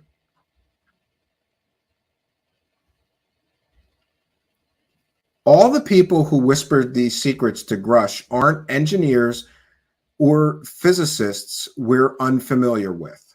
In other words, all of David Grusch's stories, according to this source, are people we're all already familiar with. There's nobody new giving Grusch any information, but rather all the names that we are already all too familiar with, such as Lou Elizondo, Eric Davis, Jacques Vallée, Travis Taylor, Gary Nolan, and others. So this man's sources may be people whose names we've all heard for years already, telling these same stories that they never proved then. So what confidence do we have that these secondhand stories that were, let's just say allegedly for now, told to him by all these people who have sold us lies before with no evidence, no proof ever coming to fruition? What are the odds that this time this is different? And I get it. People want desperately for this guy to be on the level. So apparently, according to this source, the whistleblower is regurgitating information from the Invisible College, aka the Aviary, not a bunch of defense contractors who worked on waived SAPs like we were all hoping. This puts the information he has in a whole new light. Grusch is peddling secondhand information. He hasn't seen nor touched a craft, and all the members of that group haven't either. Their knowledge comes from knowing people who were involved with the program, and thus members of the Invisible College are, at best, tangentially related to some programs. So it's secondhand information from people with secondhand information, which is why all the information is generalized statements such as, I've been told the program code names on the bigot list, aerospace companies involved, etc., but we aren't being told the actual code names, nor are we being told any individuals who worked on the program who were on the bigot lists. Likewise, we aren't given the aerospace companies either. And he mentions the Wilson Davis documents. This is being hypothetically peddled by the December 2017 New York Times article. Originally told us, yeah, and then this source just goes over what we know about ATIP being not what we were told. This could very well all be another complete and total UFO circus where all these people are going to come in. Everybody's going to make some money off this. Look, even the bottom feeders are making money off of this, getting thousands of views, rebroadcasting this interview that they have no rights to rebroadcast. And this is all supposed to be okay. This is all shady as hell. This whole thing is shady as hell. The fact that Ross Coulthard and others keep repeating this, what I believe to be a lie, that, you know, or implying that the Inspector General of the intelligence community found his allegations to be, credible and urgent. Which allegations? The allegations that there was some kind of reprisal against him for digging into this stuff? Or did they find his claims of alien crash retrievals and alien bodies? And then we get into the situation with Leslie Keane and Blumenthal either intentionally left out the stuff about the alien bodies, or this guy didn't tell them about the alien bodies, but he told Ross Coulthard about the alien bodies. And there's more and more factual inaccuracies that we're catching them in. The longer this goes, the more we catch them in more what most people, I would call lies, but some people would just be kind and say that's a factual inaccuracy, or that's a misleading statement. The stuff about the Inspector General of the intelligence community finding his claims or allegations urgent and credible is completely and totally misleading, because they're implying that the Inspector General of the intelligence community found his claims of aliens and crash retrievals and bodies urgent and credible. Not so. We don't have that. We don't have evidence of that. So I think that they should start clarifying. And when they do, what we're going to find out is that this whole thing was a carefully constructed narrative to sell you the story of a government insider whistleblower. Does this sound familiar? I think I've seen this movie before, Lou Elizondo. So what we're getting now is Lou Elizondo 2.0. And Brian Bender claims that Lou Elizondo groomed this man for this so-called becoming a whistleblower. He groomed him. Did they perhaps learn what to do, what not to do to sell a story about aliens and UFOs when Elizondo came out? Because it took years, but eventually Elizondo's whole story came crashing down like the house of cards it was built upon. See, when you build your whole story on deception, eventually those deceptions add up. And these people built, all of Lou Elizondo was built on deception. They deceived us from the very beginning of the story. And here we are again, and they're deceiving us from the very beginning of the story. Why didn't they? You mean to tell me that Kane and Blumenthal don't know that this guy knows all of these people? Lou Elizondo, Jeremy Corbell. Jeremy Corbell and George Knapp, he met at a Star Trek convention. Nothing says credibility like shopping your alien stories at a Star Trek convention to people who sell alien stories like George Knapp and Jeremy Corbell. And by the way, despite what I think about them, apparently they're going to do a show tomorrow night and talk about this guy. They've been avoiding it. And I don't know if they're going to bust this guy as fake, because they got to come up with some excuse or reason why they didn't run with his story, right? But are we really all supposed to believe that Blumenthal and Kane and Ross Coulthard don't know that this man is being fed information allegedly by Lou Elizondo, Gary Nolan, Kit Green, Eric Davis? Or did they know? Did they know that's where he's getting his information? And they had to leave that out, because even a lot of true believers know that all those people are full of it and have never come through with actual, real, or verifiable evidence of their claims. But they sure make huge, fantastical claims. Remember Eric Davis with the Wilson Davis notes and saying that we have crash retrievals of non-human technology. Eric Davis said all this stuff a year or two ago. And he never proved any of it. But we're supposed to believe that somebody's got proof of this now. No, I don't think so. But back to, I'm sorry, I'm getting in the weeds here. Back to the actual interview. This interview was lots of filler, right?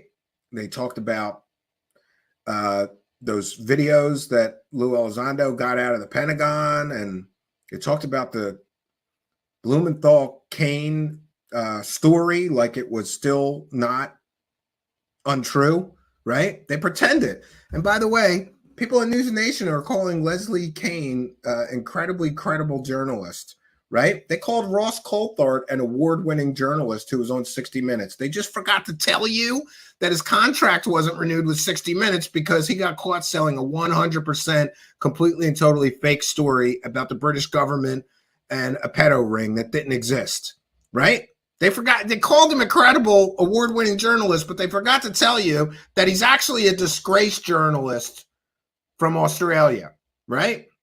And then they call Leslie Kane a credible journalist, and they forget to tell you that her New York Times article was absolutely, completely, and totally filled with factually inaccurate statements.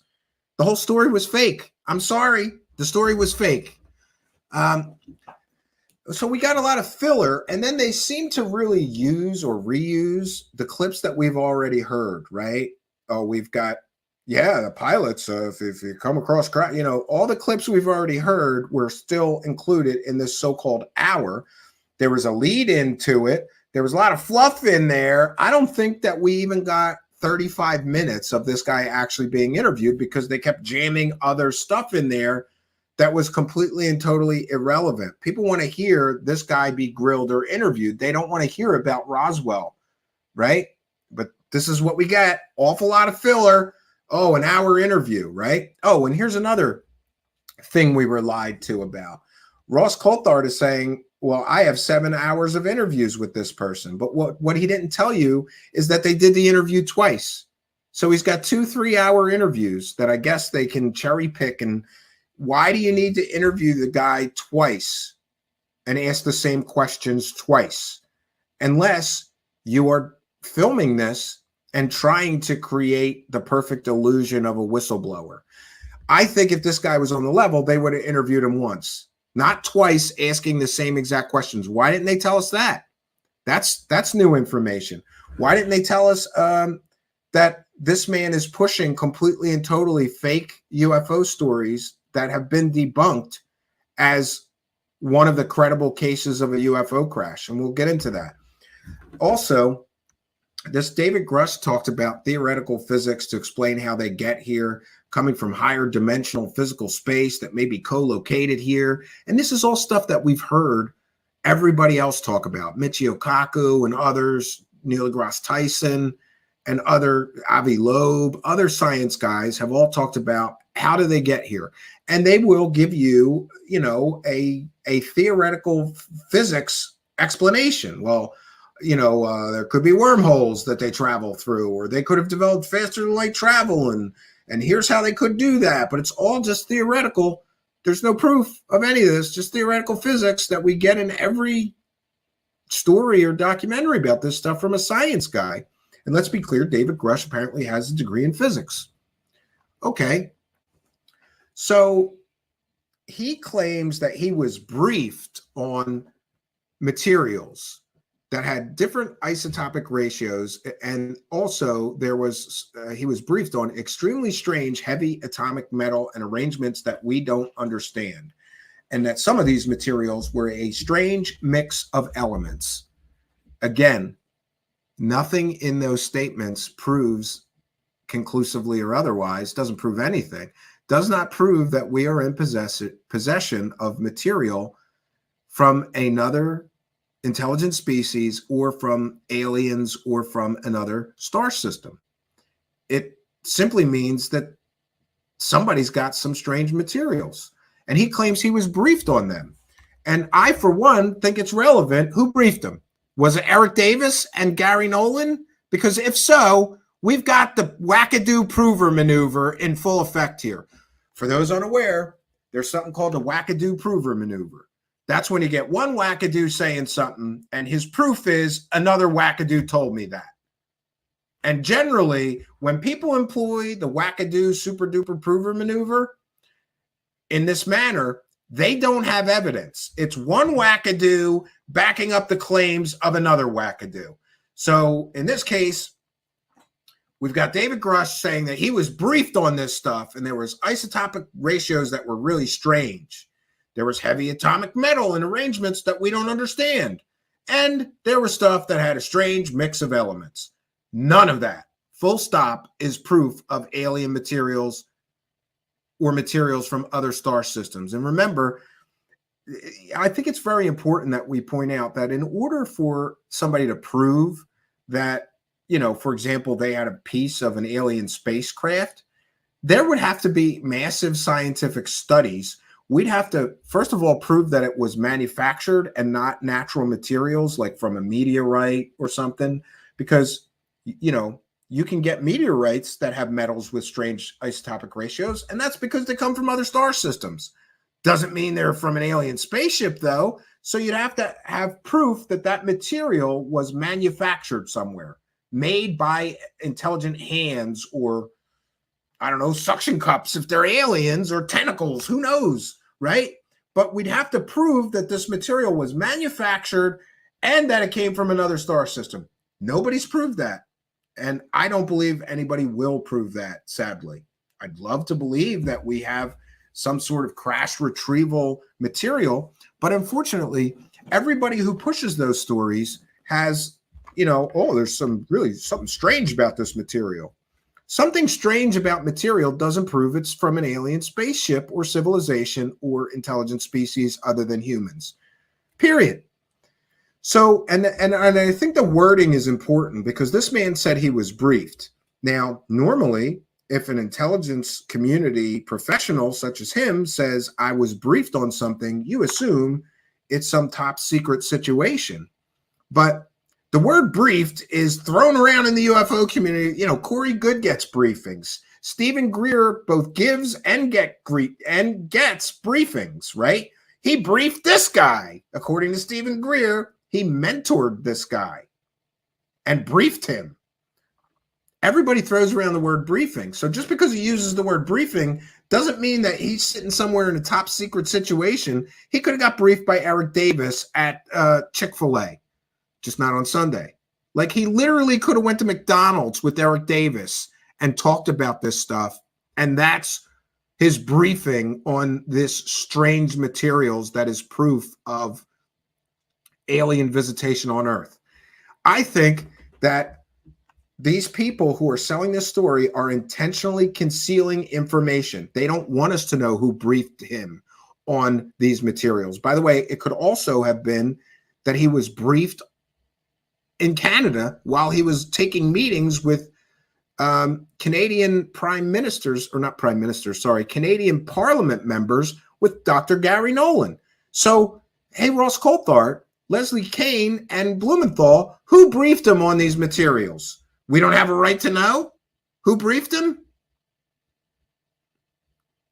He said, David Grusch said that these materials were sophisticatedly engineered and they were certainly not made by humans.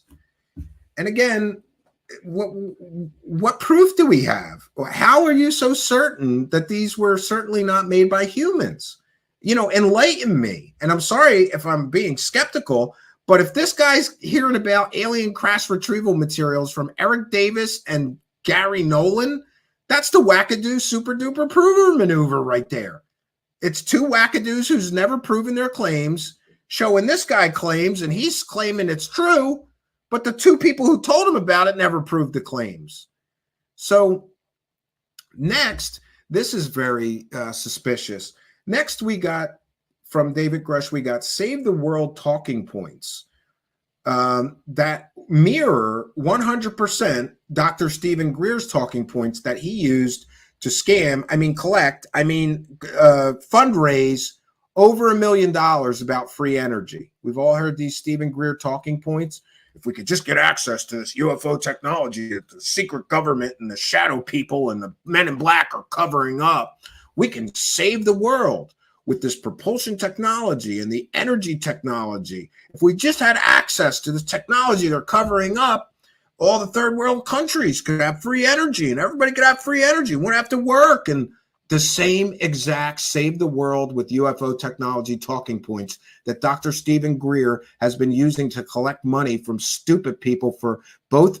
Stephen Greer collected $500,000, to the best of my knowledge and recollection, to create a free energy device using these talking points. Then he collected, I think, $650,000 years later, after he never produced a working free energy device with that $500,000. He collected another, I believe, $650,000 to make a documentary about free energy. So he, using these exact talking points that David Grusch used in this interview. Next, we get to my favorite part of the interview. David Grusch claims that alien crash retrievals began in 1933 when a bell-shaped UFO was retrieved in Italy in 1933.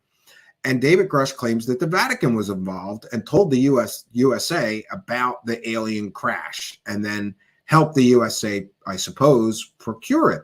And that the Vatican knows about non-human intelligence. There's one huge problem with this whole story. This 1933 bell-shaped UFO in Italy, it's almost certainly a hoax. Even the original investigator believes that that story is not a true or real story. So here we've got the first real, this was like, this was like whacking this guy in both kneecaps, right? To take him down. Why would the United States government be briefing a highly decorated, very credentialed intelligence officer? Why would they be briefing him about a UFO story that most researchers believe is a complete and total hoax? By the way, the only proof that that story were some documents that most, from what I hear, if you look into the documents, they're fabrications. So something is not right that this man is using a story of a 1933 crash retrieval that has been largely discredited as a hoax. Next, Ross Coulthard asked him about the Roswell crash, and he said he was not approved to talk about Roswell. I don't know why, but I find that extremely interesting. You can't talk about something from 1947. I believe that they declassified Project Mogul and all that other stuff. So nothing about Roswell would be classified. Why can he not talk about it? Right? Or, oh, the aliens must be classified, right? And apparently David Grusch is using the same talking points that Lou Elizondo uses, that there's no transparency in this government effort to investigate UFOs, and they are only releasing a few things, not the really good stuff, and that many more videos are available. Then David Grusch talks about football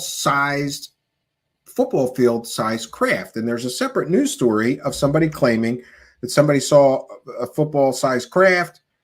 This gets into, football field sized craft. How many times have we heard that in the UFO community?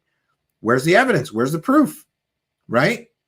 Next, Mr. Grusch gets into Dr. Stephen Greer's talking points again, that the government is giving out stuff to private corporate elements. And Mr. Grusch feels that it's unethical to let private companies look at this alien material and sell it back to the government. What is the evidence that there's private companies looking at alien crash retrieval material and selling it, the secrets of it, back to the government? Now, people have long theorized that that's what the government would do with it to prevent people from FOIA-ing and finding out what they're working on. You give it to a private contractor, they're exempt from FOIA. Next, we get into Kirkpatrick saying there's no alien technology. Mr. Grusch disputes Kirkpatrick's statement that there's no alien technology. Then we get into some really wild stuff, and this David Grusch says that he was briefed that non-humans in these craft may have murdered human beings. And Ross Coulthart sort of says, are you really sure about this? And he says that seems to be the case. So he is stating that non-humans have murdered human beings. Then Grusch talks about a sort of Cold War between Russia and the former Soviet Union, Russia, China, and the United States over these alien technologies. Next, Ross Coulthart asks if there's agreements between non-human intelligences and the American government. And he says, I'd like to know that myself, but he seems to imply that it's true. Then we get the same talking points that the Russia and the United States could get into a war, or there could be nuclear war over UAP incursions over both of our airspace. Mr. Grusch also asserts that he has seen substantial supportive evidence of white-collar crime. Then he was asked if people were being murdered to protect the UFO secret over the years, and he says, yes, that appears to be the case. So, we're getting into the weeds with some pretty incredible claims here. Not only did aliens or non-human intelligences murder Americans or humans, let's just put it that way, but people were also murdered to protect the secrecy. Where does this sound familiar to you? This sounds like one of Stephen Greer's garbage science fiction spy novels. That's what I call Stephen Greer stories. They're science fiction UFO spy novels, right? Ross asks him if he's crazy, and of course, no, he doesn't have any history of mental illness or delusions or whatever. And I found it interesting that Mr. Grusch said he resigned on his own accord. But there's some huge questions, like why would he resign just a few years from a big pension payout retirement plan? He didn't do his 20. He would have to do the 20. He didn't do the 20. There's also some problems with his own timeline, because apparently he's making claims like, I was this for 14 years, but there's a lot of overlap and things that don't make sense. This will all need that. He's going to have to show an exact timeline of his so-called career here. And again, everybody's muddying the waters. He says he's not making any of this up. People told him details about this stuff, and it all checked out. We talked about how the credibility of his complaint was found urgent and credible. Ross Coulthart says his allegations were found urgent and credible. I think to conflate or to mislead people into believing that the intelligence community inspector general found his claims of alien crash retrievals and bodies urgent and credible. I don't think that's the case. Next, Mr. Grusch and Ross Coulthart says that this is a grave constitutional crisis. And Mr. Grusch says there's an army of people who want change. And then he says something strange. First, he says there's an army of people who want change. Then he says tens, if not hundreds, of people want change on this issue. Well, tens of people is not an army, and neither is hundreds. So I thought that was a strange word choice, but okay. He wants non-human intelligence technology to be shared with everyone in the world. David Grusch says this, so that everyone in the world can benefit. This, again, is Dr. Stephen Greer talking point. Next, we hear that David Grusch is starting a scientific foundation, and he's willing to speak to anyone in Washington, and he will brief elected officials on the classified information he has.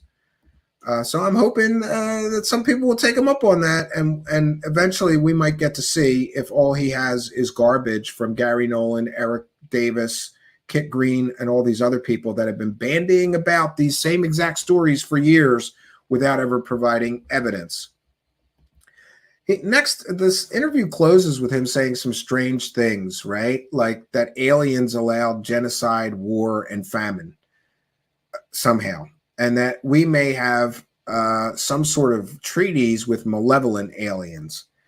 Okay, but again, the claims have gotten more fantastic. Have you noticed that since this is leaking, not leaking, this is finally being broadcasted out, we're getting more and more fantastical stories, right? It started out with, hey, I was an intelligence community member, I started looking into these things, and I was told by some very credible people that we have alien crash retrievals. We even have bodies. I mean, that's fantastical enough. But then you get into the story, and now we've got aliens murdering human beings. Now we've got people being murdered to protect the secrets of those alien bodies and crash retrievals. And by the way, this is not to say that this is not true. The government has done some pretty shady stuff, especially here in the United States. I don't know about your government, but I don't trust mine one bit to not do things like murder people if it's convenient for them to do so.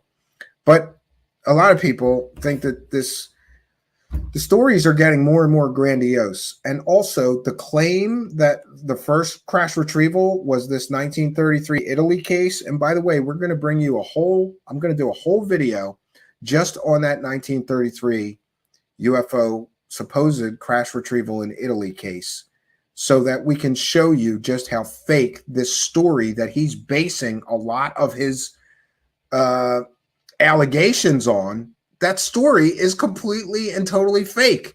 So in my opinion, it's completely and totally fake. I'll show you everything about that story, and we'll let our viewers and audience here decide. So what we have here is something very familiar to all of us. We have overhyping, under-delivering, and we all know what comes next, right? The big letdown comes next. I believe that the big letdown will be smoking gun evidence or proof that the people feeding him these stories are people that are already known to all of us. These are not new people that work in special access projects or unacknowledged special access projects or projects we've never heard about. I truly believe that the people feeding him all of this information are people that we already know well. We already have heard these things from for years. And you really, if that is the case, we have to ask ourselves, if those people telling those same stories for literally years, in some cases decades, haven't proven their claims back then, what's different now? Are they finally going to have actual evidence of these things? Or is this going to be, I believe that this is going to be kicking the can. Also troubling is that this man is starting organizations to, I think he claimed that they were going to be nonprofit, but, I'm very apprehensive about the fact that this guy quit his job with the government so that he could be, he said in another interview, he wants to be a thought leader on this topic. Well, that means speaking at UFO conferences. That means maybe teaching courses, or, get a paywall going, and you can get behind my paywall. I'll tell you a little extra, I'll tell you a little more than I said publicly. I think that this guy is going to milk this thing for every dollar he can. That's my opinion, and I'm entitled to it. And by the way, all of the UFO community is going to milk. Do you know how many, even me, we have to be in full transparency. Everybody into UFOs is making money off this story, right? We've got people literally stealing people's broadcasts and collecting super chats while they're stealing people's broadcasts. We've got the Debrief doing videos. We've got that paragon of journalistic integrity and virtue, Chrissy Newton from the Debrief. Yeah, I thought the whole story was fake, but once she got involved, I thought, oh, maybe this is a true story. No, that girl helps grifters sell fake stories. That's what her history is. That's what that girl does. Next, despite my personal feelings of really, I have to say this, I really like Whitley Strieber as a person. He's doing interviews with Leslie Kean and Blumenthal and making money. Everybody's making money off of this story. And when we think about all of these people, there's got to be hundreds of people, maybe thousands of people. Let's be clear. All those cut and paste media outlets that just copied the story from the Debrief, all making money. All these UFO shows, UFO podcasts, UFO Live, Disclosure tomorrow, Disclosure next week, Disclosure soon, True Disclosure. All of these shows are all talking about this for a full-on week. Everybody's making money. and nobody's seen any evidence yet. Does this seem a little strange to anybody else? Right? And the sliminess of all of this. And by the way, tomorrow we're going to be bringing you more information on Dr. Stephen Greer's Big Nothing Burger. Apparently, we have reached the age of the Nothing Burger whistleblowers, right? Ooh, overhype.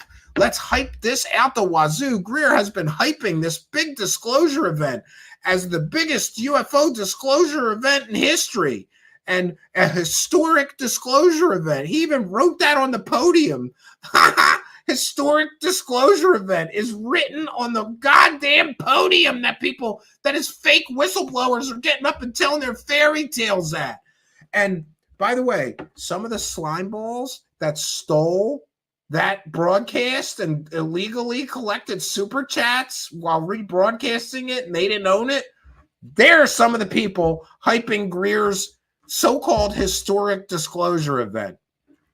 I am completely and totally disgusted with this entire subject. I want to just check out and say, look, here's what I'll do. Instead of wasting all this time investigating all this garbage, I'll go play video games. And somebody can call me when some goddamn evidence comes our way. But I don't want to hear more stories. I don't want to hear I have credible sources that told me. I don't want to hear something's classified. If you're going to stand there in front of cameras and tell everybody that we have alien crash retrievals and bodies, you better have some goddamn evidence. And nobody does. It's like, let's just play pretend, right? Yeah, let's just all pretend this is true and this is real. And we can live in this delusional fantasy world where disclosures come in any day now. And all of these people making money are making all of these people chase the carrot, and they keep kicking that carrot or kicking the can down the road. No, we're going to get evidence now. This guy's different. This guy's not full of shit. This guy's the real deal.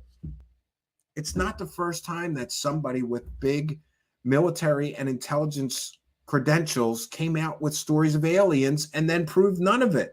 This has all happened before, and it's all going to happen again.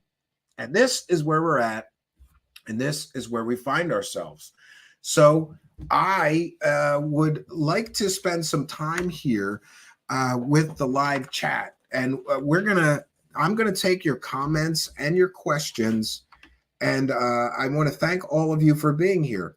We may only get a couple hundred live viewers, but we didn't do anything illegal to screw the people who own things out of money. Like, I can't even believe that happened.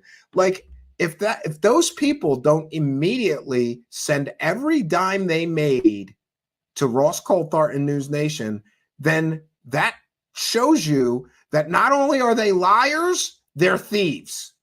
So congratulations, you people rewarding a literal thief. And I heard these excuses like, no, this is an earth-shaking human. This is a big deal in the history of humanity. Copyrights don't matter. Yeah, tell it to the judge, dude. Tell it to the judge. And by the way, there better be some goddamn consequences for these people who illegally rebroadcast this interview that they didn't own, had no rights to own. At the very least, you get a hard strike on your channel. And I think that lasts 6 months, right? At the very, very least. And I think that they keep the money that you made. I don't think YouTube is letting you keep those super chats that you collected while you were illegally rebroadcasting something you don't own. But it is what it is. So I want to take a moment to remind you that we, like others, are a viewer-supported show, but we don't do the slime ball stuff like, stealing other people's broadcasts in order to get views. And I think it's incredibly funny that it's the same people who do the clickbait UFO circle jerk or work for the biggest scammers in this thing that also did this rebroadcast thievery tonight, right? It's like the slime ball that you would expect to do it, did it, right? And, I talked about this level playing field. That's all I want. If I can't steal other people's copyrighted broadcasts and collect super chats during it, then nobody should be allowed to do that.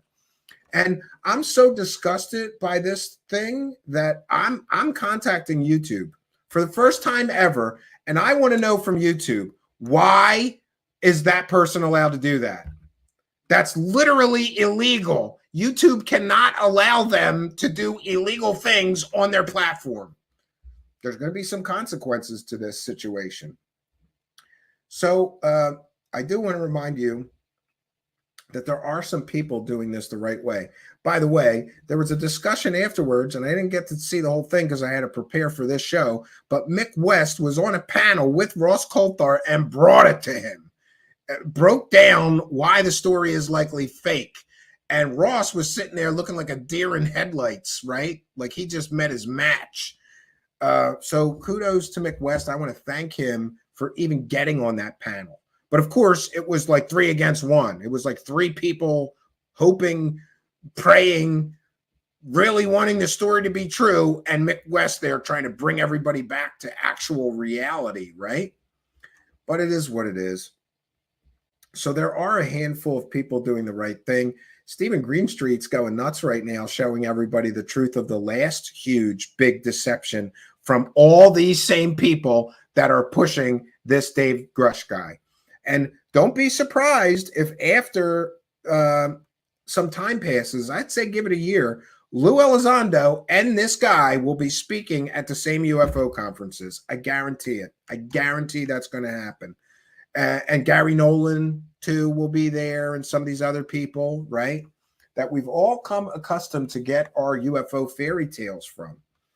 And I got to tell you, I am so disgusted with the despicable slimeball scumbag people involved in this that I don't even want to be here. I don't want to be here. It's like I can count the credible people involved in this thing on one hand. I can count the credible shows that are reporting on these things on one hand. And all of us, and by the way, I would include us in those credible people, those few credible, honest, moral, ethical people who, you know, aren't stealing other people's work and collecting money while they literally collected money while they were running a pirate broadcast of somebody else's shit today. This is the kind of slime balls that I'm supposed to be here with and compete. And it completely and totally disgusts me. And it makes me say, I don't want to be here.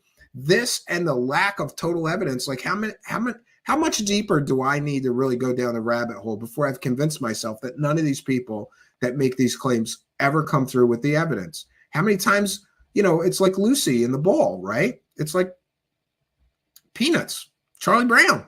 How many times does that football get pulled away from Charlie Brown, but he keeps showing up to kick it, right? That's where we're at. It's absolutely ridiculous. All right. I want to thank Sandra McConnell for a kind and generous $2 Australian and for being a member. We thank you for your kindness, generosity, and support. I am going to check in. One moment. I'm going to check in with the super chats. Yeah, and by the way, I'm aware that some people rebroadcast it and did commentary over it. I'm not speaking about those people. So, you know, I thought I was very clear, but I'll reach out to that person who sent me a message. And no, I'm not upset with them. I'm upset with the people who just played it in real time and collected super chats during it. Mick West is saying, okay, so who is contacting the Vatican press office to ask about how they, with the Pope directly involved, helped the U.S. recover a UFO from Italy in 1944?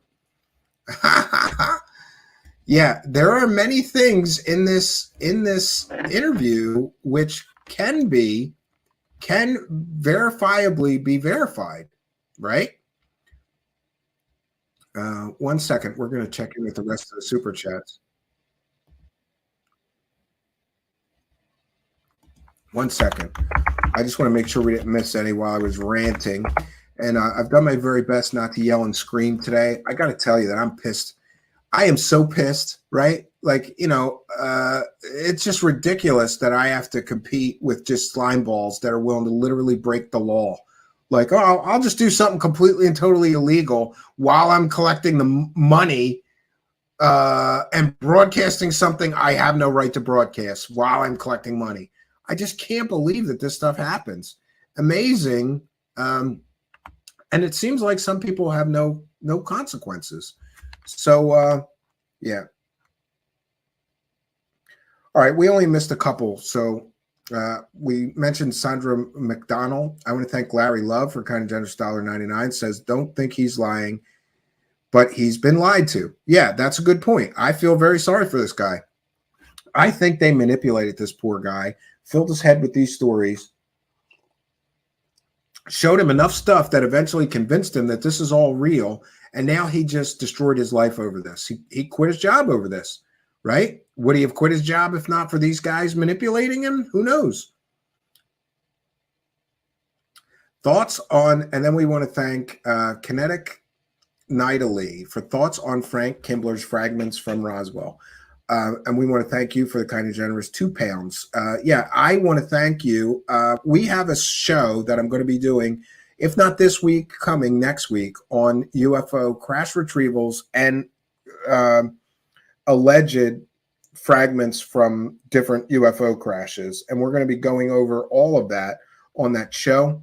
So we thank you, Kinetic Nidally, for your kindness, generosity, and support. But if it's all the same to you, I don't want to misspeak, and I don't have my notes and material for that, for those subject matters. And we try to be as accurate as possible. So, yeah. And 1 second here. 1 second.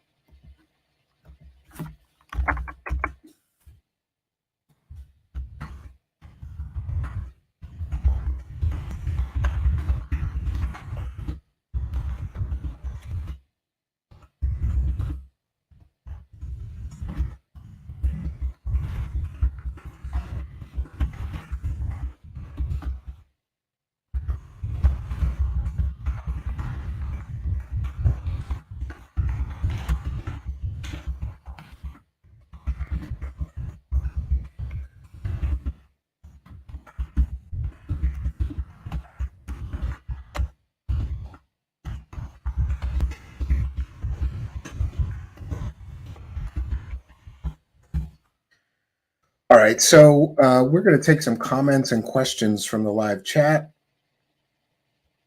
Some people can't see their super chat option. I'm not quite sure why that would be. There's a little money button down there in the 1 second. Let me go over to the video. It's been a while since I've watched from the YouTube side. But I believe right down there where you 1 second.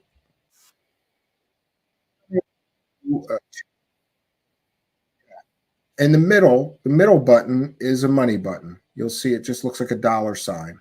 You just click that. You might have to sign up one time only. You have to put your card in to YouTube in order to be able to do that. But everybody should be able to send a super chat should they choose to.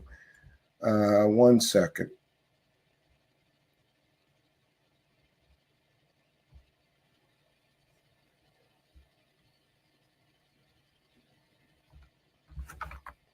Okay. Does any here remember Big Trouble in Little China? Oh no. Yeah, I didn't name who's doing that because honestly, there's multiple people doing it. They're all wrong to do it. And no matter what excuses people give you for stealing other people's copyrighted work that they have no right to, it's completely and totally illegal to do that. Don't let them tell you it's free speech use unless they were talking over it. I'm fine with commentary and fair use, but I am not fine with somebody just rebroadcasting an hour broadcast that they don't own and collecting money the whole time they're doing it. Ross Coulthart has the right to do that. News Nation has the right to do that. They own, I don't even think Ross Coulthart has the right to do it. News Nation has the right to broadcast that on YouTube and collect money while they're doing it. They own the material. And by the way, whoever did that is completely and totally directly stealing money out of the pockets of people who own the story. It's wrong. It's morally wrong, it's ethically wrong, and it's legally wrong, and it's completely and totally against YouTube terms of service. And these sumbitches better get a strike. They all better get a strike for doing that. And they better learn the lesson and not do it again. If they don't get a strike, they're going to steal from somebody else next time there's a big broadcast going on. Mr. Ian says never cross the stream.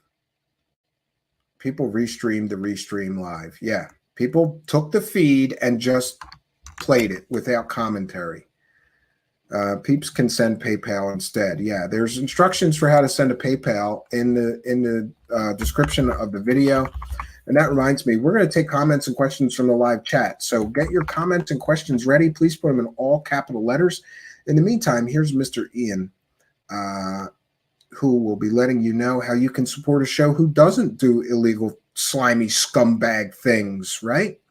I'd appreciate it.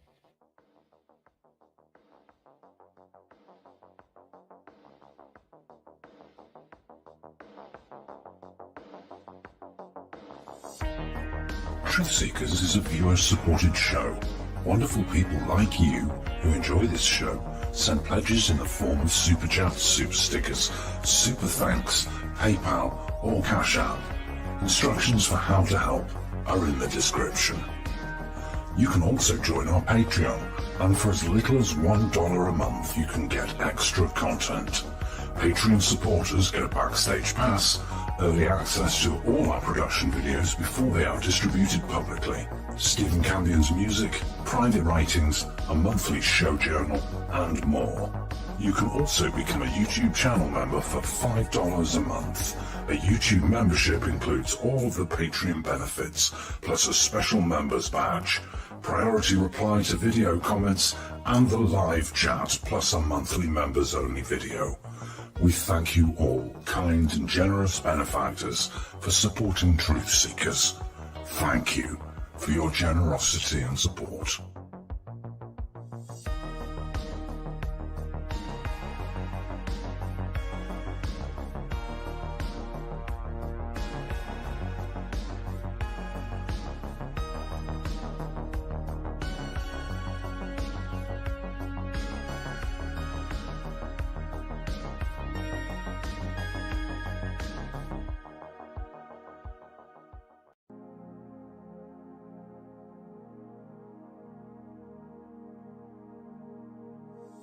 Truth Seekers is a viewer-supported show. Now there's a great way to support these broadcasts and show your support. Please be sure and check out our merchandise store. Links to our 2 merchandise online stores are in the links to this video or podcast. The Amazon storefront ships super quickly in the United States, Great Britain, and many more places. Amazon may not ship to your country or location. If that's the case, hit our second merchandise link in the description and visit our Redbubble storefront. Merchandise from our Redbubble storefront ships worldwide, but may take longer than Amazon. We've got a great deal of super high quality merchandise for you to choose from, including t-shirts, phone cases, sweatshirts, and even pillows. The feedback from our products have been overwhelmingly great. Quality products and fast shipping. People all over the world are buying some merchandise and showing their support of the show. Praise the cash! Praise the cash! Praise the cash! We thank you all, kind and generous benefactors, who are buying some merchandise and helping us to continue this journey.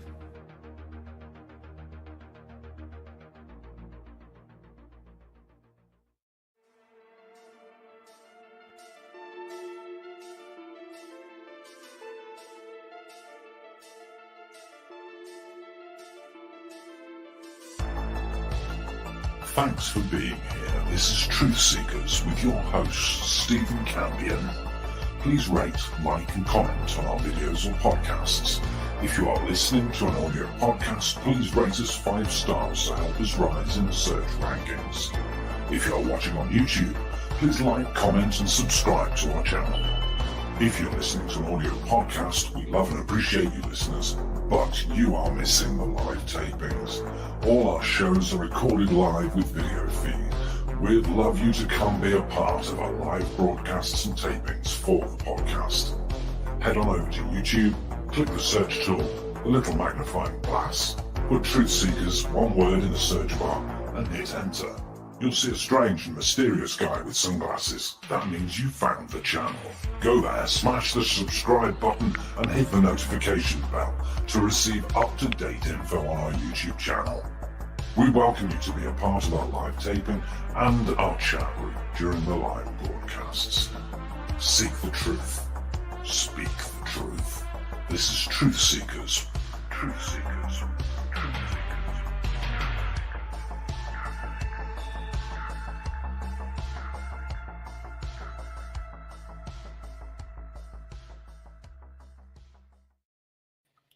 And we are back. So comments and questions for me, please put them in all capital letters. I have some additional time to share with you, and we'll be doing that. Could Nexstar Media go after them, restitution for them stealing their broadcast? Yeah, I think there may be some consequences. That's going too far. When you just completely and totally steal something that you have no right to do, those big media companies, they don't like it. And you know what I have found is that the bigger the media company, like try playing a Disney clip without getting a copyright claim. You can't. Try playing a CNN clip, Fox News. A lot of these bigger media companies, they go after people. And even if you use it completely and totally in fair use. Now we've won every claim that was levied against us if we were doing commentary or we played a clip and then talked about it and the clip was less than a minute. People have copyright claimed us, but we have never just broadcast an hour exclusive interview that we don't own.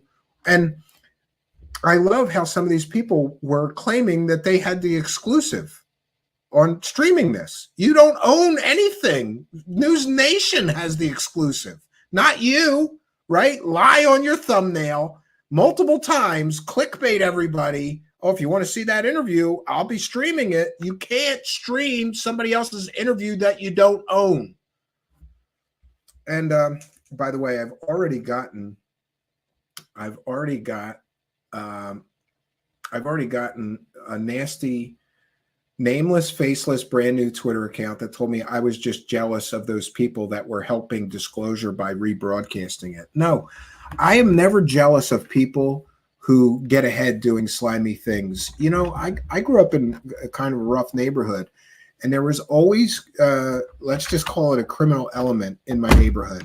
And thank God I did not get, I was an artist and a musician growing up. And so I didn't get in with the wrong crowd of people doing the wrong things, but there was older guys in my neighborhood that were selling drugs or, stealing, robbing stores. A big thing in my neighborhood was store burglaries at night. Like they would break into the local deli and steal all the cigarettes and whatever they could sell quickly.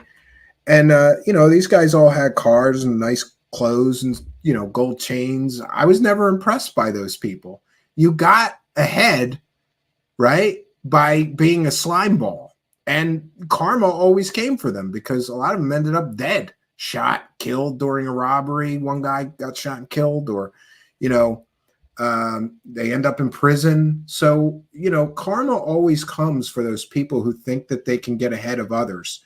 And by the way, there's rules for everybody. These rules are for everybody. If you're stealing somebody else's protected broadcast exclusive rights that they had, you can't complain if you get a huge story and people steal it from you because you stole from other people. So I think it's important to just try our very best to do things the ethical and the moral way here, right? Mark Terada is here and says, for now, I'm putting this story in a nothing burger basket. It's just a new talking head repeating the same talking points from the last 8 decades. I concur with you completely and totally. Who's that buttery voiced narrator? Not Coltart. Yeah, I don't know.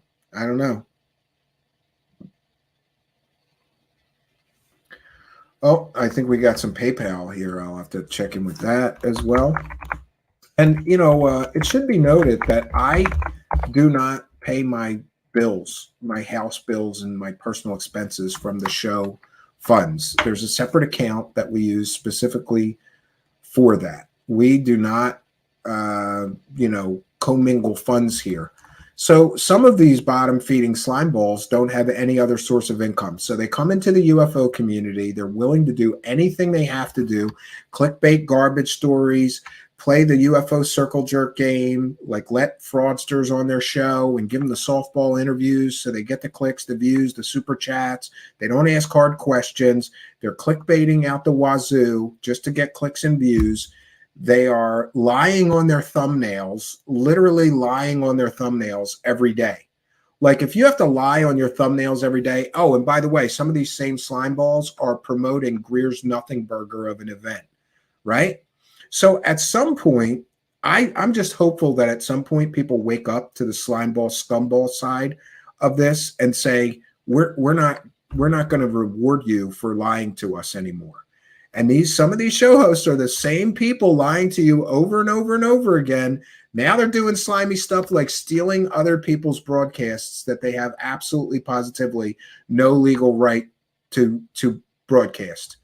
I couldn't believe that they were doing that. And by the way, you're risking your whole YouTube channel. And if you're some loser with no other income other than your YouTube channel, maybe it's not a good idea to risk your YouTube channel's future by stealing somebody else's exclusive interview and rebroadcasting it, right? Would you believe the aliens if they beam you up and probe your anus? Oh, definitely. If I get a butt probe, I probably, and yeah.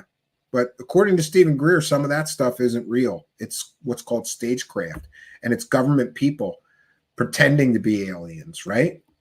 Does Grusch have anything else besides the interview, or is this it? I think that's it. I don't think we're ever going to get evidence of any of his claims, but that's not going to stop him from becoming a, quote, thought leader, unquote, in the UFO community, or starting organizations where he wants people to donate money to him.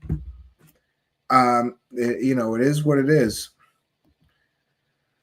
Parsi X says, most welcome. Support for Steven. Got my wackadoo hoodie. Well, I'm glad to hear it. Yeah. And we have this other shirt here. Nothing is impossible. I wore that today just in case Mr. Grusch has actually got some evidence. But I don't believe that he actually has any evidence. I think that this whole thing is one big nothing burger of repeated stories that we've all heard before. And the sources are the same people that we have heard before. And it's ridiculous, right?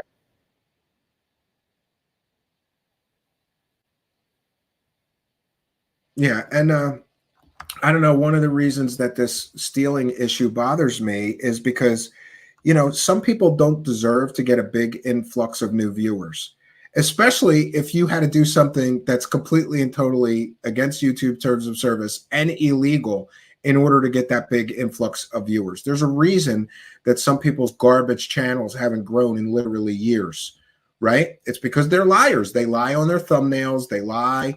But all those new people might not know that you just helped out a complete and total scumbag loser. And by the way, there was other show hosts in there encouraging people to donate. There was other people encouraging people, oh yeah, subscribe to this guy. He's broadcasting this for us. Yeah, no, he's stealing it and broadcasting it illegally. And again, I'm going to hammer this point home. You people, anybody who supports what just happened tonight, you are saying that it's okay for people to steal the clicks, the views, the monetized, and all that super chat, all that money. You're saying it's okay for those people to steal from the people who actually filmed, produced, recorded, broadcast the story. They had the exclusive rights. And we've wasted enough time on that issue. So it is what it is. So comments or questions from me, please put them in all capital letters. Yeah, because True Disclosure, Archaic Revival, keeping us honest here, says because True Disclosure can only come from a Netflix special.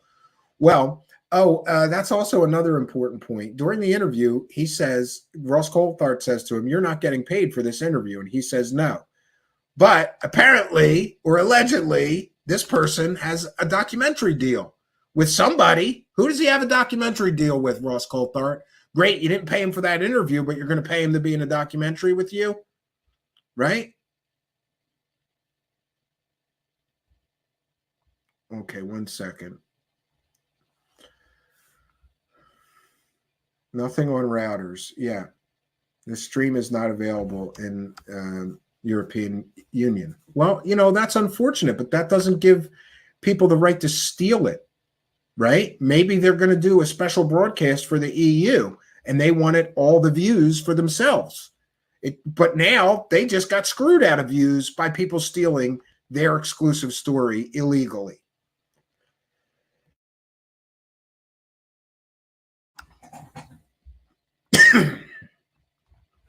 One second.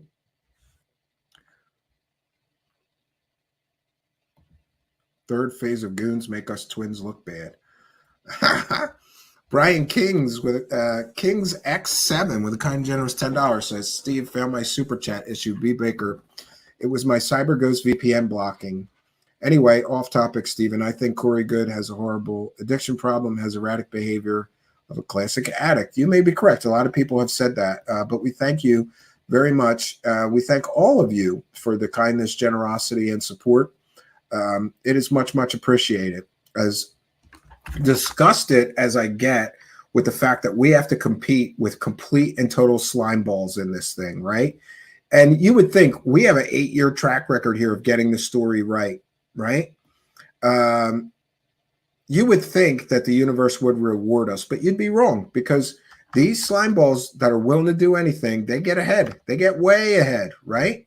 And it's funny, one of those slime balls used to be well under us here. And I told somebody, a mutual friend, I said, oh, he'll blow right by us because he's such a disgusting, despicable dirtball. He's willing to say and do anything, including platform scumballs like Kerry Cassidy, who uses murderers and people who have problems with children for her sources, and doesn't call them on their BS. So these people we cannot, there's no show like us. There's shows that pretend to be like us and tell you the truth, right? But really, they're in on the grift, right? And if you have to steal somebody else's work constantly to get ahead, these are the same people that never actually contribute anything. I think that we've done a good job so far bringing you all new information, and we had exclusive stories that nobody else had. I don't think it's a coincidence that we put exclusive story on some of our material, and suddenly the slime balls claim they have an exclusive story that they stole from Ross Coulthard. Yeah, you got the exclusive thievery. Yeah, you stole it. You don't have exclusive shit. Nothing. But we thank you all for the kindness, generosity, and support. Thank you for helping us to praise the cash, Brian King. Praise the cash, praise the cash, praise the cash. And by the way, we want to thank all of you who asked today.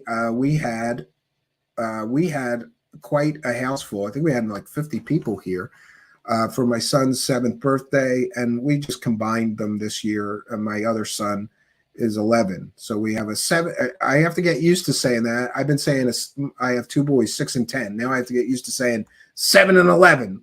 We've got our own 7-Eleven here. It's great.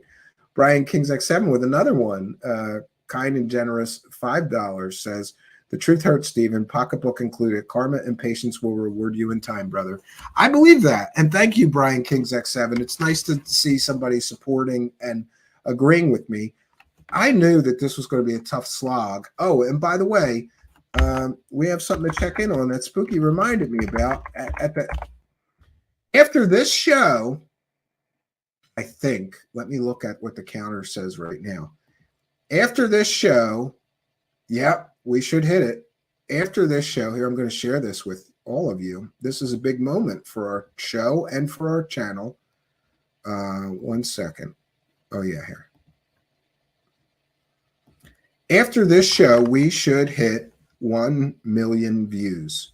And we did that without lying to our audience. We did that without hooking up with hoaxer, scammer criminals. We did that without doing illegal things like stealing somebody else's exclusive broadcast because we're dirtballs and can't come up with our own stories. We have broken many, many stories in our show's few-year history here. And we have done things ethically and morally wherever possible. And certainly we've never done anything illegal, like stolen other people's exclusive worldwide rights broadcasts and collected super chats the whole time. So it took longer than I thought, but we will pass the threshold of 1 million views. And we should do that in the next day. So we thank all of you because I think that is a tremendous achievement. 1 million views. And most of those million views are monetized. And if I tell you how much money I made from YouTube ads, I'm going to have to add it up. You would laugh. It's a lot less than people think. And by the way, YouTube just did something else, which is cutting the YouTube ad revenue for content creators in half again. And remember that they just did that a few years ago. They cut all the YouTube ad revenue in half for most content creators, or something akin to half. And now they're doing it again. So, you know, and now they're doing something where they want me to promote my videos. So they want me to pay so that they push my videos to more people. So essentially, they want content creators here on YouTube to pay rent, you know, to pay them to promote the videos that we put here, instead of the way that it used to be where they would push them out to plenty of people, right? Victor Caliero is here. And Victor, I think I messaged you or said something in the Discord. I wanted to get a copy of that Area 51 security guard interview without the my commentary over it. In 2019, the Inspector General made a news release stating that for urgent complaints, they will accept whistleblowers with secondhand knowledge. Yeah, I mean, okay, but I don't think I don't think that this man has credible whistleblower knowledge. But I guess, yeah, and we're getting congratulated on 1 million views. Thank you all. We appreciate every one of you clicking on these videos. Helped us to get there. So that's something that we can all celebrate it together. Tried it again. The site says this site is currently unavailable to visitors from the European Economic Area while we work to ensure your data is protected in accordance with applicable EU laws. Yeah, but here's the thing, Gary. Gary Coleman is in my audience. That's funny. Content creators have the right to say, I don't want this to play in the European Union. They have the right to say, I don't want this to play in Australia. They have the right to do that. And other people don't have the right to steal those rights away from you. And that is exactly what happened. I believe that they are going to hit the other markets. They wanted to hit the US market first, and then they will hit the European markets, Australia, other English speaking, who knows? But it's their right to make those decisions, and nobody has the right to just steal their content. And the fact that somebody sat and collects super chat donations while they were illegally rebroadcasting somebody else's show, that is beyond the pale despicable. And we'll leave it at that. You know, I'm sorry that they didn't want you guys to see it yet. Who knows what they were doing? Operation Shutdown is here to congratulate us. Thank you. And Brian Kings X7 here to congratulate us on the 1 million views. Yeah, interesting, right? Almost 6 a.m. here. I'm back at work at 8 a.m. after a year out. Great show as always. Good to hear that. Humans Awaken Wolf and longtime show supporter. I hope you're enjoying going back to work. Yeah, and I'm trying to remain positive here because we've got good things going, and we get good views, not doing slimy, despicable stuff, right? And that has to count for something. I don't care if somebody gets more views than me by cheating and literally doing illegal stuff, lying in their thumbnails, lying constantly to their audience. I don't care. You know, you didn't win. It's like somebody, bragging that they won a marathon when they got in somebody's car for half the marathon, that they beat the other runners. Do you know what I mean? Like, you cheated like hell to do that. That's not worthy of respect. That's worthy of pity and feeling sorry that somebody's such a slimeball, greedy bastard that they need to steal somebody else's hard work. And despite what I think of News Nation and Ross Coulter, it's hard work putting together an hour interview with somebody, filming it, editing it, all that stuff, right? Yeah, they clickbait. Yeah, well, we try our very best not to do that. Plan B says, I pity the fool. Mr. Drummond's going to be angry. I grew up watching Different Strokes and what is that other one? The Facts of Life. I don't know why, but my dad watched both of them. And so whatever my dad put on the TV is what we watched, right? Remember that episode with the bike shop with Arnold and that was a terrible one, right? How goes cutting back on the nicotine? I've been feeling bad. Yeah, I'm doing terrible. Actually, here, I've got a bunch of vapes. Look at this one. Real manly, right? Well, I kind of like it. They color code them. So this is some kind of strawberry milkshake vape. And I'm slowly getting used to them. I'm hopeful that I'm going to quit the cigarettes soon. But I keep buying vapes, and then I vape for a little while, and then I go back to the cigarettes.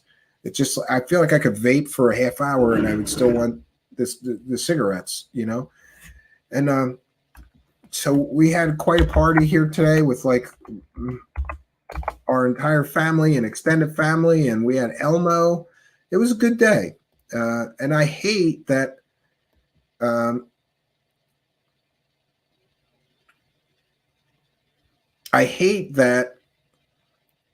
I almost let these despicable people ruin what was a great day for me.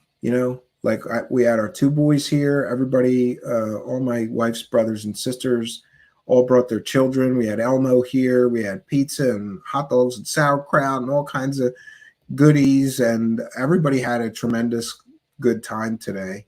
And we had a bounce house here. And we had an excellent day. And over the weekend, I had an excellent weekend at the cabin. And I'm so angry. Here, I will show you for those that have asked about the cabin bathroom project. I ran out the clock. I screwed myself this past weekend. The floor needed to be stained. And I stained it once, but I put a real light coat on it, I think. I think this is what happened. So the first coat, it needed two coats, but the first coat, light coat. So light.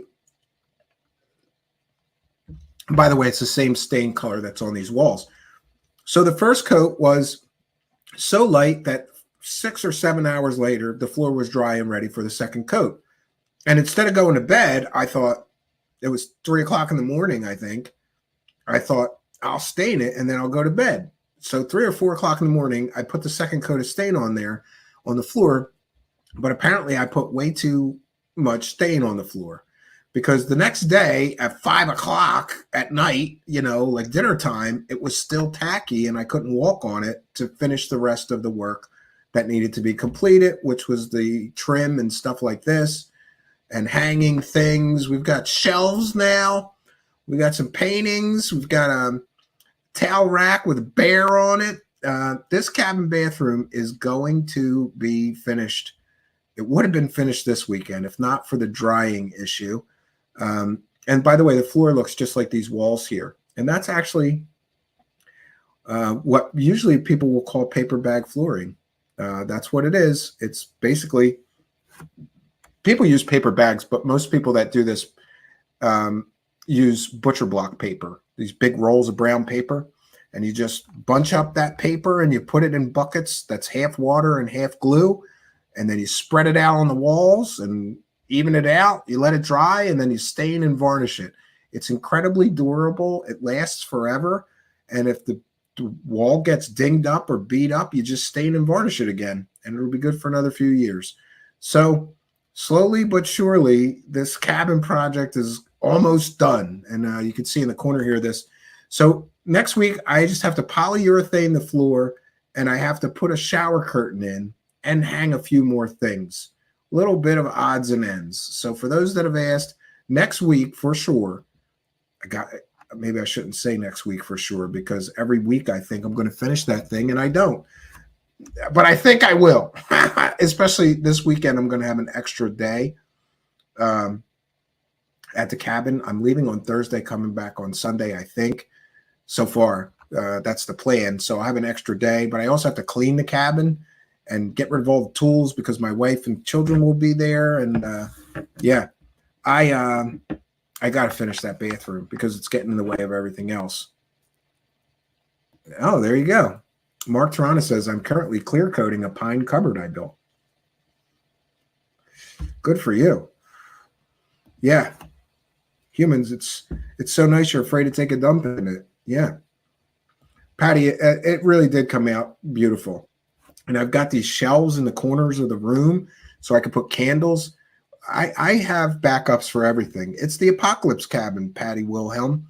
So in that bathroom, each of the shelves in the corner have and will have a candle, like in a glass thing, like a votive holder or whatever. We'll have a candle on each shelf, an oil lamp, and an electric little lamp that looks like a candle. So with batteries. So in the event of power failures, you can still take a shower, take a dump, shave, do whatever you're going to do in there in full lighting. It'll be wonderful. Brian King's says, awesome, gorgeous, love it. Yeah, it really came out good. But what you have to remember is I'm not a carpenter. So all that custom woodwork, it was the worst project that I've done at the cabin so far, because you got to go up on a ladder. You got to measure where you're putting one board in. Then you got to go down, mark the board, cut the board, go back up, nail it up, and then do it again and again and again. And there's like hundreds of boards in this bathroom. This took so much time, but thank you. And we have Dead Minds Podcast with a kind and generous $5 says, good. Keep up the good work, Steve. The truth is somewhere. Yeah, I agree with you. Thank you for your kindness, generosity, and support of the show. It is much, much appreciated. Thank you for helping us to praise the cash. And we want to thank all of our kind and generous benefactors, including you Patreon supporters and you channel members. Thank you for kindness, generosity, and support. And thank you, Dead Minds Podcast, and all our super chatters tonight for helping us to praise the cash. Praise the cash, praise the cash, praise the cash. Thank you for your kindness. Thank you for your generosity. Praise the cash, praise the cash, praise the cash.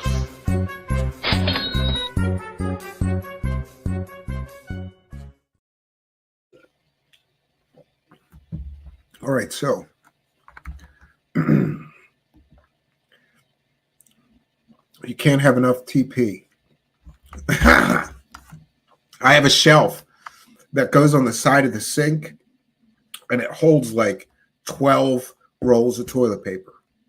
I'm going to fill that bitch up. I'm going to fill that up. And then there's a cabinet too. So we'll have plenty of toilet paper. There's a store called Dollar General. I don't know if you guys have those in foreign countries, but it's kind of like a dollar store, but slightly better. And they have everything. And it's a great place to go because it's right near the cabin. And, you know, like if you forget the mustard for the hot dogs, you just go over there. If you need a bag of ice or you need candles or lighter fluid, charcoal, any toilet paper, paper cups, anything I need for the cabin, I just go over there and get it. And don't worry, I'll stock up. Yeah. Yeah. Did I have to put in a sand mound? No, because we use what's called a sawdust toilet or a composting toilet. I'm going to do a whole show on the composting toilet. People come in that bathroom, including my neighbors, friends, whatever. They come to visit, and they expect that the bathroom is going to smell like an outhouse, and it never smells. It's got a separator, and 1 and 2 get separated, and then you put pine shavings in it, and It doesn't stink, believe it or not. Eventually, we will get a well and a septic, but that's about, I don't know, $50,000 or $60,000. So for now, we have a composting toilet, which isn't great, but it beats what we did do first. When I first built the cabin, we didn't have the composting toilet. We used the toilet in a little tiny camping trailer, that slept two and has this little tiny bathroom in it. But then you got to empty the pooper tank, and that is gross, right? You remember that National Lampoon's Vacation, Christmas Vacation or whatever, the crapper's full. That's what you got to do. And it is the grossest job ever. So now that we have a composting toilet, I mean, it's not a great job to empty that thing, but it's so much better than the alternative, which is a gray tank or a black tank that you have to constantly empty. And those things fill up fast with a bunch of people using them, you know? Fill that bee up. Yeah. Piney fresh. Yeah, it smells like it doesn't actually, Patty, when it's time to empty the composting toilet, because you won't get what smells like sewage in there, but you'll get this weird sort of like sour smell. And that's when the thing starts really filling up. The composting tank starts really filling up. And then you just take that out, you throw it in the compost bin, and it turns into dirt. Now, some people actually use that on vegetables they grow. I think that's gross. We use it in flower beds, but not in anything we eat, you know. I just use kitty litter. Yeah, well, maybe that works too, right? Just get a kitty box. But the cabin has electricity and internet now. So, you know, the only thing that the cabin doesn't have is a flushing toilet. And I'm okay with it, because the alternative is a tank in a camper that you have to constantly take down the road and empty. We have something for that near the cabin, but it's a hike. And or an outhouse. And the outhouses are gross. It's just like a porta potty. You ever been in a porta potty? It's gross. These composting toilets, they don't stink at all, right? Eat like this gorilla and your stuff won't stink. Yes. Yeah, absolutely. So what can I say? We have done our due diligence for today. I wasn't going to work today. I thought I'll just do this tomorrow, right? Because honestly, I think that this whistleblower is a nothing burger. I think it is a propped up, fake manufactured story. And I also want to say, if this story never has evidence to it, and we never get the smoking gun conclusive proof evidence of it, then none of the people involved in this story should ever be welcome or allowed anywhere near making money in the UFO world ever again. Now, do I think that's going to happen? No. These same people just deceived all of us with this TTSA story a few years ago, made millions of dollars, TV show deals, book deals, no evidence. Now, it would appear that allegedly all those same people just prop this guy up and he's got no evidence conveniently, right? But I get the true believers want to believe this shit, right? The true believers want to believe it. So if no evidence ever comes of this, they'll have a new guy soon, right? They're already talking, oh, there's other whistleblowers. And by the way, I think tomorrow we're going to be covering the Stephen Greer garbage disclosure festival that costs thousands of dollars or $500 or whatever it costs to attend. And like I said, the same slime balls that are stealing this story from News Nation and illegally rebroadcasting it while collecting money to illegally rebroadcast copyrighted interview they don't own and have no rights to are the same people that are promoting the Greer Garbage Festival. It's a garbage festival. He's got some fake whistleblowers with no evidence. Congratulations. This is a really historic disclosure event.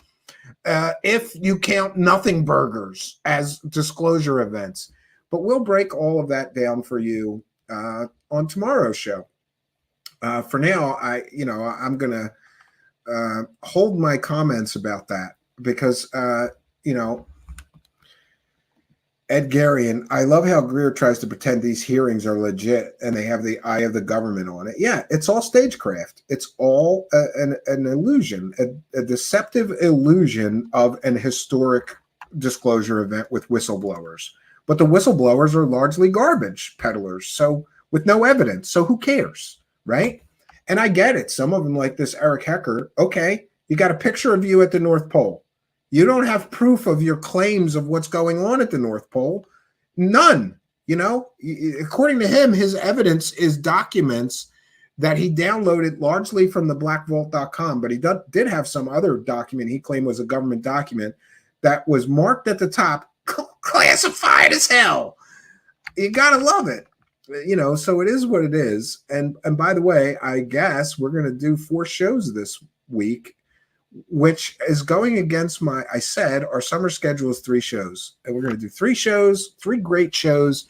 And, you know, I have to have time for the cabin projects and for vacationing. And look, you know, we worked hard here all winter, all spring. I want to take my children fishing. I want to take my children on kayaks and canoes and rowboats on the lakes all around the cabin. It's a tremendous gift of you know, recreational activities around I picked where the cabin is because there are state parks, there's waterfalls, there's lakes, there's trout streams, there's rivers, there is hiking trails all over the place. There is state game lands to explore. There is the new cabin land to do something with. There is so much to do there. And every year, and I've said this before, listen, this year I said, I'm only going to do 3 shows a week because every year in the summertime, especially, the views just drop. They go down 30 or 40%. And that the reason is everybody else is outside. So why do I want to be sitting in front of a computer when I have a cabin? I want to be with my family at the cabin. I want to be at the campfire, right? I want to have, you know, there has to be some balance. But this week, especially considering we're hitting 1 million views this week, we'll do an extra show. But then we're right back to 3 next week, I hope. We'll see. Yes, Patty says lots of natural beauty in that area. Yeah, and a lot of Bigfoot sightings. Maybe I just want to go look for Sasquatch, right? Brian King's X7 says, I like the way you peel away the onion of the grifter stagecraft, Steve. Yeah, thank you. I appreciate it. So we have done our due diligence today. And by the way, we didn't illegally steal somebody else's broadcasts and charge, you know, collect money while we were doing something illegal. Like, I can't even believe these people are this stupid. And we didn't lie to you about and hype this so-called whistleblower with no evidence. Listen, if you're a whistleblower, you've got evidence. And these excuses like, well, I do have evidence, but it's classified and I gave it to Congress, members of Congress. And by the way, the chairman of the House Intelligence Committee disputes talking to this man, to the best of my knowledge, and we'll bring more clarity to that issue the next time we cover him, because we're going to be doing some fact checking, right? And the story is either going to stand on its own as truthful and reality, or it's going to come crashing down. I know what I think is going to happen, so stay tuned. So what can I say, friends? We want to thank each and every one of you for joining us tonight. We had a great attendance tonight, and we didn't do anything illegal to, you know, unfairly get viewers we don't earn or deserve. I think that's why it bothers me, because these people got all these viewers and they had no right to do that. They had absolutely no right to do that. But it is what it is. And this is where we're at. And this is where we find ourselves. So we'll be back tomorrow night, 9 p.m. Eastern Standard Time, as usual, friends. And so that's all we got for you. Until next time, friends, my name is Stephen Cambion, reminding you that the truth is out there. It just may piss you off when it is revealed. Please join us tomorrow night, 9 p.m. Eastern Standard Time. We'll be back. My name is Stephen Cambion. Good night, and God bless all of you.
There are an incredible amount of red flags of this story. And we're going to go through the red flags quickly here. I want to try to keep it brief tonight because I'm sure more information is going to break about this. And right now, we're all operating in a vacuum. But I did notice 10 red flags. And actually, I noticed more, but I ran out the clock trying to make a presentation for tonight. So please forgive me. Red flag number one is that the people selling this story have all been caught selling provably fake stories before. Leslie Kean, Ralph Blumenthal completely got the ATIP story wrong, completely got the whole thing wrong. They trusted the stories that they were told as true from Lou Elizondo. Turns out much of what he told them, he was the primary source for that New York Times article, turned out to be factually completely incorrect. They also sold that story about Harry Reid confirming this stuff. Then they had to walk that story back. So, and Ross Coulthart provably sold the story of the British Parliament all being involved in a ring of children predators, essentially, right? That story turned out to be completely and totally fake. Then Ross Coulthart comes into the UFO community with his huge bluff that they had conclusive proof of alien technology confirmed by Michio Kaku. Go ask Michio Kaku if he confirmed alien technology. And when he's done laughing, right, he'll tell you he didn't confirm anything and he wasn't even shown evidence by Ross Coulthart. But you see, these people, they carefully craft narratives. They put together illusions of true stories. So the people selling this story, and this is a verifiable fact, so I'm not going to argue with people, but the people that are selling this current big story have all been caught selling provably fake stories before. Red flag number 2. These are secondhand accounts from someone who was never directly involved in any of these so-called top secret programs. These are just stories that people told him. Now he says he has evidence. He says he has documents. Nobody's allowed to see them. That's another red flag, if you ask me. Red flag number 3, according to Brian Bender, this man was, quote, groomed, unquote, by Lou Elizondo. And it was Lou Elizondo who misled reporters for years about a fake UFO program that was never funded, never official, and never secret, since that program never actually existed. Elizondo had to admit it wasn't a program, it was an activity he did in his spare time. It wasn't his primary job. He wasn't the director of anything. He was the director of a program in his own imagination. And this man, who's been lying to us for years, lied to us with TTSA, lied to us about ATIP, lied to us about the Felon 5, lied to us about more and more and more. I think he lied about being a remote viewer and having superpowers. Oh, and that gets into a whole thing too. Remember that the lies are ridiculous. They get more and more ridiculous as time goes on. And there is a video making the rounds right now, which I think is incredibly interesting. It's a video of Tom DeLonge talking about war stories that apparently he was told by liar Lou Elizondo. And this is very problematic because this is 100% provably fake story. It can't be true. But let's take a listen at Tom DeLonge repeating lies that allegedly or apparently he was told by Lou Elizondo. Special forces operative, like a soldier. You know, he fought the Taliban in Afghanistan like a month after 9/11 with Secretary of Defense Mattis, General Mattis, Mad Dog Mattis. Yeah. Mattis saved his life. Lou got pinned down in a huge machine gun fight. None of this is true. And he called for air bullshit. support, and they said there's nothing in the area. And he said, I looked at my friend. I said, we are going to die. We're dead. There's like 100 of them shooting, and they're pinned behind a rock. Then he heard something on the radio, and Mattis comes flying in on like one of those Bradley vehicles, saying, and big door flies down. He's, oh, get in, boys. He's in a t-shirt. He's, I'm busy. I'll get to you in a second. He's on the automatic grenade launcher, just wiping people out. You know, and Lou said he's on the ground just looking up at this guy in the sunset kind of thing, like, who the fuck is this guy? You know, and he saved his life, you know. So Lou came from like really being in war to moving up to a place where he had a lot of responsibility with a lot of very sensitive things. And by the way, friends, none of that is true. That entire story is completely and totally fake and made up. And I can prove it. There's a timeline of when Lou Elizondo was in the Army. There's a timeline, there's a timeline as well. The timelines don't match up. That story couldn't have happened. And just so everybody's aware, multi-star generals don't operate machine guns from, tanks or anything. They don't do that. They're in the offices directing their Army officers. This is a totally made up story. Did Lou Elizondo tell him that? What about Lou Elizondo telling people that he has remote viewing superpowers and then refusing to comment on whether he was using remote viewing, right? And what about that story that he saved his whole crew from getting murdered, right? by terrorists because he remote viewed the battlefield. All lies. And that liar, Lou Elizondo, is backing this story, right? But let's get back to the red flags. 1 second here. Let's get back to the red flags of this story. All right, so we've gotten that one, red flag number 3. Red flag number 4. According to Brian Bender, multiple media outlets passed on the story, including Politico and several others. According to Ross Coulthart, multiple media outlets, including the New York Times, Politico, and others, refused to run the story. He claimed they didn't have the backbone, they didn't have the courage to run the story. Or maybe these more credible, larger media organizations wouldn't touch this story with a 10-foot pole because they knew that the people selling the story have all been caught selling fake stories before. Red flag number 5. The Defense Office of Pre-Publication and Security Review approved this man to release this information. This means that there is no classified information in his story, despite his claims. Now, I could be wrong about this, but I checked in with an intelligence friend who's worked in intelligence. He's retired now. He worked in Navy intelligence his whole life, and he told me that the Defense Office of Pre-Publication and Security Review would never approve this guy to go and do interviews and talk about any of this if those were real classified programs that actually existed, because even the existence of those classified programs is classified. You see the problem here? The Defense Office of Pre-Publication and Security Review is there to prevent anybody from leaking any classified information. Why would they let him talk about this if this was true and there was real top secret or classified programs in the United States government involving this? And then, of course, we get the Pentagon denial. Big red flag here. And why don't the people selling this story explain this red flag, this huge problem with the story? They won't do it.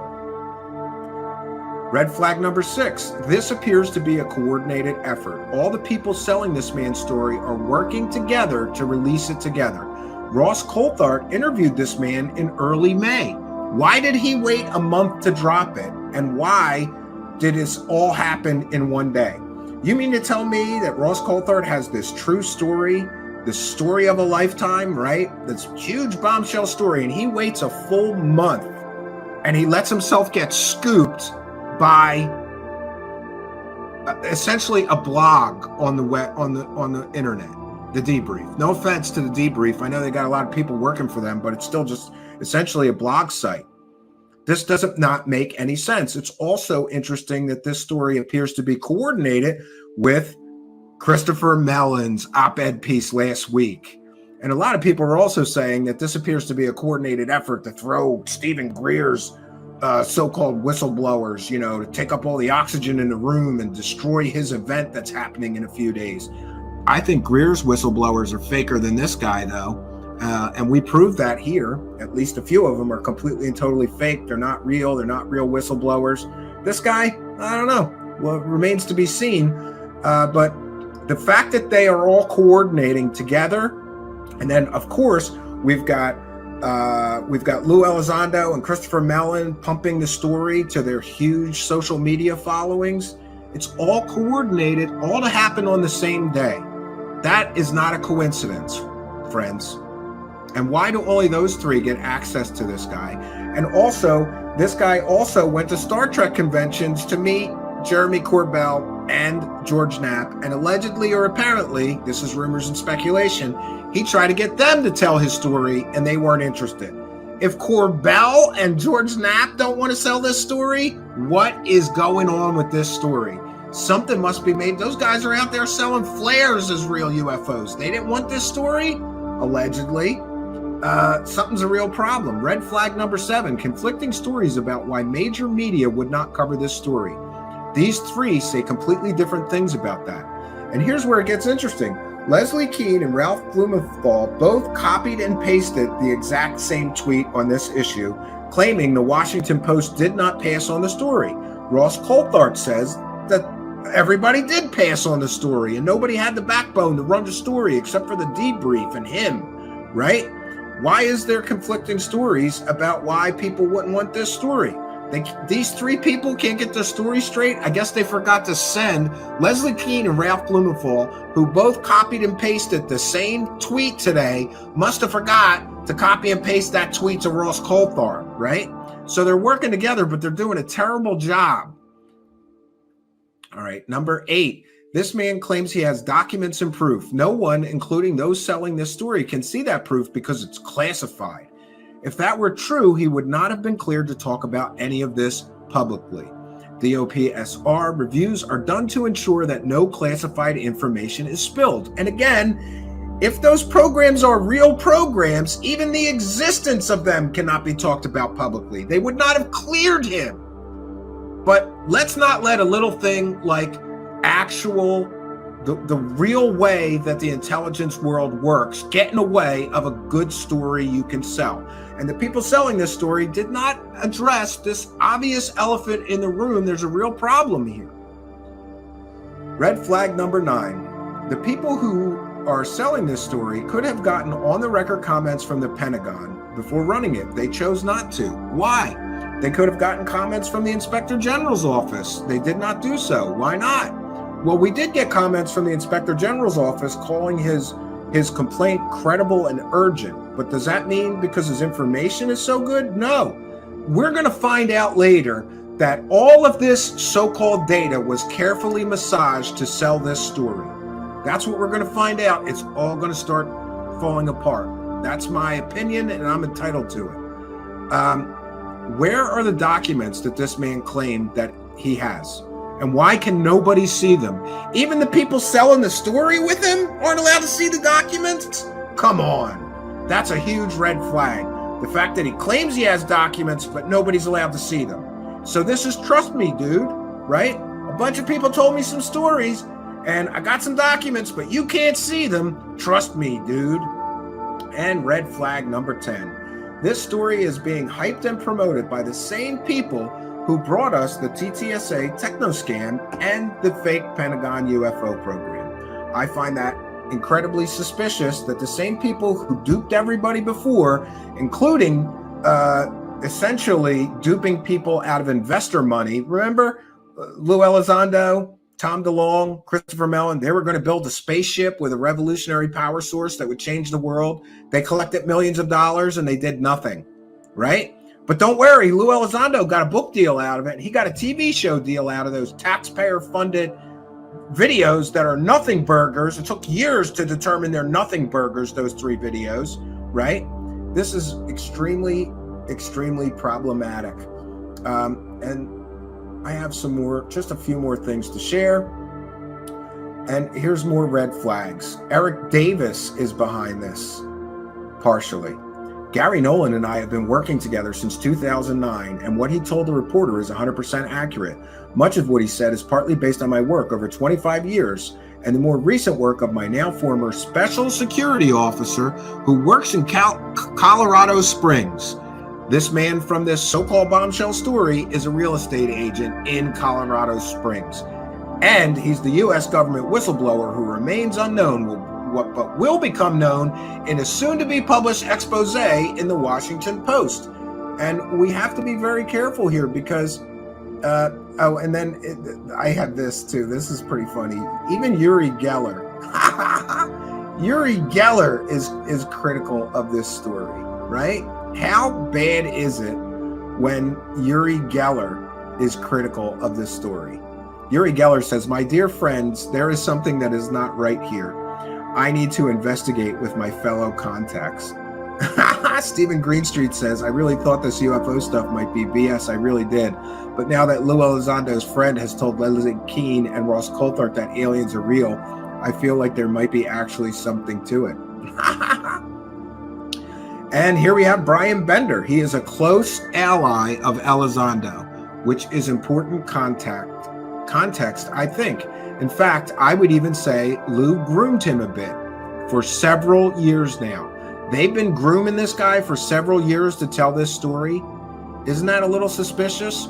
The same people, right? The same people who sold us the garbage story from before about everything that was fake. And here's corrections about the remarks attributed to Harry Reid, proving that Leslie Kean and Ralph Blumenthal have provably sold 100% fake stories. That was a big story. Oh, Harry Reid said that there are crashes of objects of unknown origin may have been recurred and that retrieved materials should be studied. He did not say that crashes had occurred and that retrieved materials had been studied secretly for decades. Yeah, so the story was fake. And of course, we have the Pentagon response: no aliens. We have not discovered any verifiable information to substantiate claims that any programs regarding the possession of reverse engineering or extraterrestrial materials have existed in the past or exist currently. Yeah. So what are we left with? We're left with a lot of red flags.